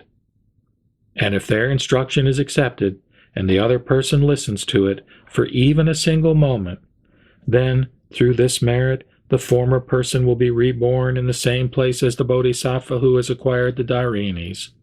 They will have keen faculties and wisdom. For hundreds and thousands of myriads of lives, they will never be deaf and dumb, nor will they have fetid breath. Their tongues will never be diseased, nor will they have diseases of the mouth. Their teeth will never be dirty, black, or yellow, nor gapped, nor will any be missing, irregular, or crooked. Their lips will not be drooping, pursed, or twisted, and their lips will never have cankers, scabs, be cracked, misshapen, thick or fat, black or ugly. They will have no disagreeable features. Their noses will never be flat or thin, crooked or twisted. They will never be dark-complected, with a narrow or long face that is hollow-cheeked or twisted. They will have no mark that is displeasing to others. Their lips, tongues, and teeth will all be very beautiful. Their noses will be long, high, and straight. Their faces will be round, their eyebrows arched and long. Their foreheads will be broad and even. They will thus have a perfect human countenance. Wherever they may be born, life after life, they will meet a Buddha, hear the Dharma, and accept the teaching. Look, O Ajita, the merit of that person who moved others to listen to the Dharma is like this. How much more is the merit of those who single-mindedly listen, teach, and recite the sutra, explain it for others in the great assembly, and practice as they explain it to others. Thereupon, the Bhagavad, wanting to elaborate on the meaning of this further, spoke these verses. If anyone hears this sutra in the Dharma assembly and joyfully teaches others, even a single verse, and if in this way it is taught from one person to another until it reaches the 50th one, the merit that this last person will attain shall be as I will now explain. Suppose there were a great donor who gave things to an immeasurable number of people as they wished for a full 80 years. He will see that they are old and feeble, with white hair and wrinkled faces, with gaps between their teeth and withered bodies, and that they will die before long. He will think that he should now teach them and enable them to attain the fruits of the Buddha path. He will teach nirvana, the true Dharma, through skillful means, saying, quote, "The world is impermanent, like splashes of water, bubbles, a mirage. The feeling of repulsion for it should quickly awaken in you." Close quote. All of them, hearing this teaching, attain arhatship and perfect the 6 transcendent powers, the 3 sciences, and the 8 liberations. The merit of the 50th person who joyfully hears a single verse is so much greater than this great donor's that it is beyond illustration. The merit of those who successively hear the Lotus Sutra in this way is immeasurable. How much more is the merit of the first person who heard it with joy amid the Dharma assembly? If there is a person who moves another to listen to the Lotus Sutra saying, quote, "This sutra is profound and difficult to encounter, even in thousands of myriads of kotis of kalpas," close quote. And if this person's urging is accepted, and the other one goes to hear it and listens for a single moment, the merit that the former person will acquire shall be as I will now explain. Life after life, they will have no diseases of the mouth. Their teeth will have no gaps, nor be yellow or black. Their lips will be neither fat, thick, or thin, nor will they ever have a disagreeable countenance, and their tongues will never be dry, black, or short. Their noses will be high, long, and straight. Their foreheads will be broad and even. Their faces will be completely handsome, pleasing to others who see them. They will never have fetid breath, and their mouths will always emit the fragrance of a blue lotus flower. I will now explain the merit of the one who approaches the monastery wanting to hear the Lotus Sutra, and who joyfully listens to it, even for a single moment. Later, they will be born among devas and humans, and will acquire beautiful elephant and horse carts, and palanquins made out of rare treasures, and will ride on a heavenly vehicle. If one is where the Dharma is taught, and invites another to sit there and listen to the sutra, through the merit which is thus acquired, one will attain the seats of Sakra, Brahma, or the noble emperors. How much more is the merit of a person who single-mindedly listens to this sutra, explains its meaning, and practices in accordance with its teaching. Their merit will thus be limitless.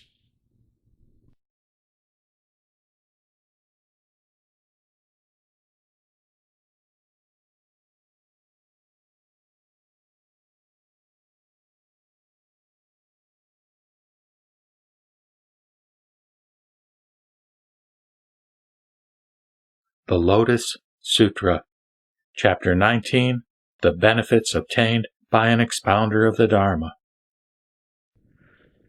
Thereupon, the Buddha addressed Bodhisattva Mahasattva Satata Samitabhiyukta, saying, If sons or daughters of a virtuous family preserve this Lotus Sutra, recite, explain, and copy it, they will attain 800 qualities of the eye, 1,200 qualities of the ear, 800 qualities of the nose, 1,200 qualities of the tongue, 800 qualities of the body, and 1,200 qualities of the mind.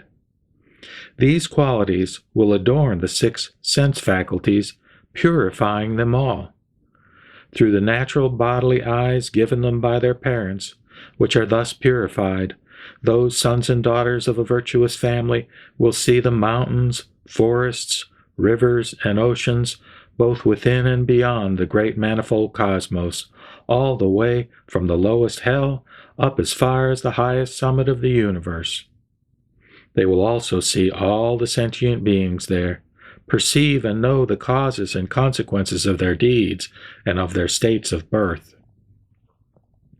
Then the Bhagavat, wanting to elaborate upon the meaning of this further, spoke these verses. Listen to the qualities of those in the great assembly who can fearlessly teach this Lotus Sutra. Such people will attain the 800 qualities of the excellent eye. Adorned with these qualities, their eyes are extremely pure. With the eyes given by their parents, they see both all the manifold cosmos within and beyond Mount Muru, Sumeru, up to Mount Kakravada, and many other mountains, forests, oceans, rivers, and streams, down to the lowest hell and up to the summit of the universe. There they see all the sentient beings. Although they have not yet attained the divine eyes, their power of sight will be like this. Furthermore, O Satata Samitabi Yukta, if sons or daughters of a virtuous family preserve, recite, explain, or copy this sutra, they will attain the 1,200 qualities of the ear. Through their pure ears, they will hear both within and beyond the great manifold cosmos, down as far as the lowest hell, and up as high as the summit of the universe. They will hear all kinds of voices and sounds, such as the sound of elephants, the neighing of horses, the sound of cows and carts, cries, weeping, the sound of conchs and drums, gongs and bells, laughter, talking, male and female voices, the voices of boys and girls, righteous and unrighteous voices, the sounds of suffering and happiness, the voices of common and holy people, pleasant and unpleasant sounds, the voices of devas, nagas, yaksas, gandharvas, asuras, garudas, kimnaras, mahoragas, the sounds of fire, water, wind, beings in the hells, animals, hungry ghosts, monks, nuns, Shravakas, Pratyeka Buddhas, Bodhisattvas, and Buddhas. In short, although they do not have the divine faculty of hearing, they will always hear and know everything, both within and beyond the great manifold cosmos, through the purified natural bodily ears given by their parents. They distinguish all these various sounds, and yet their faculty of hearing remains unharmed. Thereupon, the Bhagavat, wanting to elaborate on the meaning of this further, spoke these verses. The ear, given by the parents, is pure and spotless. With this natural ear, they hear the sounds of the manifold cosmos.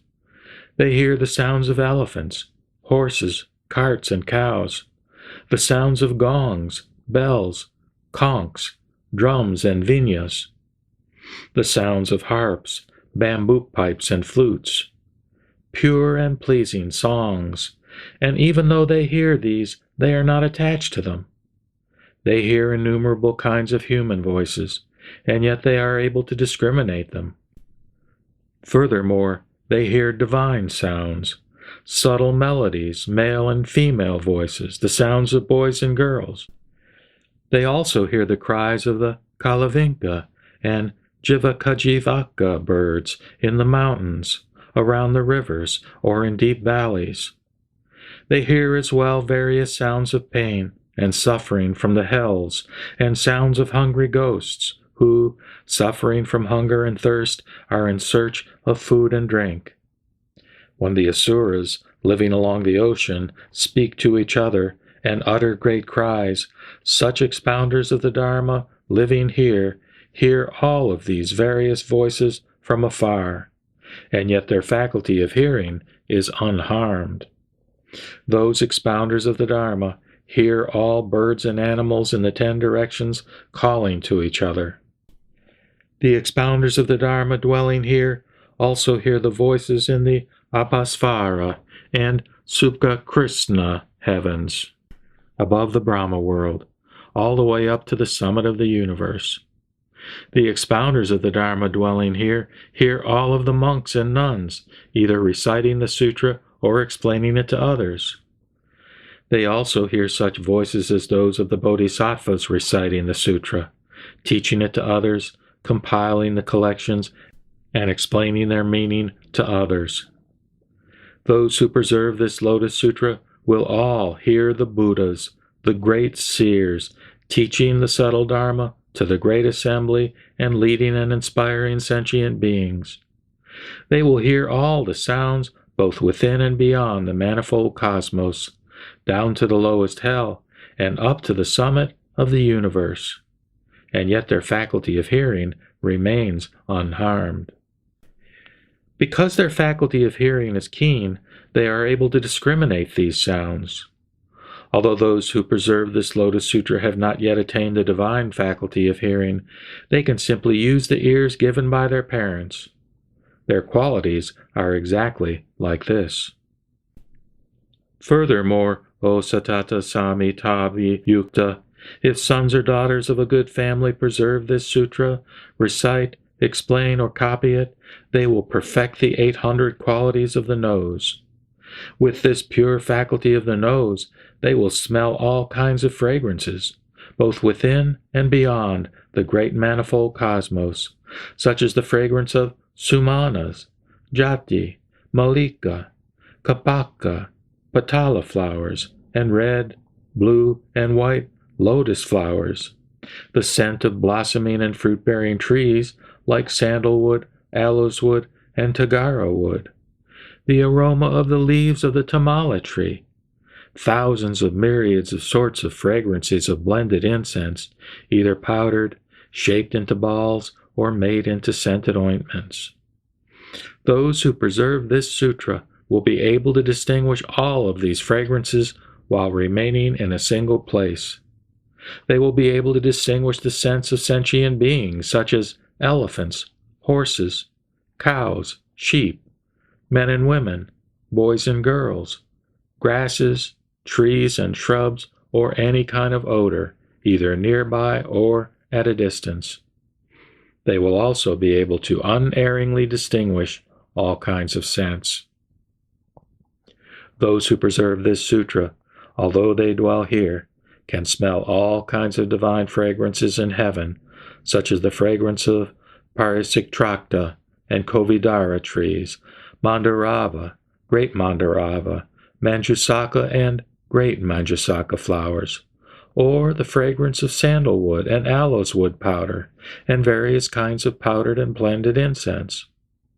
Among these divine fragrances, there is not one whose scent they cannot distinguish. They can smell the fragrance of the bodies of all the devas.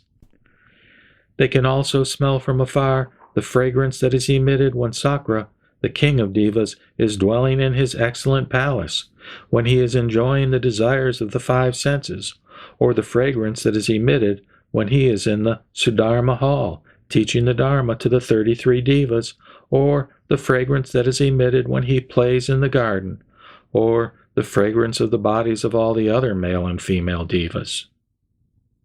In this way, their faculty of smell reaches up to the Brahma world and to the highest summit of the universe, wherein they can smell the bodies of the devas and the incense the devas burn. They can also smell from afar the fragrance of the Shravakas, Pratyeka Buddhas, Bodhisattvas, and Buddhas, and know where they are. Although they can smell all these fragrances, their faculty of smell will not be harmed or misled.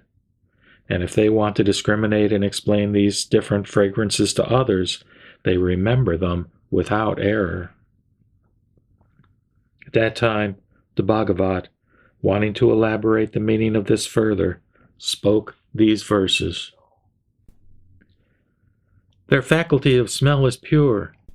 They can smell and discriminate all kinds of good and bad odors in this world, such as sumanas and jati flowers, tamala leaves, sandalwood, aloes wood, and tagara trees, and various fruits and flowers. And they also know the fragrance of sentient beings, men and women. The Dharma teachers, although dwelling afar, know where these fragrances come from. They smell the scents of the noble emperors, of great dignity, the lesser rulers and their children, subjects and attendants, and know where they are. They can smell the fragrance of the rare jewels that they wear, their underground treasuries, and the noble emperors' bejeweled queens, and also know where they are. They can also smell the ornaments, garments, and necklaces with which people adorn themselves, and the fragrances they anoint themselves with, and know who wears them. Those who preserve this Lotus Sutra can smell the fragrance of the devas and tell whether they are walking, sitting, playing, or transforming themselves. Although they dwell here, those who preserve this sutra know the location of the fragrances of various flowers, fruits, and oils in detail.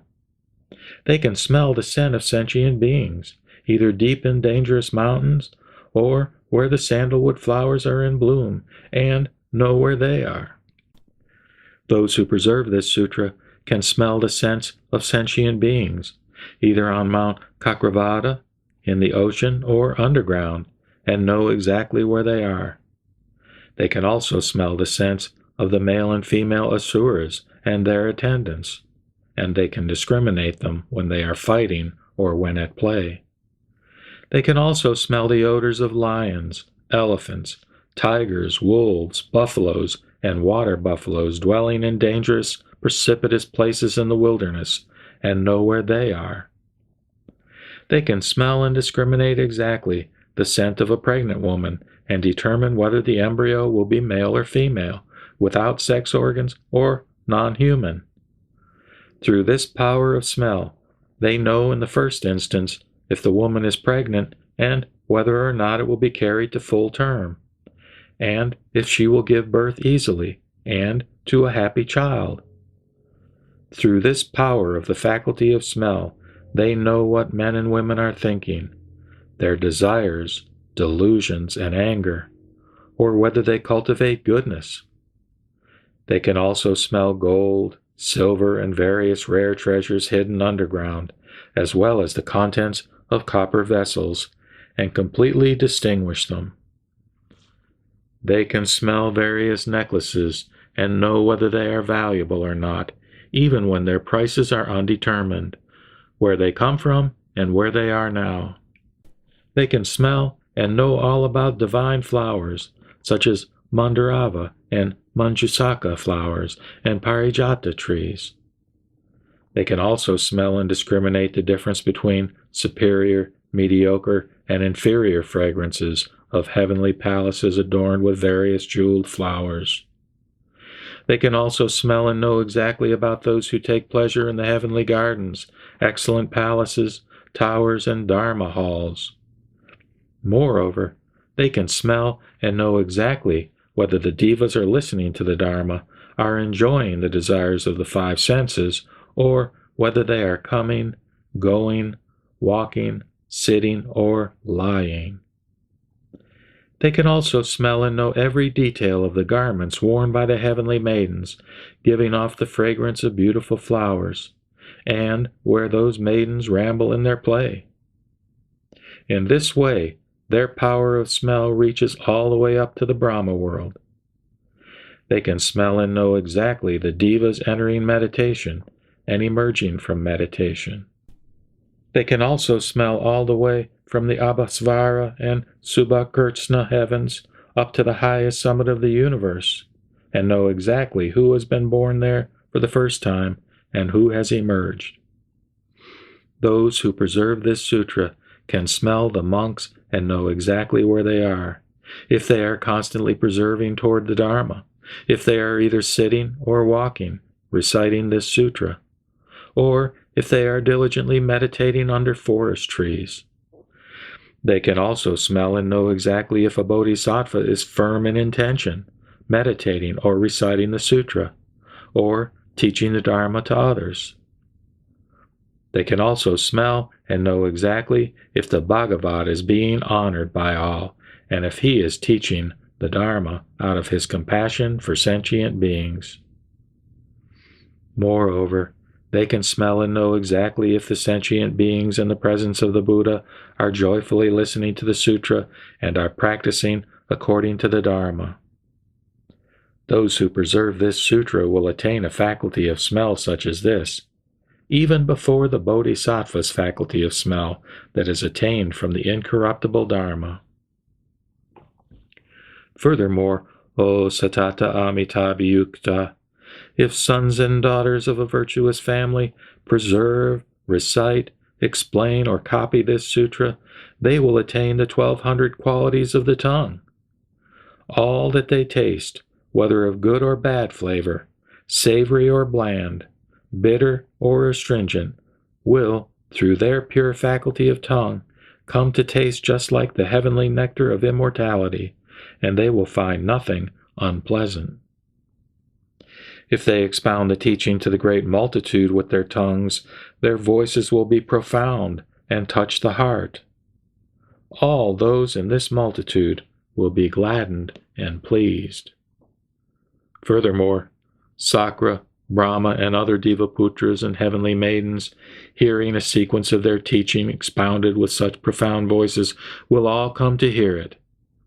Dragons, the daughters of Nagas, Yaksas, the daughters of Yaksas, Gandharvas, the daughters of Gandharvas, Asuras, and the daughters of Asuras, Garudas, the daughters of Garudas, Kimnaras, the daughters of Kimnaras, Mahoragas, and the daughters of Mahoragas will all approach, respect, and honor them in order to listen to their teaching. The monks, nuns, laymen and laywomen, kings and princes, ministers and their attendants, and the lesser noble emperors and great noble emperors, adorned with the 7 treasures, and their 1,000 princes, and their attendants of the inner and outer households, will enter the palace and listen to the teaching. Since these bodhisattvas expound the teaching skillfully, the Brahmins, householders, and the people of their land will attend and honor such bodhisattvas until the end of their lives. All the Sravakas, Pratyeka Buddhas, Bodhisattvas, and Buddhas will always wish to see them. Wherever this person may be, he will teach the Dharma in the presence of the Buddhas there. He will thus be able to preserve the Buddha Dharma entirely, as well as utter the profound word of the Dharma. Whereupon the Bhagavat, wanting to elaborate on the meaning of this further, spoke these verses. Such people, through their pure faculty of taste, will never taste bad flavors. Whatever they eat will all become the nectar of immortality. With their profound subtle voice, they will teach the Dharma to the great assembly. With various explanations and illustrations, their teaching will touch the hearts of sentient beings. All those who hear them will be gladdened and honor them with the best offerings. All the Devas, Nagas, Yaksas, and Asuras will come together and listen with respect to the Dharma. If these expounders of the Dharma want their subtle voice to penetrate through the manifold cosmos, it will reach wherever they wish. The great and lesser noble emperors and their 1,000 princes and attendants will always come and listen to the Dharma, with their palms pressed together and with respectful thoughts. All the Devas, Nagas, Yaksas, Rakshasas, and Pisakas, with joyful minds, will also always rejoice to come and honor them. All the Devas such as Brahma, Mara, Isvara, Mahasvara will also always come to them. All the Buddhas and their disciples, hearing the sounds of his teaching, will always remember and protect him, and at times appear in his presence. Furthermore, O Satata Samitabi Yukta, those sons and daughters of a virtuous family who preserve, recite, explain, and copy this sutra will attain 800 qualities of the body. Their bodies will be as pure as clear lapis lazuli, and sentient beings will gladly look upon them. Because of this purity of body, everything will appear therein.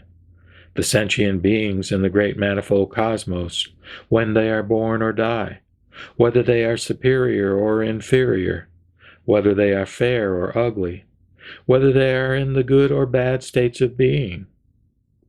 The mountain kings, such as Mount Kakravada, Mount Mahakakravada, Mount Muru, or Mount Mahamuru, as well as all the sentient beings who dwell there, will all appear in their body.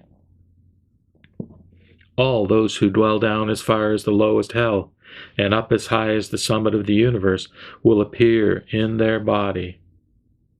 Wherever those Shravakas, Pratyeka Buddhas, Bodhisattvas, or Buddhas are, the Buddhas teach the Dharma, and will appear with their physical images in their body. Thereupon, the Bhagavat, wanting to elaborate on the meaning of this further, spoke these verses. Their bodies are extremely pure, like clear lapis lazuli. All those sentient beings who preserve the Lotus Sutra will gladly look upon them.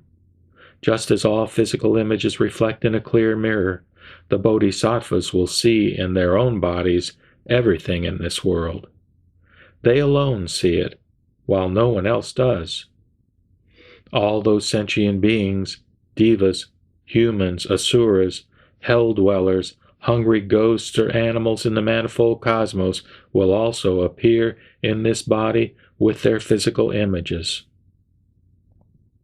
All the heavenly palaces which reach as high as the top of the universe, Mount Kakravada, Mount Muru, Mount Mahamuru, and the oceans will appear in their bodies.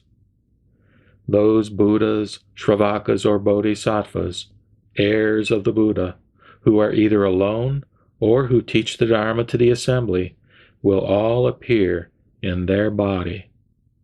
Even though they have not yet attained the Dharma body, which is subtle and without corruption, everything in this world will appear in their pure physical bodies. Furthermore, O Satata Amitabhyukta, a son or daughter of a virtuous family who preserves, recites, explains, or copies this sutra, after the parinirvana of the Tathagata, will attain 1200 qualities of the mind. Through their pure faculty of mind, on hearing but a single verse or a single line, they will become versed in the immeasurable and limitless meaning. If, after having understood this meaning, they teach a single line or a single verse for the period of 1 month, 4 months, or 1 year, all the teachings they expound will be entirely characterized by the mark of truth in accordance with its meaning. If they teach the works on worldly affairs, treatises on political science or enterprise, all these will be in harmony with the true Dharma. They will completely know the minds of those sentient beings who pass through the 6 transmigratory states in the great manifold cosmos, their workings, shifts, and fallacies, even though they have not yet attained the uncorrupted wisdom. Their faculty of mind will be pure, just like this. Whatever this person contemplates, judges, or expounds will be nothing but the true Buddha Dharma, which has also been taught in the sutras by previous Buddhas. Thereupon, the Bhagavat, wanting to elaborate the meaning of this further, spoke these verses. The minds of such people are pure and transparent, without impurity. Through their faculty of intellect, they will know the superior, mediocre, and inferior teachings. On hearing a single verse, they will thoroughly penetrate the immeasurable meaning. Thus, they will teach the Dharma little by little for a period of 1 month, 4 months, or 1 year. As the result of preserving the Lotus Sutra, they will instantly know what all the sentient beings inside and outside this world, such as devas, nagas, humans, yaksas, rakshasas, and those who dwell in the 6 migratory states, think in their various ways. They will hear and completely preserve the Dharma, which the innumerable Buddhas in the 10 directions, who are possessed of the marks of 100 merits, teach for the sake of sentient beings. They contemplate the immeasurable meaning, and they teach the Dharma in immeasurable ways. They will neither forget nor be confused from the beginning to the end, because they preserve the Lotus Sutra.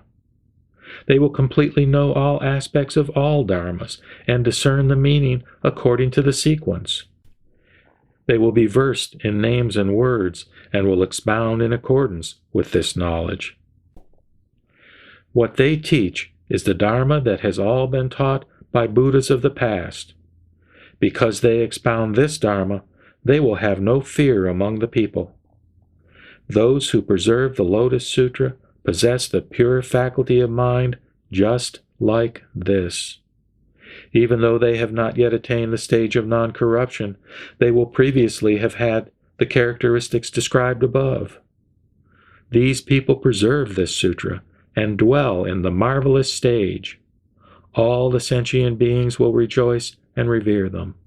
They will illuminate and explain the teaching with thousands of myriads of kotis of skillful words, because they preserve the Lotus Sutra.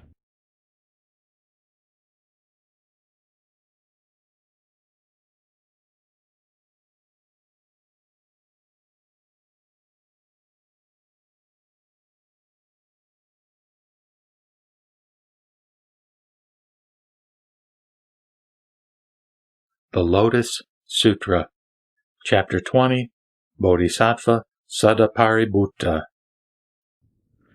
Thereupon, the Buddha addressed Bodhisattva Mahasattva Mahastamaprapta.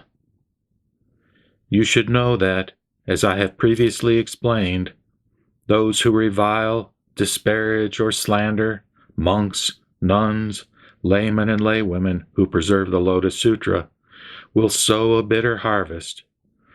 As I have just taught, the merit attained by preserving the Lotus Sutra will result in the pure faculties of the eye, ear, nose, tongue, body, and mind.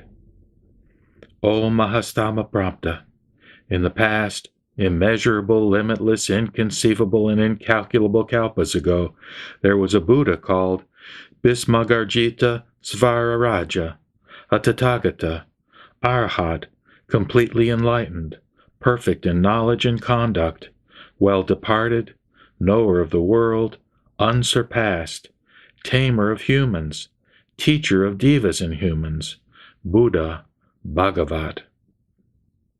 His land was called Mahasamabhava, and the kalpa was named Vinarbhoga. The Buddha, Bhismagarjita Svararaja, expounded the Dharma for the devas, humans, and asuras in his world.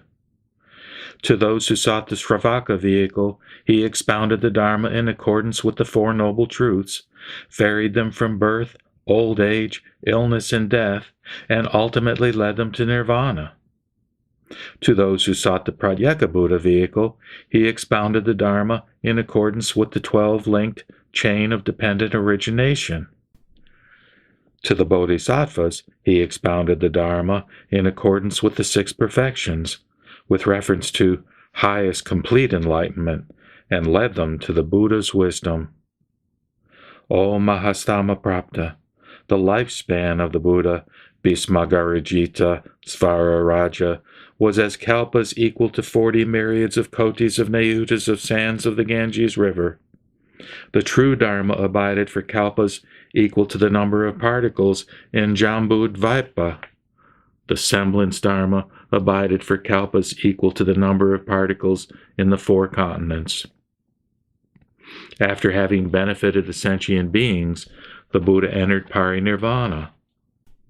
After the extinction of the true and semblance dharmas, there appeared in this land another Buddha who was also called Bhismagarjita Svararaja, a Tathagata, Arhat, completely enlightened, perfect in knowledge and conduct, well departed, knower of the world, unsurpassed, tamer of humans, teacher of devas and humans, Buddha, Bhagavat. In this way, there appeared 2 myriad kotis of Buddhas, one after another, all of whom had the same name. After the parinirvana of the first Tathagata, Bhismagarjita Svararaja, there were excessively proud and overbearing monks in the age of the semblance Dharma, after the true Dharma had been extinguished. At that time, there was also a monk, a bodhisattva, called Sada Paributta, or never despising. O Mahasamaprapta, why was he called Sada Paributta? Because whenever he saw any monk, nun, layman, or laywoman, he would praise and pay homage to them, saying, quote, I deeply respect you. I dare not belittle you. Why is this? Because all of you practice the bodhisattva path and will become Buddhas. Furthermore, this monk did not concentrate himself on reciting the sutras, but only paid homage such that when he saw the fourfold assembly from afar, he would go up to them, praise and pay homage to them, saying, I dare not belittle you, because you will all become Buddhas. In the fourfold assembly there were some whose minds were impure, and who became angry, and reviled and disparaged him, saying, Where does this ignorant monk come from? He says that he himself does not belittle us, and predicts that we shall all become Buddhas. We do not need such an idle prediction. In this way he wandered about for many years, and was always reviled, but he never got angry, and always said, You will become a Buddha. Whenever he spoke these words, people would assail him with sticks or stones. He fled from them, yet still proclaimed loudly at a distance, I dare not belittle you, you will all become Buddhas. Since he always spoke these words, the excessively proud monks, nuns, laymen, and laywomen called him Sadapaributta. When this monk was about to die, he heard in the air 20,000 myriads of kotis of verses of the Lotus Sutra, expounded previously by the Buddha Bhismagarjita Svararaja, and, completely preserving them, he attained the purity of the eye, and the purity of the ear, nose, tongue, body, and mind that were described before. After having attained these pure faculties, his lifespan increased 200 myriads of kotis of nayutas of years, and he taught this Lotus Sutra to the people far and wide. Then those excessively proud monks, nuns, laymen, and laywomen in the fourfold assembly, who had despised him and called him Sadapaributta, saw that he had attained great transcendent powers, the power of joy and eloquence, and the power of great virtuous meditation. Hearing his teaching, all of them believed and followed him. Furthermore, this bodhisattva inspired 1,000 myriads of kotis of sentient beings, and caused them to abide in highest complete enlightenment. After his death, he met 2,000 kotis of Buddhas, all of whom were called Khandra Surya Pradipa. In accordance with his teaching, he expounded this Lotus Sutra, and for this reason met another 2,000 kotis of Buddhas, all of whom were called Meghasvararaja. He preserved and recited this sutra in accordance with the teaching of these Buddhas, and expounded it for the sake of the fourfold assembly.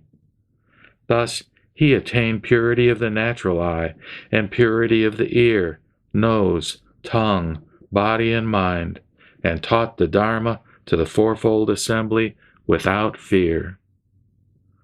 O Mahasamaprapta, This Bodhisattva Mahasattva Sadapaributta respected, honored, praised, and paid homage to all these Buddhas. Having planted roots of good merit, he again met thousands of myriads of kotis of Buddhas, and he expounded this sutra over again in accordance with the teaching of those Buddhas. Having perfected his merits, he attained Buddhahood. O Mahastama Prampta, what do you think about this? Was Bodhisattva Sadapaributta of that time someone unknown to you? He was none other than myself. If I had not preserved and recited this sutra and taught it to others in my previous lives, I would not have swiftly attained highest complete enlightenment. Because I preserved and recited this sutra and taught it to others in the presence of previous Buddhas, I swiftly attained highest complete enlightenment.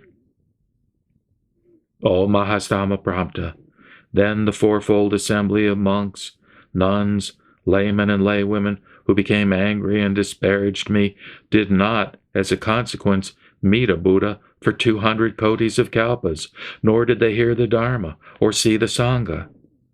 They suffered greatly in the Avicii hell for 1,000 kalpas. After having been freed from the consequences of their errors, they finally met Bodhisattva Sadapaributta, who led and inspired them to highest complete enlightenment. O Mahastama Prampta, what do you think about this?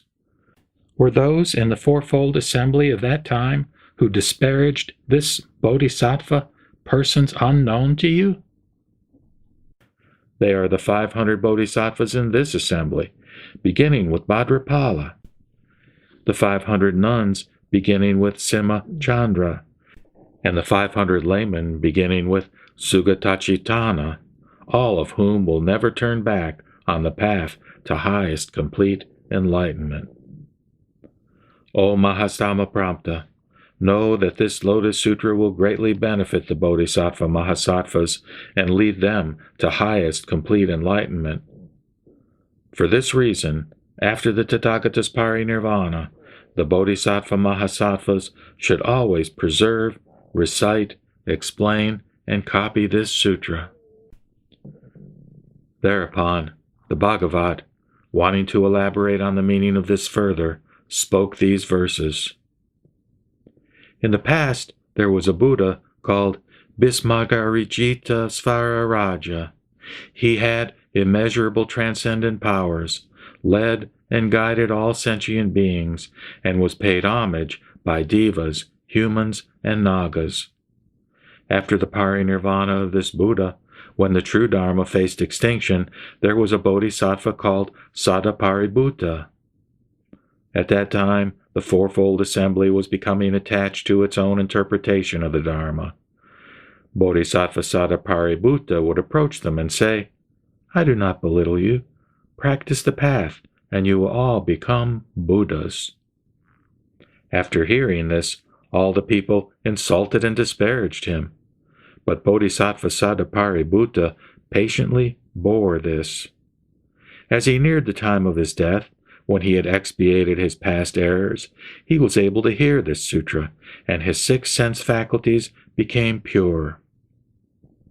Through his transcendent powers, he prolonged his life and explained this sutra far and wide, acting once again for the benefit of others. Those who were attached to their own interpretations of the Dharma were led and inspired by this bodhisattva and were enabled to abide within the Buddha path. After the end of his life, Bodhisattva Sadapaributta met innumerable Buddhas. Because he explained this sutra, he attained immeasurable happiness. Gradually accumulating his merits, he quickly attained the Buddha path. The Bodhisattva Sadapaributta of that time was none other than I. Because the fourfold assembly, which was then attached to particular aspects of the Dharma, heard Bodhisattva Sadapaributta say, You will all become Buddhas. They have since met innumerable Buddhas.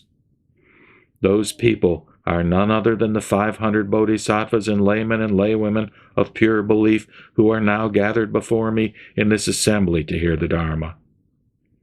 In my previous lives, I taught them and led them to hear and accept this sutra, which is the ultimate Dharma.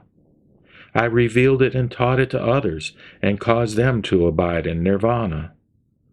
Throughout many lifetimes, they preserved and kept a sutra such as this. Only after myriads of kotis of kalpas have passed, a time inconceivable, can they hear this Lotus Sutra. Only after myriads of kotis of kalpas have passed, a time inconceivable, do the Buddha Bhagavats expound this sutra. For this reason, all you practitioners who hear this sutra after the nirvana of the Buddha should feel no doubt about it. You must wholeheartedly expound this sutra far and wide. You will then meet the Buddhas lifetime after lifetime and quickly attain the Buddha path.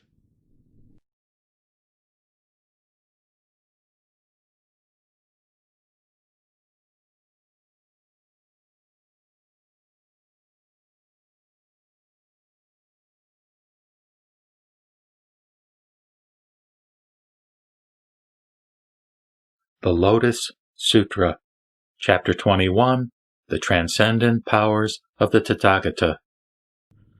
Thereupon, the Bodhisattva Mahasattvas, equal to the number of particles in the great manifold cosmos, who had emerged from the earth, all in the presence of the Buddha, gazed single-mindedly at his face with their palms pressed together and spoke to the Buddha, saying, O Bhagavat, after the parinirvana of the Buddha, we will teach this sutra extensively in the lands of the Bhagavat's separate forms at the time of his extinction.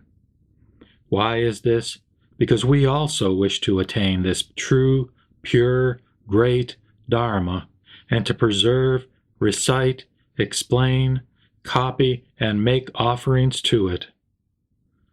Then the Bhagavat manifested his great transcendent powers in the presence of Manjushri and other immeasurable hundreds of thousands of myriads of kotis of bodhisattva mahasattvas who had long lived in this Saha world, such as humans and non-humans, as monks, nuns, laymen and laywomen, devas, nagas, yaksas, gandharvas, asuras, garudas, kimnaras, and maharagas. He put out his wide and long tongue, which reached upward to the Brahma world. He emitted innumerable and immeasurable colored rays of light from all his pores, and universally illuminated the worlds of the 10 directions. All the Buddhas, sitting on the lion seats under the jewel trees, also put out their wide and long tongues, and emitted immeasurable rays of light in the same way. Sakyamuni Buddha and the other Buddhas under the jewel trees manifested transcendent powers, while fully hundreds of thousands of years passed. After this, they drew back their tongues, coughed, and snapped their fingers together in unison. Those 2 sounds penetrated throughout the various Buddha worlds of the 10 directions, and the earth quaked in 6 ways. Through the transcendent powers of the Buddha, all the sentient beings in these worlds, humans and such non-humans as devas, nagas, yaksas, gandharvas, asuras, garudas, kimnaras, and maharagas, saw all the Buddhas sitting on the lion seats under the immeasurable, limitless hundreds of thousands of myriads of kotis of jewel trees in this Saha world. They saw Sakyamuni Buddha sitting on the lion seat in the jeweled stupa, together with Tathagata Prabhuparatna. They also saw immeasurable, limitless hundreds of thousands of myriads of kotis of bodhisattva mahasattvas and the fourfold assembly respectfully surrounding Sakyamuni Buddha.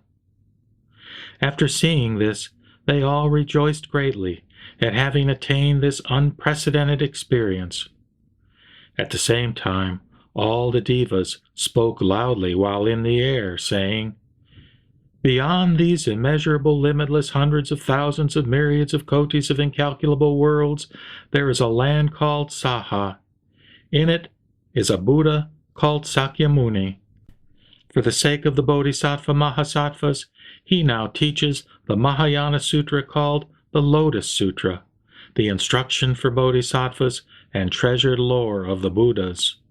You should rejoice deeply. You should also honor and pay homage to Sakyamuni Buddha.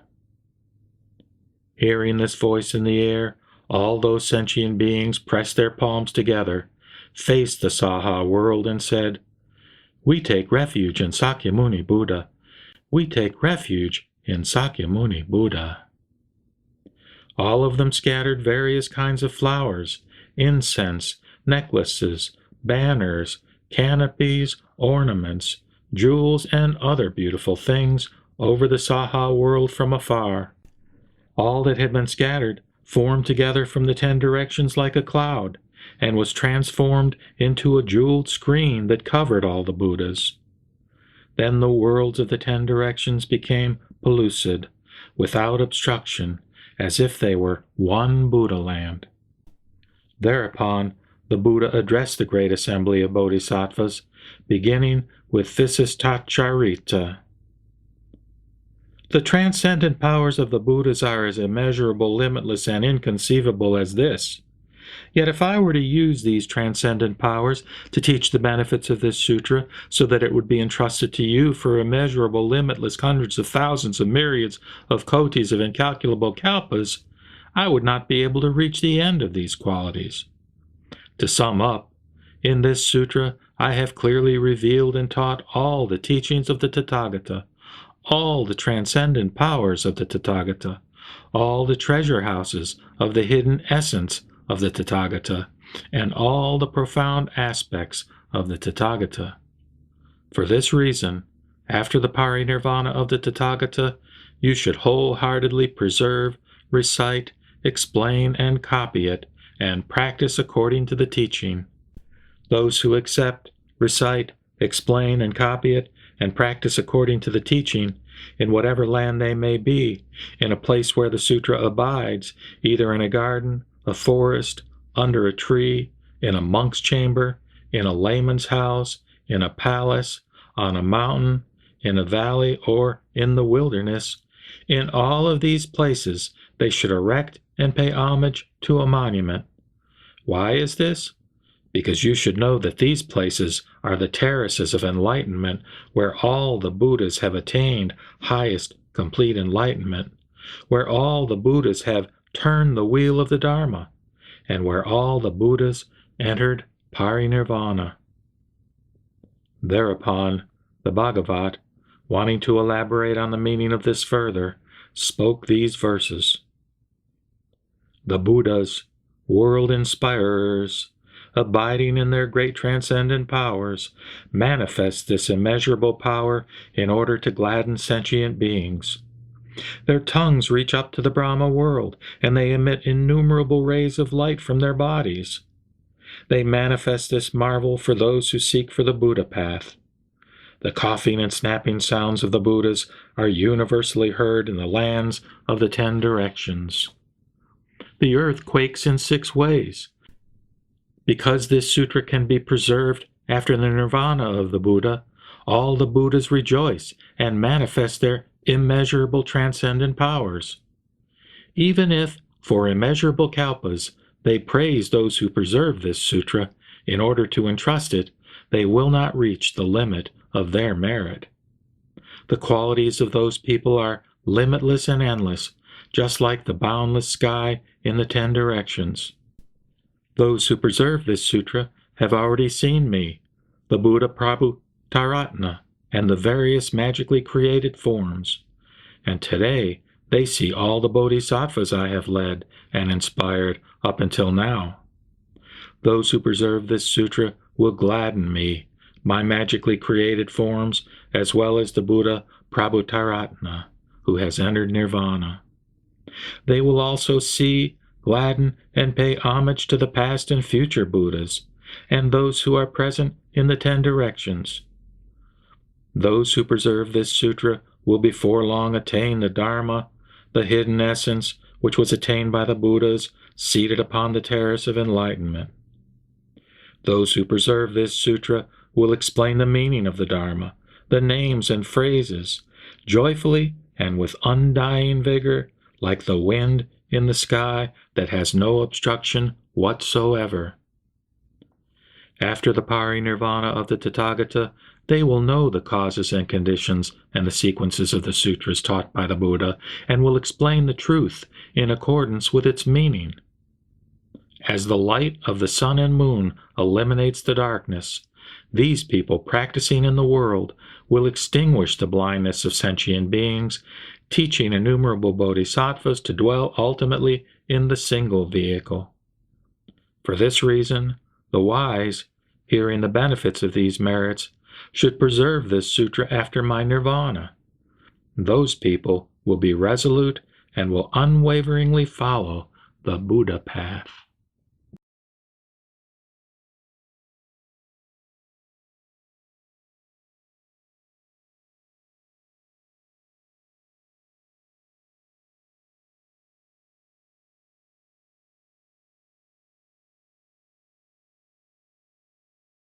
The Lotus Sutra, Chapter 22, Entrustment.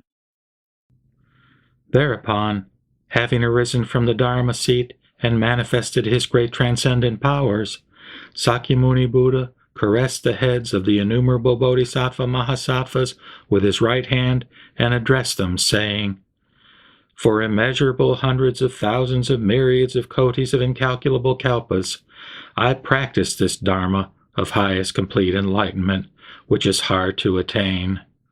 I now entrust it to you. You should wholeheartedly spread this teaching, and so extensively benefit others." Having caressed the heads of the bodhisattva mahasattvas 3 times in this way, he further addressed them, saying, "For immeasurable hundreds of thousands of myriads of kotis of incalculable kalpas, I practice this Dharma of highest complete enlightenment, which is hard to attain. I now entrust it to you. You should preserve and recite it. You should spread this teaching extensively. You should let all the sentient beings hear and know it. Why is this? Because with his great compassion, unstinting and unafraid, the Tathagata gives the wisdom of the Buddha, the wisdom of the Tathagata, and the knowledge of the self-arising one to the sentient beings. The Tathagata is nothing but the great donor to all the sentient beings. You should, accordingly, practice the teaching of the Tathagata. Never allow the thought of avarice to awaken in you. If there are sons and daughters of a virtuous family who believe in the wisdom of the Tathagata in the future, you should expound this Lotus Sutra, and let them hear and know it, so that they may attain the wisdom of the Buddha.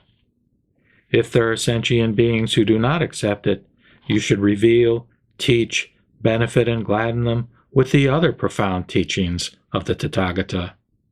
If you do this, you will repay your indebtedness to the Buddha." Having heard the Buddha teach this, all the bodhisattva mahasattvas were filled with joy, inclined their bodies, bowed their heads with increased respect, and, with their palms pressed together, faced the Buddhas and uttered these words: "We will certainly do as the Bhagavat directs us. O Bhagavat, we entreat you to feel no anxiety." All the bodhisattva mahasattvas uttered these words 3 times in this way, saying, "We will do as the Bhagavat directs us. O Bhagavat, we entreat you to feel no anxiety." At that time, in order to cause all the Buddhas who were his magically created forms and who had come from the 10 directions to return to their own lands, Sakyamuni Buddha said this: "All the Buddhas should be at ease. The Buddha Prabhitaratna will be restored as before." When he said this, all the innumerable Buddhas, in their magically created forms from the 10 directions, sitting on the lion seats under the jewel trees, the Buddha Prabhutaratna, the great assembly of the limitless and incalculable bodhisattvas, beginning with Visistacharitra, the fourfold assemblies of the Shravakas, beginning with Sariputra, and the Devas, humans, and Asuras in all the worlds, having heard what the Buddha had taught, rejoiced greatly.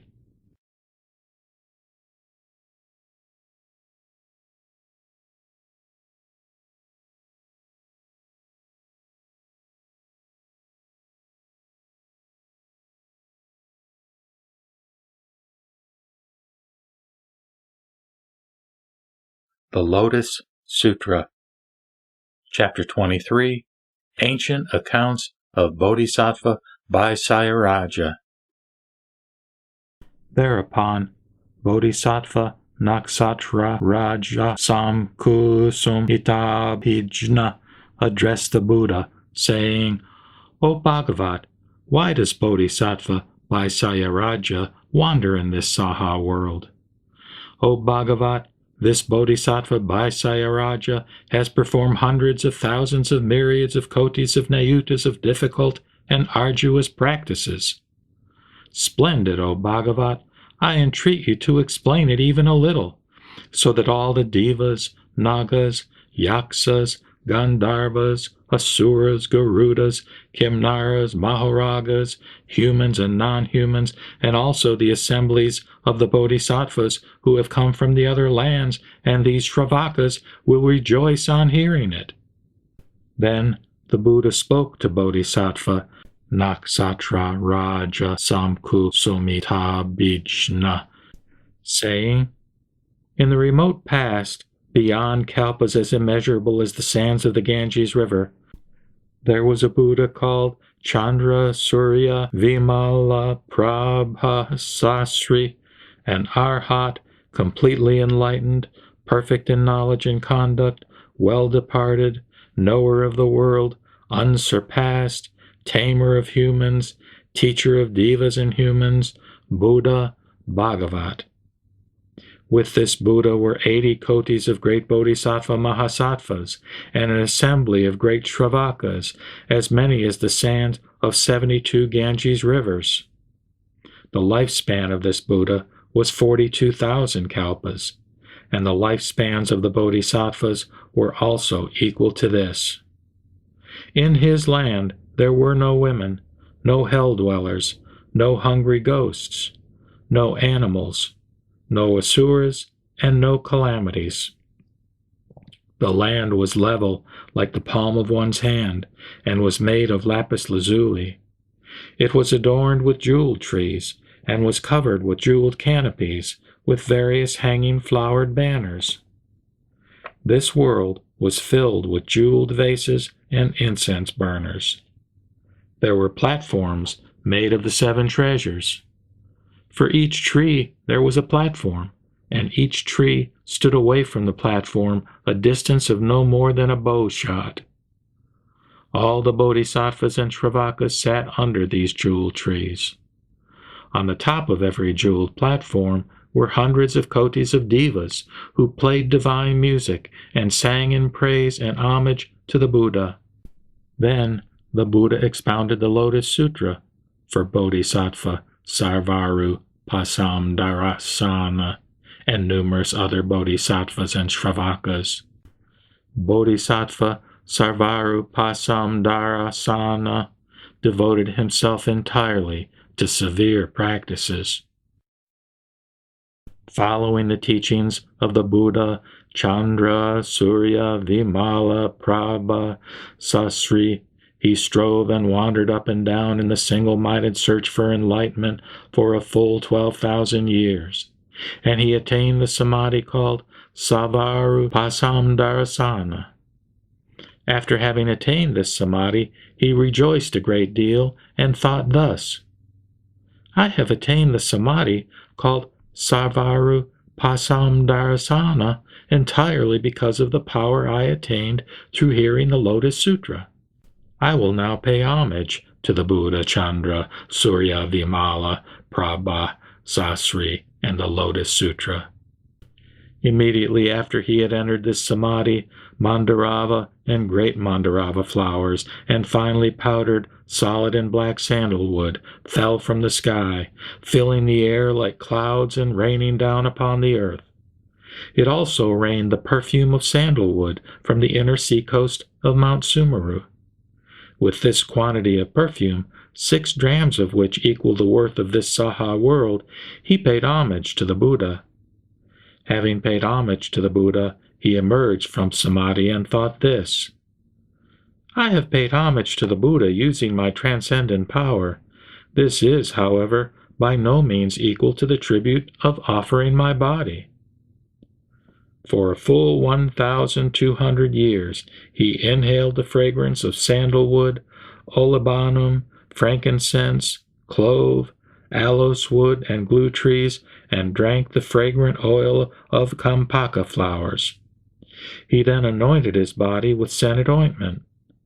In the presence of the Buddha, Chandra, Surya, Vimala, Prabha, Sasri, he covered his body with a divine jeweled garment and with the fragrant oil. Through his transcendent power and vows, he set his body alight, which illuminated worlds equal in number to the sands of 80 kotis of Ganges rivers. At the same time, all the Buddhas in these worlds praised him, saying, quote, Splendid, splendid, O son of a virtuous family. This is the true perseverance. This is called the true Dharma offering to the Tathagata. It stands no comparison, even if one were to pay tribute with flowers, perfumes, necklaces, burning incense, scented powders, ointments, divine silk banners, canopies, perfumes of sandalwood from the inner seacoast of Mount Sumeru, and various other things like this. It stands no comparison, even if one were to offer one's kingdom, or wife and children. O son of a virtuous family, this is the supreme offering. This is the highest and best of all offerings, because you offer the Dharma to the Tathagatas. Having spoken these words, all became silent. His body was alight for 1,200 years. After this period passed, his body burned out.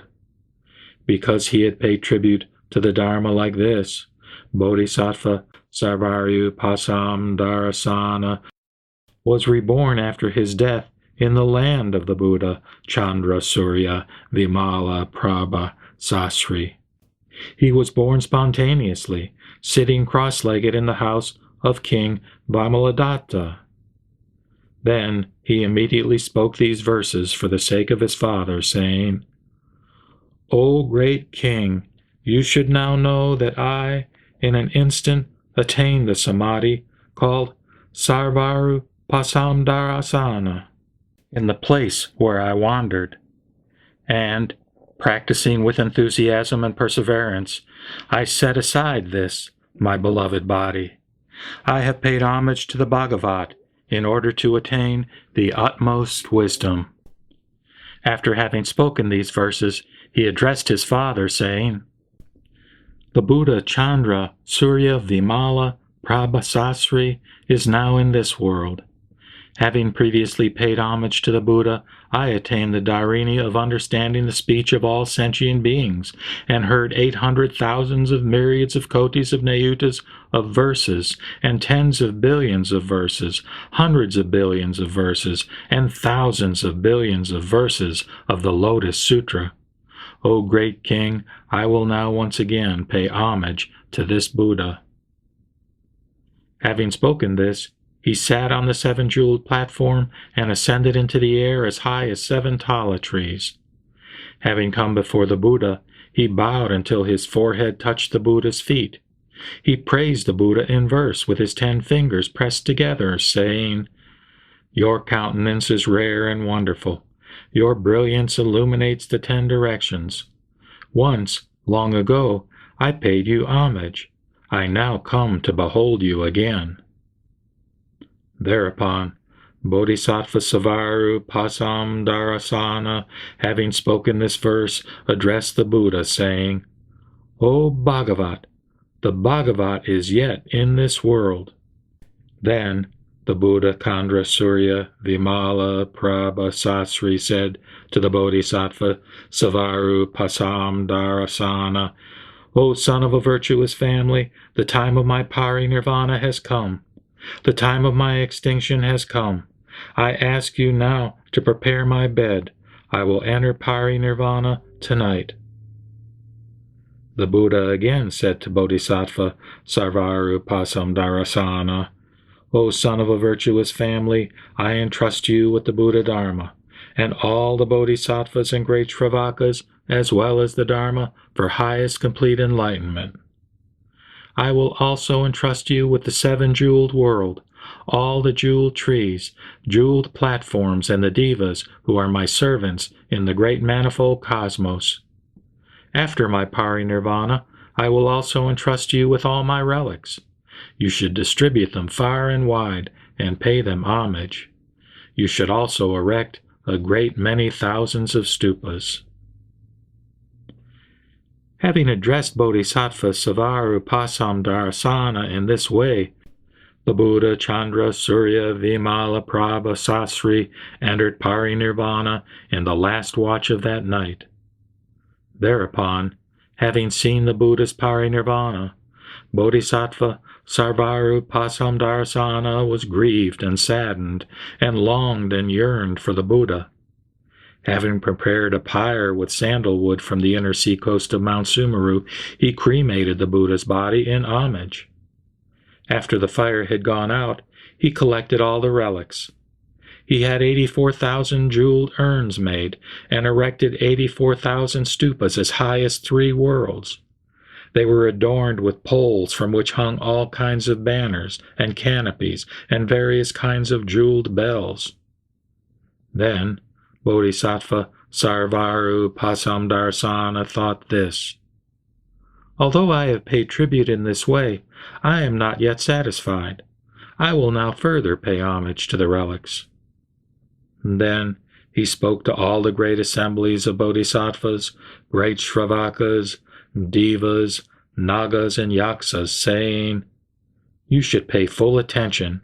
I will now pay homage to the relics of the Buddha Chandra Surya Vimala Prabha Sasri. Having said these words, he made an offering before the 84,000 stupas by burning his arms adorned with hundreds of merits for 72,000 years. He thus made innumerable Shravakas and immeasurable, incalculable people set forth toward the highest complete enlightenment. All of them were made to dwell in the samadhi called Sarvaru Pasam Darasana. At that time, all the bodhisattvas, devas, humans, and asuras saw that his arms were missing and became grieved and distressed. They said, This bodhisattva, Sarvaru Pasam Darasana, is our teacher. He has led and inspired us. He has now burned his arms, and his body is deformed. Then Bodhisattva Sarvaru Pasam Darasana made a vow and said to the great assembly, I have abandoned both my arms, and I shall definitely attain the golden body of the Buddha. If this is true and not false, then may both arms be restored as before. Because this bodhisattva was endowed with profound merit and wisdom, after he had made this vow, his arms recovered spontaneously. At that very time, the great manifold cosmos quaked in 6 ways. It rained jeweled flowers from the heavens, and all the devas and humans experienced an unprecedented marvel. Then the Buddha addressed Bodhisattva Naksatrarya Jasam Kusumita Bijna, saying, What do you think about this? Is Bodhisattva Sarvaru Pasam Darasana someone unknown to you? He is none other than this Bodhisattva Basayaraja. He undertook the practice of giving by abandoning his body immeasurable hundreds of thousands of myriads of kotis of nayutas of times in this way. O Naksatrarya Jasam Kusumita Bijna. If there is anyone who sets forth and wishes to attain highest complete enlightenment, he should pay homage to the stupas of the Buddha by burning either a finger or a toe. He is superior to those who pay homage by giving their countries and cities, their wives and children, or the mountains, forests, rivers, ponds, and many other rare treasures. If there is anyone who pays homage to all the Buddhas, great bodhisattvas, pratyeka Buddhas, and arhats by filling the great manifold cosmos with the 7 precious treasures, the merit of this person will not be equal to the surpassing merit of one who receives and holds to even a single verse consisting of 4 lines of the Lotus Sutra. O Naksatrarya Jasam Kusumita Bijna, just as the ocean is the greatest of streams and rivers and of all waters, this Lotus Sutra is the most profound of the sutras taught by the Tathagatas. Just as Mount Sumeru is the greatest of mountains, greater than Earth Mountain, Black Mountain, Mount Chakravada, Mount Mahachakravada, and the 10 jeweled mountains, this Lotus Sutra is the greatest of the sutras. Just as the moon is the greatest among all the stars, this Lotus Sutra is the most illuminating of the thousands of kotis of sutras. Just as the sun destroys darkness, in the same way, this sutra destroys the darkness of erring thought. Just as the noble emperor is the best of all the kings, this sutra is the noblest of all the sutras. Just as Sakra is the king of the 33 devas, this sutra is the king of the sutras.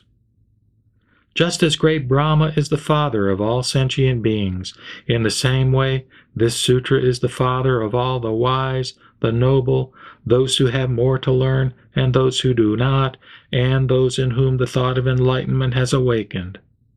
Just as those who have entered the stream of the teaching, those who are to return to this world once again, those who are never to return, arhats and pratyeka Buddhas are the best of all the common people. In the same way, this is the best of all the sutras taught by all the Tathagatas, Bodhisattvas, or Shravakas. Those who hold to this sutra are the best of all sentient beings.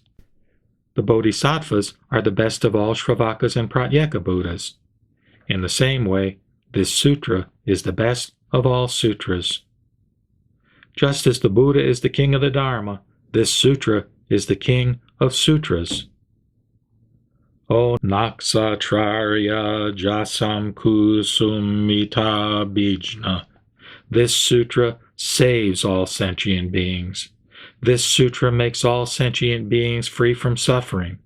This sutra greatly benefits all sentient beings and brings their aspirations to fulfillment, just as a clear, cool pond satisfies the thirsty, as a fire satisfies those suffering from cold, as clothes for the naked, as a caravan leader for merchants, as a mother for her children, as a boat for the traveler, as a physician for the sick, as a lamp for the gloom, as a treasure for the poor, as a king for the people, as the sea for traders, and a torch for those in darkness.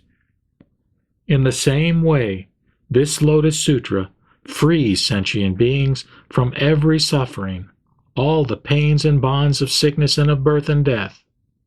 If there is anyone who hears this sutra, copies it, or moves others to copy it, their merit will be limitless, even if it is measured through the Buddha's wisdom. If there is anyone who copies it and pays it tribute with flowers, perfumes, necklaces, burning incense, scented powders, fragrant ornaments, banners, canopies, clothes, various kinds of ghee lamps, oil lamps, fragrant oil lamps, lamps of oil made from Kampaka, Sumanas, Patala, Varsika, and Navamalika trees, that person's merit will also be immeasurable. O Naksatraraja Samkusumita Bijna, if there is anyone who hears this chapter, called Ancient Accounts of Bodhisattva by Sayaraja, they will attain immeasurable and limitless merit. If there is any woman who hears and holds this chapter, called Ancient Accounts of Bodhisattva by Sayaraja, she will never be reborn with a female body. If there is any woman 500 years after the parinirvana of the Tathagata who hears this sutra and practices according to the teaching, she will immediately reach the dwelling of the Buddha Amitayus in the Sukhavati world, surrounded by great bodhisattvas, and will be born on a jeweled seat in a lotus flower. Never again troubled by the three poisons of greed, anger, or ignorance, by arrogance or jealousy, he will attain the Bodhisattva's transcendent powers and the acceptance of the non-origination of all dharmas. After attaining this acceptance, his faculty of sight will be pure, and with this pure eye faculty he will see all the Buddha Tathagatas, equal in number to the sands of 72 million kotis of Nayutas of Ganges rivers. At that time, all the Buddhas will praise him from afar, saying, "Splendid, splendid, son of a virtuous family, you have preserved, recited, and contemplated this sutra from the teachings of the Buddha Sakyamuni and taught it to others. The merit you have obtained is immeasurable and limitless. Even fire cannot burn it. Even water cannot wash it away. Even thousands of Buddhas cannot give a complete description of your merit. You have already destroyed the Maras. You have already conquered the armies of birth and death. You have defeated all enemies. O son of a virtuous family, hundreds of thousands of Buddhas together protect you with their transcendent powers. There is no one equal to you among the devas and humans of the entire world." With the exception of the Tathagata, the wisdom and meditation of all Shravakas, Pratyeka Buddhas, and Bodhisattvas can never equal yours. O Naksatraraja Samkusumita Bijna, such is the power of the merit and wisdom that this Bodhisattva has perfected. If there is anyone who hears this chapter called Ancient Accounts of Bodhisattva by Sayaraja, rejoices in it, and praises it well, in his present life he will always exhale the fragrance of blue lotus flowers from his mouth, and will always emit the fragrance of the sandalwood on Mount Oxhead from his pores. The benefits of the qualities he has obtained are just as mentioned above. For this reason, O Naksataraja Samkusumita Bijna, I will entrust you with this chapter called Ancient Accounts of Bodhisattva by Sayaraja. During the period of 500 years after my parinirvana, you must spread it far and wide in Jambuvaipa and not allow it to be destroyed. You must not give Mara and his men, or the devas, nagas, yaksas, and kumbanda demons any chance of destroying it. O Naksatrarya Jasamkusumita Bijna, you should protect this sutra with your transcendent power. Why is this? Because this sutra is good medicine for the ills of the people of Jambudvaipa. If there is any sick person who hears this sutra, his illness will disappear, and he will neither die nor grow old. O Naksatrarya Jasamkusumita Bijna, if you see anyone who holds to this sutra, you should scatter blue lotus flowers full of scented powder on him. After scattering them, you should think this: this man will before long destroy the army of Mara, sitting on the grass-covered terrace of enlightenment. He will blow the conch of the Dharma, beat the drum of the great Dharma, and ferry all sentient beings across the ocean of old age, illness, and death. Therefore, if those seeking the Buddha path see those who hold to this sutra, the thought of respect should awaken in them. When this chapter, called Ancient Accounts of Bodhisattva by Sayaraja, was being taught, 84,000 bodhisattvas attained the dharani of understanding the speech of all sentient beings. The Tathagata Prabhutaratna in the Jeweled Stupa praised Bodhisattva Naksatrara Jasamku Sumita Bijna, saying, "Splendid, splendid, O Naksatrara Jasamku Sumita Bijna, you have attained marvelous merit, for you have questioned the Buddha Sakyamuni about these things and benefited all of the immeasurable numbers of sentient beings."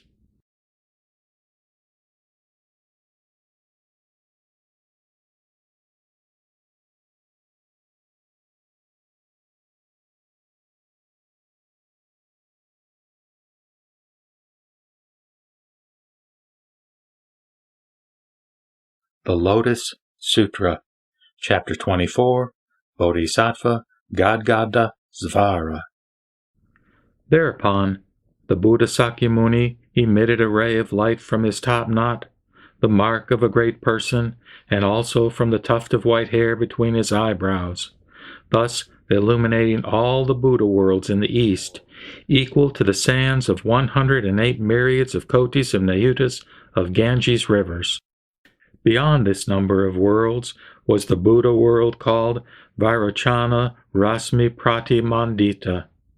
In that world was the Buddha named Kamala Dala Vimala Naksatrara Jasam Kusumita Bijna, a Tathagata, Arhat, completely enlightened, perfect in knowledge and conduct, well departed, knower of the world, unsurpassed, tamer of humans, teacher of devas and humans, Buddha, Bhagavat.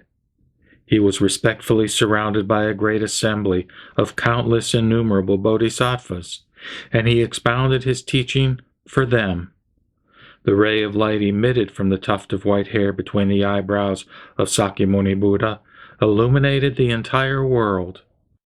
At that time, in the Buddha world of Vairochana Rasmi Pratimandita, there was a bodhisattva whose name was Gadgadasvara, or Wonderful Voice. Having planted many roots of good merit over a long period, he paid homage to and closely attended immeasurable hundreds of thousands of myriads of kotis of Buddhas, and accomplished complete and profound wisdom. He attained the samadhis called Dvajagrakira, Sadharma Pundarika, Vimaladatta, Naksatraraja Vikridita, Anilamba, Jnana Mudra, Sarvaruta Kausalya, Sarva Punya Samuchaya, Prasadavati, Trivikridita, Jnanoka, Vyuharaja, Vimala Prabhasa, Vimala Garbha, Apkritsna, and Suryavarta. He thus attained great samadhis, equal in number to the sands of hundreds of thousands of myriads of kotis of Ganges rivers. As the light of the Buddha Sakyamuni illuminated his body, he addressed the Buddha, Kamala Dala Vimala Naksatrara Jasam Kusumita Bijna, saying, "O Bhagavat, I shall go to the Saha world, approach the Buddha Sakyamuni in homage and reverence, and see Bodhisattva Manjushri, the prince of the Dharma, as well as Bodhisattva Vaisayaraja, Bodhisattva Pradansura, Bodhisattva Naksatrarya Jasam Kusumita Bijna, Bodhisattva Visista Charitra, Bodhisattva Vyuharaja, and Bodhisattva Vaisaya Samudagata." Then the Buddha, Kamala Dala Vimala Naksatrara Jasam Kusumita Bijna, addressed Bodhisattva Gadgadasvara, saying, "You must not despise that world, nor think it inferior, O son of a virtuous family. The land of that Saha world is uneven and irregular, and is filled with mud, stones, mountains, and filth. The Buddha is short of body, as are the Bodhisattvas. By contrast, your body is 42,000 yojanas tall, and my body is 6,800,000 yojanas tall. Your body is perfect in its bearing, and illuminated most beautifully with hundreds of millions of merits. Yet, when you go there, you must not despise that country, nor think the Buddha, Bodhisattvas, or the world itself inferior." The Bodhisattva Gadgadasvara addressed the Buddha, saying, "O Bhagavat, I am now going to the Saha world through the power of the Tathagata, the carefree play of the transcendent powers of the Tathagata, and the adornment of the qualities and wisdom of the Tathagata." At that time, Bodhisattva Gadgadasvara, without rising from his seat or moving his body, entered Samadhi. Through the power of the Samadhi, he caused 84,000 jeweled lotus flowers to appear on Mount Gridikuta, not far from the seat of the Dharma. The stems were made of Jambunada gold, the leaves of silver, the pistils of diamond, and the calices of ruby. On seeing these lotus flowers, Bodhisattva Manjushri, the prince of the Dharma, addressed the Buddha, saying, "O Bhagavat, why has this marvel appeared? There are a great many millions of lotus flowers, whose stems are made of Jambunada gold, leaves of silver, pistils of diamonds, and calices of ruby."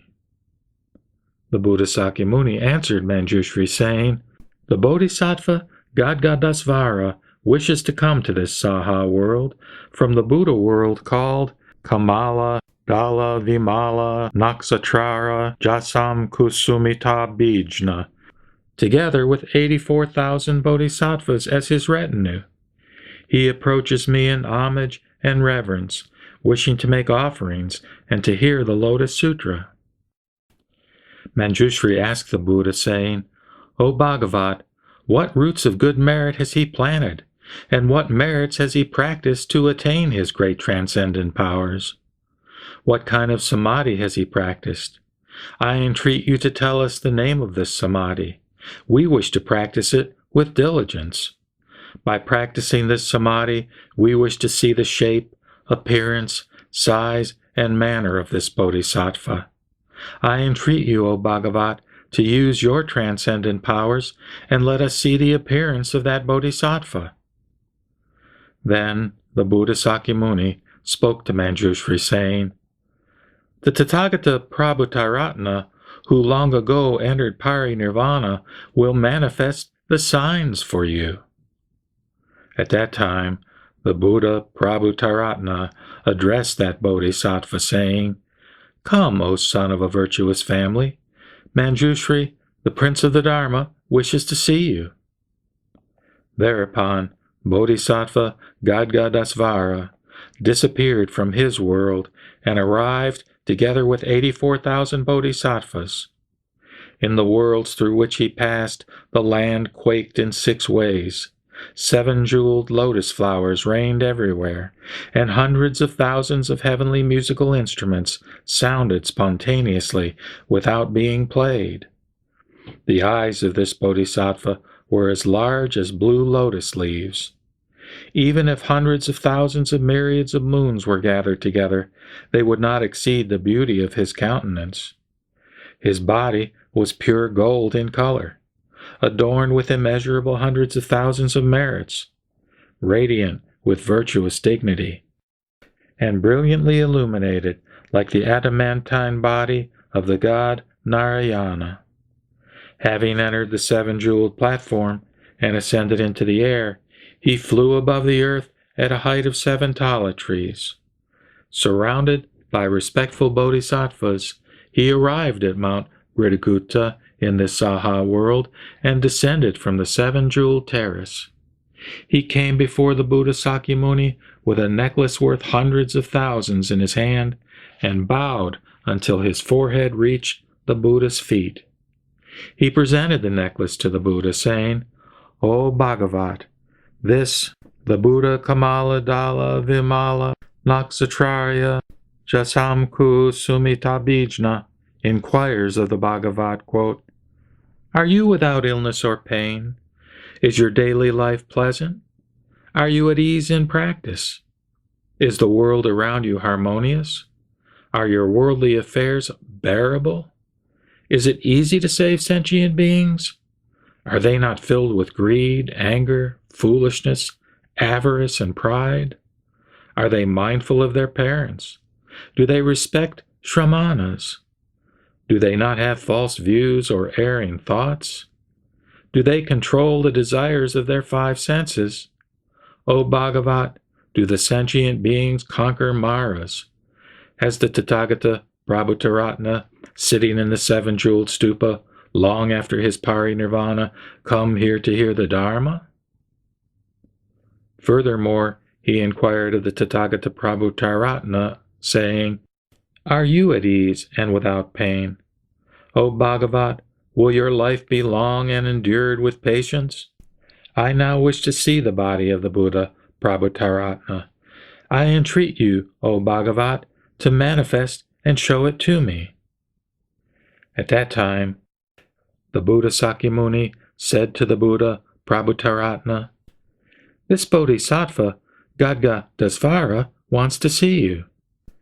Then the Buddha Prabhutaratna addressed Gadgadasvara, saying, Splendid, splendid. You have paid homage to the Buddha Sakyamuni and heard the Lotus Sutra, and have come here in order to see Manjushri and others.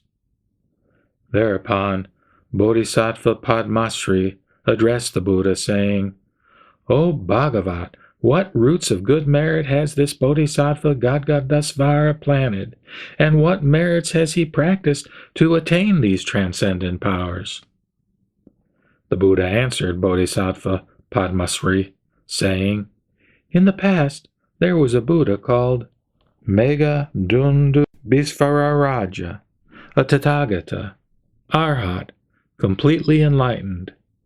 His world was called Savarpasam Darsana, and the Kalpa was called Priya Darsana.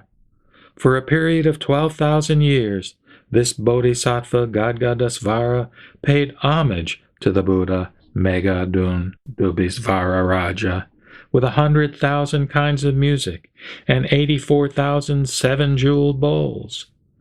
As a result of his deeds, he was born in the world of the Buddha Kamala Dala Vimala Naksatrara Jasam Kusumita Bijna, and has attained transcendent powers.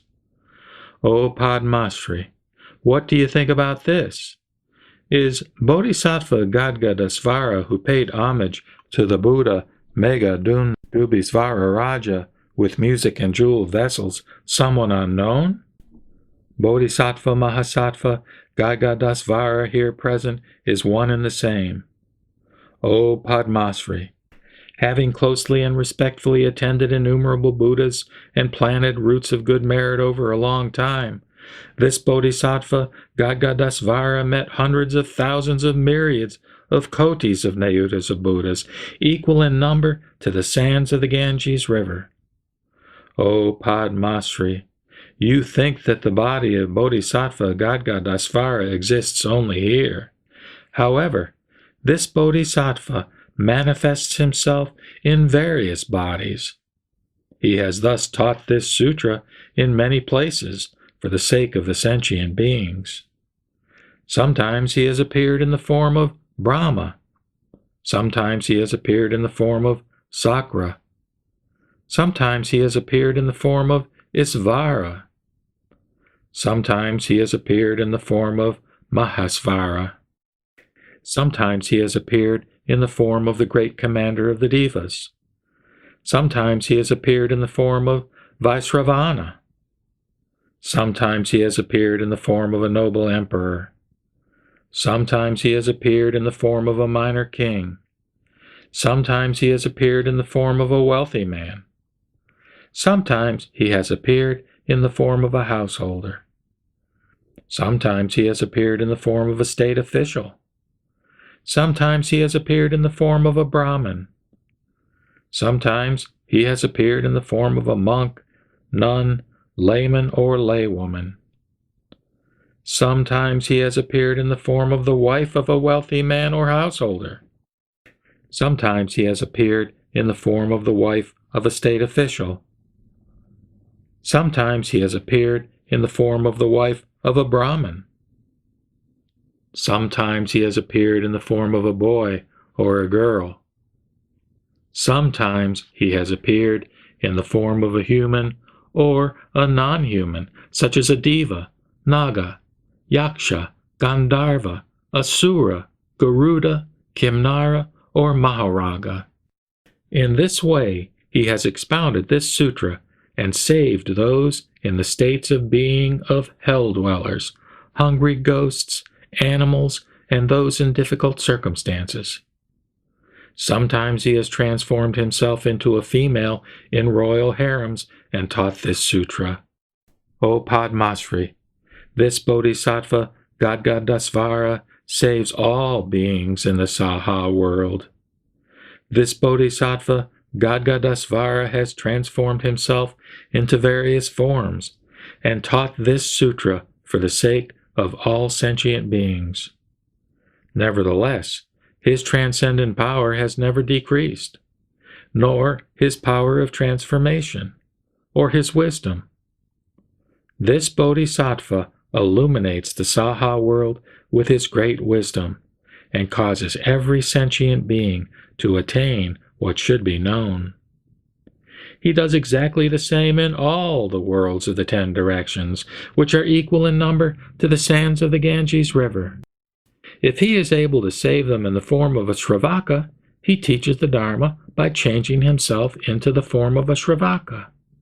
If he is able to save them in the form of a Pratyeka Buddha, he teaches the Dharma by changing himself into the form of a Pratyeka Buddha. If he is able to save them in the form of a Bodhisattva, he teaches the Dharma by changing himself into the form of a Bodhisattva. If he is able to save them in the form of a Buddha, he teaches the Dharma by changing himself into the form of a Buddha. Thus, he transforms himself in various ways according to the capacities of those who are to be saved.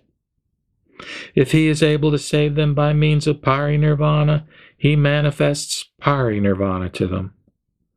O Padmasri, Bodhisattva Mahasattva Gadgadasvara has achieved his transcendent powers and the power of wisdom in just such a manner. Thereupon, Bodhisattva Padmasri addressed the Buddha, saying, O Bhagavat, deep are the roots of good merit that this Bodhisattva Gadgadasvara has planted. O Bhagavat, in what samadhi did this Bodhisattva dwell, such that he was able to appear in various places in this way and bring sentient beings to the path? The Buddha answered Bodhisattva Padmasri, saying, O son of a virtuous family, that samadhi was called Savarupa Samdarsana. Dwelling in this samadhi, Bodhisattva Gadgadasvara has benefited innumerable sentient beings in this way. When this chapter, Bodhisattva Gadgadasvara, was being taught, those 84,000 people who had come with Bodhisattva Gadgadasvara attained the samadhi called Sarva Rupa Samdarsana. Innumerable bodhisattvas in this Saha world also attained this samadhi, and dharani. Then Bodhisattva Mahasattva Gadgadasvara paid homage to the Buddha Sakyamuni and the stupa of the Buddha Prabhutaratna and returned to his own world. Those worlds through which he traveled quaked in 6 ways and rained jeweled lotus flowers. hundreds of thousands of myriads of kotis of variegated music was heard. Having returned to his own world, he approached the Buddha, Kamala, Dala, Vimala, Naksatrara, Jasam Kusumita Bijna, surrounded by 84,000 bodhisattvas, and said to him, "O Bhagavat, I have been to the Saha world and benefited the sentient beings." Having seen the Buddha Sakyamuni and the stupa of the Buddha Pratubharatna, Bodhisattva Manjushri, the Prince of the Dharma, Bodhisattva Bhaisaraja, Bodhisattva Vara, Bala Vegaprapta, and Bodhisattva Pradhanasura, I caused these 84,000 bodhisattvas to attain the samadhi called Sarvarupa Samdarsana. When this chapter, the coming and going of Bodhisattva Gadgadasvara, was taught, 42,000 sons of the Devas attained the acceptance of the non-origination of all dharmas, and Bodhisattva Padmasri attained the Saddharma Pundarika Samadhi.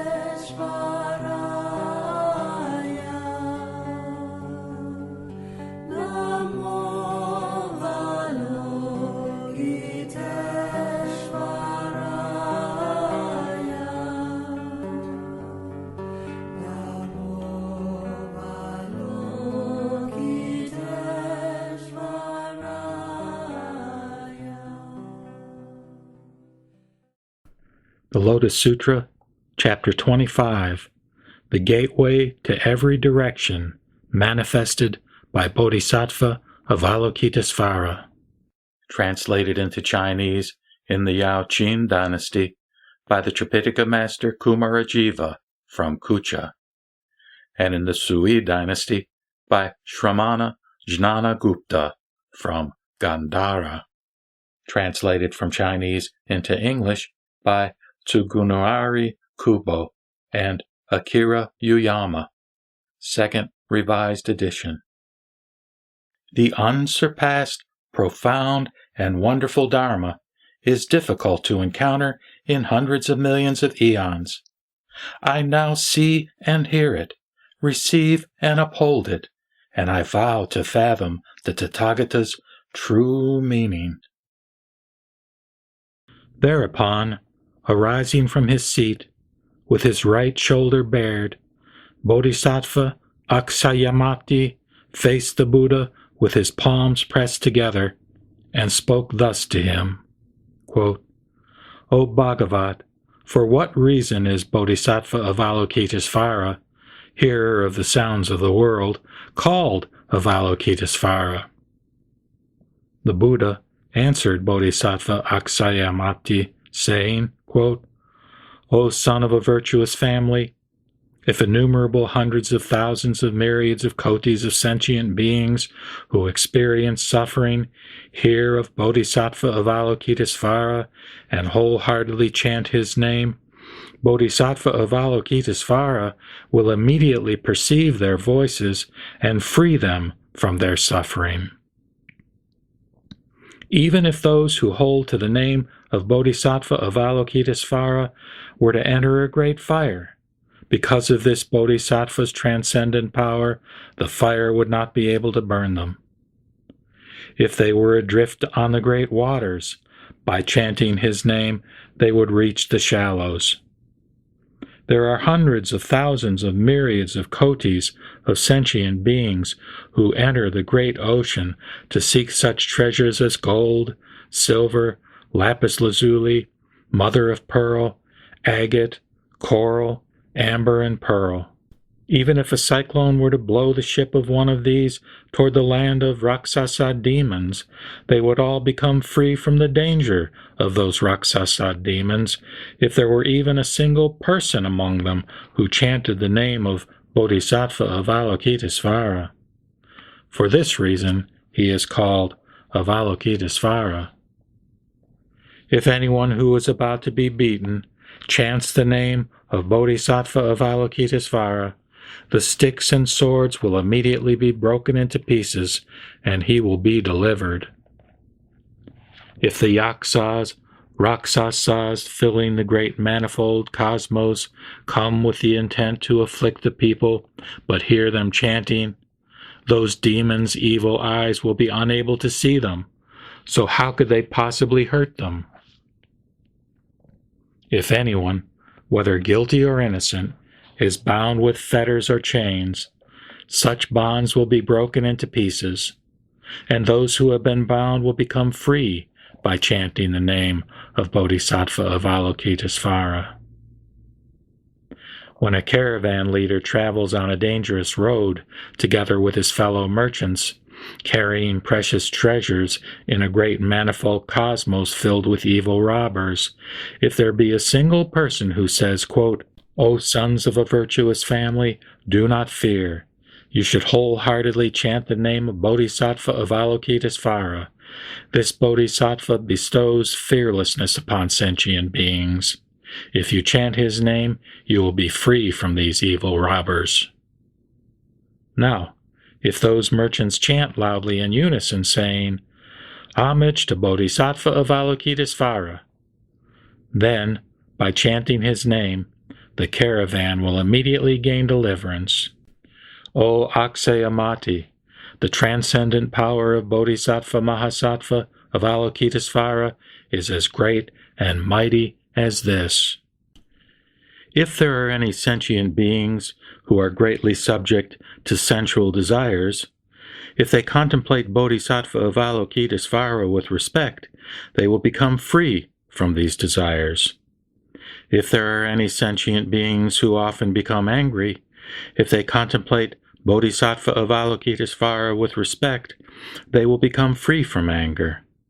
If there are any sentient beings who are greatly confused, if they contemplate Bodhisattva Avalokitesvara with respect, they will become free from their confusion. O Akshayamati, thus Bodhisattva Avalokitesvara greatly benefits sentient beings through his transcendental power. For this reason, sentient beings should always turn their thoughts to him. If any woman wanting to have a baby boy pays homage and makes offerings to Bodhisattva Avalokitesvara, she will bear a baby boy endowed with good merit and wisdom. If she wants to have a baby girl, she will bear a beautiful and handsome baby girl who has planted roots of good merit and will have the love of sentient beings. O Akshayamati, such are the transcendent powers of Bodhisattva Avalokitesvara that if any sentient being reverently respects him, the merit they achieve will never be in vain. For this reason, sentient beings should hold to the name of Bodhisattva Avalokitesvara. O Akshayamati, what do you think of someone who holds to the names of the Bodhisattvas equal in number to the sands of 62 kotis of Ganges rivers, and pays homage to them with drink and food, clothes, bedding, and medicine? Is the merit of this son or daughter of a virtuous family great or not? Akshayamati answered, saying, O Bhagavat, it is great. The Buddha said, if there is anyone who holds to the name of Bodhisattva Avalokitesvara, and anyone who pays homage to him and makes offerings even for a moment, the merit of these two people will be equal and the same. It will never be extinguished after hundreds of thousands of myriads of kotis of kalpas. O Akshayamati, those who hold to the name of Bodhisattva Avalokitesvara will attain such benefits of immeasurable and limitless merit. The Bodhisattva Akshayamati addressed the Buddha, saying, quote, O Bhagavat, how does the Bodhisattva Avalokitesvara wander through this Saha world? How does he teach the Dharma for the sake of sentient beings? What if his power of skillful means? The Buddha said to Bodhisattva Akshayamati, O son of a virtuous family, if there is any land where sentient beings are to be saved by the form of a Buddha, Bodhisattva of Avalokitesvara teaches the Dharma by changing himself into the form of a Buddha. To those who are to be saved by the form of a Pratyeka Buddha, he teaches the Dharma by changing himself into the form of a Pratyeka Buddha. To those who are to be saved by the form of a Sravaka, he teaches the Dharma by changing himself into the form of a Sravaka. To those who are to be saved by the form of a Brahma, he teaches the Dharma by changing himself into the form of a Brahma. To those who are to be saved by the form of a Sakra, he teaches the Dharma by changing himself into the form of a Sakra. To those who are to be saved by the form of Isvara, he teaches the Dharma by changing himself into the form of Isvara. To those who are to be saved in the form of Mahesvara, he teaches the Dharma by changing himself into the form of Mahesvara. To those who are to be saved by the form of the great commander of the Devas, he teaches the Dharma by changing himself into the form of the great commander of the Devas. To those who are to be saved by the form of Vaisravana, he teaches the Dharma by changing himself into the form of Vaisravana. To those who are to be saved by the form of a minor king, he teaches the Dharma by changing himself into the form of a minor king. To those who are to be saved by the form of a wealthy man, he teaches the Dharma by changing himself into the form of a wealthy man. To those who are to be saved by the form of a householder, he teaches the Dharma by changing himself into the form of a householder. To those who are to be saved by the form of a state official, he teaches the Dharma by changing himself into the form of a state official. To those who are to be saved by the form of a Brahmin, he teaches the Dharma by changing himself into the form of a Brahmin. To those who are to be saved by the form of a monk, nun, layman, or laywoman, he teaches the Dharma by changing himself into the form of a monk, nun, layman, or laywoman. To those who are to be saved by the form of a wife of either a wealthy man, a householder, a state official, or a Brahmin, he teaches the Dharma by changing himself into the form of such a wife. To those who are to be saved by the form of a boy or girl, he teaches the Dharma by changing himself into the form of a boy or a girl. To those who are to be saved by the form of a human or of a non-human, such as a Deva, Naga, Yaksa, Gandharva, Asura, Garuda, Kimnara, or Maharaga, he teaches the Dharma by changing himself into any of these forms.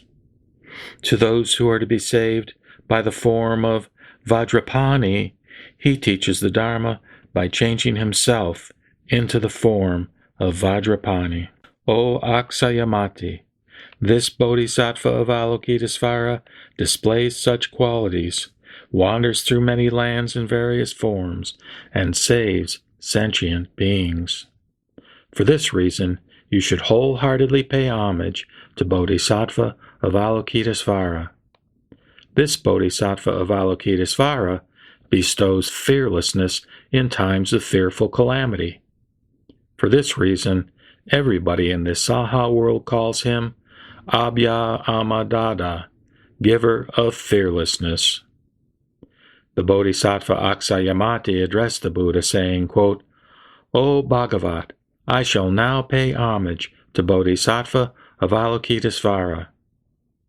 He then took from his neck a many-jeweled necklace worth hundreds of thousands of gold coins, gave it to him, and said, quote, I entreat you to accept this rare jeweled necklace for the Dharma.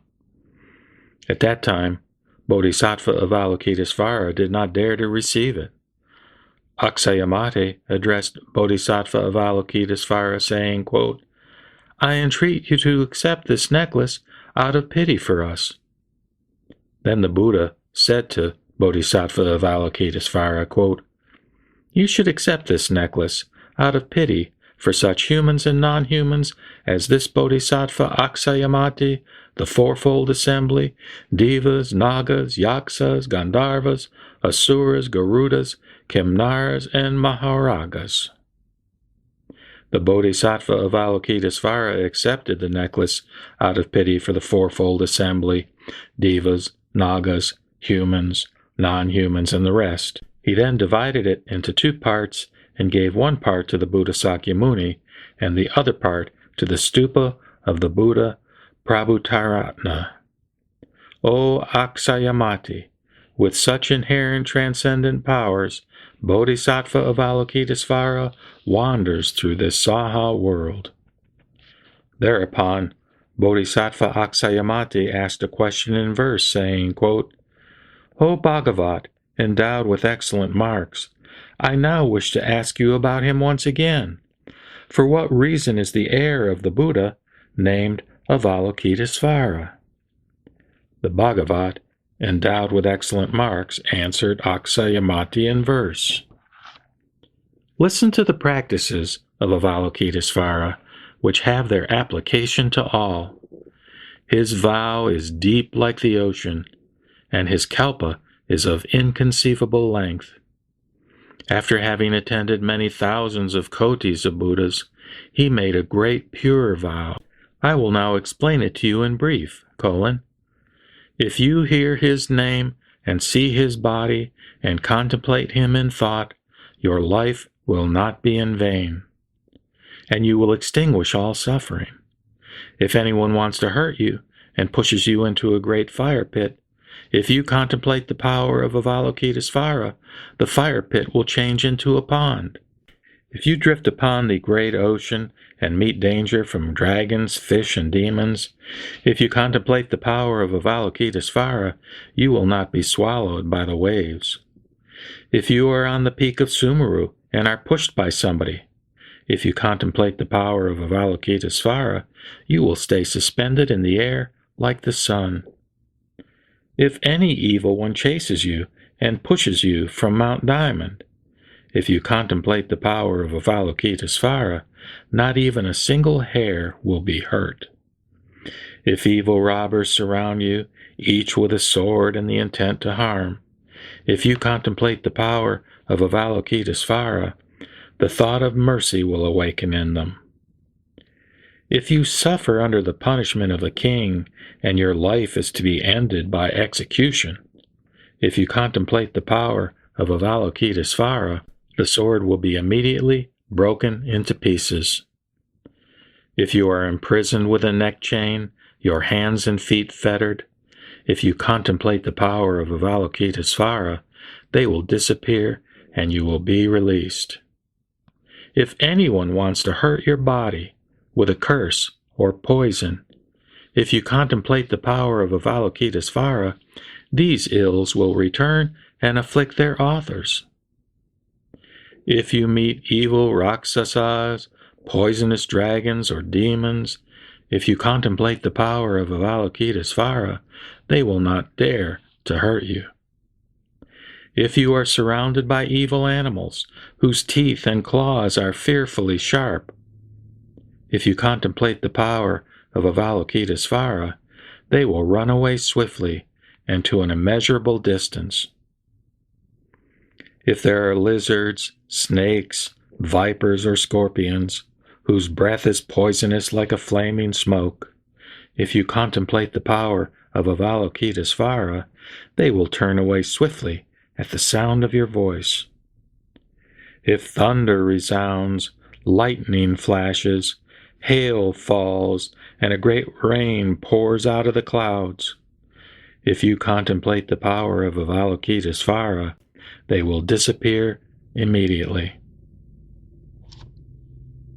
If sentient beings are in great adversity, and immeasurable pain afflicts them, the wonderful power of the wisdom of Avalokitesvara can relieve the suffering of the world. Endowed with transcendent powers, and having fully mastered wisdom and skillful means, in all of the worlds of the 10 directions, There is no place where he will not manifest himself. The suffering of those in the troubled states of being, hell-dwellers, hungry ghosts and animals, and the suffering of birth, old age, illness, and death will gradually be extinguished. He who perceives the world with truth, purity, and vast knowledge, and with benevolence and compassion, should be ever longed for and looked up to. He is a spotless, pure ray of light, a sun of wisdom that destroys the darkness, a flame that withstands the winds of calamity. He brilliantly illuminates the entire world. His will, the essence of which is compassion, shakes like thunder, and the mind of mercy is like a beautiful overspreading cloud which pours the Dharma rain of immortality and extinguishes the flame of desires. In a dispute before judges, or fearful in the midst of battle, if you contemplate the power of Avalokitesvara, all enemies will flee away. He has a wondrous voice, the voice of one who perceives the world, a voice like Brahma's, a voice like the rolling tide, a voice unsurpassed in this world. For this reason, you should always contemplate him. You should have no doubt, even for a moment. The pure seer of Avalokitesvara will be a refuge when suffering distress or the misery of death. He is endowed with every quality, sees the sentient beings with his benevolent eyes, and his ocean of merit is immeasurable. For this reason, you should pay him homage. At that time, Bodhisattva Dharaniamdara arose from his seat, went before the Buddha, and said to him, O Bhagavat, if there are any sentient beings who hear of this chapter, Bodhisattva of Avalokitesvara, and these effortless deeds, the manifestation of the gateway to all directions and the transcendent powers, know that their merit will not be little. When the Buddha taught the chapter, the gateway to every direction, the thought of incomparable highest complete enlightenment awoke in 84,000 sentient beings in the assembly.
The Lotus Sutra, Chapter 26, Dharani. Thereupon, rising from his seat with his right shoulder bared, Bodhisattva Vaisayaraja faced the Buddha with his palms pressed together and spoke to him, saying, O Bhagavat, if there is any son or daughter of a virtuous family who preserves the Lotus Sutra and recites it, is versed in it, and copies it, how much merit will he or she attain? Then the Buddha addressed Vaisayaraja, saying, If there is any son or daughter of a virtuous family who pays homage to Buddhas, numbering as many as the sands of 800 myriads of kotis of Nayutas of Ganges rivers, what do you think? Will the merit he or she attains be great or not? He answered, It will be great, O Bhagavat. The Buddha said, If any son or daughter of a virtuous family preserves a verse of 4 lines of this sutra, recites it, understands the meaning, or practices what it teaches, his or her merit will be very great.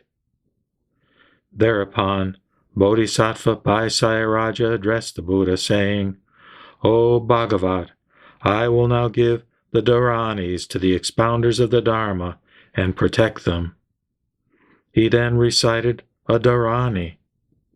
Anya manya mane mamane sita charita same samita visante mukta muktatame same avisame samasame yaye ksaye akasaye aksine sante samait dharani alokabasa pratyaveksani nidiru abhyantaranirvista abhyantara parisudi mutkule arade parade Sukhanski Asamasame Buddha Vilokita Dharma Pariksita Samga Nirgosa Nirgoni Baya Baya Visodani Mantre Mantra Kasayate Rute Ruta Kausalya Aksaya Aksaya Vanataya Vakule Valoda Amanyanataye.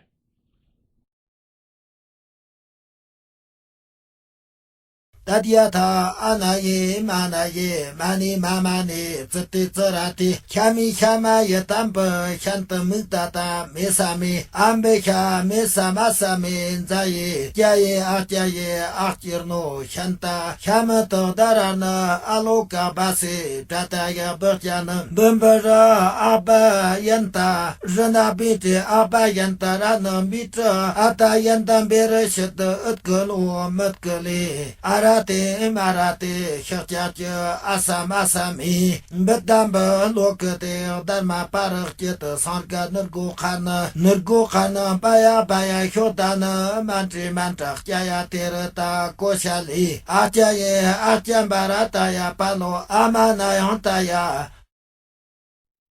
O Bhagavat, this mantra, Dharani, was spoken by Buddhas equal in number to the sands of 62 kotis of Ganges rivers. Anyone who attacks or slanders an expounder of the Dharma also attacks or slanders these Buddhas. Thereupon, the Buddha Sakyamuni praised Bodhisattva Vaisayaraja, saying, Splendid, splendid, O Vaisayaraja! Out of compassion you have taught this Dharani in order to protect the expounders of the Dharma. It will greatly benefit all sentient beings. Then Bodhisattva Pradhanasura addressed the Buddha, saying, O Bhagavat, I will also teach a Dharani in order to protect anyone who recites and preserves the Lotus Sutra. if expounders of the Dharma attain this dharani, no yaksa, raksa, putana, kritya, kumbanda, or hungry ghost will ever have a chance to strike at their weaknesses, even if they try to do so. In the presence of the Buddha, he taught a dharani, saying, Jvale, Maha Jvale, Yuke, Muke, Ade, Adavati, Nirtya, Nirtyavati, Itini, Vitini, Chitini, Nirtyani, Nirtyavati. Tadyata anzole, ma anzole, ukimike, ati atambata, nor, natambata, utrana, patra, zatrana, natatrana, natatapata, suha. O Bhagavat, this mantra dharani has been spoken by Buddhas equal in number to the sands of the Ganges River, and everyone has rejoiced in it. Anyone who attacks or slanders an expounder of the Dharma also attacks or slanders these Buddhas. Thereupon, the Devaraja Vaisravana, a world protector, addressed the Buddha, saying, O Bhagavat, I will also teach a dharani out of pity for sentient beings, and in order to protect expounders of the Dharma. He then recited a dharani, saying, Ate, Nate, Vanate, Anade, Nadi, Kunadi. Tadyata, atata, natate, tanatate, inatanata, kuntrasuha. O Bhagavat, with this mantra dharani, I protect the expounders of the Dharma. I will also protect those who hold to this sutra. All heavy cares shall be banished for 100 yojanas around. At that time, the Devaraja Dhritarashtra was present in the assembly, respectfully surrounded by thousands of myriads of kotis of Nayutas of Gandharvas. He came before the Buddha together with them and addressed the Buddha with his palms pressed together, saying, O Bhagavat, with a mantra dharani, I will also protect those who hold to the Lotus Sutra. He then recited the dharani, saying, Agane, Gane, Gauri, Gandhari, Chandali, Matanji, Janjuli, Vrusani, Augusti. Tadyata, angano, garno, gorangavdara, zantrala, matanka, pikasa, kali, josuha. O Bhagavat, this mantra dharani was spoken by 42 kotis of Buddhas. Anyone who attacks or slanders an expounder of the Dharma also attacks or slanders these Buddhas. At that time, there were 10 Raksasis.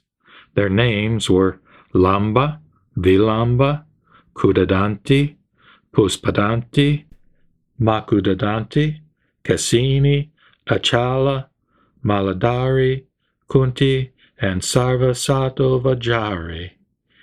These 10 Raksasis, together with Hariti and their children and retinues, came before the Buddha and addressed him in unison, saying, O Bhagavat, we also want to protect those who recite and preserve the Lotus Sutra and rid them of their heavy cares. Those who try to strike at the expounders of the Dharma through their weaknesses shall never be able to do so. They then recited a dharani in the presence of the Buddha, saying, Iti me, iti me, iti me, iti me, iti me, nime, nime, nime, nime, nime, ruhe, ruhe, ruhe, ruhe, stuhe, stuhe, stuhe, stuhe, stuha.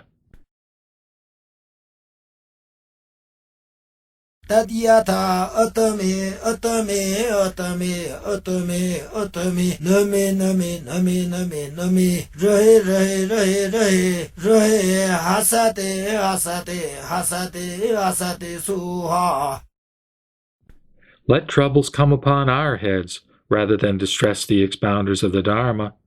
No yaksa, no raksasa, no hungry ghost, no putana, no kritya, no vetala, no skada, no omarka, no apasmarka, no yaksakrita, no manusakrita, no fever for 1 day, for 2 days, for 3 days, for 4 days, or even up to 7 days, or at any time.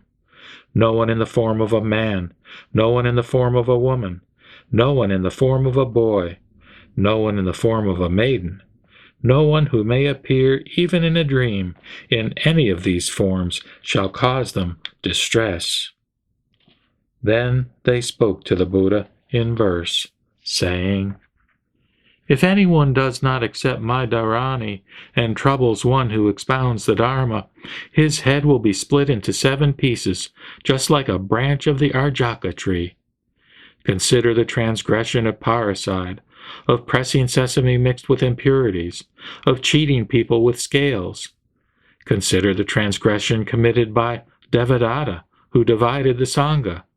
Those who slander this expounder of the Dharma shall suffer consequences such as these.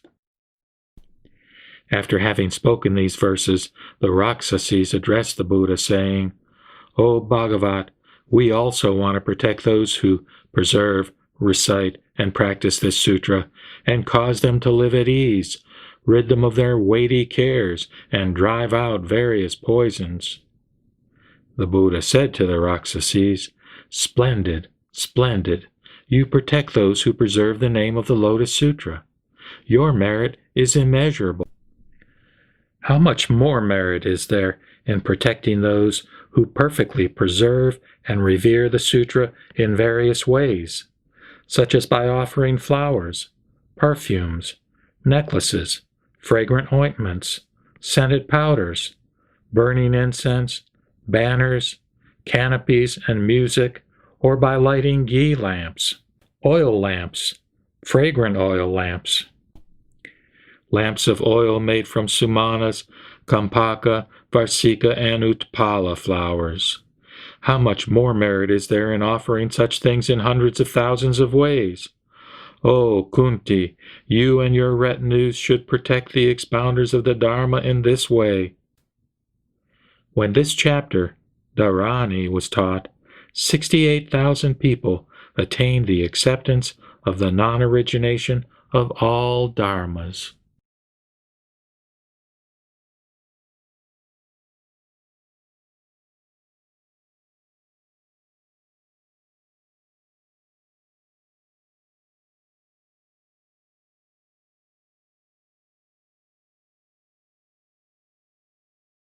The Lotus Sutra, Chapter 27, Ancient Accounts of King Subhavyuha. Thereupon the Buddha addressed the great assembly, saying, Once upon a time, immeasurable, limitless, inconceivable, and incalculable kalpas ago, there was a Buddha named Jaladhara Garjita Gosasus Varanaka Satrara Jasam Kusumita Bijna, a Tathagata, Arhat, completely enlightened. His land was called Varocharnara Smi Prati Mandita, and the Kalpa was named Priyadarasana. There was a king practicing the teaching of the Buddha. He was called Subhavyuha, and his consort was named Vimaladatta. They had 2 sons. One was named Vimalagarbha, and the other Vimalanetra. These 2 sons were endowed with great transcendent power, merit, and wisdom, and practiced the Bodhisattva path for a long time. They were versed in the perfections of giving, or dana, good conduct, or sila, perseverance, or kshanti, effort, or virya, meditation, dhyana, and wisdom, or prajna, and skillful means and compassion, benevolence, joy, and generosity, as well as the 37 helpful ways to attain the Dharma. Furthermore, they were also versed in the bodhisattva samadhis of Vimala, Naksatara Jatitya, Vimala Nirbhasa, Vimala Rupa, Vimala Basa, Alamkara Subha, and Mahatejo Garbha. Then the Buddha, wanting to guide King Subhavyuha, and out of compassion for sentient beings, taught this Lotus Sutra.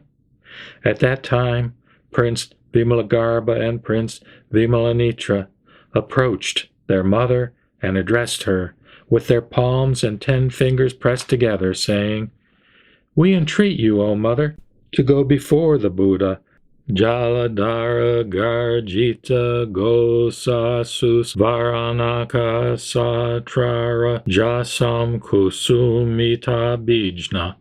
We shall also go before him, together with you, attend him, make offerings to him, and pay him homage." Why is this? Because this Buddha teaches the Lotus Sutra amid the assembly of all the devas and humans. Thus, we should all listen to him. Their mother answered the son, saying, "Your father follows heresies and is deeply attached to the teachings of the Brahmins.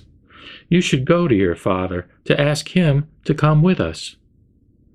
Vimalagarbha and Vimalanitra said to their mother, with their palms and 10 fingers pressed together, "We are the children of the king of the Dharma, although we were born in this house of wrong views." The mother replied to her son, saying, "You should have compassion for your father and show him great miracles. If he sees them, his mind will certainly be purified. He will then allow us to go before the Buddha." Thereafter, the 2 sons jumped up into the air as high as 7 tala trees, and, out of their love for their father, showed him various miracles. They walked, stood, sat, and slept in the air, causing water to flow from their upper bodies, and blowing fire out of their lower bodies, causing water to flow from their lower bodies, and blowing fire out of their upper bodies, enlarging their bodies so that they filled the air, making them small and then enlarging them again, disappearing in midair and instantly reappearing on the earth, entering the earth as if it were water, and walking on the water as though on the earth. By showing various marvels like these, they purified their father's mind and caused him to believe them. When their father saw the transcendent powers of his sons, he rejoiced a great deal at his unprecedented experience and addressed his sons with his palms pressed together, saying, "Who is your teacher? Whose pupils are you?" The 2 sons said, "O great king, the Buddha, Jaladhara Garjita Gosasus Varanaka Satrara Jasam Kusumita Bijna, is now sitting on the seat of the Dharma under the 7-jeweled Bodhi tree and teaching the Lotus Sutra extensively to the assembly of all the devas and humans in this world. He is our teacher. We are his pupils." The father said to his sons, "I now also wish to see your teacher. Let me go with you." Thereupon the 2 sons descended from the air, approached their mother, and addressed her with their palms pressed together, saying, "Our father believed us, and the thought of highest complete enlightenment can now awaken in him. We have done the Buddha's work for the sake of our father. We entreat you, O Mother, to allow us to renounce household life and practice the Bodhisattva path under the guidance of that Buddha." At that time, the 2 sons addressed the mother in verse, wanting to elaborate on this meaning further, saying, "We entreat you, O Mother, to allow us to renounce household life and to become Shramanas. It is extremely difficult to meet Buddhas. We will learn by following this Buddha. It is more difficult to meet a Buddha than to see Adambara flowers. It is also difficult to escape from adversity. We entreat you to allow us to renounce household life." Their mother addressed them immediately, saying, "I give my consent for you to renounce household life. What is the reason for this? It is because it is difficult to meet a Buddha." Then the two sons addressed their parents, saying, "Splendid, O father and mother! We entreat you now to approach and meet the Buddha. Jaladhara Garjita Gosasus Varanaka Satrara Jasam Kusumita Bijna, and pay homage to him." Why is this? Because it is difficult to meet a Buddha, just as it is to see Adambara flowers, or for a one-eyed turtle to find the hole in a floating piece of wood.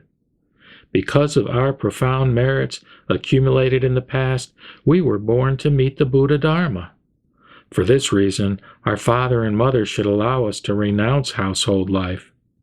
Why is this? Because it is difficult to meet Buddhas, and it is also difficult to obtain an opportunity for meeting them. At that time, 84,000 women in the palace of King Subavyuha all became capable of preserving this Lotus Sutra.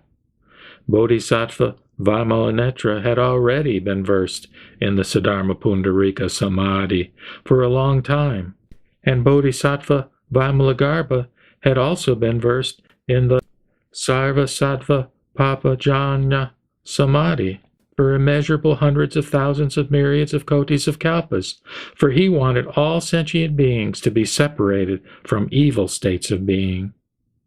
The consort of that king attained the Sarva Buddha Sangiti Samadhi, and the secret treasure house of the Buddhas was revealed to her.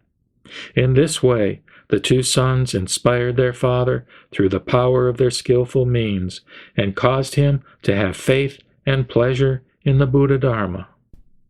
Then King Subhavyuha, together with his subjects and retinue, Queen Vamaladatta, together with her servants and retinue, and the two princes, together with 42,000 people, came before the Buddha at that time.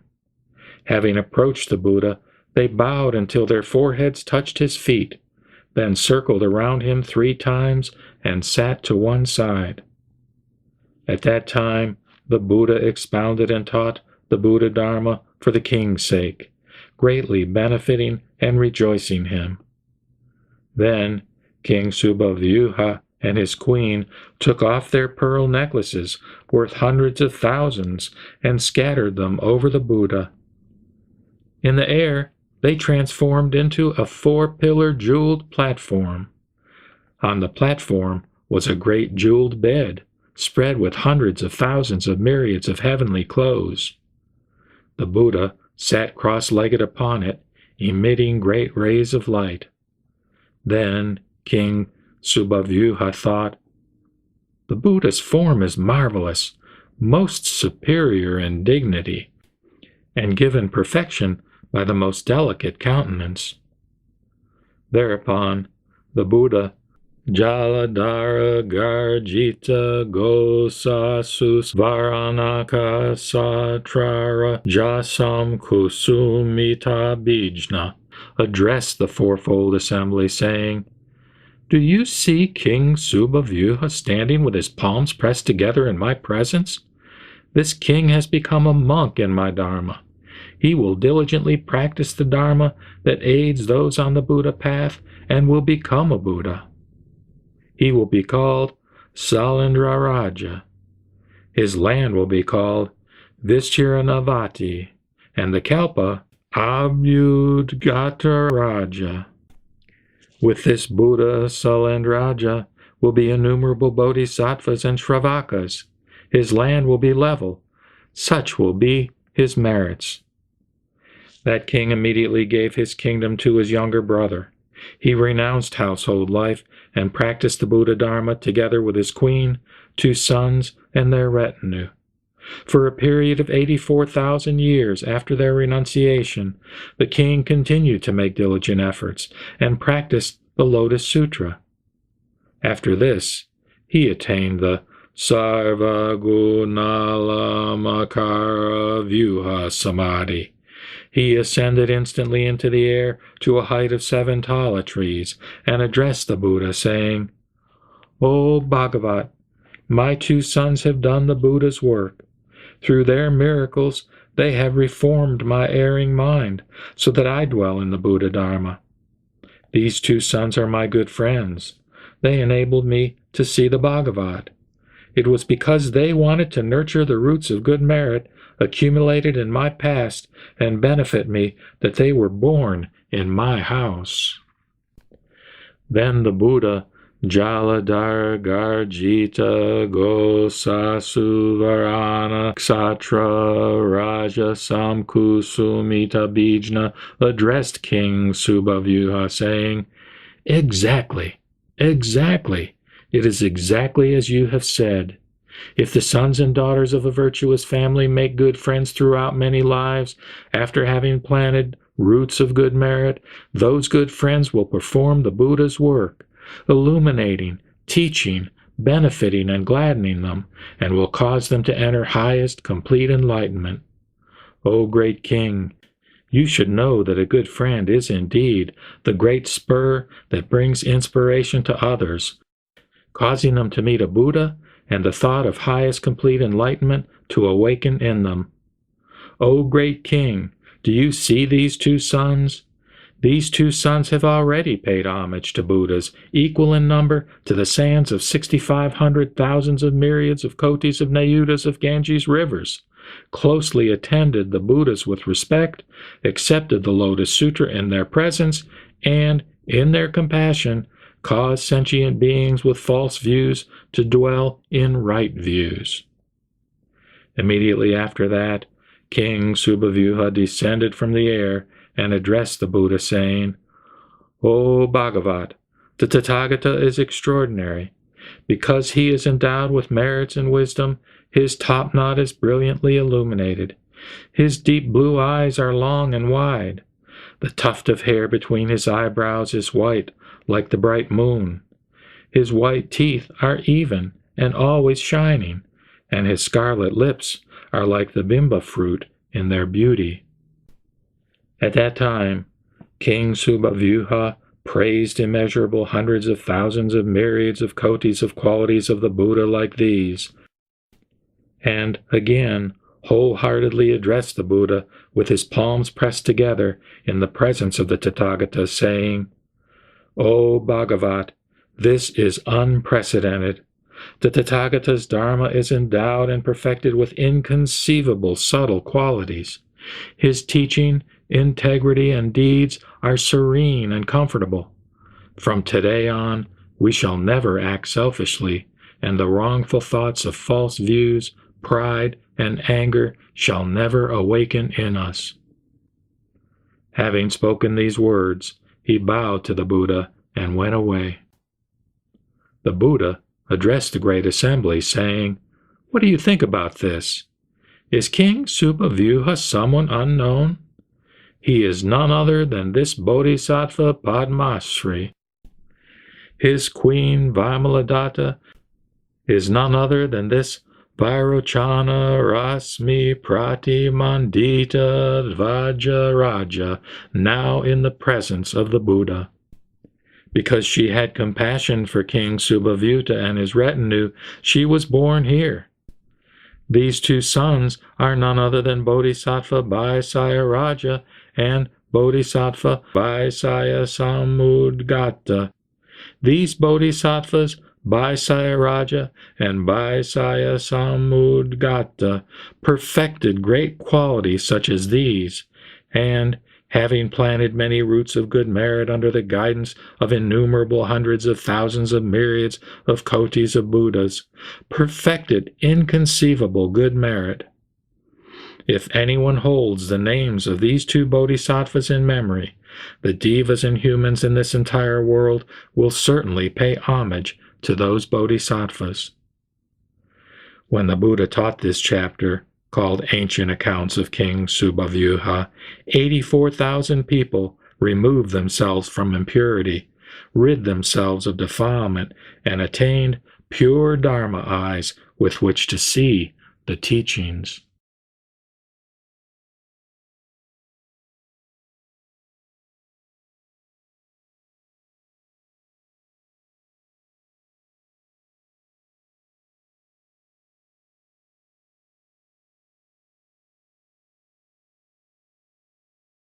The Lotus Sutra, Chapter 28, Encouragement of Bodhisattva Samantabhadra. Thereupon, Bodhisattva Samantabhadra, through his effortless transcendent power, dignity, and fame, arrived from the east, together with innumerable, limitless, and incalculable numbers of great bodhisattvas.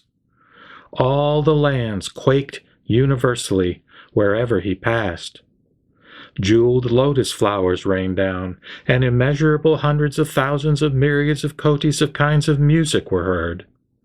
He was surrounded by a great assembly of innumerable beings, humans and such non-humans as devas, nagas, yaksas, gandharvas, asuras, garudas, kimnaras, and maharagas, each manifesting dignity and transcendent powers. He then arrived at Mount Gridrakuta in the Saha world.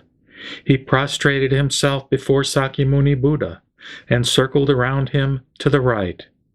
He then addressed him, saying, "O Bhagavat, afar in the land of the Buddha Ratna Tejo Budgataraja, I heard you expound the Lotus Sutra in this Saha world. I have come here to listen to you, together with the assembly of immeasurable and limitless hundreds of thousands of myriads of kotis of bodhisattvas. I entreat you, O Bhagavat, to teach us how the sons and daughters of a virtuous family may attain the Lotus Sutra after the parinirvana of the Tathagata." The Buddha said to Bodhisattva Samantabhadra, "After the parinirvana of the Tathagata, the sons and daughters of a virtuous family will attain the Lotus Sutra if they achieve the 4 necessary accomplishments. The first is to be protected by the Buddhas. The second is to plant roots of good merit. The third is to enter a group of those who are rightly resolute. And the fourth is to awaken the thought of saving sentient beings. Those sons and daughters of a virtuous family will definitely attain this sutra after the parinirvana of the Tathagata if they perfect these 4 accomplishments." Then Bodhisattva Samantabhadra addressed the Buddha, saying, "O Bhagavat, if there are those who preserve this sutra in the troubled world of 500 years after, I will protect them and rid them of their heavy cares, cause them to attain happiness, and allow no one to strike at them through their weaknesses. I will not give Mara any chance to afflict them, nor the sons of Mara, daughters of Mara, minions of Mara, those possessed by Mara, yaksas, raksasas, kumbhandas, pisakas, krityas, putanas, or vetalas. If they recite this sutra, whether walking or standing, I will then come before them on a white elephant king with 6 tusks, together with the assembly of great bodhisattvas, manifest myself, pay homage and protect them, and console their minds for the sake of revering the Lotus Sutra. If they sit contemplating upon this sutra, I will then manifest myself before them on a white elephant king. If they forget a single line or a verse in the Lotus Sutra, I will teach and recite it with them, and cause them to become proficient in it. At that time, those who accept and recite the Lotus Sutra will be able to see me, and, greatly rejoicing, will thus make further efforts. As a result of seeing me, they will attain the Samadhi and the Dharanis named Avarta Dharani, Koti Sata Sahasra Varta Dharani, and Sarvarutakausalavarta Dharani. They will attain Dharanis like these. O Bhagavat, in the troubled world of 500 years after, those monks, nuns, laymen, and laywomen who seek, preserve, recite, copy, and wish to practice this Lotus Sutra should preserve single-mindedly for 21 days. After a full 21 days, I will appear on a white elephant with 6 tusks, accompanied by innumerable bodhisattvas, who themselves will also be surrounded by their retinues, and manifest myself before sentient beings in whatever form they wish to see. Then I will expound and teach the Dharma to them and gladden them. I will also give them a Dharani spell. When they attain this Dharani, non-humans will have no power to destroy them, and women no power to trouble them. I myself will also protect these people. I entreat you, O Bhagavat, to allow me to teach this Dharani. Thus he taught the spell in the presence of the Buddha, saying, Adande Dandapati Dandavartani Danda Kusale Danda Sudari Sudari Sudarapati Buddha Pasyane Sarvadarani Avartani Sarva Basyavartane Su Avartane Samga Pariksani Samga Nirgatani Asamge Samgapagate Tradva Samgatuya Prapte Sarva Samga Samatikrante Sarva Dharma Suparkisite Sarva Sattvarutakasalya Nugate Simha Vikridite.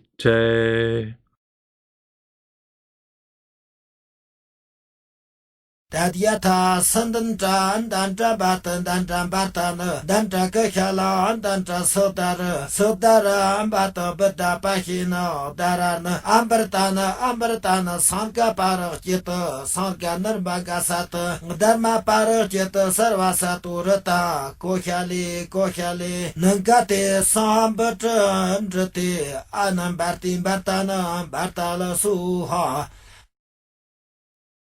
O Bhagavat, if there is any bodhisattva who hears this Dharani, he should know it is because of the transcendent powers of Samantabhadra.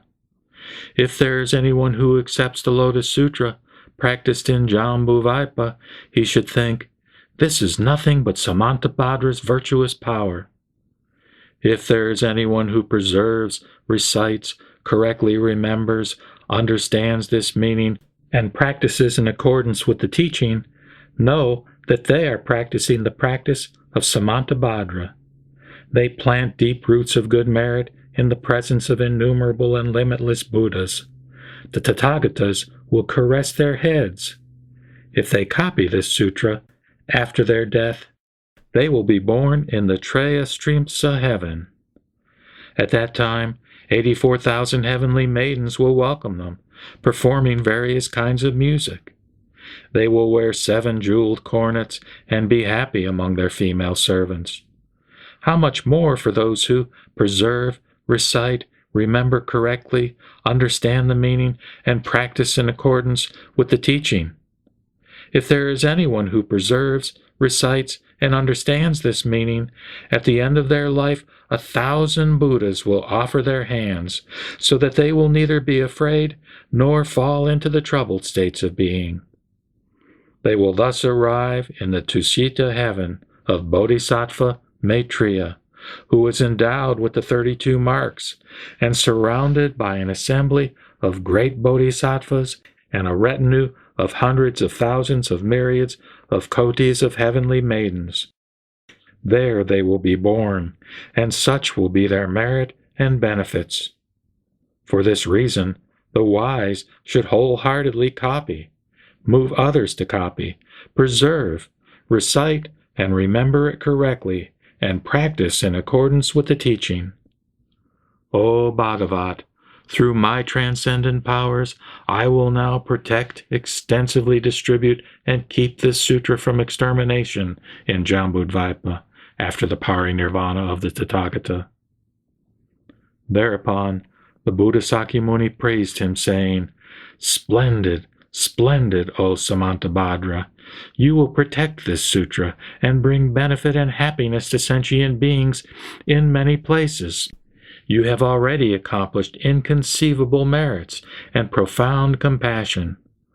Long, long ago, the thought of highest complete enlightenment awakened in you, and you made this vow of transcendent power, quote, I will protect this sutra. Through my transcendent powers, I will protect the one who holds to the name of Bodhisattva Samantabhadra, close quote. O Samantabhadra, if there is anyone who preserves, recites, correctly remembers, practices, and copies this Lotus Sutra, they should know that they will meet the Buddha Sakyamuni and hear this sutra from the mouth of the Buddha. By this, they should know that they are paying homage to the Buddha Sakyamuni. They should know that they will be praised by the Sakyamuni Buddha with the word splendid. They should know that the hand of the Buddha Sakyamuni will caress their heads. They should know that they will be clad in the robe of the Buddha Sakyamuni. Such people are not attached to worldly pleasures. They dislike heretical scriptures and writings. They are not pleased to consort with heretics, wicked people, butchers, those who keep boars, sheep, chickens, or dogs, hunters, or those who make a living by pandering. They will be honest in mind, and will have correct recollection and the power of merit. They will not be troubled by the 3 kinds of poison, nor will they be confused by jealousy, selfishness, false pride, or arrogance. Having little desire, they can know satisfaction and practice the practice of Samantabhadra. O Samantabhadra, if you meet anyone who preserves and recites the Lotus Sutra 500 years after the parinirvana of the Tathagata, you should think like this, quote, This man will before long approach the terrace of enlightenment, destroy the hosts of Mara, attain highest complete enlightenment, turn the wheel of the Dharma, beat the drum of the Dharma, blow the conch of the Dharma, pour down the rain of the Dharma, and will sit on the lion's seat of the Dharma in the great assembly of devas and humans. O Samantabhadra, those who preserve and recite this sutra in the future world will not be greedy for clothes, bedding, food and drink, and the necessities of life. Their aspirations will not be unrewarded, and their happy reward will be attained in this world. If there is anyone who despises them, saying, quote, You are mad, this practice of yours is in vain, and will attain nothing in the end, they will have no eyes, lifetime after lifetime, as a retribution for this wrongdoing. If there is anyone who pays them homage and praises them, he will attain tangible rewards in this world.